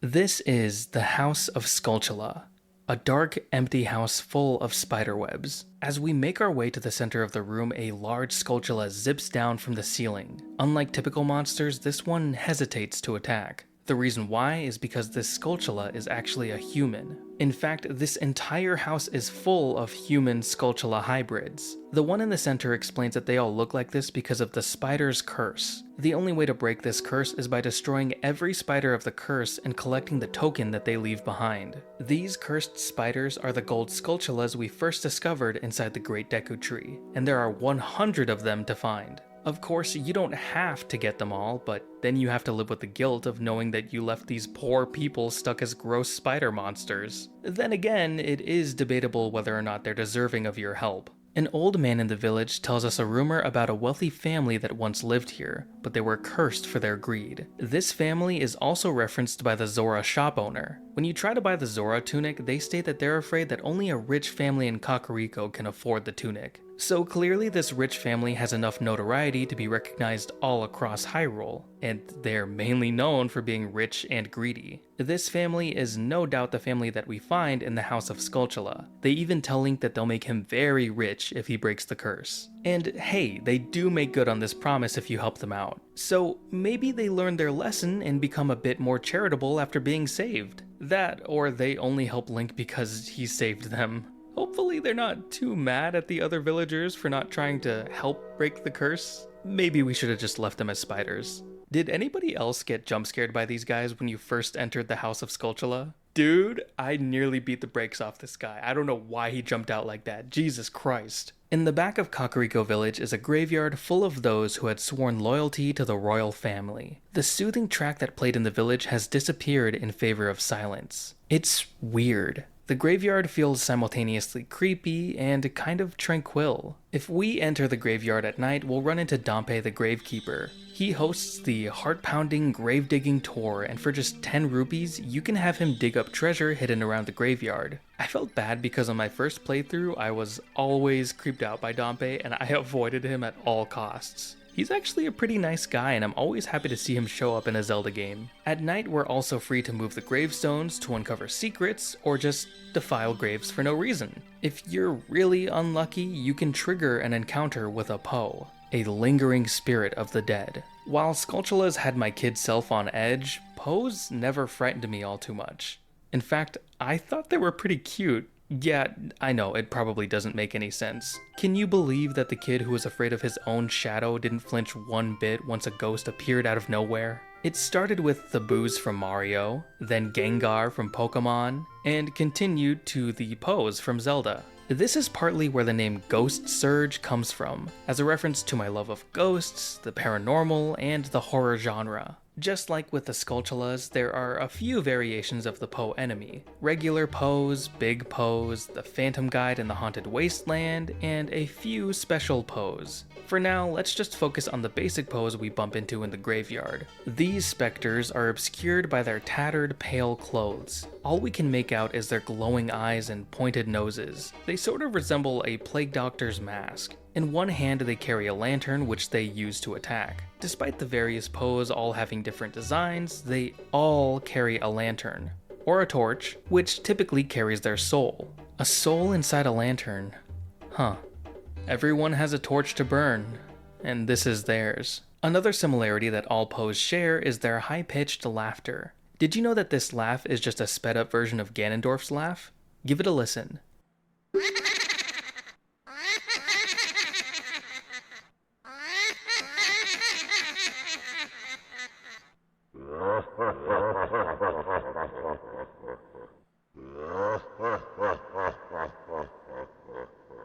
This same technique is used for the laughter of the Stall children in Hyrule Field. If this bit of trivia sounds familiar, you're probably thinking of the Boo laughter from Super Mario 64. Their laugh is a sped-up version of Bowser's. Once a Poe is defeated, their ghostly form vanishes and their lantern drops to the ground. This shattered lantern often releases a Poe soul, which can be captured in a bottle. Poe souls can be sold when Link reaches adulthood, more on that later, or you can eat them.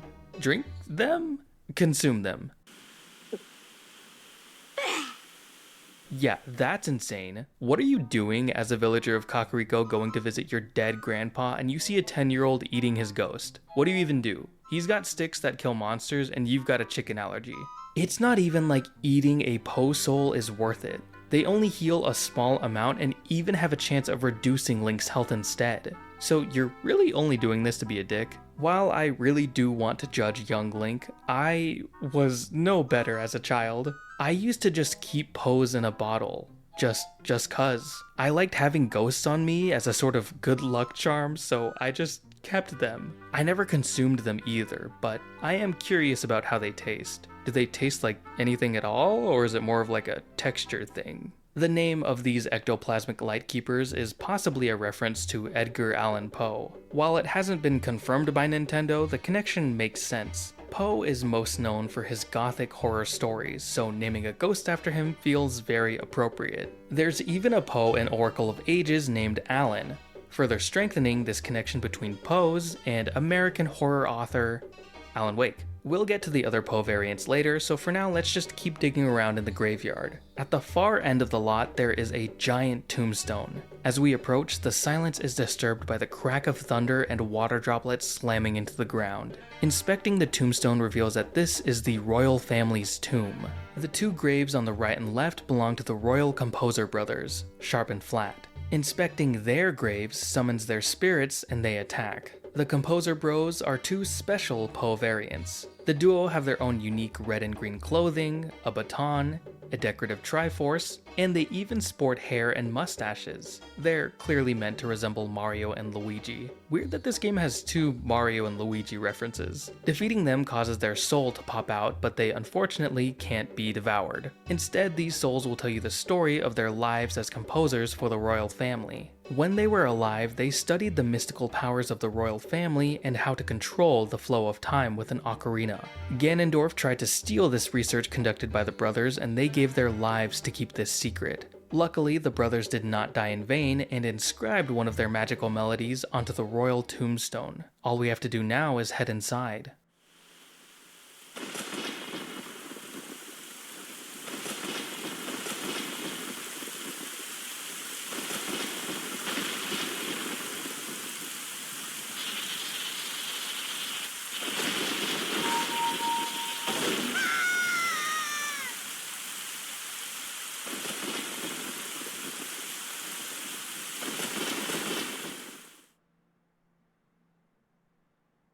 Keys hang from the walls and ceilings of this dark catacomb. Drops of water fly past these bats and plummet into piles of bones strewn about the room. Interacting with the bones on the right side of the room gives us a message. The corpse warns of lurkers in the dark that will harm those who break into the royal tomb. A skull on the left side of the room advises that you shine light on the living dead. These messages only offer a vague warning as to what waits in the next room. These are Redeads, the lurkers in the dark that protect the royal tomb. When we step into the room, the Redeads don't immediately attack. Instead, they stand in silence, occasionally jittering but never taking a step forward. If we take a slow stroll through the room, we can get by without disturbing any of these monsters. If we go for a mad dash to the next room, the Redeads will awaken and paralyze us with fear. Encounters with the Redeads traumatized a generation of children, myself included. In case you're wondering how I reacted, it's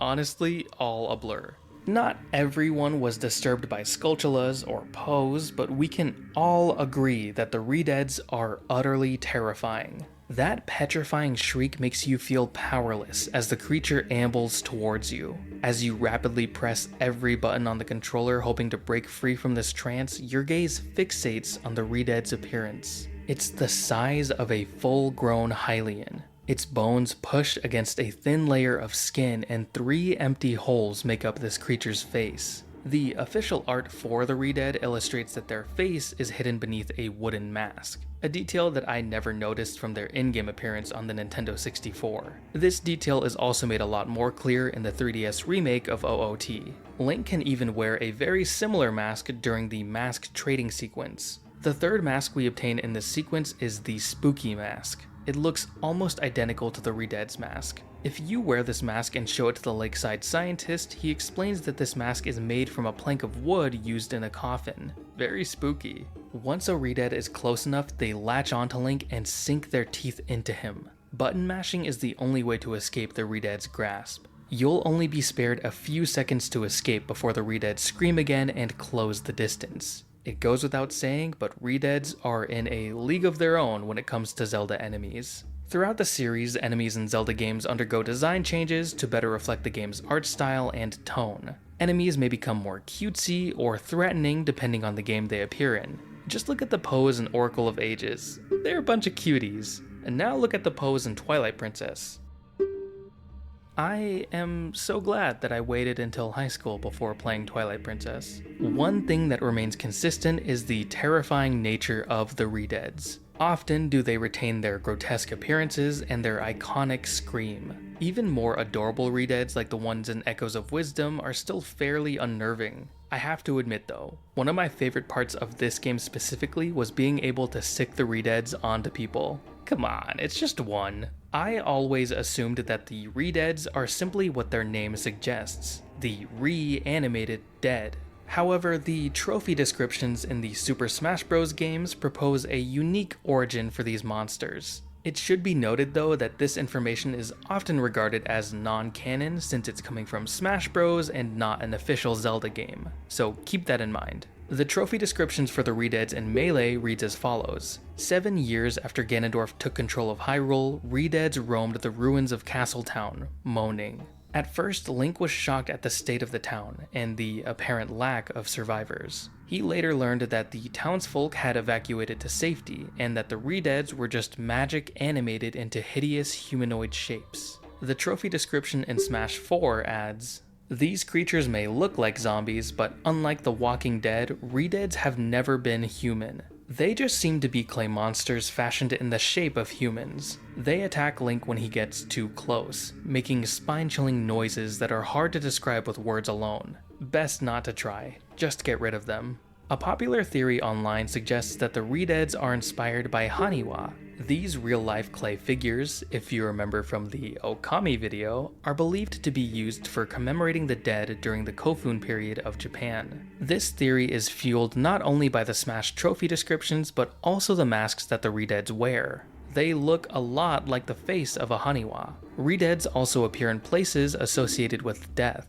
The royal family's tomb, the bottom of the well, and the Shadow Temple. There is a fantastic theory video by Zeltic that dives deeper into the origin of the Redeads and their connection to the royal family. You should totally check it out. There is a link to the video in the description. At the end of the tomb, we discover the secret melody of the Composer Brothers, the Sun Song. A poem accompanying this song advises us to give peaceful rest to the living dead. This is a hint towards the special effect of the Sun Song. Playing it near a Redead will temporarily freeze them in place, allowing us to safely exit the tomb. And you bet your ass I was playing that song anytime I even thought a Redead was nearby. Sometimes I just play it for no reason, just a little comfort thing. Back on the surface, we go after the other two spiritual stones. Helping the Gorons and defeating King Dodongo earns us the Goron's Ruby, and a big group hug from the Gorons. Down at the Zora's domain, we promise King Zora that we'll rescue his daughter, Princess Ruto. She's been eaten alive by Lord Jabu Jabu, the patron deity of the Zoras. We offer this gluttonous god a little fish and he inhales it along with Link without hesitation.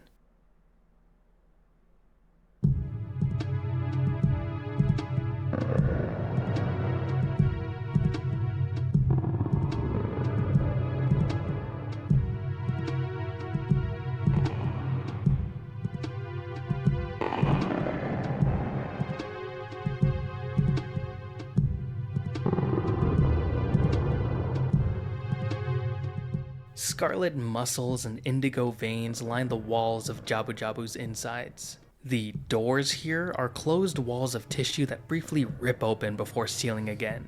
The multiple switches that we find are raised, hardened organs, flattening into the ground when we step on them. Some of the rooms we enter have flesh that bounces and wiggles as Link battles monsters, communicating that our attacks that fail to hit their target are actually hurting Jabu Jabu instead. Gotta play it safe in here. While it's not the most horrifying dungeon in the game, Jabu Jabu's belly is pretty gross, which is why I'm bringing it up. This wasn't my first journey inside of a giant fish. No, that happened during my playthrough of Banjo-Kazooie. In Clanker's Cavern, we go inside the titular Clanker, and yeah, it's also disgusting. I remember thinking about all the things inside of Clanker and what sort of purpose they might have served in his body. Like, what are all these fleshy spike things for? Some sort of defense mechanism? What about all these hula hoops? What are these things for? This line of thinking carried over to OOT. When I got to Jabu Jabu's belly, I would stare at the different features and wonder why they were here. Like, what are these holes here for?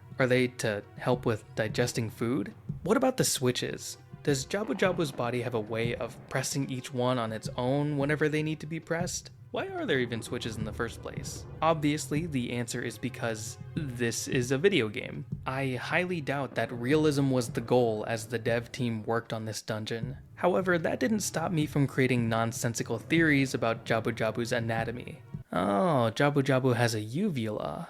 So it's a girl fish. While the dungeon itself is pretty confusing and kind of annoying to get through, one thing I really do enjoy about it, of course, is the music. The track that plays here does something really interesting. That drum beat that you hear throughout the song mimics the sound of a heartbeat. This heartbeat even sounds a little strange and irregular, hinting at Jabu Jabu's illness. Before we step inside the fish, a conversation with King Zora reveals that Jabu Jabu's been a little green around the gills ever since Ganondorf came around. In the song, we can also hear Jabu Jabu's groans of pain, likely a result of the illness that Ganondorf has inflicted. As we explore the fish, we discover the origin of this illness, a series of slimy parasitic tentacles that tunnel through Jabu Jabu's body. They're tough and strike hard enough to send Link flying. Sadly, dispatching these tentacles isn't enough to cure the fish of his illness. The only way to save Jabu Jabu is to exterminate Baronade, the bioelectric anemone.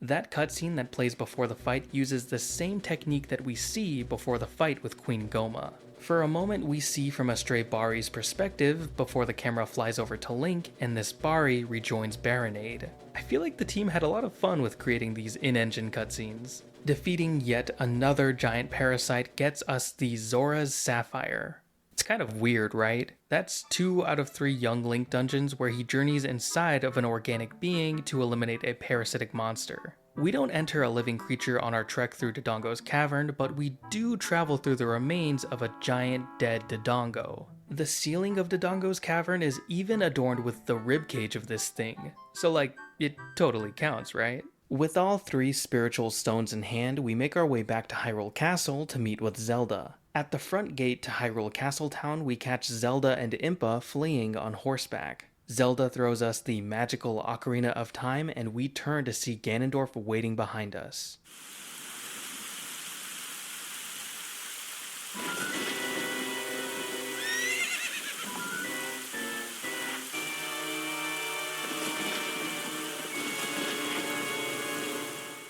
The music in this scene, combined with the sounds of pouring rain and roaring thunder in the background, made this encounter feel so special. As it should. This is the ominous threat that's been teased from the very beginning of the game. Up until now, our only meeting with Ganondorf was through a window in the Hyrule Castle courtyard. Throughout our adventure up to this point, we familiarized ourselves with Ganondorf through his acts of cruelty across Hyrule. Up until now, we've only arrived on the scene after Ganondorf has already done harm. At this moment, we finally have a chance to stop him once and for all. If only it were that easy. I remember getting goosebumps from this scene as a kid. This time it was a mixture of fear and excitement for recognizing that this is the same scene that played out at the beginning of the game in Link's sleep. When Ganondorf strikes Link down in a single magic spell, it really conveys that Link is nowhere near ready to face this evil thief. As Ganondorf rides off, we collect the Ocarina of Time and head into Castle Town. In the back alley area of town, there is a royal soldier leaning up against one of the houses. Elated to have finally met us, he relays some important information regarding Ganondorf. Sometime before we arrived, Ganondorf had betrayed the King of Hyrule. Impa sensed danger and immediately fled with Zelda. This soldier here tried his best to hold back Ganondorf's men, but ended up sustaining life-threatening injuries. He tells us that Zelda wanted to give Link something special and that this item should be taken to the Temple of Time. Once he finishes speaking, he collapses. Interacting with him again displays Link's inner thoughts. He's not moving anymore.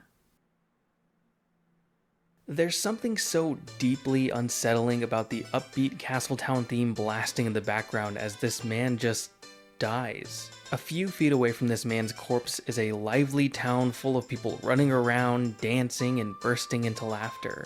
While they aren't totally oblivious to Ganondorf's scheme, they don't fully grasp the danger they're in either. Townsfolk tell Link about how they saw Impa and Zelda flee the castle, with Ganondorf chasing after them. But they don't know what to make of the situation. What's gonna happen now? With all 3 spiritual stones in place, we gain access to a hidden room containing the legendary Master Sword. As Link pulls the sword from its pedestal, he is engulfed in a bright blue light. What should be a triumphant moment is ruined by another appearance from Ganondorf. To summarize a lengthy cutscene, Ganondorf has gained access to the Sacred Realm after Link had opened the Door of Time.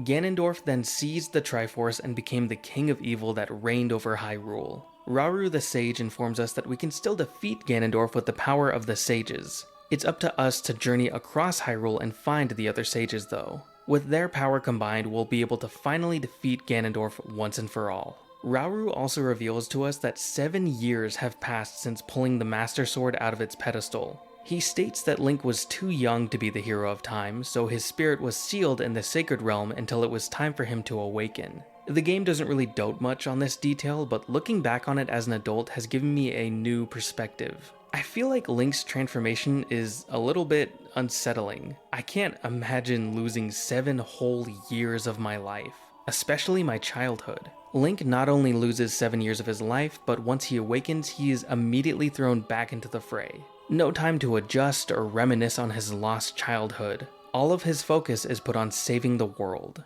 Conversely, the younger version of myself thought it was so cool to magically become an adult at will. I thought of growing up as becoming the coolest and most badass version of yourself. See, adult Link didn't use a silly little slingshot or a tiny dagger. He had a bow and arrow, and the Master Sword. I felt so powerful whenever I was adult Link. I remember getting very upset anytime the game made me transform back into a child. Anyways, back to the mission. There are 5 sages scattered across the world for us to find. We're told by a mysterious man named Sheik that a sage is waiting for us in the Forest Temple. This temple is located deep in the Lost Woods at Kokiri Forest. Anxious to see what's happened to our home after all this time, we book it.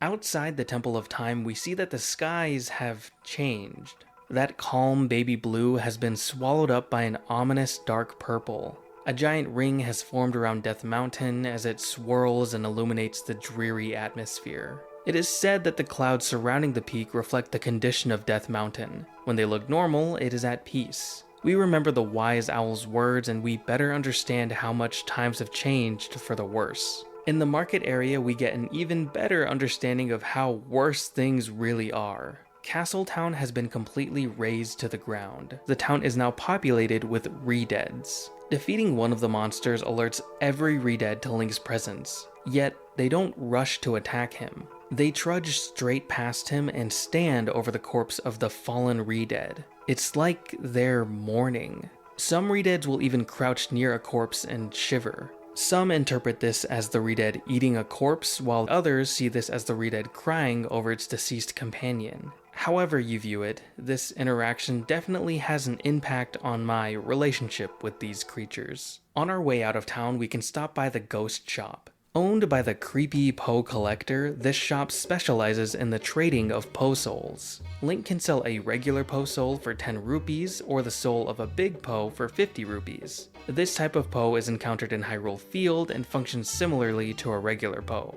Big Poes are dressed up in a big gray-white cloth that has a zigzag shape at the top of their heads. Their lantern has a unique design, and these Poes wear a necklace with a skull on it. That skull iconography makes me wonder if these Poes somehow have a stronger connection to death. Maybe they've been dead for much longer, and this heightened connection has also influenced the appearance of these Poes. Either way, if my soul was sold for just $50, I'd be pretty pissed about it. Back in Kokiri Forest after all these years is a strange feeling. Just like the residents of the forest, this place looks completely unaffected by the passage of time. The only noteworthy change is the abundance of monsters. One Kokiri child explains that the monsters have appeared more frequently ever since the Great Deku Tree withered away.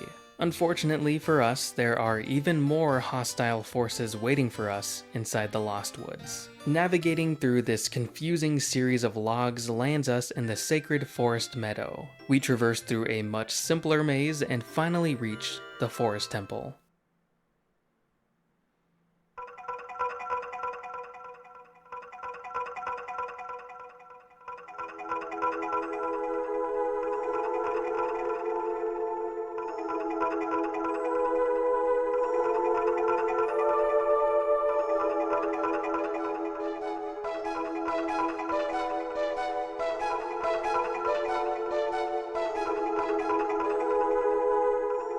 The song that plays in this temple captures that same feeling I felt in the Great Deku Tree. It's that unusual blend of fear and serenity. It's a joy to listen to. In the main area of the temple, there are 4 torches lit. Each flame is a different color. The embers disperse and 4 Poes appear that match the color of the fire they carry. The ghosts fly off into different corners of the temple, and it's up to us to locate them. The forest temple is really unique for its interior. It feels a lot less like I'm exploring a temple and more like I'm walking through an abandoned castle. In the temple's courtyards, we can see the bright blue sky above. We can also see the crenellations of a castle on these walls. Those are the square blocks poking out from the wall. They kind of look like upside down teeth. They're commonly found on medieval castles and mainly served as a way to provide additional defense from attacks. Understanding that the forest temple was once a castle leads to so many questions, especially regarding the Poe sisters. Maybe at some point in time they were once members of a royal family. During our exploration of this abandoned castle, we run into a few more supernatural enemies. In the hallway north of the main area, we're acquainted with Bubbles. They're floating skulls engulfed in fire that soar through the air with bat wings. Their badass appearance clashes very hard with their cutesy name. In the original Legend of Zelda on NES, these monsters look a lot more like literal bubbles, which is probably where the name comes from. In the room at the end of this hall, we're ambushed by 2 Stalfos, skeleton warriors equipped with a sword and shield. They are no pushovers and successfully block many of Link's attacks. The only way to deal any damage against these guys is by taking advantage of any brief moment where they drop their guard. You can also use Deku Nuts to stun them and extend this window of vulnerability. While the Stalfos may look like ordinary, boring skeleton monsters that exist in dozens of video games, they actually have some pretty cool lore. During the Big Goron Sword side quest, we need to bring an odd potion to a sick man in the Lost Woods. Sadly, when we arrive on the scene, it is too late and the man is gone. One of the Kokiri children nearby tells us that he turned into a Stalfos. That guy isn't here anymore. Anybody who comes into the forest will be lost. Everybody will become a Stalfos. Everybody. Stalfos. So he's not here anymore. She even laughs and asks Link if he will become a Stalfos too. Shit, what is her problem? Adults aren't the only ones who can receive a monstrous transformation once they lose their way in the Lost Woods. Children who can't escape the forest become Skull Kids. We can run into some Skull Kids in the Lost Woods both as young Link and adult Link. Navi's comment on them states, "Is this what happens to kids who get lost in the forest? If we play Saria's song for the Skull Kid, we get a piece of heart as a gift. Trying to befriend the Skull Kid as an adult is impossible. They don't really like grown-ups. But I'm sure it's fine to leave them be. I mean, what's the worst that a little Skull Kid can even do to you anyways?" In the Forest Temple, we come across a twisted corridor that bends as we walk on through. Navi abruptly stops us and warns of monsters that hang from the ceiling. Using our first-person view to look up doesn't reveal any monsters, so maybe she's referring to a different room? Standing still for long enough will show you what she means.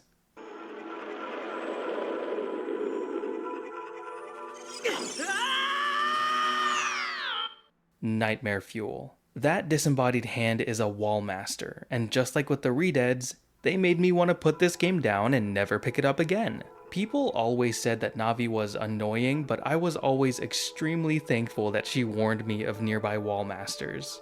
That death scene is engraved onto my soul. Seeing adult Link being dragged away by this monster served as a grim reminder that I wasn't nearly as invincible as I thought I was. Before a wallmaster drops down from the ceiling, we can see its shadow grow beneath Link's feet. If we dodge the hand, we can destroy it before it rises back up to the ceiling. They don't put up much of a fight, but if they escape, they get another chance to grab you. It's best to deal with Fernando fingertips here as quickly as possible. Especially if you're someone like me who occasionally forgets to pause the game when you're checking your phone. In this dungeon, we also run into floor masters, which are very similar to wall masters, but they won't fall from the ceiling and try to strangle you. Floor masters are on the floor. Shocker, I know. They also split up into several smaller floor masters once enough damage is dealt to them. If they latch onto Link in this state, they drain his life and grow back to a regular-sized floor master. The parasitic monsters are just never ending in this game. Finally locating some of these supernatural sisters, it's time to lay these souls to rest. This group of Poes all have unique clothing, eyes, and face shapes. And while this is just a silly little coincidence, I thought it would be worth mentioning that the colors of the Poe sisters are similar to the colors of the 4 links in The Legend of Zelda: Four Swords. One of the sisters can even split into multiple copies. Four Swords, of course, didn't release until years and years later, but it's a funny little bit of real life foreshadowing. The sisters fight a lot like regular Poes, using their torches to attack and occasionally turning invisible. The final Poe sister that we fight uses a special cloning technique, making it very difficult to know which one is the real enemy. Well, it would have been difficult if the real one didn't do a little dancey dance every time she reappears. I honestly feel kind of bad for destroying these ghosts. Before the battle with the final Poe sister, we see her on the floor at the center of the forest temple. She's sniffling and wiping her eyes, crying, knowing that she's the last one left of her siblings. Speaking of the siblings, did you know that they all have official names? The red one is Joelle, the blue one is Beth, the green one is Amy, and the purple one is Meg. These names are believed to be inspired by the March sisters from the book Little Women. There's Margaret March, Josephine March, and Elizabeth March, who all go by Meg, Jo, and Beth respectively. And of course, there's the youngest of the family, Amy March. I love that both literary references in Ocarina of Time are represented by ghosts. I feel like it's a cute way of acknowledging the age of both Little Women and Edgar Allan Poe. I think that it also encompasses how the author of Little Women, Louisa May Alcott, and Edgar Allan Poe have continued to influence people from beyond the grave. With all 4 ghosts defeated, it's time to battle the boss of the Forest Temple. Following the steps leading up to a large platform, we find ourselves surrounded by 6 identical paintings hanging on the walls. Trying to leave causes bars to shoot out from the floor, blocking the entrance. We turn around and see an evil spirit from beyond, Phantom Ganon.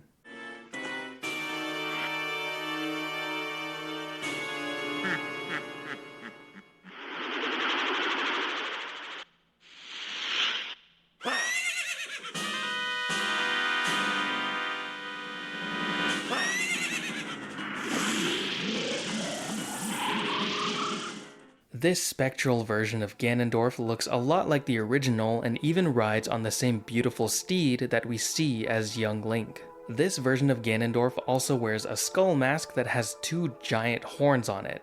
I'll be honest, the TV I had as a kid wasn't the best, and I couldn't get a clear look at Phantom Ganon. So I had thought for literal years that this version of Ganondorf was wearing like a bunny mask for some reason. I don't know. During the battle, Phantom Ganon will jump into the paintings on the walls of the arena. As he emerges, we have to shoot the real Phantom Ganon with the bow, or else he'll hit us with a lightning attack. This imagery of seeing someone jumping in and out of paintings should be enough to remind you of another Nintendo 64 classic. In the previously mentioned Iwata Asks interview with Shigeru Miyamoto, they discuss how Ganon's castle was originally going to be the only setting in the game. Miyamoto states, "Yes, I thought about putting in all kinds of adventures into different rooms, like making a dark meadow or an ocean, like in Princess Peach's castle in Super Mario 64. The forest temple resembling a castle is likely a remnant of this idea." Later in the interview, Miyamoto confirms that the console's processing abilities are what led to them considering a single hub area for the game. The team was really unsure if they'd be able to create such a big, sprawling area like Hyrule Field, but they somehow pulled it off, and it's one of the best parts of the game.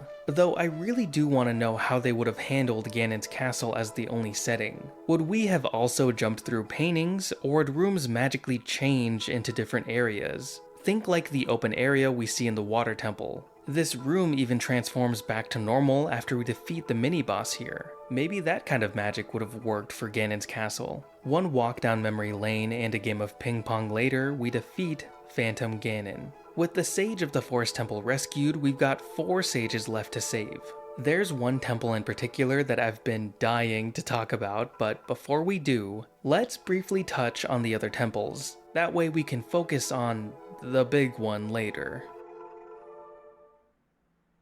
Starting with the Fire Temple, there isn't much terror to be found in these magma-filled ruins. The scariest thing in this temple is the like, a sentient pile of sludge. They slowly drift around the room while making this gross sloshing noise. If they get close enough to Link, they'll bend towards him and suck him up. The like will chew and crush up Link before spitting him back out. This not only deals damage, but may also result in Link losing his shield or tunic. The only way to get your items back is by quickly killing the like and picking up your items. We've done some light name analysis in this video, and for the most part I've been able to guess where each of the enemy names come from before even doing any research. But with the likes, I genuinely have no idea where this name comes from. There is a bit of information on the likes that can be found in their trophy description in Super Smash Bros. Melee. Again, info in the Smash games is often regarded as non-canon, so take this with a grain of salt.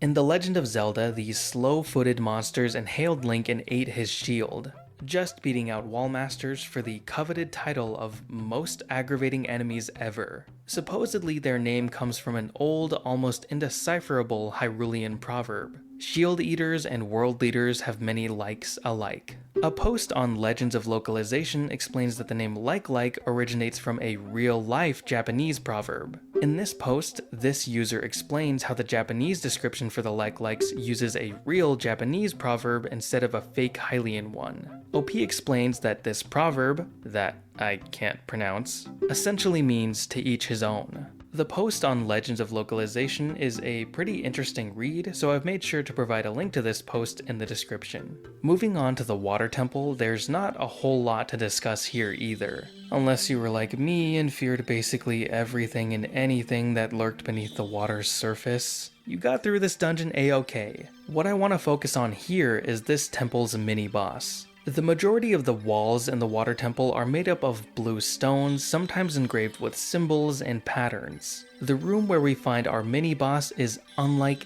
anything in the temple. The stone walls from before have been replaced with an endless fog. The concrete floors have changed into a shallow body of water that stretches across the area into infinity. The only major feature in this room is a single dead tree on top of a sand mound. Walking up to the tree, we see Link's reflection in the water below. Once we pass the tree, his reflection suddenly disappears. Turning back around, we see a shadowy figure standing next to the tree. Approach it and we initiate a battle with Dark Link. Navi's advice? Conquer yourself.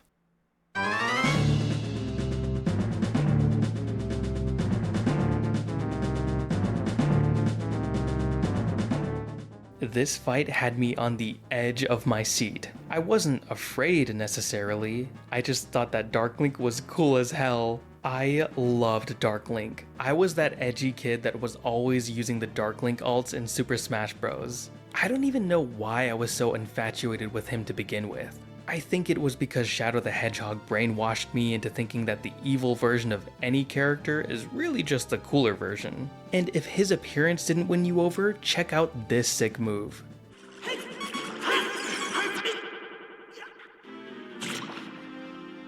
I'm not even mad. That was so cool. Circling back to Dark Link's appearance, I'm sure you've noticed that he's slightly transparent. It's almost as if he's manifested from Link's own shadow. While I was searching for potential inspirations behind Dark Link's design, I found out that he may be inspired by Peter Pan's shadow. In a 2012 interview with GameCult, Miyamoto actually confirmed that Link's design was inspired by Peter Pan. When designing Link's sprite, Takashi Tezuka looked to Disney for inspiration. Miyamoto also mentions in this interview that he himself is a pretty big fan of Disney. With the knowledge that Link is inspired by Peter Pan in mind, all of the similarities start to hit you very quickly.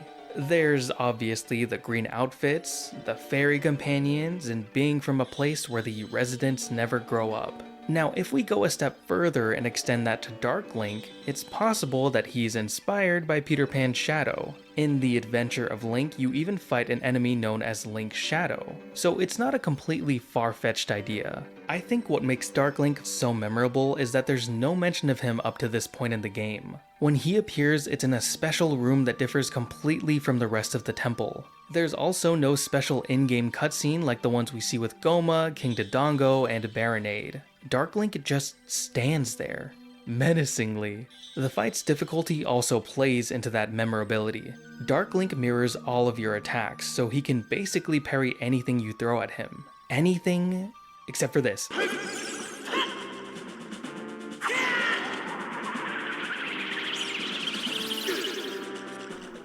let anybody tell you that mage classes are lame.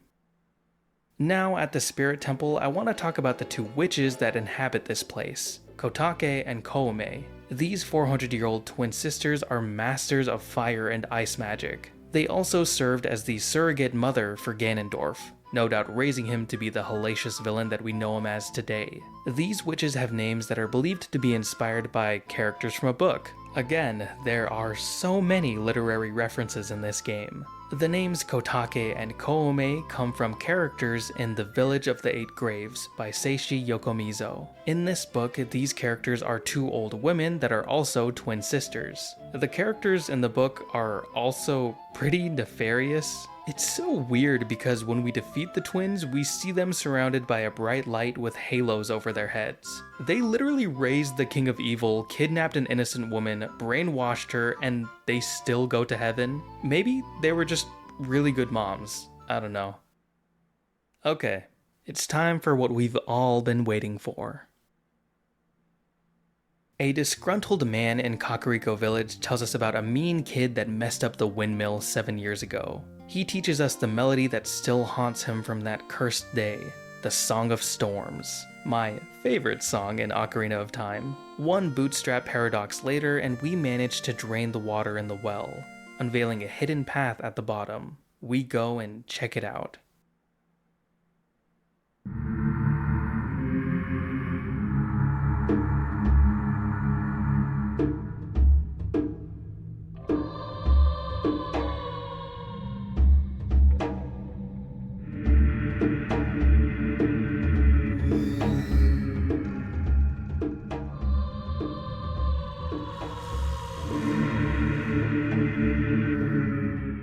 Skulltulas, bubbles, and redeads have taken up residence in this dark, blood-stained dungeon. They're accompanied by the lingering spirits of those who've died here. Navi's heightened sensitivity alerts her to the supernatural, allowing her to hear the spirits whispering in each room. While this facility has a room dedicated for housing the dead, it seems like it was severely underestimated how much carnage there would be. Only a few lucky souls were laid to rest in these coffins. The rest had their remains scattered throughout the blood-soaked halls. Below the illusory floors here exists a cave system that's been made into a den for the redeads. They rest near a giant green pool with skeletal hands poking out from the top of this harmful liquid. You can't help but wonder if the redeads are here to mourn these drowned skeletons. Guys, this level scared the shit out of me. I don't even think my 6-year-old self could beat this thing on his own. I'm pretty sure I had a family member or a friend beat it for me. This was way too intense. And before you ask, who was it that helped you? Was it perhaps the friend that you mentioned at the start of the video? Let me answer with, no. No, that guy did not help me. In fact, he never even let me play Ocarina of Time in the first place. I wouldn't play the game for the first time until a year or two later when someone else let me borrow it. This guy would only let me watch him play games. He never let me play them, ever. The funny thing is, this is a totally different guy from the one I mentioned in my Ratchet & Clank video. The guy that I'm talking about now, his mom would often babysit for me and my siblings, and I hated whenever I'd have to go to his place. He never ever let me play any of his games. Then one day he just stopped playing Zelda. He was over it, bored, would rather play Rocket Robot on Wheels. So now I couldn't even watch him play the game and he refused to lend it to me. But there was one day where he left me unattended with his Nintendo 64. He left it on the main menu for Rocket, and seeing that this was my only opportunity, I did something really bad. A few minutes later, he came back to the room and saw that 2 of his save files had been erased. He immediately asked if I did it, and I played dumb and told him that I didn't know how to read, which was a blatant lie. What happened was that when I picked up the controller, I accidentally tapped the right bumper, and after that point, if you try to select a save file, it'll ask if you wanted to erase it. And I was in such a hurry to hurry up and play the game that I just kept mashing the A button, and then I deleted the save. As for the second time, I genuinely don't know how I did that a second time in a row. That one might have been motivated by revenge, I'll be completely honest. He was crushed, but he continued playing the game as if nothing happened. He also continued to never let me play any of his games ever again, and I understand. Don't worry though, karma did eventually kick my ass. In middle school, I bought Persona 3 on the PSN store, and my 80 hours of gameplay was lost in an instant. Don't even know how it happened. I just woke up one morning and it was gone.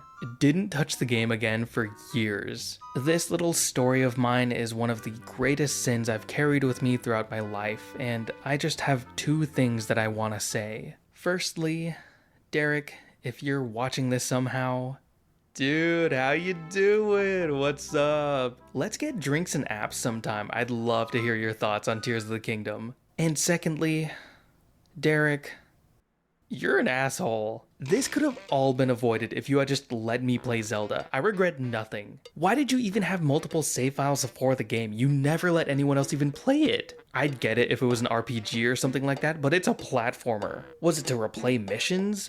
Which ones? If it's the roller coaster one, okay, yeah, I kind of get it. That one's really cool. But you could have just played Roller Coaster Tycoon like a normal person.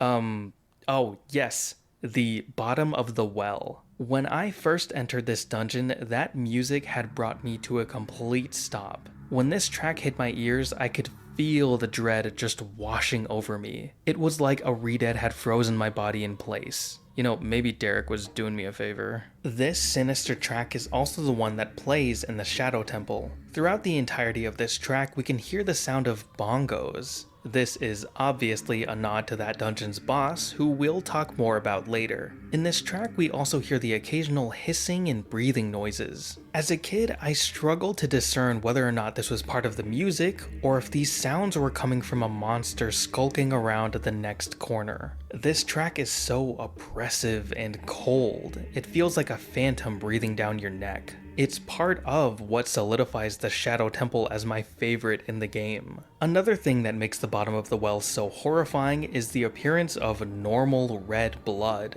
Most of the blood we see in the game is changed so that it's a blue or green color, which is a lot less jarring to see. It's also ESRB friendly. Suddenly seeing normal red blood like this was very sobering. The blood here hints at the atrocities that were committed in this dungeon. For now, we don't know exactly what happened to all these people, but it's clear that they suffered. This dungeon is also home to many of the game's most horrifying enemies. Redeads, bubbles, likes. In a room full of coffins, we have our first encounter with another spine-chilling monster, the Gibdos. These mummified creatures are basically just redeads. They walk the same, attack the same, and of course, have a petrifying scream. If you light a Gibdo on fire in Majora's Mask, the bandages disintegrate and reveal a redead underneath. So they're like literally the same thing. At least in these two games. In my opinion, I feel like the Gibdos are slightly less terrifying than the Redeads, solely because those raps save me from having to look at the frightening appearance of those zombies. Cutting our way past these mummies, we end up locked in a room with white hands protruding out from the floor. Each arm is elongated and covered in bruises and bloodstains. They writhe in the ground, almost like whoever they belong to is begging for help.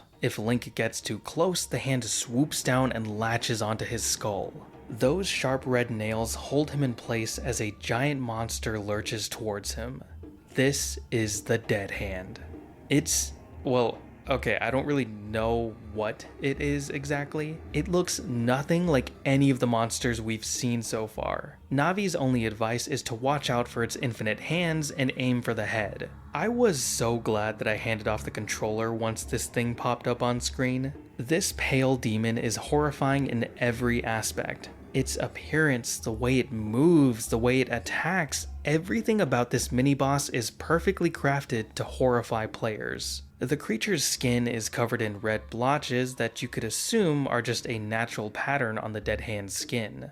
But those deep red hands of theirs indicate to me that this is blood. Speaking of those hands, it's weird how the Dead Hand doesn't really have its own pair of hands. They're more like claws or stubs. I wonder if maybe the hands spread around the room are actually severed hands that still function despite being separated from the Dead Hand. It's kinda like how some snakes can still bite and inject venom even if their head's been severed. The dead hand also has sunken eyes that are veiled by a shadow, but you could read this as the monster not having any eyes at all. In the middle of battle, the dead hand will burrow underground and pop up to the surface whenever Link is grabbed by a hand. If the dead hand truly is blind, then maybe it uses a combination of sound, vibrations, and scent to navigate. This would explain why the dead hand can chase after Link despite staring up at the ceiling. Yet another unnerving aspect of the dead hand is the room where it appears. If you look closely at this texture used for the walls and ceilings, you can see that it's clearly made up of human skulls, possibly belonging to all of the dead hand's victims. Defeating this atrocious thing nets us the Lens of Truth, an item that looks eerily similar to the Sheikah eye symbol. I'm sure it's just a coincidence. This item is extremely useful for exposing invisible enemies and objects as well as fake walls and floors. It's an invaluable asset in the Shadow Temple, which is where we're heading next.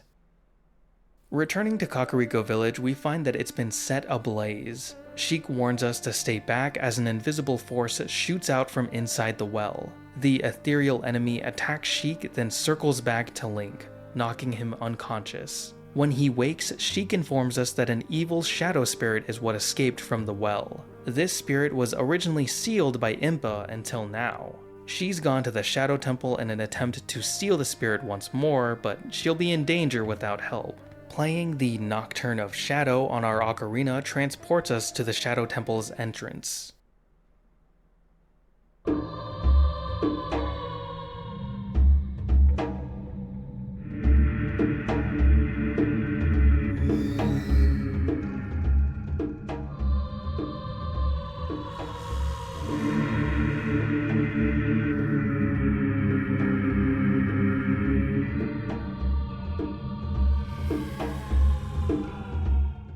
Just like with the bottom of the well, the Shadow Temple is brimming with nightmarish monsters dying to get their hands on our hero. There's not nearly as much blood in this temple, but the dungeon still has more than its fair share of disturbing features. Past a fake wall in the temple's main room, there's a wall with a skull on it. To our surprise, it speaks to us, and it states, "One who gains the Eye of Truth will be able to see what is hidden in the darkness."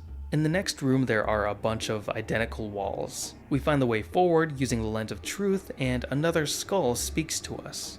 Shadow Temple. Here is gathered Hyrule's bloody history of greed and hatred. Wonder what that could mean. We continue and yet another skull speaks to us. What is hidden in the darkness, tricks full of ill will. You can't see the way forward. Past yet another fake wall, we find the Dead Hand. Again. The fight plays out nearly identically to the battle we experienced as young Link. The main difference now is that we can use the Lens of Truth to track down the Dead Hand whenever it goes underground. If we place a bomb on top of its shadow, it'll rise back up to the surface. This technique is great because it means we'll no longer have to get grabbed by a hand to make the Dead Hand reappear. Still, I wonder if this Dead Hand is the same one we fought as a child, or if it's a different one entirely. Those are both pretty bad options. I'd hope that only one of these disgusting things exists. Defeating the Dead Hand this time earns us the hover boots, which we use to progress deeper into the temple. Hey, do you see this bird statue in the temple's main area? Wasn't this thing like empty before? Like, isn't there a way to destroy all this and make it so that there's a big hole here at some point? I don't know why, but I remember looking down into a big empty hole here and seeing a monster staring back up at us.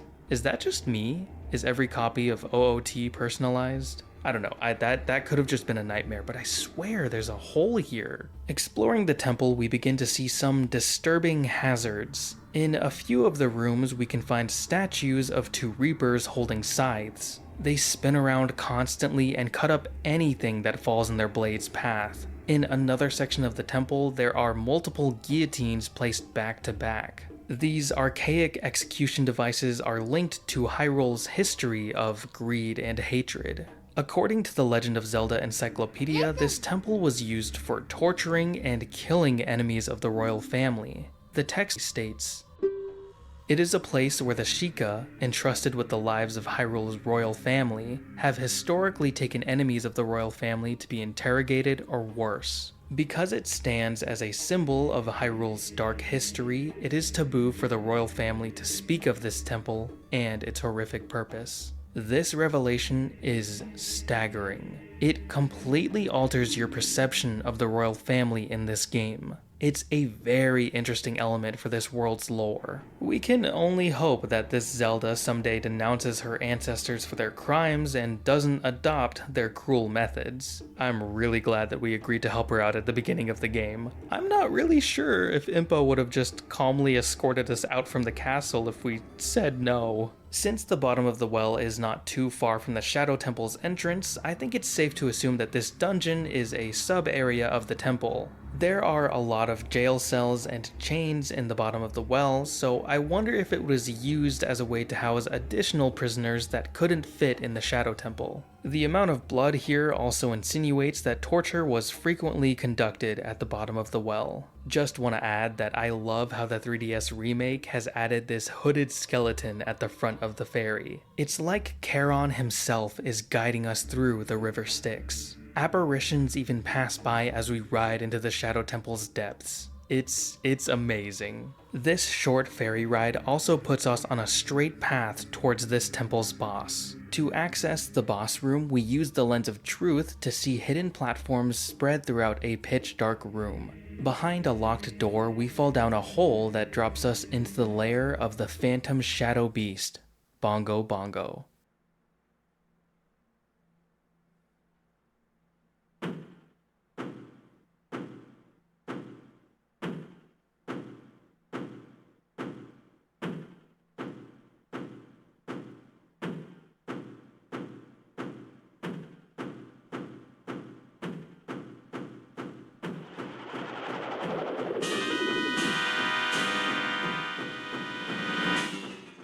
Yeah, the name alone doesn't really inspire much fear. This is the shadowy spirit that escapes from the bottom of the well. Here in the Shadow Temple, we can finally see the creature in its true form, at least before it hides away in the darkness again. When I was younger, I couldn't really tell what Bongo Bongo was supposed to be. His face kinda looked like a flower, so I thought he was some kind of weird, mutated plant monster. It turns out that Bongo Bongo is actually something way darker than I could have ever guessed. If we take a step back and really look at this guy, you can see how he resembles an upper torso hanging down from the ceiling. His giant eyes where his head should be, and his arms appear to be cut in half. This aspect of Bongo Bongo's design is consistent in the 3DS remake as well. If we flip the camera around to the other side of Bongo Bongo, we can see his chest and abdomen. It's possible that this phantom was once human. Given how this temple was used for torturing enemies of the royal family, Bongo Bongo's mangled appearance could be a result of the torture that he endured. A popular theory posits that Bongo Bongo's backstory is explained by the old man in Kakariko Village. When you speak to this man, he'll say, "A long time ago, there was a man in this very village who had an eye they said could see the truth." Now, usually you have to train your mind's eye most strenuously to actually see the truth, but this fella, no. They say he had his own way of doing things. His house stood where the well is now. If Bongo Bongo really is the man who could see the truth, this could explain his supernatural abilities. Maybe in addition to being able to see the truth, this man could also achieve other supernatural feats, which is why his spirit still lingers even after death, but he doesn't appear as a basic Poe. If he was killed and tortured in the Shadow Temple, maybe he stays in the world of the living to exact revenge on the Sheikah. Again, it's all just a theory, so don't get too hung up on all the details. Aside from Bongo Bongo's appearance, what scared me the most during this fight was his impressive speed. With the controller back in my hands, I tried my best to take down this monster, but before I could figure out what to do, those hands were strangling me in seconds. I only started to panic more and more as the Z targeting system continued to fail me throughout this fight. It's probably just a skill issue, but I can never get the Z targeting to work just right here. Constantly getting launched in the air meant that I couldn't go first person mode and just shoot the hands normally. But I felt like a genius when I finally slipped on those hover boots. I also remember feeling pretty anxious whenever Bongo Bongo would start to chant as he slammed his hands into the ground. It made me think that he was preparing some special attack or that he was casting some sort of spell. As we land the killing blow on the Phantom, he melts into a puddle of shadows and disappears. We save our last sage, and now we can finally destroy Ganondorf.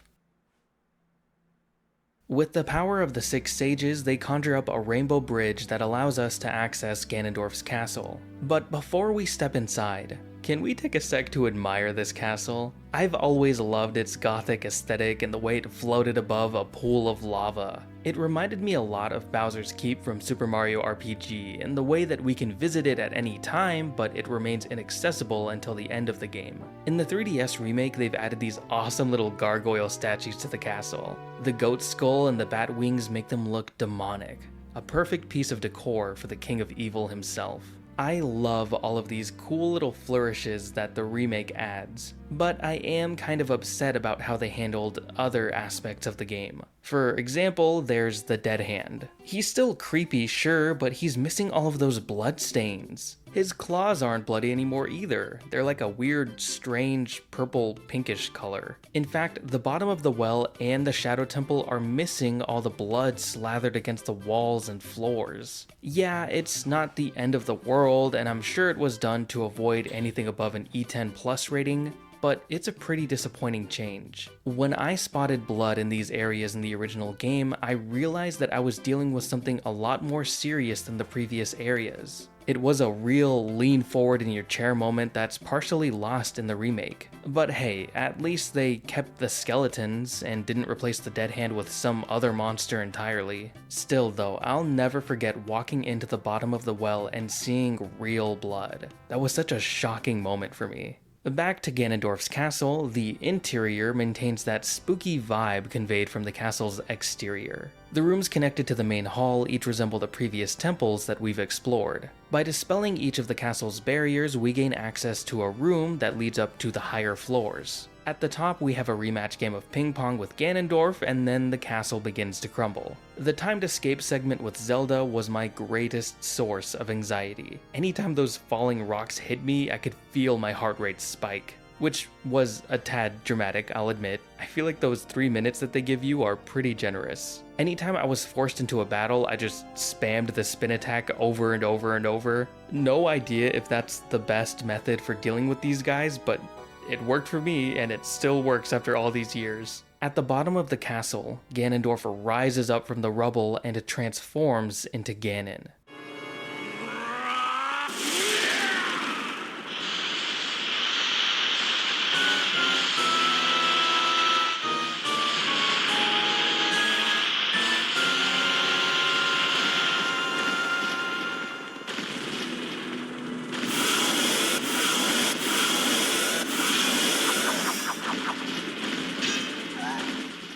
This is a subtle detail, but I love that Ganon's boss text has no description for what he is. Previous bosses like Goma and Baronade have some text that's paired with their names. Parasitic Armored Arachnid and Bioelectric Anemone respectively. But Ganon is just Ganon. No explanation, what you see is what you get. When he knocks the Master Sword out of Link's hand, that's how you know shit's about to get real. Now things are kicked up to 11 as you're forced to rely on other offensive options during this fight. Unless you took the time to get the big Goron sword, then you've got nothing to worry about. As if Ganon wasn't already extremely intimidating, the lighting during this fight goes an extra mile to make him look even more fearsome. The darkness makes it difficult to get a good look at Ganon's monster form. We can only make out the details once a flash of lightning lights up the arena. Other than that, all you can see are Ganon's piercing eyes and shimmering blades as he marches towards you. The best way to combat this beast shrouded in darkness is with your own arrows of light.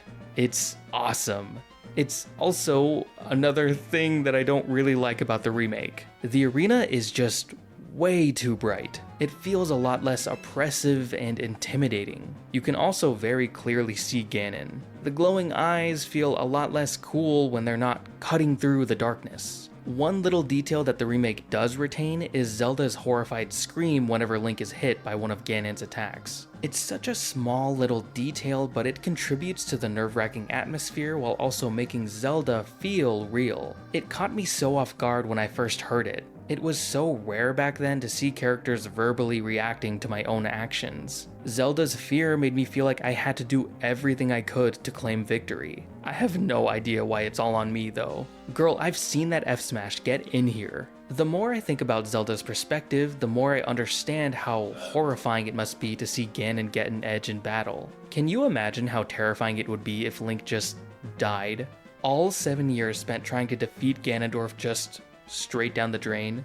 Yeah, that would be so crazy. With the Master Sword back in our hands, we lay the final blow on Ganon. This cutscene was actually altered from versions 1.0 and 1.1 of OOT. In these versions of the game, Ganon actually has red blood instead of green blood. This red blood also appears in the initial Ganondorf fight. Even without the red blood, this cutscene is still super violent and I love it for that. I still remember the way that my jaw dropped when I saw Link lodge the Master Sword straight into Ganon's head. Name something more satisfying than that. With Ganondorf defeated and sealed inside the evil realm, Zelda returns Link to his original time where peace has returned to Hyrule. As the credits roll, we see a big party over at Lon Lon Ranch. The residents of Hyrule celebrate this new era of tranquility as the sages watch over them from Death Mountain. As much as I want to say, and they all lived happily ever after, we both know what comes next.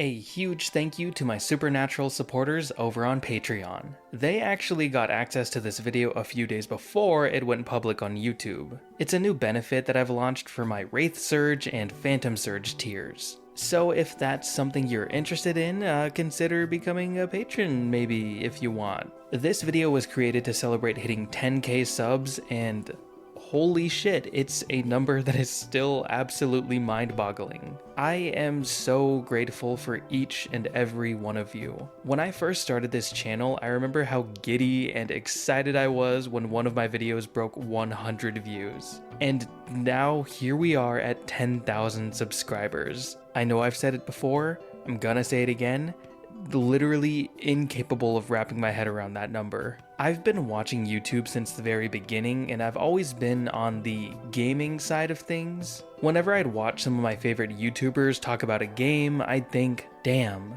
I wish they'd talk about this game. And then I realized one day, wait, I could talk about this game. And then I did. I know. Go search lore so deep. Also, before I go, I want to say that I've seen that a lot of my subscribers are artists/animators, and that is cool as hell. If you're an artist or an animator listening to this right now, what are you working on? Is it a Deltarune character? I'm just kidding. I know it is. Look down. Anyways, that is all I have for you guys. Thank you so much for watching, and if you want me to cover the spooky aspects of more Zelda games, please let me know. Please give me an excuse to replay Majora's Mask. Alright, now I must go and prepare. Hades 2 is right around the corner, and I need to take care of some stuff before I lose hundreds of hours of my life. That's all I have for you. Take care.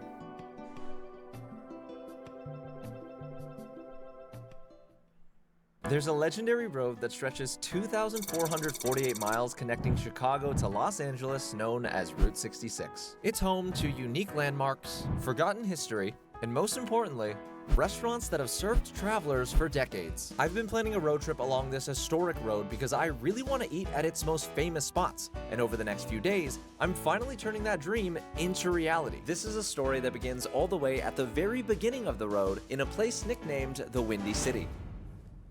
The first restaurant is about 10 blocks that way, so let's start walking.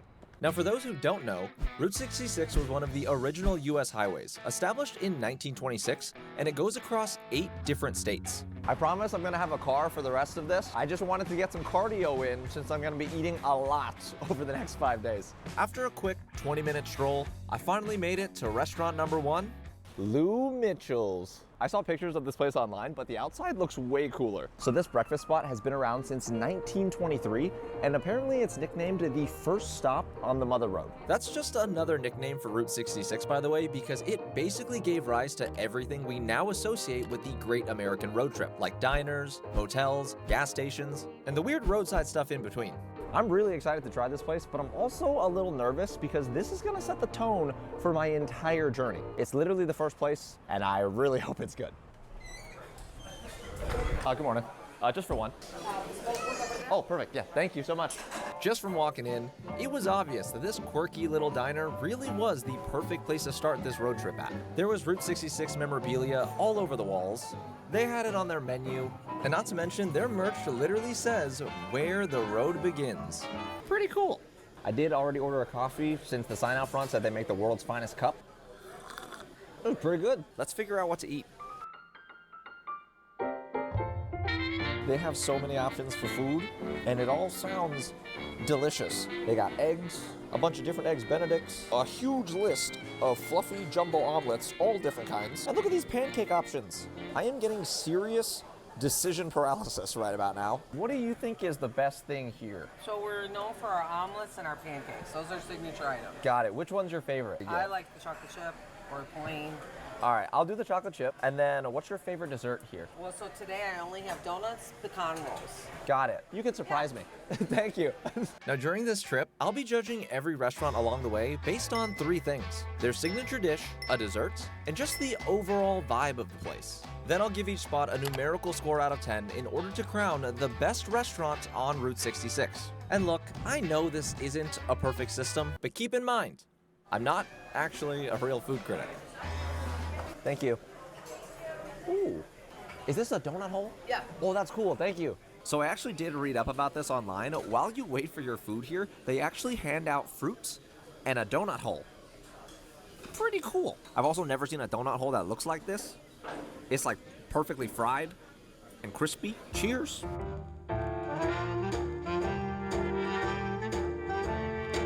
Yo, that's fire. That was actually so different from a regular donut hole. Normally donut holes are like, you know, kind of squishy. This one had a real nice crunch to start off, but it was still soft and doughy. I like it. As I wait for my hopefully delicious chocolate chip pancakes, I couldn't help but wonder if anyone else eating breakfast at another table nearby was also starting their Route 66 journey today. It's definitely a possibility since this is where you're supposed to start. Thank you so much. Ladies and gentlemen, the food has arrived. 1 serving of beautiful chocolate chip pancakes. This looks absolutely amazing, but I am a little confused. Normally when you order chocolate chip pancakes, people will bake it into the actual batter. This is just like little toppings on top. I don't know how much that actually changes things, but regardless, I am excited to eat this. My waitress also brought over desserts. She said her favorite donut was this chocolate one, so we'll save that for later. Let's eat. All right, y'all. Cheers. As I took my first bite, I did my best to remember every other pancake I've ever eaten in my entire life, just so I'd have something to compare these to. Yo, this is gonna be a good road trip. I promise I'm not exaggerating because this is the first stop. These pancakes are perfect. They're super light and fluffy. They're sweet, but not too sweet. And I don't know if it's because they have their own blend of maple syrup, but it complements the pancakes so well. Oh my God. Now before I get too full from the pancakes, I do want to try the donut. Based on the bottom of this, I think this is a cake donut. Oh my God. I normally don't like cake donuts, but because of how this was fried, it kind of gives me the same feeling a State Fair funnel cake would. I wish y'all could try this. A few minutes went by and my waitress Audrey came back over to check on me. I somehow ended up telling her about this entire trip and asked if she had any advice for me. Not only about Route 66, but just as a first-time road tripper in general. Just enjoy yourself, you know, but try to hit places that are in the book so that you can have memorabilia and, you know, Gotcha. with you and stuff like that. You came to Lou Mitchell, so we're in the beginning of the route. Yeah, that's exactly why I came. I got some stuff for you. Oh, thank you so much. Oh, awesome. This piece of paper right here has the story of Lou Mitchell's, and this little book literally has a bunch of cool stops. Thank you. I put those books away so I could use them on the road later, and then I tried to finish the rest of these very tasty pancakes. But despite my best efforts, 3 pancakes and a cake donut A little too much food for me to eat this early in the morning. However, I do have enough information to score restaurant number 1. Based on the 3 things I'm judging them on, Lou Mitchell's gets a solid 8 out of 10. I know that seems high, but trust me, if you were here, you'd get it. As far as I know, this score could be the highest score out of the entire series. I doubt it, but you never really know. Before I left, Audrey came back to say goodbye, wished me luck, and told me to have as much fun as possible on the trip. She's the best, and honestly is the main reason I'd come back here. This was delicious. I had a very good time. Now that we're officially done eating, remember that car I mentioned earlier? Well, it's actually an RV. What's up, dude? You ready for this adventure? Dude, let's go. Oh, let's go. Surprise, everyone. I'm not doing this RV trip alone because we got Jim here. You better believe it. I definitely had to bring Jim along for this trip because driving along Route 66 has been a bucket list item for the both of us. I just always wanted to do this. Nostalgia. Americana. I wanted to do this because of the movie Cars. It's a good reason. Anyways, let me give y'all a tour of this RV. Don't try this at home. I've never been in an RV before, so I don't actually know if I'm gonna fall over, but yeah. Over here we have the front of the RV. There's Jim, obviously. Right above it is my bedroom during this journey. We got a nice little dining area, 2 seats, a table. This also converts to a bed. Got a little kitchenette, gas stove, sink, microwave. Surprisingly, lots of storage. This is a fridge with a freezer. I'm not gonna open it because our drinks will fall out. Over here we got Jim's bed. Also got a good amount of storage, a little window. And this final room right here is the bathroom. Bathroom sink, and inside, a full-blown shower and toilet. Outside of the restaurants, this RV is where Jim and I are gonna be spending 99% of our time. We're literally staying at RV parks every single night. I've never been on a real road trip before, and honestly, this feels like the perfect one.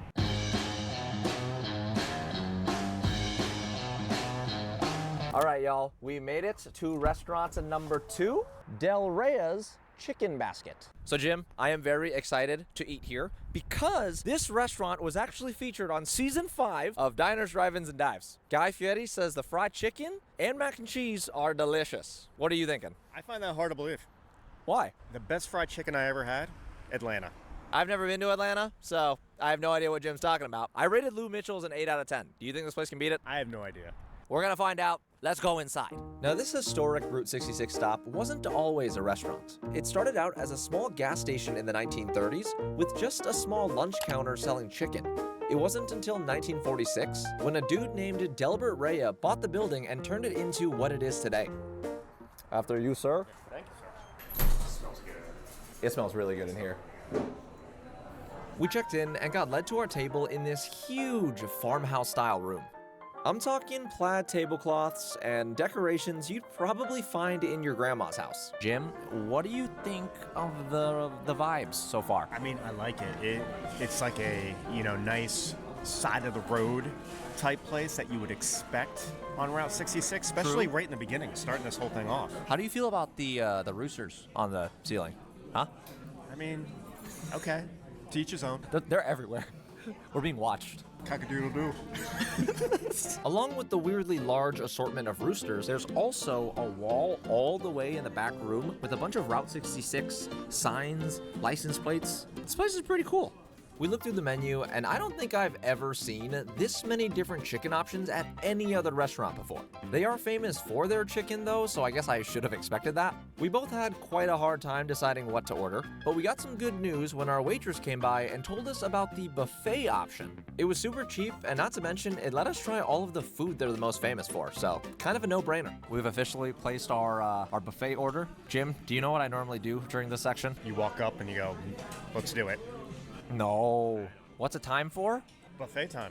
No. It's time for a buffet tour. Do you say that? Yeah, well, at the buffet. So over here we got a salad bar, a little soup station, some breakfast foods, the sides, and finally, their famous fried chicken. Jim, can I get some assistance? Yes, sir. The whole thing. The food has been acquired. What do you think? I mean, it looks great. We'll see how it tastes. I kept things simple. I just got a regular piece of fried chicken and some mac and cheese. Jim pretty much got the same thing, but he also got some barbecue chicken. Yeah, I got this little guy right here. I got this little dude. First up, smell check. Is that what you do in the buffet? No, I'm just making stuff up right now.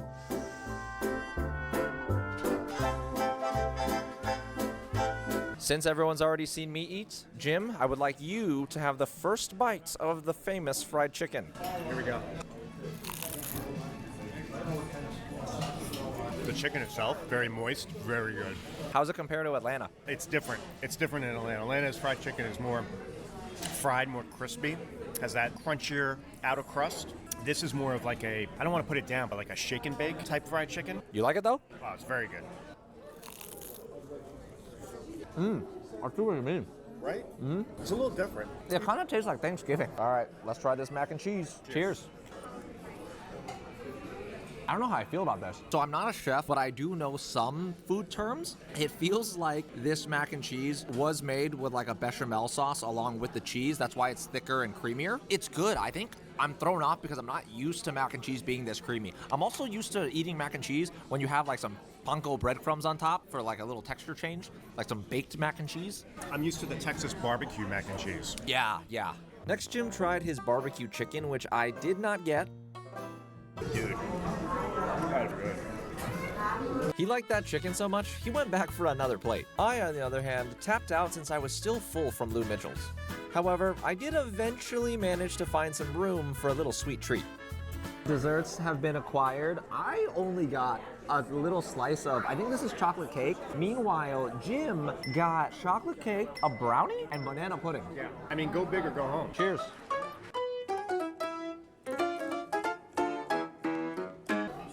Jim, do you have enough information to score this restaurant? Oh my God, this is a tough one. This is a tough one. I'm gonna have you give your score first, and then I'll give mine, and then we'll combine it for the actual score. So, I'm gonna give it, you know, I was originally gonna say an 8.3. I'm gonna add 5 to that, 8.8, and the reason why is because that barbecue chicken was damn good. An 8.8? That is insane. Honestly, this place was good, but I would only give it like a 7. Really? Yeah, the fried chicken was good, but there just wasn't like it wasn't like exciting. I feel like a 7's still fair. It's above average. 7 is definitely fair. Like I said, I gave it higher because, first of all, it almost tasted like, you know, grandma's fried chicken. And then the barbecue chicken, which I know you didn't have, that was really good. Like, really good. That's what kind of pushed it over the top for me. 8.8 and a 7. I don't know what that averages out to, but my editor's going to put the score on the screen, so... If my math is right, that means Del Rey's Chicken Basket's score averages out to a solid 7.9, which does put it in second place, only slightly behind Lou Mitchell's. Alrighty. Jim? Yo. I'm full. I'm trying not to food coma. The good news is we have a long drive to the next restaurant. Yeah, we do. And we're probably gonna make some cool stops along the way.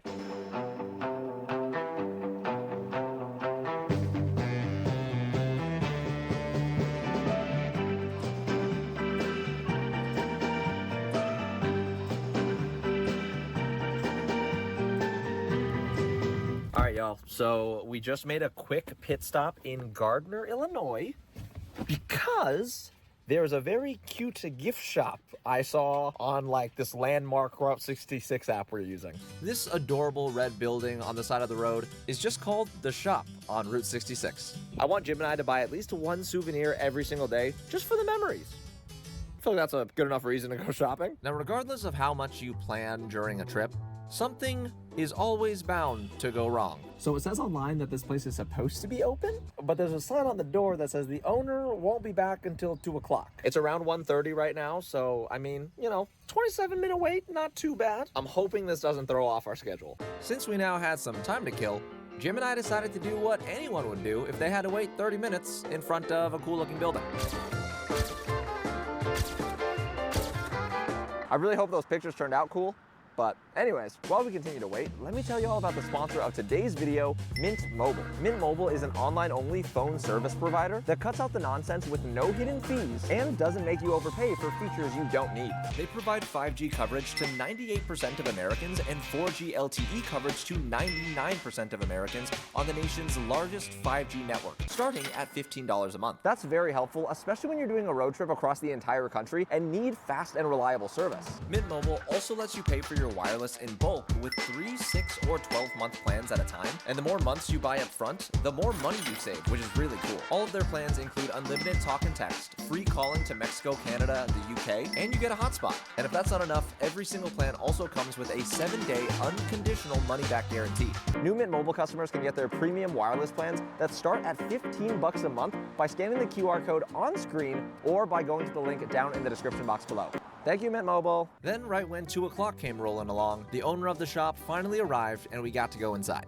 I'm not really sure what I thought a Route 66 gift shop would look like, but this is not what I pictured. It kind of felt like Santa's workshop in here. This is Josh, the owner of the place, and over the years, he's been collecting tons of vintage Coca-Cola memorabilia just for decorations, which also explains why the building is red. We got to talking, and he told us that this building has been in his family for generations, and showed us a few photos of what the entire street looked like back in the 70s. These are my grandparents in the office, but that clock is the clock that sits above the front window here that came out of the lumberyard. Wow. He was super nice and taught us a bunch of history about the route, along with recommending some cool places we should stop at. Then I looked around a bit to see what souvenirs he sold and found the perfect one for this first day. Before we checked out, Josh wanted to pour us a little drink for the road. Cheers. Cheers. 66. I'm gonna be honest, I don't actually know what he poured us to drink, but that's good. Then he rang up our items and took us outside for a few photos to put on his Facebook page of Route 66 travelers that have stopped by that day. Thank you very much. It was nice to meet you. You too. Take care. Souvenirs have been acquired. I got a cute little pin. Got a sticker. It's my laptop. All right, back on the road.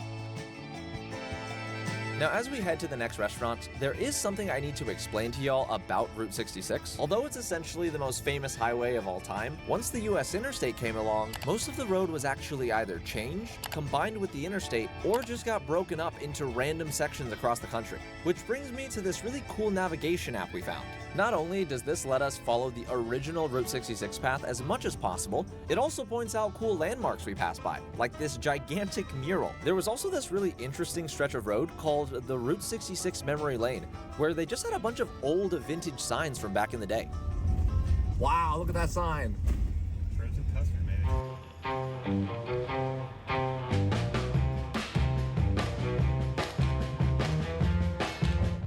We finally made it to the Ariston Cafe. I never know what to do with my hands. This restaurant behind us was opened in 1924, and it's considered the oldest continuously operating restaurant along the entire highway. Since this restaurant is so old, it's crazy to imagine the amount of people that have eaten here, and soon we'll be able to say we've had a meal here too. We made our way inside, and my first thought when I stepped through that front door is that this place feels like a blast from the past. Jim, what do you think of the place so far? I like it. I mean, it's interesting. I can't put my finger on it. I don't know. It's cool. It's cool. I like the vibe. I didn't notice this until editing, but as you can see from my face, I don't actually feel the same way Jim does about this place. It felt like this restaurant was trying to be fancy with the white tablecloths and the staff all in nice uniforms, but at the same time, it kind of looked like a traditional diner without the usual comfortable diner vibe.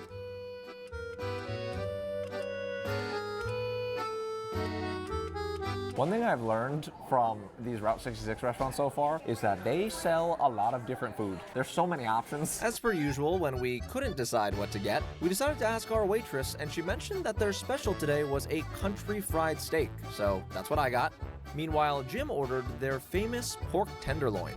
The food order has been placed. My order actually comes with a soup and salad bar, so I'm gonna go get some soup here in a second. Are you excited for your pork tenderloin? I am. It's supposed to be the best. Time to go get some soup.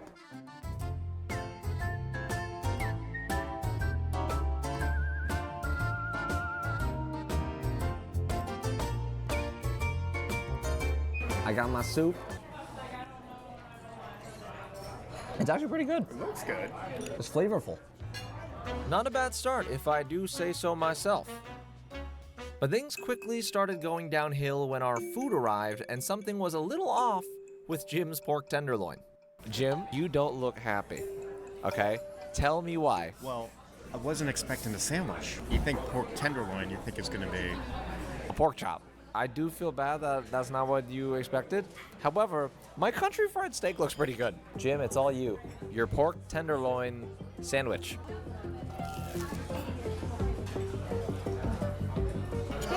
I'm very surprised. Do you actually like it? Yeah, good. It's not what I expected. You want to try a piece of the pork? Yeah. Yeah, that's actually pretty good. All right, time for this country fried steak. Here we go. Cheers. It's actually good. You need to try this. All right. Totally not what I expected. I'm so confused. I kind of like the gravy. Me too. The gravy's great.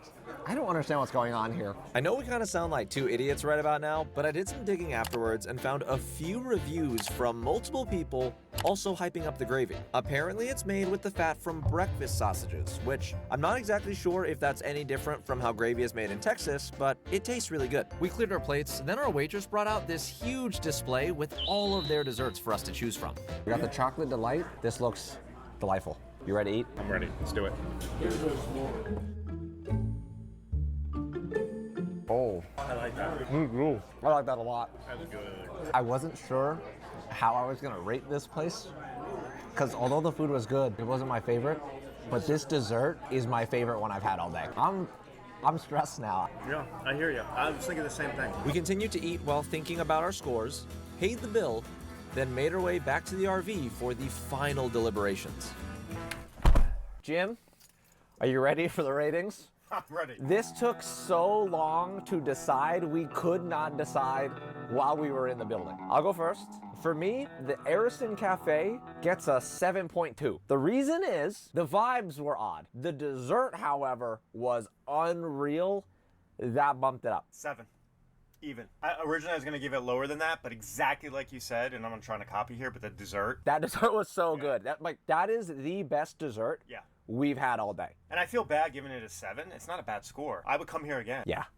With that being said, it seems like the final score for the Ariston Cafe is a 7.1. Not a bad score at all, but it's not enough to beat the other two spots. Can you imagine it didn't start? That's what I was...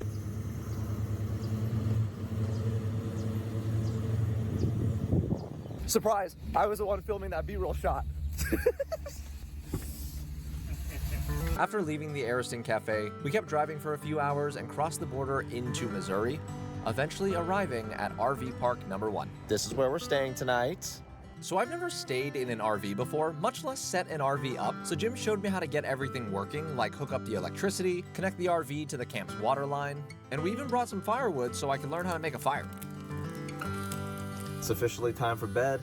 I'm in my top bunk right here. Day 1 on Route 66 was unreal. I cannot believe how many cool things we were able to see today. And also, I was not expecting the restaurants to be that good. Just today alone, it makes me so much more excited for the next few days. Now, I wanted everyone to see a little bit of what Route 66 was like before bringing this up, but another one of my goals for this series is to help raise money for businesses and restaurants along the road, like Josh's shop, or even any of the more unknown restaurants that I won't be able to make it to. I've partnered with the National Trust for Historic Preservation to help raise money for their Preserve Route 66 fund. You can find a link to donate down below. Every dollar counts towards helping businesses and restaurants I'm going to see along the way. With that being said, good night, Jim. Good night, buddy. Good night, y'all. See you in the morning.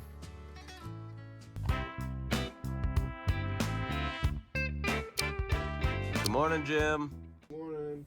Ready to get started? No, let's sleep. So it seems like day 1 took a bigger toll on us than anticipated, since we both started the day feeling very groggy. Luckily, the RV park we're at has showers, so it makes getting ready just a little bit easier. Jim? Yo. Are you ready now? I'm ready. I feel refreshed, showered, brushed my teeth. Yeah. Ready to go now. All right, back on the road. So the game plan today is to drive about 500 miles through Missouri and Kansas all the way to Oklahoma. Even though it's a long drive, I'm honestly pretty excited because we have some very cool places to visit along the way. Not to mention, the first restaurant we're heading to right now might surprise everybody. The morning drive took us about 5 to 6 hours along the route, but we finally made it to Springfield, Missouri at the one and only Steak and Shake. It's obviously raining right now, so I'm gonna be quick about this. I wasn't planning on visiting any fast food spots on this trip. However, this Steak and Shake is very special. Not only is it considered an official Route 66 landmark dating all the way back to 1962, it's also the only Steak and Shake on the planet that's been added to the National Register of Historic Places. The outside of the building features 2 humongous vintage signs, and for some reason, there's a giant red banner with the word Tacoma-sack on it. I'm not really sure what this means, but I'm assuming it's there for a reason. Jim and I are gonna head inside now. We made our way into the building expecting a quick meal, but I got really confused when I saw this "Please wait to be seated" sign. Then out of nowhere, a waitress came by, led us to a table, and said she'd be the one taking our order today. I thought Steak and Shake was a fast food restaurant. Why do we have table service? This is like casual dining. There's actually one like this not too far from me. What? Yeah. Regardless of what type of restaurant this is, the inside of this place looks very, very cool. Let me show y'all. This place gives off the same vibe as your classic 1960s diner with the checkered floor and neon signs. However, my favorite part has to be the bar counter seating area right in front of their open kitchen, since you could just sit here and watch them make your burgers. Now, since I've already been to a Steak and Shake before, I already know exactly what I'm gonna get. Obviously, it's gotta be the original double steak burger. What I'm curious about, though, is because this Steak and Shake is a famous Route 66 landmark, whether or not it'll be better than, you know, the usual Steak and Shake you'll see somewhere else. Jim, you know what you're getting? I do. The Frisco melt. I don't think I've had that before. Just like a patty melt. I like it. Thank you. Wow. Technically, we got dessert first. I got an Oreo milkshake. What'd you get again? Just chocolate. Traditional. Should we try dessert first? Of course. I always dessert first. Oh, that's a good milkshake. I like it. And now the food has arrived. This came out like freaky fast. One cool little thing I just noticed. Look at these napkins. They're Route 66 napkins. Do we keep this as a souvenir? Definitely. Jim, you may do the honors. Here we go. Dude, you're not gonna cheers the audience? Come on, man. Cheers. That's a good burger. It's a good patty melt. All right, my turn.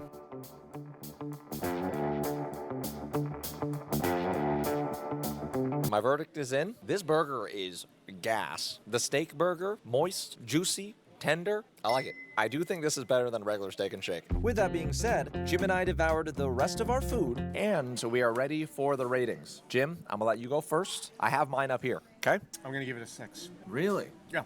Okay, I'm actually not going that low. I would give this place like a 6.8. Like, it was a really good burger, and also I just love how the outside of this building looks. The vibes here, just, it's really cool. Looks like that gives Steak and Shake a total score of 6.4. Although the burgers were good, still not enough to crack even the top 3. Oh my gosh, it started pouring. Jim, that was a good Steak and Shake. I don't like the rain though. Back on the road? Back on the road, let's do this.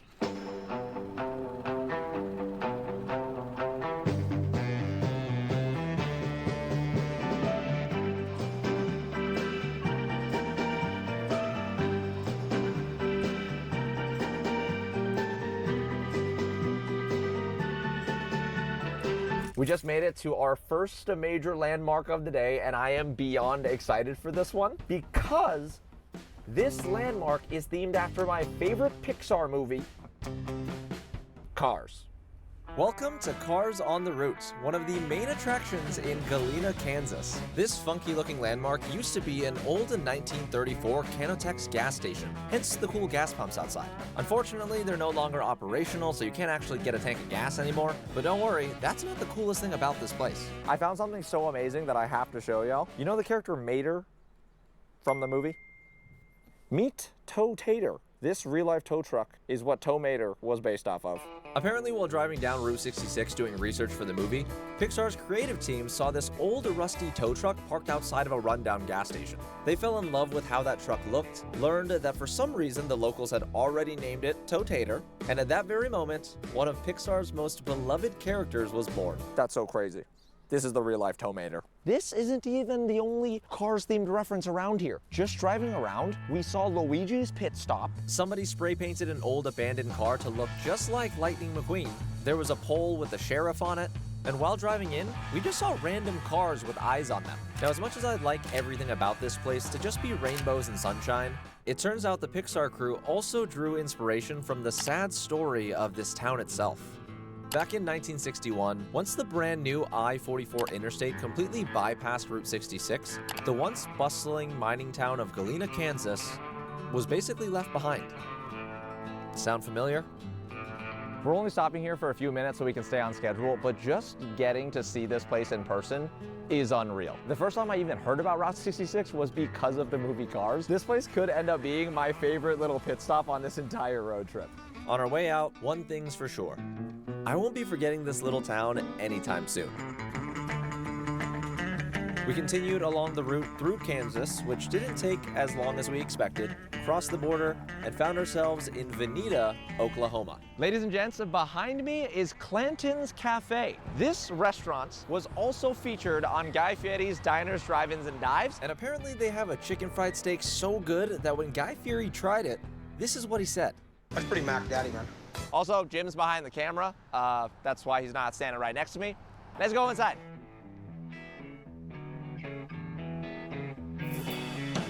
Jim, we have a problem. What? They're closed. What do you mean they're closed? They're closed. Yeah, there's a sign. We probably should have called ahead, huh?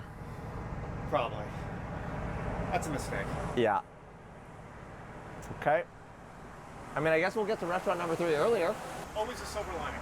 Yeah. Unfortunately, I am hungry though, because it's been a few hours since we've been at Steak and Shake. But back to the car. Let's do it. Back to the car. Honestly, kind of a bummer since I really did want to try that chicken fried steak. But the good news is, since we're now saving a bunch of time, we can drive a little slower and pay more attention to the cool attractions we see along the way. We passed by a bunch of old motels, saw quite a few strange Route 66 landmarks, but I think my favorite thing had to be the really old vintage signs. Whoa, hey! That's the old school Arby's logo.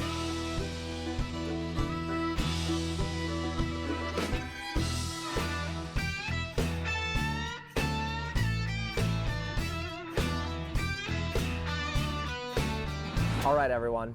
We finally made it to the Rock Cafe. One of, if not the most famous and important restaurants along the entire Mother Road. In fact, the building itself was literally constructed using excavated sandstone from the paving of Route 66. And the crazy thing is, that's not even the coolest part. You see these Cars references right here? Cars logo, Sally, Lightning McQueen over there. Well, the reason all of that is here is because Rock Cafe's current owner, Don Welch, is the literal real-life inspiration for the character Sally. I cannot wait to check this place out, so let's go inside. Jim, come on, let's go. As we walked towards the front door, I just couldn't contain how excited I was to be here. What if we get to meet Dawn? That'd be pretty cool. That would be so cool. And the moment we entered the building made things feel even more surreal. The restaurant was smaller than expected, but had so much character. They had a ton of Cars decorations all over the walls, including these sketches of Sally that were dropped off by the original animators after the movie came out. This place is insane. Right off the bat, I'm in love with the vibes. Now, just like all of the other restaurants along the route, the Rock Cafe also had a very huge menu with so many options. I think my buddy Jim here might have gotten a little overwhelmed. I need help. All right. That's what I'm here for. What do you recommend? Oh, That's what you're here for. I am, but okay. The bacon cheeseburger is like a bacon cheeseburger like you've never had. Oh, man. Our waitress made everything on the menu sound so good, which actually made it harder for us to order. It took a while, but we did eventually figure it out. Perfect. Thank you so much. In for a treat. While we waited for the food, she brought over a little guest book for us to look through. The pages on here were signed by so many different visitors from all over the world, who probably were on the same journey we're on right now. Jim and I got a chance to sign the guest book too, and I may have shamelessly plugged the channel here. It's okay though, because I saw some other people do it too. the guest book has been signed. That means we've officially been here. It doesn't count as a visit if you didn't sign the guest book. Then after a few more minutes of waiting, oh wow. Whoa. Holy moly. I brought you some butter for your biscuit. Thank you. Wow. Oh, I'm so Oh no, you're you're fine. good, No you're worries. They're durable. good. We all enjoy. Wow. Thank you. Dude, she was right. I have never seen a bacon cheeseburger look like that. Amazing. I even have to take a picture. Keep in mind, I haven't seen Jim take a photo of food one time on this trip. I got the chicken fried pork cutlet. Our waitress also said, I've never had anything like this before. And she's probably right. All of the food smells so good. I don't even want to wait for you to try yours first. So let's just eat at the same time. And whatever face we make, that's the face we make. Cheers.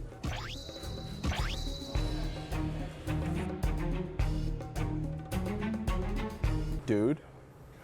Give me a second. Jim, how was the burger? It's incredible. I mean, I am not lying here. I've never had a bacon cheeseburger like this. Better than Steak and Shake? Hands down. This is amazing. I promise I'm not exaggerating. First off, this chicken fried pork cutlet was so tender. The outside still has like, you know, a nice crunchy texture. The gravy salted perfectly. It's seasoned like, my brain is malfunctioning. And if you think I'm lying about how good this chicken fried pork cutlet is, I let Jim try it, and here's what he had to say. That's amazing. This might be mean. Clanton's being closed was unexpected, but I'm glad it happened because if I had a chicken fried steak there, I would not have gotten this. We continued to devour our entrees, but while we ate, I couldn't help but notice this woman sitting in front of us that didn't look like a regular customer. Can't really see her face, but I'm like 95% sure it's Sally from Cars. If it is, I do have a question for her, but I'm nervous. I think we asked our waitress. Is that her? So that's exactly what we did. And it turns out that lady's just the manager, and Dawn would not be coming in today. Aw, man, I wanted to meet her. After seeing how much we loved the food, our waitress said we could not leave without getting desserts and brought us a menu. All right, what do you recommend on this? Yeah, I trust you with my life now. She sold us on basically every single dessert they had, saying we couldn't go wrong picking any of them, and I believe her. But what really caught my eye was a dessert called Dawn's Peach Cobbler. Apparently it's been on the menu for almost 100 years, meaning it had to be good. Oh, wow. I'm in for the peach cobbler. Do you want ice cream on it? Yes, please. Once our dessert was ordered, I wanted to learn a bit more about the owner, Dawn, and how she became the inspiration behind Sally the Porsche. According to multiple sources online, the Pixar animators first visited the Rock Cafe in 2001 while doing research for the movie and met Dawn. During her 20s, Dawn was spending time traveling the world. But after visiting her mother in Stroud, Oklahoma for a few months, she eventually fell in love with this small Route 66 town and wanted to breathe new life into it, which sounds exactly like what Sally wanted to do. Oh, And apple pie. thank you so much. We got desserts. Jim got the fried apple pie, which I cannot eat because I'm allergic. If this dessert is even close to as good as the entrees, I'm gonna lose my mind. Oh man. Ice cream and peach cobbler might be one of the greatest combinations in food history. Jim, that apple pie looks insane. Right. Ready to dig in? Yeah. Let's eat. Cheers. Cheers.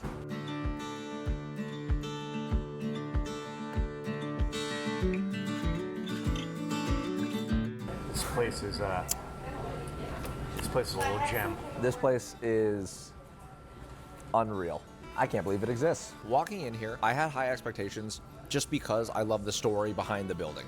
I did not expect the food to be this good. What were your thoughts coming in? So exactly the same. You come in, looks cool from the side of the road, but it's like, you see that a lot of times. You're like, the food's not gonna be that good. Wrong. Awesome. It wasn't going to be hard to score this place, so we just spent the rest of our time enjoying the dessert. The bill has been paid. Unfortunately, we couldn't meet Dawn this time around, but who knows? Maybe I'll come back again. Before I leave, there's just a few more things left to do.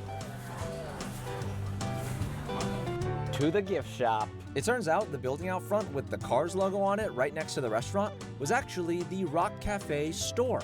Inside, there was a bunch of Route 66 and even Cars merchandise to buy. I now realize I may have a decision-making problem since I had a very difficult time choosing what to get, but after looking around just for a little while longer, out of the corner of my eye, I found the perfect souvenir. Souvenirs have been purchased. Jim, are you ready for the rating? So good. Atmosphere, awesome. The people in there are awesome. The food, incredible. 9.8, easy. 9.8? Yeah. That is super high. Honestly, I was kind of thinking the same. It almost was a 10 for me, but I don't think a 10 exists. So Same here, same here. Holy moly, this is the highest score on Route 66 so far. and it is a strong one. Well, with a total score of a 9.8 out of 10, it looks like the Rock Cafe easily takes the #1 spot, meaning right now, it is currently the best restaurant on Route 66.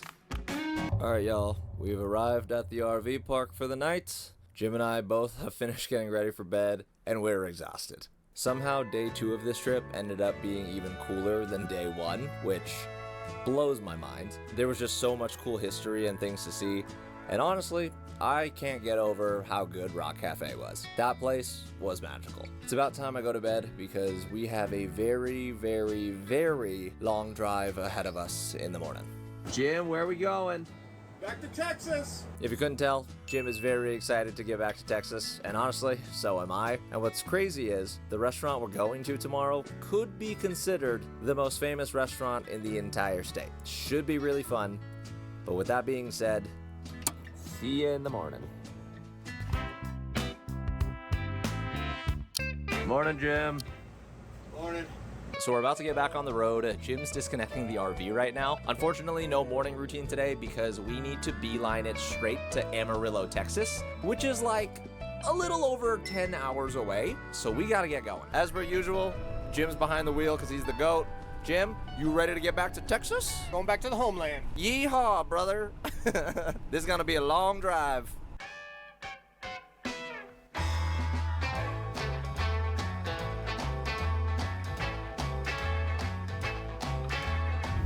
Driving along this road is so trippy. Like the highway is like right there. Meanwhile, where are we going? Since we had such a long drive ahead of us, Jim actually let me get behind the wheel for a bit while he manned our drone for this insane footage you're about to see. Now just seeing how all of this looked from above was unreal to me, especially because the route ran parallel alongside these train tracks for a very long time.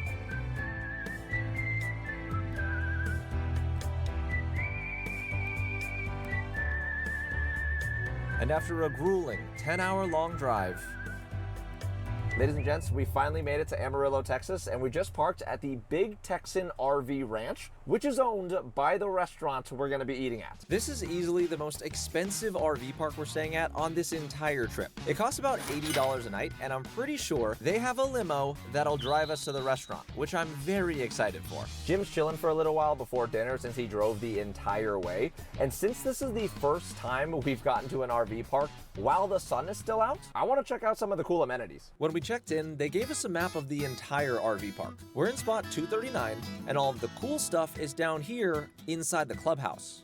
Seems like I got a little bit of walking to do, but that's fine. I've literally been in the car for like the last 10 hours. Oh, that's cute. They have a dog park here. The one bad thing about this trip is I couldn't bring my dog Nugget. I miss him. It's been so many days. I began my little self-guided tour, and the first thing I noticed was that this RV park is way bigger than all of the other ones we've stayed at. This place is packed, holy cow. Also, I think someone in one of these RVs is barbecuing. It smells good. Despite my desire to find out who was grilling up some deliciously smelling burgers, I continued on my walk, eventually arriving at the clubhouse. Where's all the cool stuff at?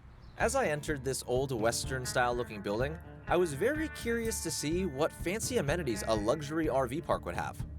And to my surprise, they had a lot going on. There's a gift shop ready to take my money, a cozy lounge where you can do a little bit of chilling, maybe watch some TV, and if you stick around long enough... Oh, hello, doggy. I love this place. They also have a laundry room, which I actually don't think I've seen anywhere else. That's pretty cool. There's also an indoor pool, but I'm not sure why, since we're in Texas and it's like 100 degrees outside. Pretty cool clubhouse. Once I finished the tour, I met back up with Jim at the RV, and just like that, it's time for dinner. All right, Jim, you ready? I'm a little nervous. Are you hungry, though? I am hungry. Me too. We're gonna need to have a big appetite at this next restaurant. We made our way back over to the clubhouse, found this bench for the limo stop, but then, for some unfortunate reason... Is that seriously what we're driving in? That's not a limo. Gonna be honest, Jim, kind of a bummer. So far, not a good start. This place really needs to change what they advertise on their website. Luckily, the drive over honestly wasn't too bad, but the really, really, really annoying part came when we arrived at the restaurant. Thank you, appreciate it. Dude, it's the limo. Why didn't we get to ride this? What a bummer. Anyways, ladies and gents, we've officially made it to one of, if not the most famous restaurant in the entire state of Texas, the one and only Big Texan Steak Ranch. It's got a solid 4.4 stars on Google with over 30,000 reviews. And when we go inside, Jim and I will be attempting their Big Texan Steak Challenge. I'm not gonna explain what that is yet because it'll be better to show y'all once we're actually in there. Let's go do this. Jim, are you nervous? Yeah, I'm nervous. Me too. Yay! Now, it took me quite a bit of time to truly figure out the best way to describe how it felt walking into this place. And the best way I can put it is it kind of feels like a fever dream set in an old country western movie. Glad I made a reservation. This place is packed. It is packed. We were so caught off guard by how many different things were actually inside the building. I thought this was just a steakhouse, but it turns out they have a gift shop, an ice cream stand, a barbecue store, arcade games, and giant bear statues for some reason. I don't know. This place is so overstimulating, and it doesn't help that I'm about to attempt an insane food challenge. I don't even know where the actual restaurant is. The place is so confusing. There's too much in here. Nothing makes sense. It took me a second, but after looking around, I did finally find where to go so I could actually check in for our reservation. Okay, Mike, you guys have arrived. Y'all should get a text whenever your table's ready, okay? Awesome, thank you. Since it'll be a while before our table's ready, it's about time I explain what we're eating today. Here at the Big Texan Steak Ranch, they're famous for their legendary 72-ounce steak challenge. It's been featured in multiple TV shows and movies like Man vs. Food, Anthony Bourdain's No Reservations, The Simpsons, and so much more. The challenge itself is so popular that they even have a huge display in front of the restaurant showcasing everything we'll have to eat within the 60-minute time limit. And if by some miracle either one of us manages to complete it, we'd become legends. And now that everyone's up to speed, it looks like our table's ready. We met up with the host and she let us into the main dining area, which ended up being even crazier looking than the other side of the building. First off, the dining room is a staggering 2 stories tall. There's an open kitchen where you can watch all of the steaks be made, and right up front, there was a giant high-top table where every steak challenge takes place. Here we go. Alrighty, how are y'all doing? Great, we are ready to order. Alrighty, well my name is Cheyenne. I'll be taking care of y'all. Awesome. Let's start with drinks. So I think it'll be water because we both would like to do the challenge. Yes, please. You think that's a good idea? That's a good idea. You look like you think we're crazy. I've seen some stuff, you know. I think it'll be a lot of fun. All right. Yeah, let me go get you guys some paperwork. We'll fill it out together. Paperwork? Oh yeah. Gotta sign some disclosures and all the fun stuff. Okay. I did not realize we would have to sign documents. Injury release? This is such a stupid idea. It's dumb. I'd just like to preface things here. I knew a challenge like this wouldn't be easy, but I thought you normally only have to sign waivers if there was like a potential chance of getting injured. Clearly I should have done more research. And after a few more minutes of Jim and I basically freaking out the entire time, our waitress brought over the forms for us to sign. All of these papers here. We're gonna sign this page. Okay. Then we're gonna go through this part here together. Okay. We'll go over it again once you guys are done signing it. Okay, you got it. I didn't realize we would have to sign forms. I don't know why I didn't expect that, but the act of doing this is making me more nervous for the challenge. Once we were both done signing our lives away, she came back over to explain the official rules of the challenge. We'd each have 60 minutes to devour an entire 72-ounce steak, 1 buttered dinner roll, a baked potato, shrimp cocktail, and a side salad. Now, once the timer starts, nobody is allowed to help us with any of the food at all. We can't stand up or leave our seat before time runs out, and most importantly, no getting sick at the table. If any of those rules are broken, it's instant disqualification. After confirming we understood the rules, she only had one more thing left to ask us. How are y'all wanting it cooked? Medium rare for me. Medium rare? Medium. Perfect. She said the steaks would take about 15 minutes and that she'd come back to get us once it was time to start the challenge. So while we were waiting, a few people sitting nearby who saw us signing the documents began asking if we thought we'd actually be able to complete the challenge, in which I, for some reason, began responding with, I'm a professional eater. Okay. Yeah. I really don't know why I did that. Maybe it was to gaslight myself into believing I could actually eat everything. I'm still not sure. All right, let's do this. Let's rock and roll. I wish I was exaggerating here, but once our waitress came back and started leading us to the front of the dining room, everything started to feel like a blur. Every person we walked past wished us luck and probably thought we were idiots at the same time. Once we finally made it up onto the platform, again, not sure why, but I felt the need to tell everyone. I would like to let y'all know I'm not actually a professional eater, so if I don't complete this, I didn't lie to y'all. We sat down at the table, and once they finally brought out our steaks, reality began to hit. Oh dear God. I don't think my camera can capture how big this thing actually is. They let us cut into them to make sure they were cooked right, and once it was confirmed good to go, Attention, Big Texan! We have Dylan and Jim all the way from Dallas, Texas, attempting our 72-ounce steak challenge! On the count of three, let's give them a Big Texan yeehaw! 1, 2, 3, yeehaw! Yeehaw, brother! this was by far the most exhilarating restaurant experience I've ever had. Never in my life would I have imagined hundreds of people cheering us on as we attempt to take down the Godzilla of steaks. All right, so our waitress gave us a tip. She said, eat as much as you can within the first 20 minutes, because psychologically, your brain will tell you you're full. Now it turns out Jim and I had two different approaches for tackling these steaks. I was cutting it into thin slices so that the meat wouldn't take me that long to chew. Meanwhile, Jim... You're eating with your hands? I'm eating with both of them. This is such, I don't like you anymore. So far, I'm like 3 ounces in and I feel terrible. Once I finally got a good portion of my steak cut up, I finally took my first bite. All right, let's go. As long as it tastes good, that's all that matters. Feel good. I'm not sure if it was because of the adrenaline from being up in front of a huge crowd, but after a few bites, I began feeling a lot more confident about actually completing this challenge. There you go. You're like Kobayashi. Okay. The one concern here is what this will do to us and whether or not we'll be able to complete the rest of the Route 66 trip. We'll see. Oh, and now's probably a good time to mention this. The restaurant also runs a 24/7 stream for this steak challenge. So while we're eating, our friends back at home got to watch us live.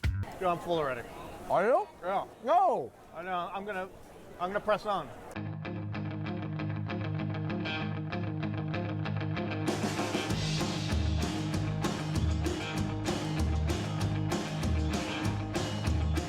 We're about 18 minutes in. I've kind of made a dent in my steak. I'm feeling good. My issue is some parts of this aren't super tender, so my jaw kind of hurts. Like I am a little more than a quarter through. I think I gotta take a little break. You still got 40 minutes. We have plenty of time. Yeah, I can take a break. There's no need to rush it. How about we just challenge each other? Whoever can eat their salad. Around the halfway mark, the announcer came back over to check on us, then for some reason told us about their current world record holder. 120-pound woman didn't eat the fastest she did in shape 20 minutes. 3 of these. Whole thing. Good out. In 20 minutes. Serious. Dead serious. If I'm being honest, I fear this may have shaken mine and Jim's confidence just a little bit. And it definitely didn't help when we found out that this challenge has been attempted over 94,700 times, with only 10,413 winners at the time of filming this. On the road, take me home to the place I belong.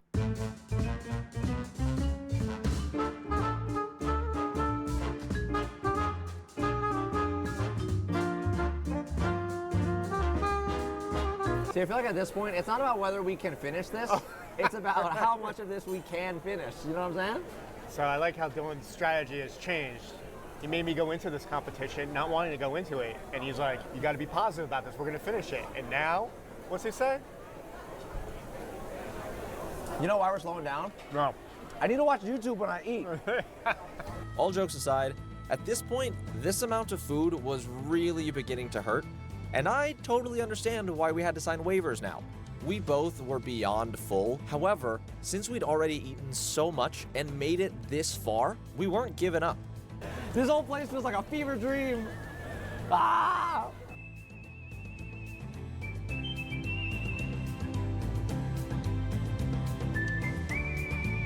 Quick update. I feel disgusting. I got the meat sweats already. Everyone keeps on coming up to the table, cheering us on, also looking at us in disgust. because of the amount of food. As much as I hate to admit this, we were beginning to run out of time. My adrenaline was gone, I felt disgusting, and truthfully, I was about to tap out. But that's when out of nowhere, this dude came over with the guitar and started singing a Route 66 song to hype us up. Yeah! I have so much energy now! We're gonna do this! This was the final stretch. That song gave us just enough energy to keep on going as we took bite after bite after bite, until finally, the clock hit 0. Are we getting booed? We're getting booed. We're getting booed. All right, Jim, final updates. How much did you eat? I ate a little bit more than half, so that's about half. The big question is, how's your stomach feel? I don't know. I feel a little dizzy. I don't think I ate half. Well, to be fair, this was like, it was all the way down here. So mine is like, but there's still obviously a lot. I think you did a great job. I tried my best. I'm proud of you. I'm proud of us. Power of friendship. Regardless of how much steak was actually consumed, overall, my experience at the Big Texan Steak Ranch was definitely very unique. Oh, and look at one of these screenshots my friends sent me while they were watching the live stream. I look like I hate my life. Now, we couldn't leave this one-of-a-kind restaurant without making a pit stop at their gift shop, and right at the front counter, I found the perfect souvenir for day 3. So we finally made it back to the RV. Jim feels sick. I feel sick. I literally took this photo right as I walked out of the steak ranch. Anyways, it's finally time to reveal our scores. For me personally, I'm gonna give it a solid 5 for a few reasons. The steak was good, but it wasn't anything special, didn't really blow me away. Who knows though, maybe that's just because it was a giant 72-ounce steak. I'm sure cooking it is very challenging. I wouldn't be able to do it. I also can't really score the dessert because I didn't get any. That's my fault though, so I'll take the blame for that. And to top off this entire score, honestly, I just feel gross. So maybe I'm a little biased. Take this scoring with a grain of salt. All right, Jim, what you got? I'm giving it a 6-1. Not bad. Cool place. We did the challenge. Tough to really rate it on that, but I would definitely need to go back. 6-1 though. This will definitely be the most controversial score of the entire series, so please don't be too mad. But the Big Texan Steak Ranch gets a total score of 5.5, meaning it doesn't crack the top 3. Honestly, the worst thing about this entire thing is that the drive tomorrow will be the longest we will have to drive so far. I don't know how we're gonna do it, but we're gonna try with sheer willpower. Good night, Jim. Good night, y'all. See you tomorrow.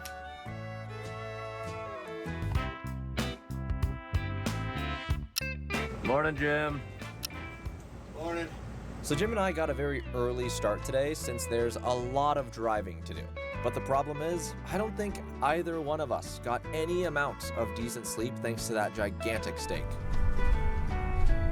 We're back on the road again.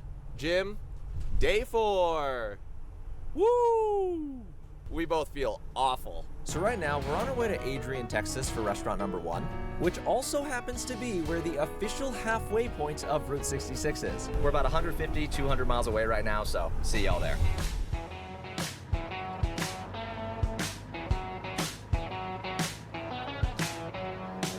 Ladies and gents, we've officially made it to the halfway point of the entire Route 66. And in front of us is the Midpoint Cafe. This restaurant was established in 1928, and one of its former owners, Fran Hauser, helped inspire the character Flo from the movie Cars. I honestly love how many Cars references there are on this entire trip. Jim, how excited are you that we are officially at the halfway mark? I love it. Are you ready to eat yet? No, not after last night. Yeah, we're both still hurting a little bit, but we're gonna do our best.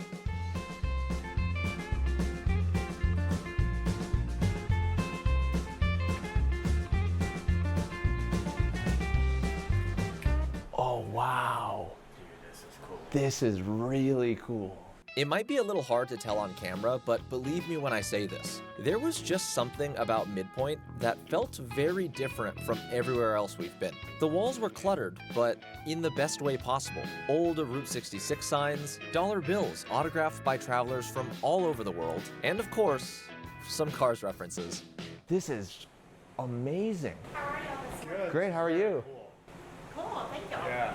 As you can probably tell, we're doing the route. That's awesome. Just on our book. Not yet. Let's see if we got a in here. Yeah, you'll sign it. Okay. Are y'all gonna eat this morning? Yes. Our waitress had us sign their guest book, symbolizing that we've officially made it to this point on our journey. And since I'm a little nosy, I wanted to see how many other people were also doing this trip. 2 days ago, there was people from Austria and Russia here. That is insane. So I'm sure everyone can already tell from our initial reactions, but Jim, what are your thoughts on the vibes? I mean, it is awesome. This is Americana. I don't know why, but for some reason, even though we've only been eating at restaurants on the route, this is the first one that feels true Route 66. Yeah. Now that we've completed our vibe check, it's time to figure out what to have for breakfast.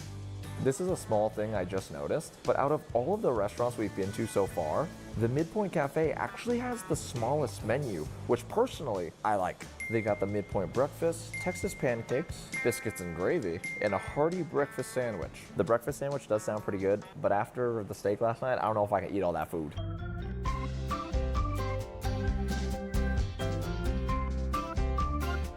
So our food's been ordered. Now, Jim, I have something to say that might be a little controversial.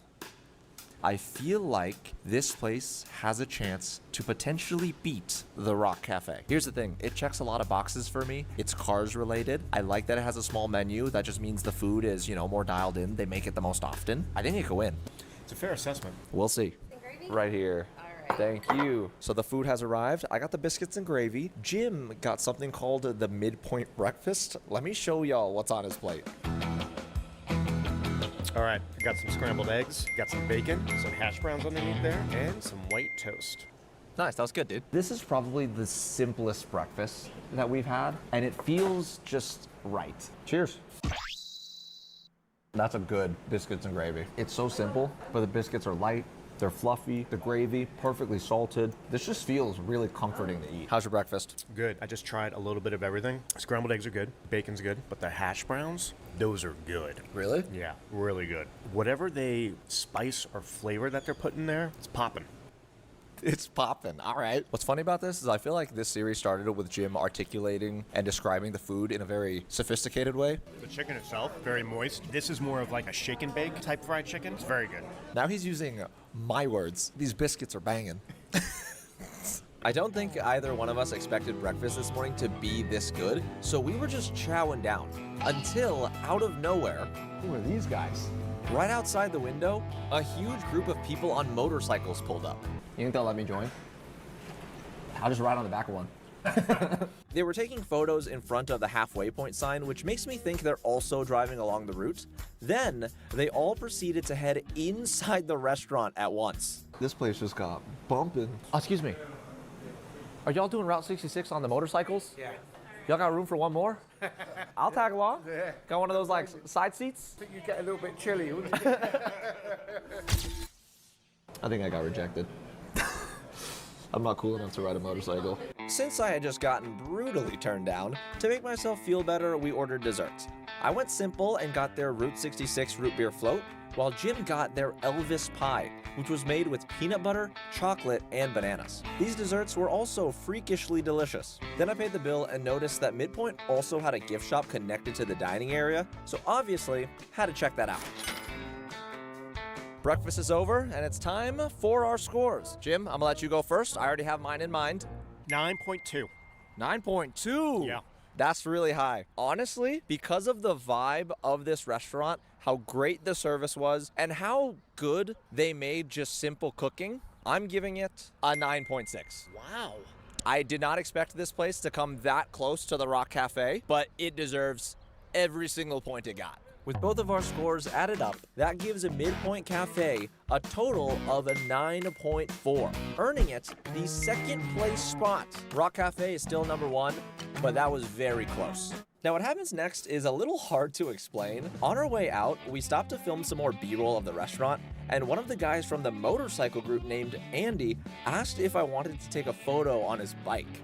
I didn't realize this until we started editing, but I guess he was listening in when I asked the first guy inside the restaurant if I could join the motorcycle group. Andy also let me borrow his motorcycle jacket, so obviously there was no way I could say no. We started talking afterwards, and he told me that he's from the Isle of Man, which is a super small island between England and Ireland. He's on vacation in the States right now because him and this entire motorcycle group was doing a huge 2-week-long Route 66 trip together. So the first day we did 200 miles. I've never ridden 200 miles before. What has been your favorite aspect of the drive? I'm just amazed how big everything is. Yeah, that's America for you. Have you met really cool people along the way? Oh, loads. And in our group, we have Polish, Irish, Los Angeles, there's New York. Everybody's here. It's great. Honestly, I think that's been my favorite part of the trip, just meeting cool people along the way, meeting you. Yeah, thank you. He let me take photos on his motorcycle. I've never even sat on a motorcycle before. That's so cool. And he didn't burn himself. He's doing well. Well, it was nice meeting you, man. Okay. Safe rest of your trip. Thank you very much. We just said bye to the biker group. We got a very long drive to the next restaurant, but man, this might be the most fun I think I've had at one of the restaurants. Yeah, that was so much fun.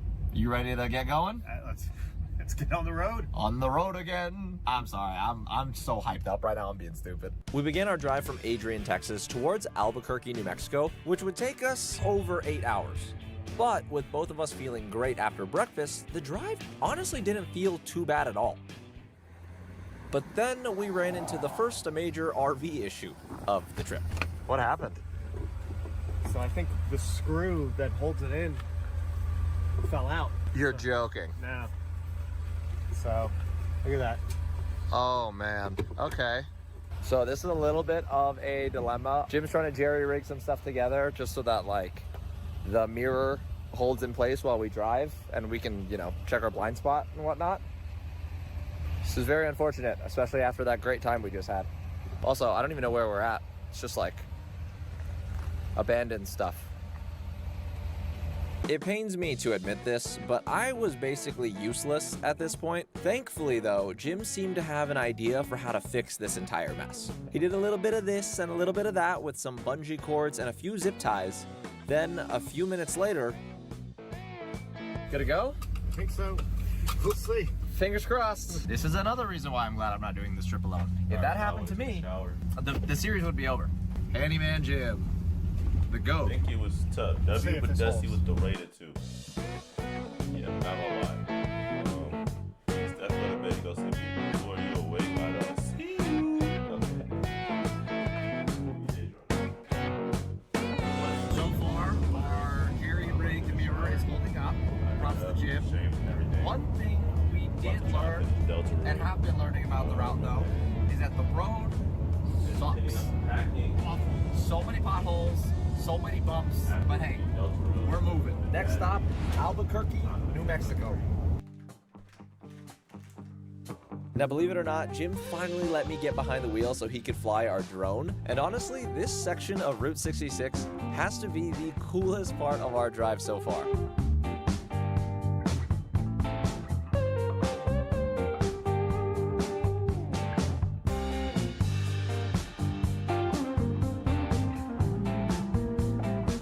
We've officially made it to Albuquerque. This restaurant behind me might be the most interesting looking one from the outside. This is the famous 66 Diner. Originally built as a gas station in the 1940s, at the time, this building's clean, curved exterior was considered futuristic and modern. Then in 1987, it underwent a crazy transformation into a restaurant, embracing a retro 1950s theme. We've been driving for a very long time, so your boy is actually starting to get hungry. Jim, let's roll. Do it? Are you hungry yet? No. I don't know how I'm hungry, genuinely.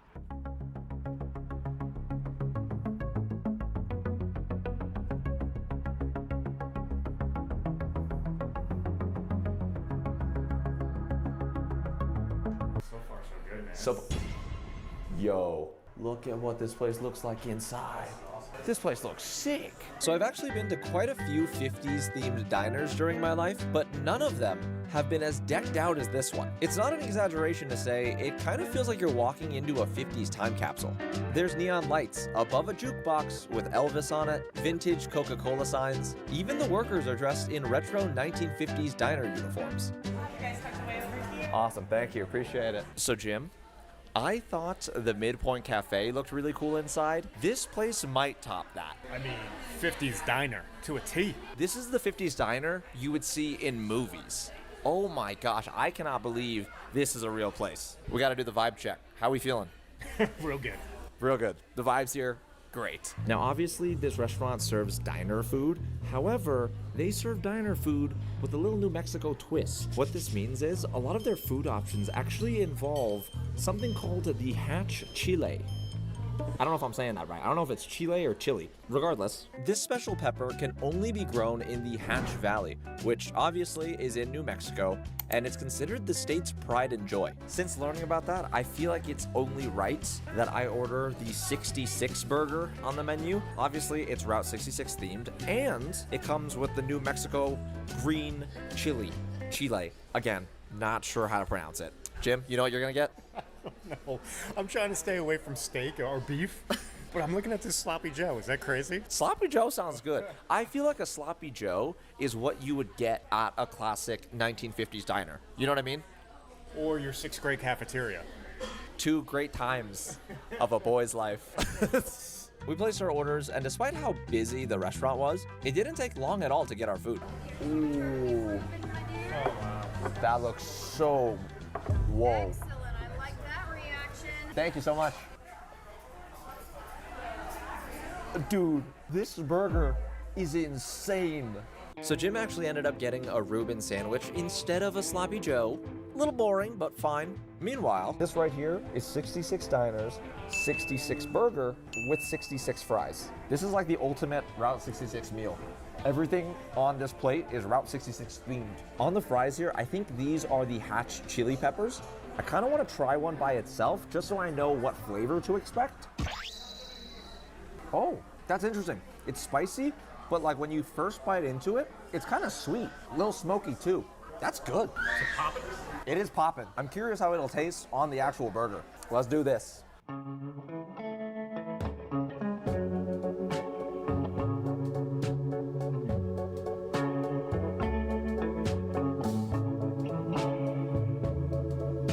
Oh man, that's good. That's really good. Jim, how was your Reuben?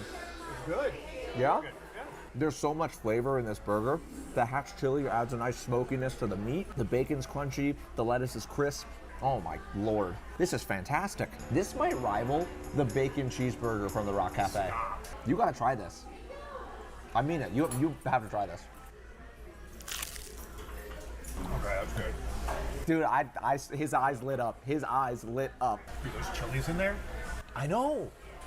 Oh, a little spicy? A little kick, a little pop, a little zing. I don't know which one's better, but do you agree? Does it rival the bacon cheeseburger? I mean, it's close. It's right. Close? They're close. They're neck and neck here. I am so curious what Jim and I are gonna end up rating this place.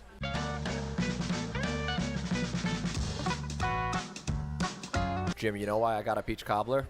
No. Because we also got a peach cobbler at the Rock Cafe. Oh, that's right. We're really putting things to the test here. This is probably the closest one-to-one comparison of food items. Ready to try it? Do it.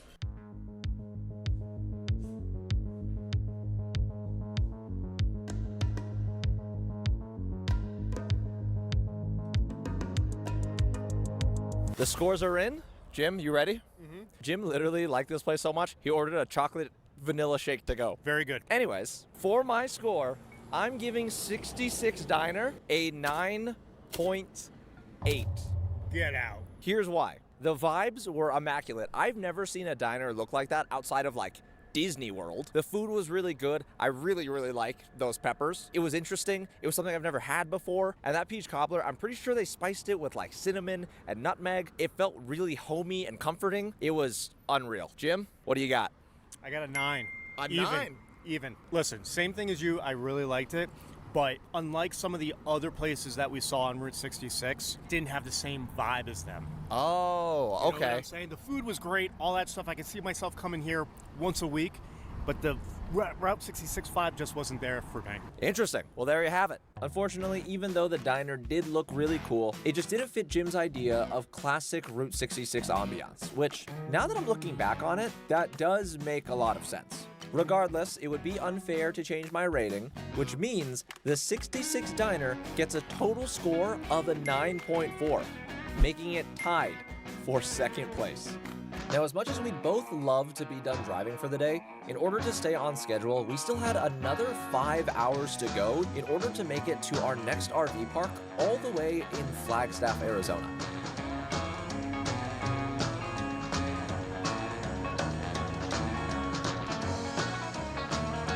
Alright guys, finally made it to the RV. I think this is the latest we've arrived at an RV park. It's like 1 in the morning right now, and I'm beat. I don't even know how many miles we ended up driving today. Jim's the GOAT, because he literally drove basically all of it. This has been a very long and exhausting past few days, but honestly, it's a little sad knowing that this series is about to come to an end, especially because I've had so much fun filming this. And not to mention, I have learned so much more about just this road and honestly, like, people in general. Good night, Jim. Good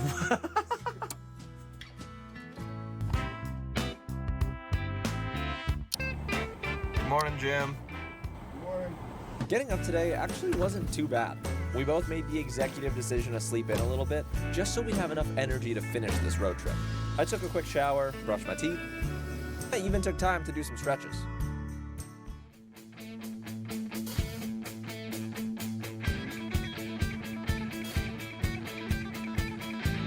It's the finale! Oh, the door's locked. There we go. It's the finale! We're back on the road. Sleeping in today was very nice. We're on our way to the first restaurant right now, and I gotta say, it might be the most unique one out of all of the other restaurants so far. It's gonna take about an hour and a half to get there, but the good news is the drive through Arizona should be beautiful. We made our way out of Flagstaff heading west and passed by so many old motels, old gas stations, until we were back on the beautiful open road. I hate that my phone doesn't do it justice. I know, right? Now real quick, I may have said this a few times on the trip already, but this part of the drive has to be the most interesting so far. We went through some adorable Route 66 towns like Williams, Arizona, that was filled with historic landmarks everywhere. Unfortunately, we also drove through a few small towns that looked completely run down, but very clearly used to thrive when the route was more popular.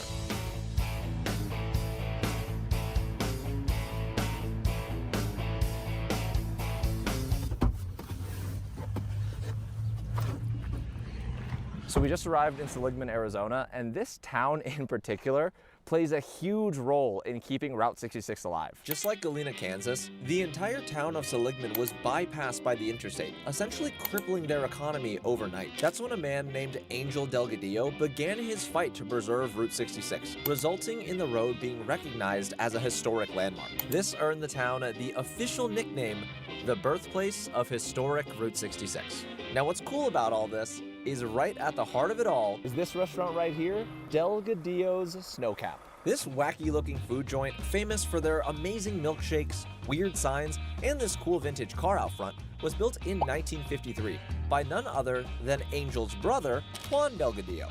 Even after Seligman was practically abandoned, this restaurant stayed open and became one of the last sparks keeping Route 66 alive. I did a little research on the way over here, and it turns out this restaurant was also a huge inspiration for the movie Cars. Back in 2001, Pixar's creative team actually visited Seligman for the first time, where they met both of the Delgadillo brothers. Hearing their story and seeing the strange but fun look of the restaurant helped influence the quirky aesthetic and story of Radiator Springs, along with funny characters like Ramon. I didn't know that before picking to come here, but now that I do, I'm even more excited to check this place out. Also, another little fact about this place, this restaurant is actually gonna be the first one we visited that isn't your usual table service. I'm pretty sure you just walk up to a counter and order your food, which honestly I like because it feels a little different. Now I've heard that thanks to Juan's humor, apparently everything at the Snowcap is kind of supposed to be a joke, but I didn't really get what that meant until I tried to open the front door. Oh, it's the wrong side. I'm so dumb. And if you thought that was weird, the inside of this place is even more chaotic looking. Walls are jammed with postcards, stickers, random souvenirs. There was a lot going on. Hello. Yes, please. Somehow the menu was even stranger than the decorations. I know this place is famous for their milkshakes, but as for the food, they had stuff like a cheeseburger with cheese, and Oink Burger. Their hot dogs have weird names, and I guess the employees also like playing pranks on the customers. Ooh. This is fun and all, but truthfully, after seeing how crazy this place is, I had no idea whether their food could actually be good or if this restaurant is more of a tourist trap. What food are we getting? I'll do the cheeseburger with cheese. Okay. I can do a hot dog? Hot dog short and fat or long and thin? That's a trick question. Short and fat. We also got some milkshakes since apparently these are the best shakes in Arizona. Thank you. You're welcome. Let me get you guys some straws. Got it. Oh. It's actually a straw. A straw? Thank you. You're welcome. Then we found a table outside to sit at while we waited for our food. All right, Jim. So I think it's pretty obvious. This place has the most unique vibe out of every single restaurant we've been to so far. I think this is the best, like, Route 66 stop on the trip so far. Really? Yeah. Even compared to the Midpoint Cafe? Midpoint was great, but I think this one is just a step above. Honestly, I love Midpoint Cafe, but I'm also gonna have to agree. Everything about this restaurant, this whole street that it's on, screams Route 66. And I guess that makes sense, especially since from here down, I think is like the longest stretch of preserved Route 66 in the entire country. I know you're supposed to eat your real food before you have dessert, but we're adults. So we're gonna try these shakes first. I got a peanut butter one. I got half hot fudge, half caramel. It's like drinking a sundae. I'm hoping. Let's try these things. Cheers.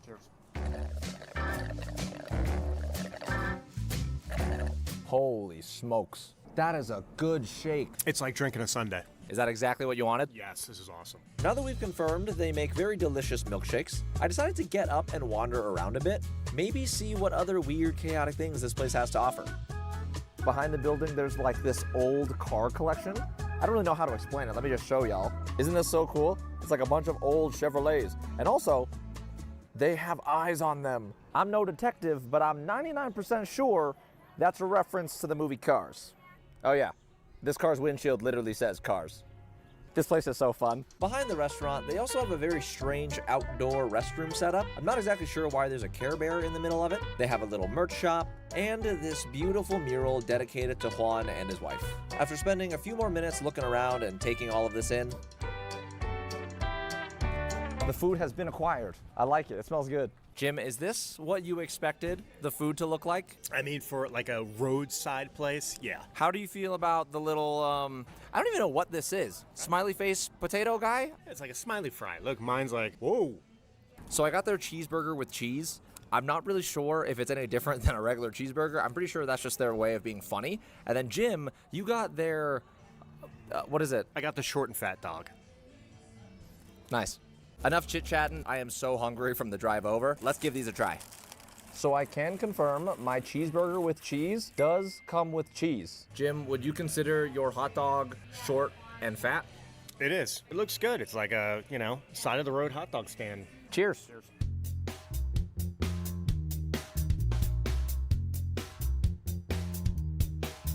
I want to preface that what I'm about to say is a compliment, okay? This tastes like an upscale version of McDonald's. It's simple, flavors are good, everything's cooked well. Honestly, really tasty. How's the dog? Exactly what you expect from a side of the road hot dog stand. It's like going to your neighbors for a barbecue, and this is the hot dog you get. This was definitely our simplest meal so far, but still tasty nonetheless. Let's find out what these are. Cheers. Cheers. First you gotta do the face step. Oh, it's just like a really thick French fry. Yeah. Very potatoey. Once we finished our meal, I wanted to stretch my legs a bit and take a stroll, just so I could see what else this historic town has going on. It wasn't hard to see why this place got nicknamed the birthplace of historic Route 66, because the entire town kind of felt frozen in time. There were vintage cars scattered everywhere, quirky Route 66 gift shops on every block, and just when I thought I'd seen it all, I came across maybe the coolest thing ever. This entire stretch of the sidewalk is dedicated to cars. All along this entire block, every single vintage car that was parked had eyes. Some had teeth, and I'm pretty sure this is the exact model cop car the sheriff was based on. I thought I would only see something like this in Galena, but nope, it's here too. Earlier on this trip, in my opinion, Galena was the coolest town I visited. But man, Seligman is giving it a run for its money. This place is awesome. All right, Jim, our tour of the town and our meal at Delgadillo's is finally over. Are you ready for your score? Yes. All right, I'm gonna let you go first on this one. I'm giving it a 7.5. I mean, it was a 10 as far as Route 66 attraction stop. Awesome. But the food, I mean, it's like a side hot dog burger place. The shakes were good, though. So kind of even those two out, 7.5. Okay, honestly, that's fair. I'll probably go a little higher because I got to explore a little bit more of the town. I know the town's not technically supposed to be a part of the rating, but I'm going to break the rules a little bit and give Delgadillo's an 8. The history behind it, the vibe, everything about it, it's hard to give it lower than an 8 for me. This gives the Snowcap a decent score of 7.75 out of 10, but unfortunately also means it wasn't able to crack the top 3. Once we got back on the road, we continued to make our way out of Arizona and eventually crossed the California border. Kind of. So this is a dead end? It's a dead end. We have to turn around? Yeah. We followed Route 66. This is supposed to be the California border, but I think the route was so old that they discontinued this part. Now we need to turn around from where we are, hop onto the interstate, fully enter California, and then hop back on Route 66 from another entrance. That's how I understand it. I honestly thought entering California would feel cooler, but you know what? I'm gonna celebrate anyways. We're kind of in California! Let's go! Now that we've officially made it into California, the map began leading us through the southern part of the Mojave Desert. I wanted to get behind the wheel so Jim could fly the drone as we drove through this barren wasteland. I still can't believe how good this footage looks, and only using a bit of it kind of feels like a waste, so I think it's time for a montage.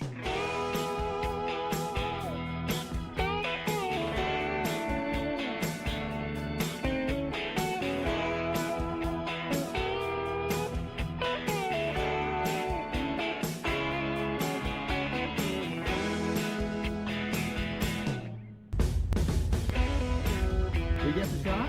We got the shot. Let's go! We got the shot! That looks so cool.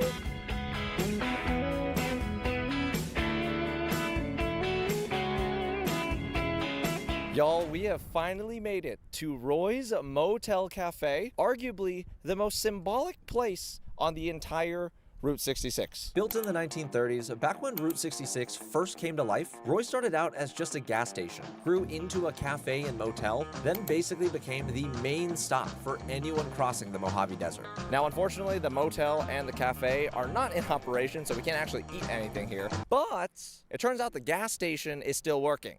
Jim, do we need gas? We do need gas. The gas here is expensive, but we will spend the money because I feel like we have to. We need to get gas like the travelers did before us. That's a way to put it. Okay. We're in California. It's going to be expensive. Now, I'm assuming it's because of how old these gas pumps are, but in order to fill up your tank, you actually have to let the attendant know, and she'll pour the gas for you. While we waited, she also gave us permission to explore the abandoned motel. Whoa, I'm scared. Apparently, these motel rooms were added during the peak of Route 66 for tired travelers needing a place to rest. But when the interstate came along, the usual traffic vanished, along with the travelers needed to fill these rooms. Subscribe. I just spent some time. I'm sorry, I'm so stupid. Right next door to the abandoned rooms, there was a fully decked out replica of what the motel's check-in area used to look like way back in the day. It's a little hard to see through the glass, but I'm pretty sure there's also a painting of Roy Crowell, the original owner. Now, this is just a rumor, but apparently the new owner has plans to renovate this entire place in 2026, meaning that everything would be operational. Them renovating this place would be enough reason alone to do this trip over again. For sure. This place is beautiful, and it's so quiet. I guess that could be considered kind of scary, but I like it. Once we finished exploring the motel, I couldn't leave without making a little pit stop inside their gift shop. It's nicer in here than I thought it'd be. I like it. I looked around for a little bit, and it didn't. Okay. I'm actually here now.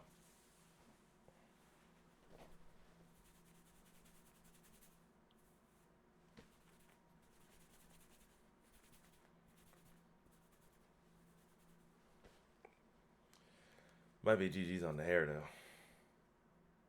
Hat.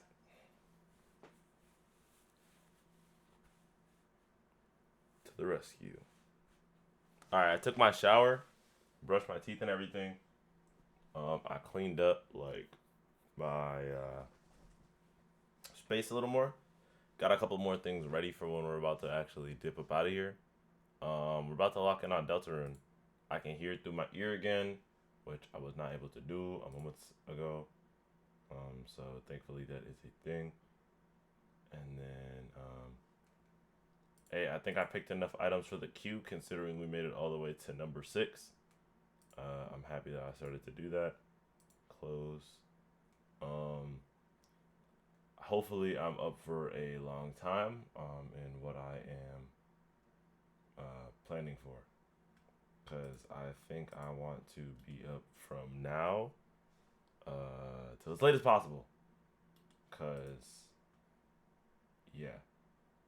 I'm being completely honest. I think I was supposed to take Jazzy to the movies like today or something. I wanted to be there by 3. I don't think I was able to do that because, well, I went to sleep. So, shit, I was probably like cooked. But I'm here now. Don't know if Jazzy's up. I see she was up earlier still. Yeah, like 5:11 a.m. And then, what else? Shout out to Jorno. She was up at like 8 and came in and said, hey. I love watching Steffi sleep. Yo, what? That was crazy. Okay, but all that aside, I'm up now. Hey, good morning. Afternoon, really. And, yeah, we got shiz we gotta lock in and do. I'm just gonna get straight to Deltarune. I'm gonna send a Discord notification out that I'm live or whatever. We're gonna get straight to Deltarune. After we beat Deltarune, we're gonna switch to my phone. Once we switch to my phone, we're going to bear with me. Once we switch to my phone, we're gonna IRL. We're gonna IRL me packing some clothes. Probably like 1 to 2 pairs of shoes. Maybe 3 at the most. And then after that, I am going to be on the road, go to Jazzy and stuff. My friend just sent me a VOD. What is this? Sodium isn't unhealthy. Deltarune, Yeah, well, it yeah, is. It is if you consume a lot, like too much of it. Obviously, it's hypertension, bro. I can't even hear this. Oh, I don't have my headphones plugged in. I might be a dumbass.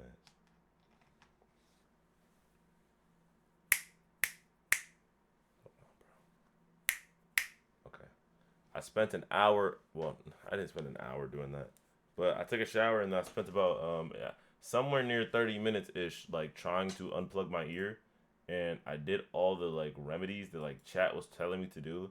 Like, I remember Suki was like, yo, like, I don't know if he said Mexican or Hispanic, but I think he said Hispanic. I think he said it was a Hispanic remedy, like the newspaper shit, like, you put it in your ear and then you, like, light it.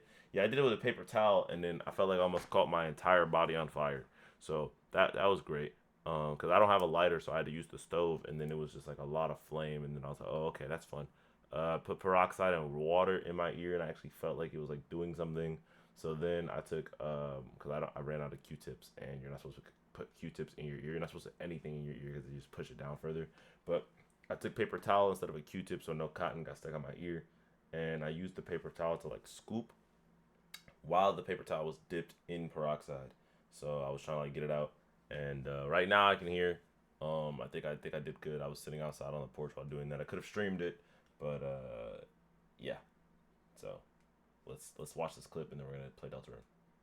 What's good, bro, Joe? Just drink more water. It's gonna rule when you turn like 56, and you have to reconcile with the fact that you are the same motherfucker. It wasn't another motherfucker that fucked you. It was you that fucked yourself, and you were indignant about it the whole time. You were like, yeah, but I don't think the science is gonna apply to me. You're so evil. It's not evil. You're annoying me, and I'm wishing the worst for you. Oh shit. If you want me to wish the best for you, then stop being so annoying, and then I'll be like, go with God. Sodium isn't unhealthy. Yeah, well, it is. It is if you consume a lot, like too much of it. Obviously, it's hypertension, bro. Just drink more water. It's gonna rule when you turn like. Bro, my fingers literally smell like burnt paper towel. Not very good. What's wrong, bro, Joe? What's been up recently? Indignant.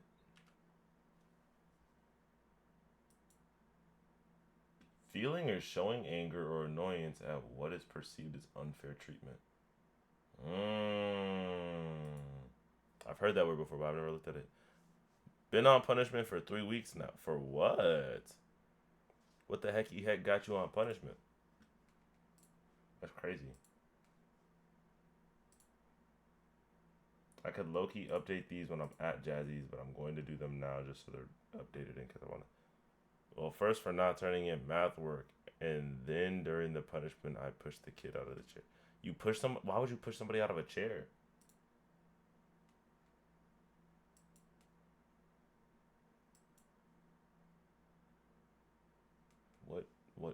What?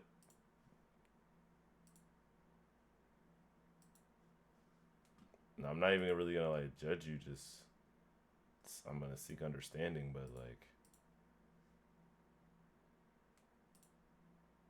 that's interesting.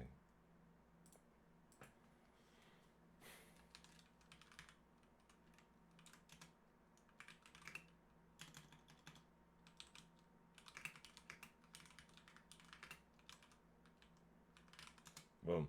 So they were eating peanuts and making a mess in the back of the class, and I left to go to the bathroom, leaving my entire part of the table clean, jacket clean, book bag clean, lunch bag clean. I come back to the peanut crumbs and there was peanuts. Then I asked him to clean it up, and we walked to my chair and sit down and made more of a mess. Why push him though? Like, I understand he was being disrespectful, but there could have been a different approach. You know what I mean? Like, I even understand like the frustration, but like, why push him? Why push him out the chair? We had to have known that was gonna result in some type of like consequences. Really?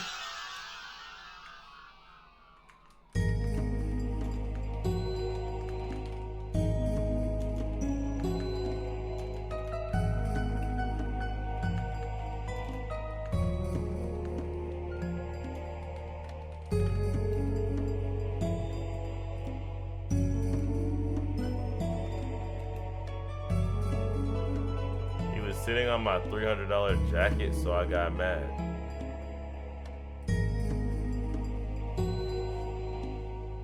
I understand your reasoning, but our emotions are not an excuse to start violence.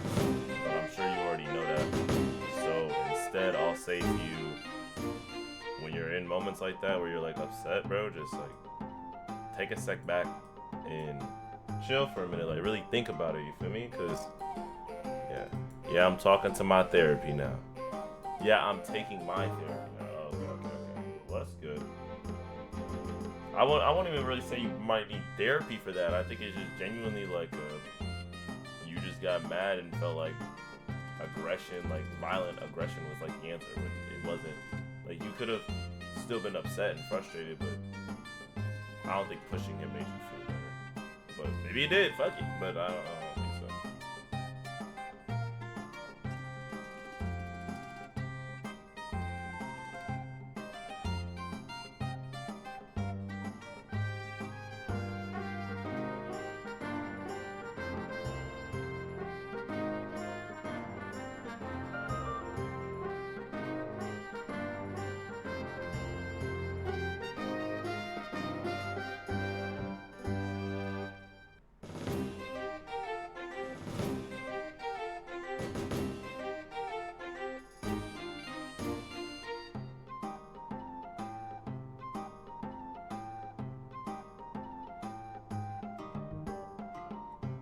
Birdie.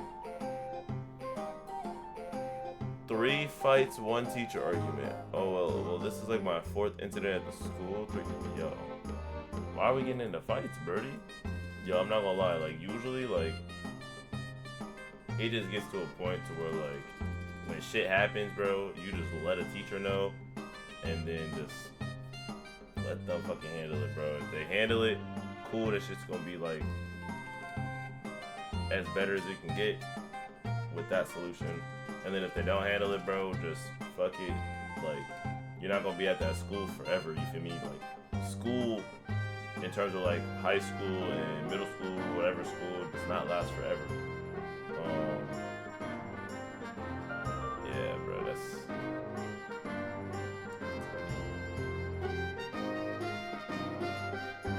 The teacher is 50 years old and doesn't even know what's going on in class most of the time.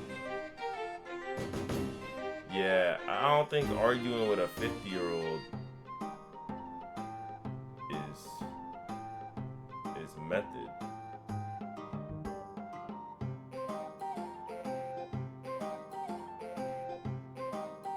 I think it's method.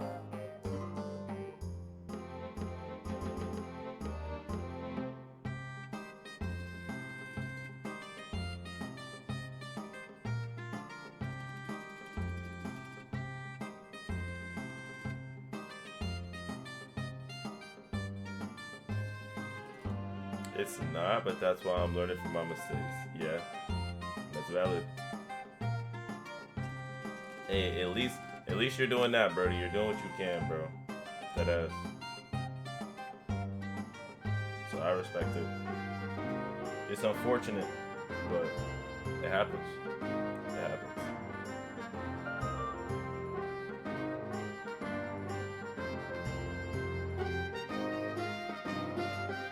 Bear with me, y'all. I'm just checking some shits because I want to make sure there's some stuff I take care of. All right, I gotta go. Peace out, bro. See you. Boom. Much love, bro, Joe.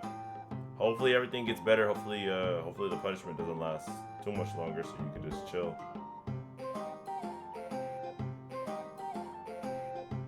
Be safe out there, bro. Enjoy your Christmas break.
Sorry, y'all. Bear with me, please.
Fuck.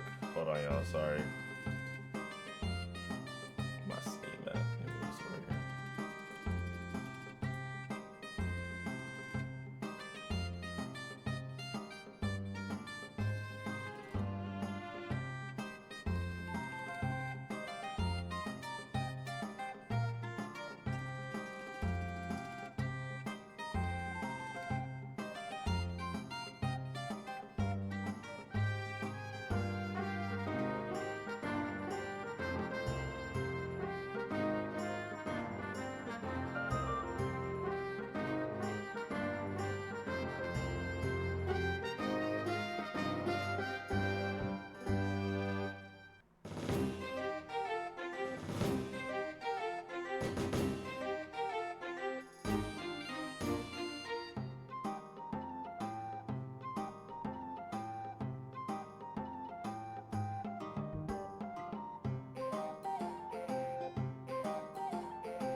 Alright, y'all.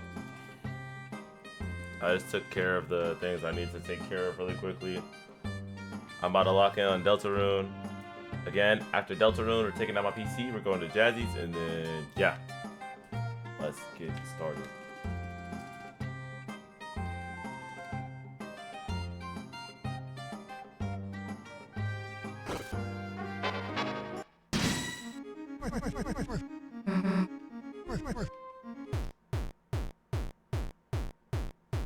We're fighting, get out of here. I see you kids have fun. Alright, texture this.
I was like, what the heck?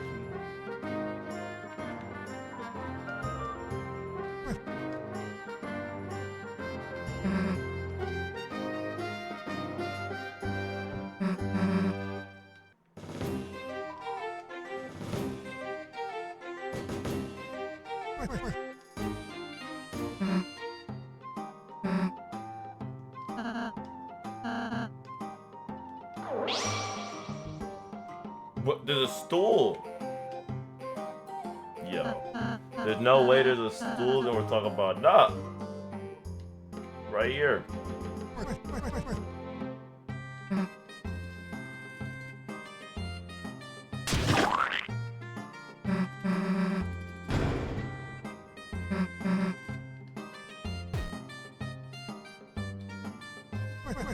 Bro. Shit just be happening over here, I guess. You alive?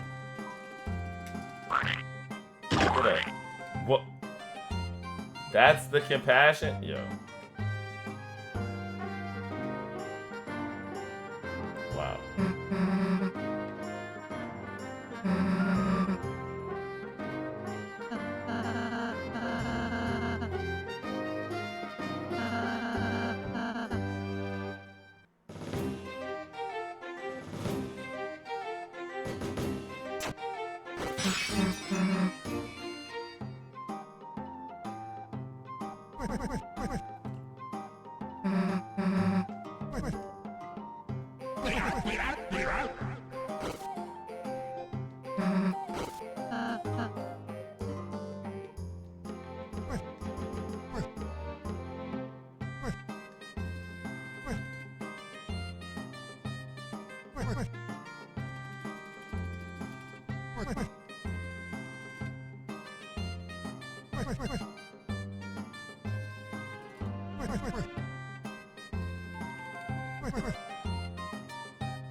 W Turtle, I don't know. He seems a little suspicious.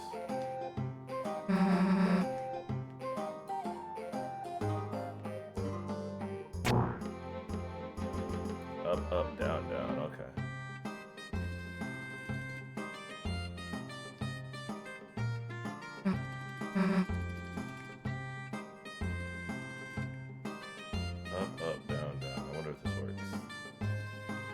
Ah, it's right there.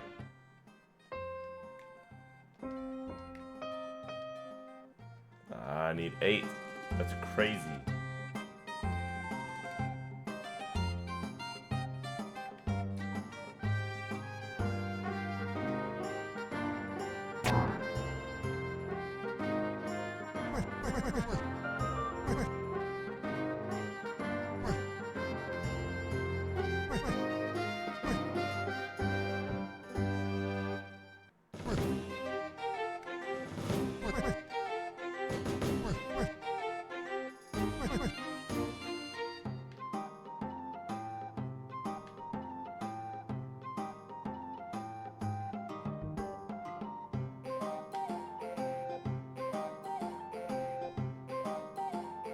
No harm in looking back.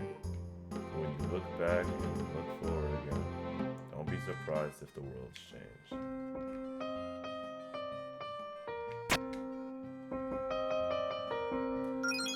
Bro, some of these words are just so, or some of these phrases are so prolific, bro.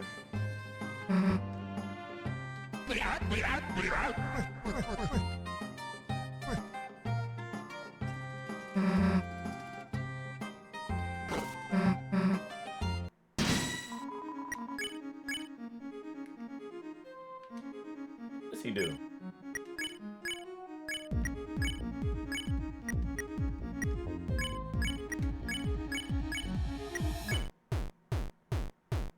Get him.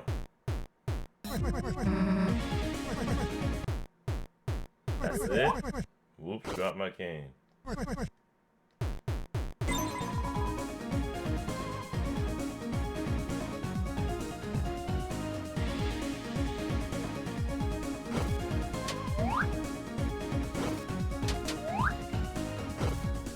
Ah.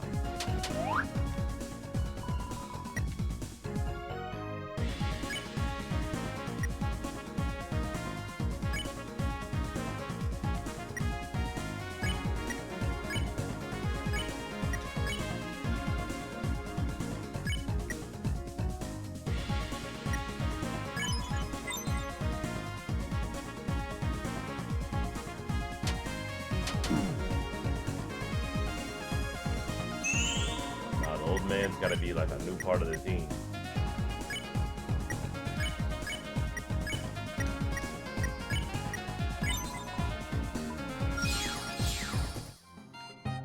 Gotta be a new part of the team.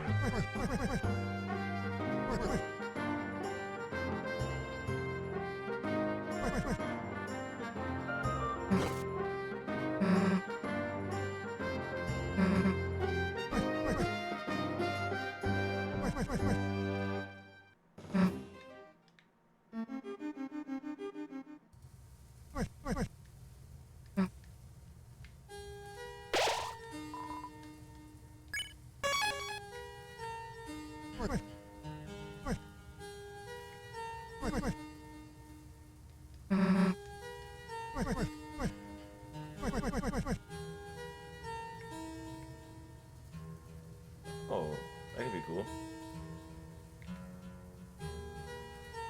I'll be buying this.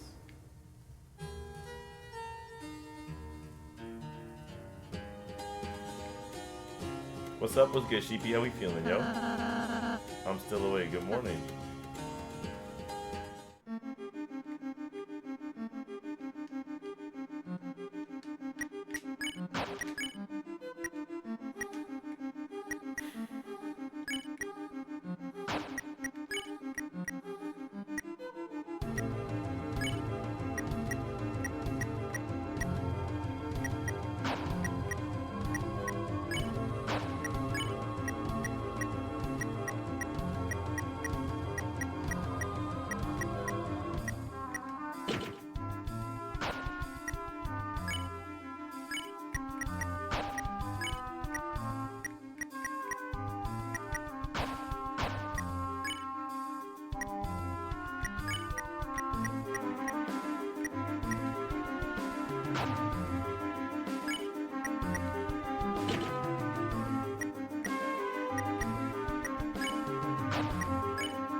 magic.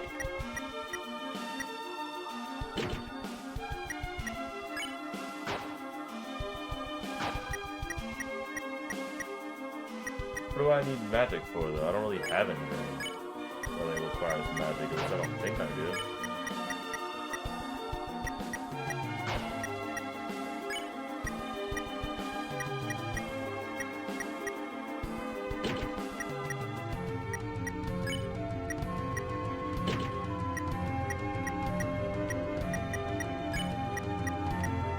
I could just get more defense. That could be tough.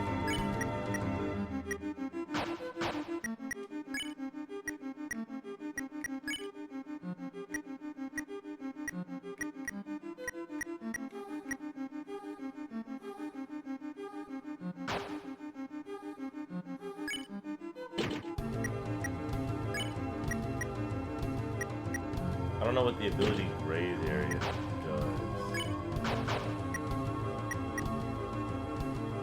I don't know how to get info up there.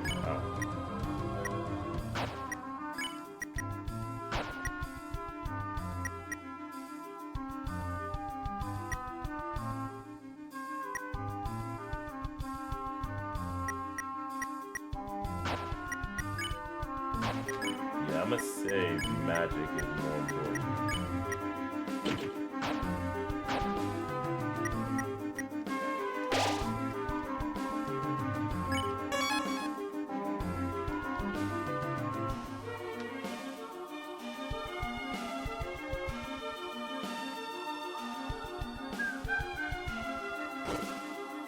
Oh no, the book's trying to kill me.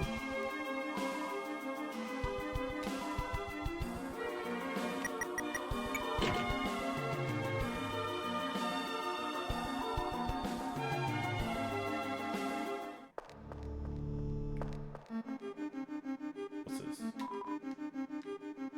I run and keep straight up instead. You weren't there before. Kinda weird you throw dollars into the fountain. Didn't you have any change? If I had change, I would have thrown that in there.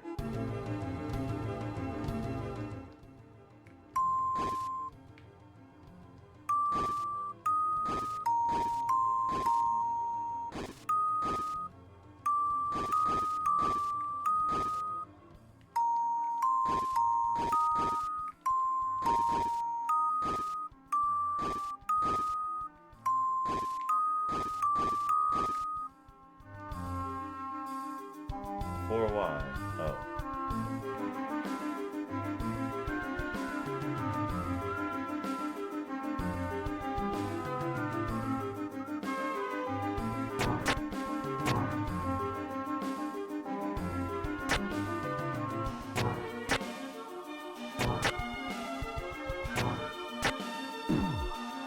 Damn.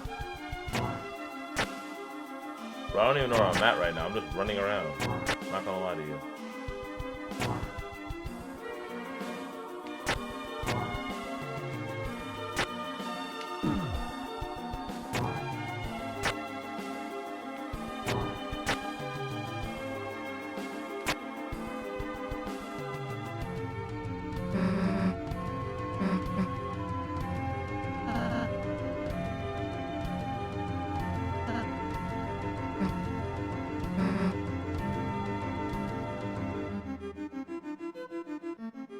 When you look back, don't be the world's changed.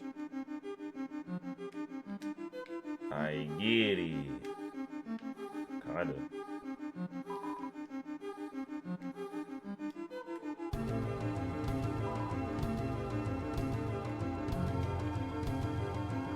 I don't know what the right tool is to climb it.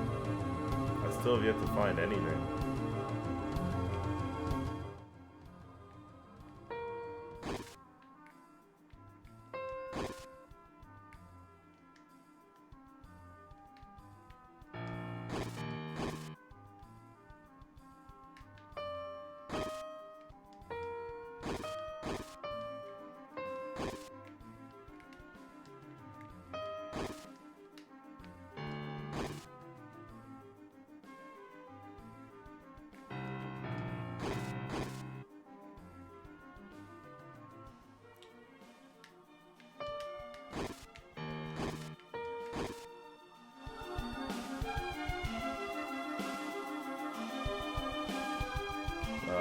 secret. Damn.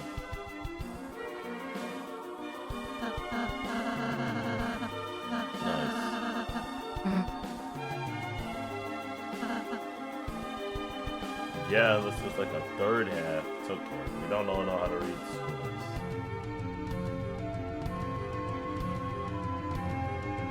I just gotta find the piano I was gonna play it on. I'm going to assume it's in the center.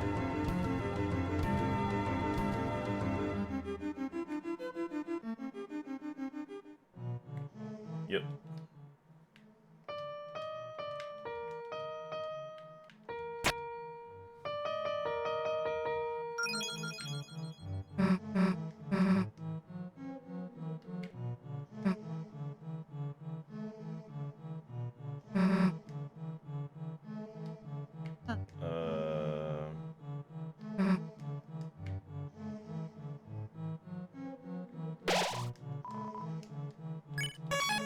Do whatever it says.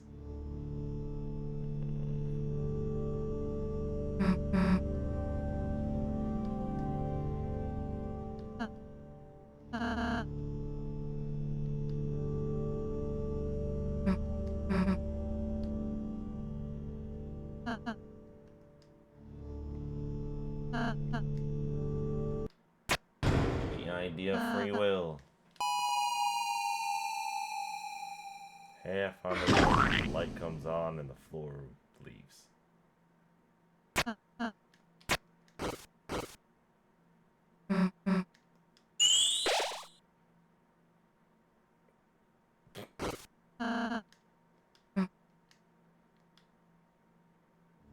Dang, we're acting like Susie isn't helpful, bruh. Susie knows heal.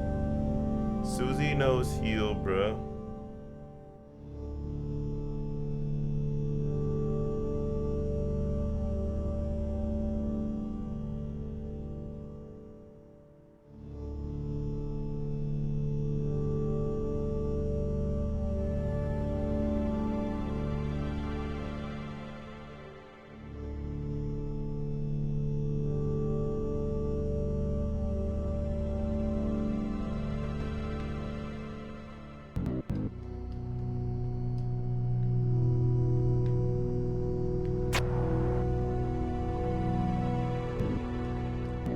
Back, you shouldn't come here. Leave me be. I'm minding my beeswax. This zone is forbidden.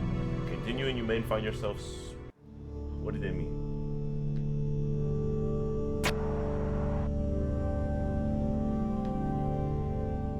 I must continue on.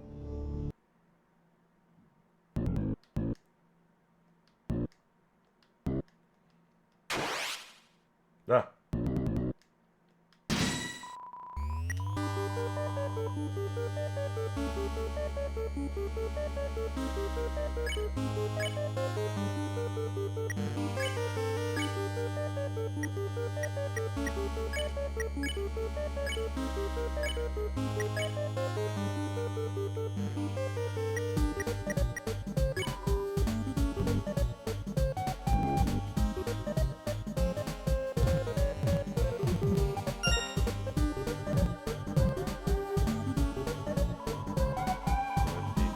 Bro, this fight scared me a little, did it?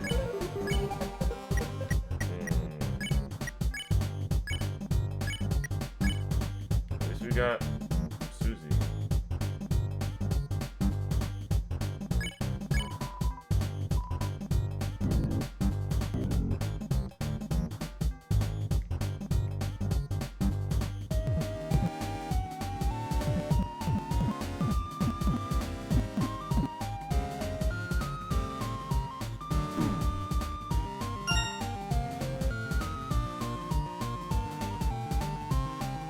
I like you are capable.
You're taking too long.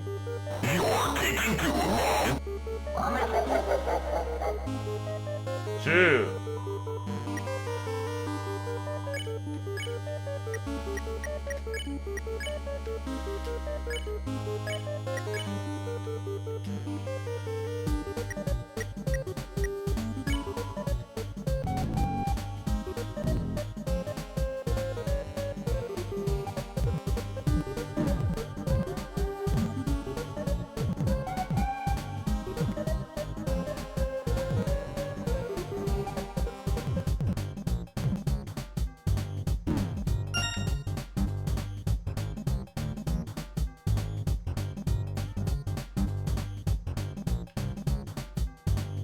Boom.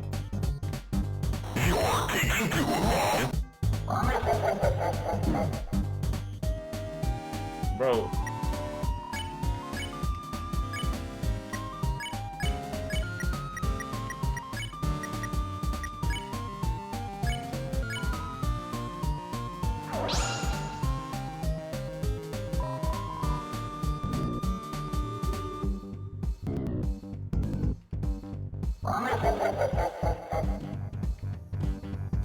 You're too bright. Now don't run.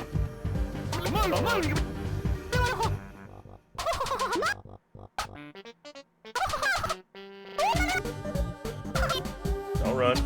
Don't run.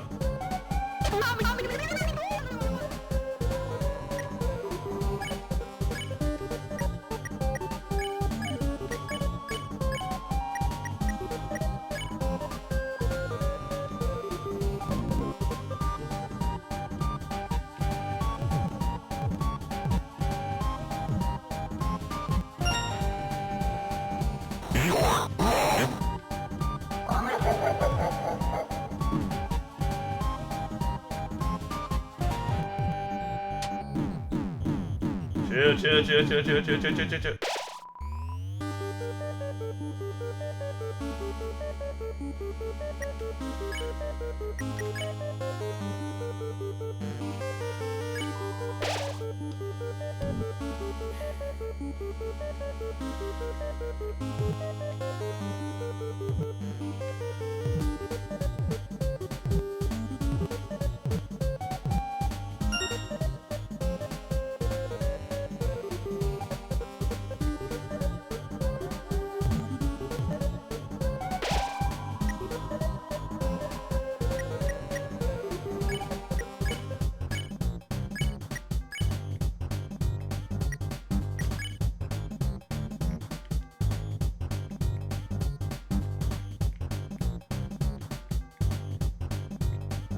Where are the team heals? I only had one.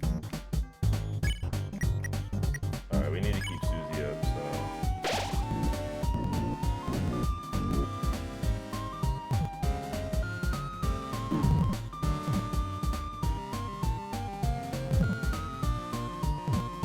No more Mr. Nice Guy. Suck at this. It said very nice guy.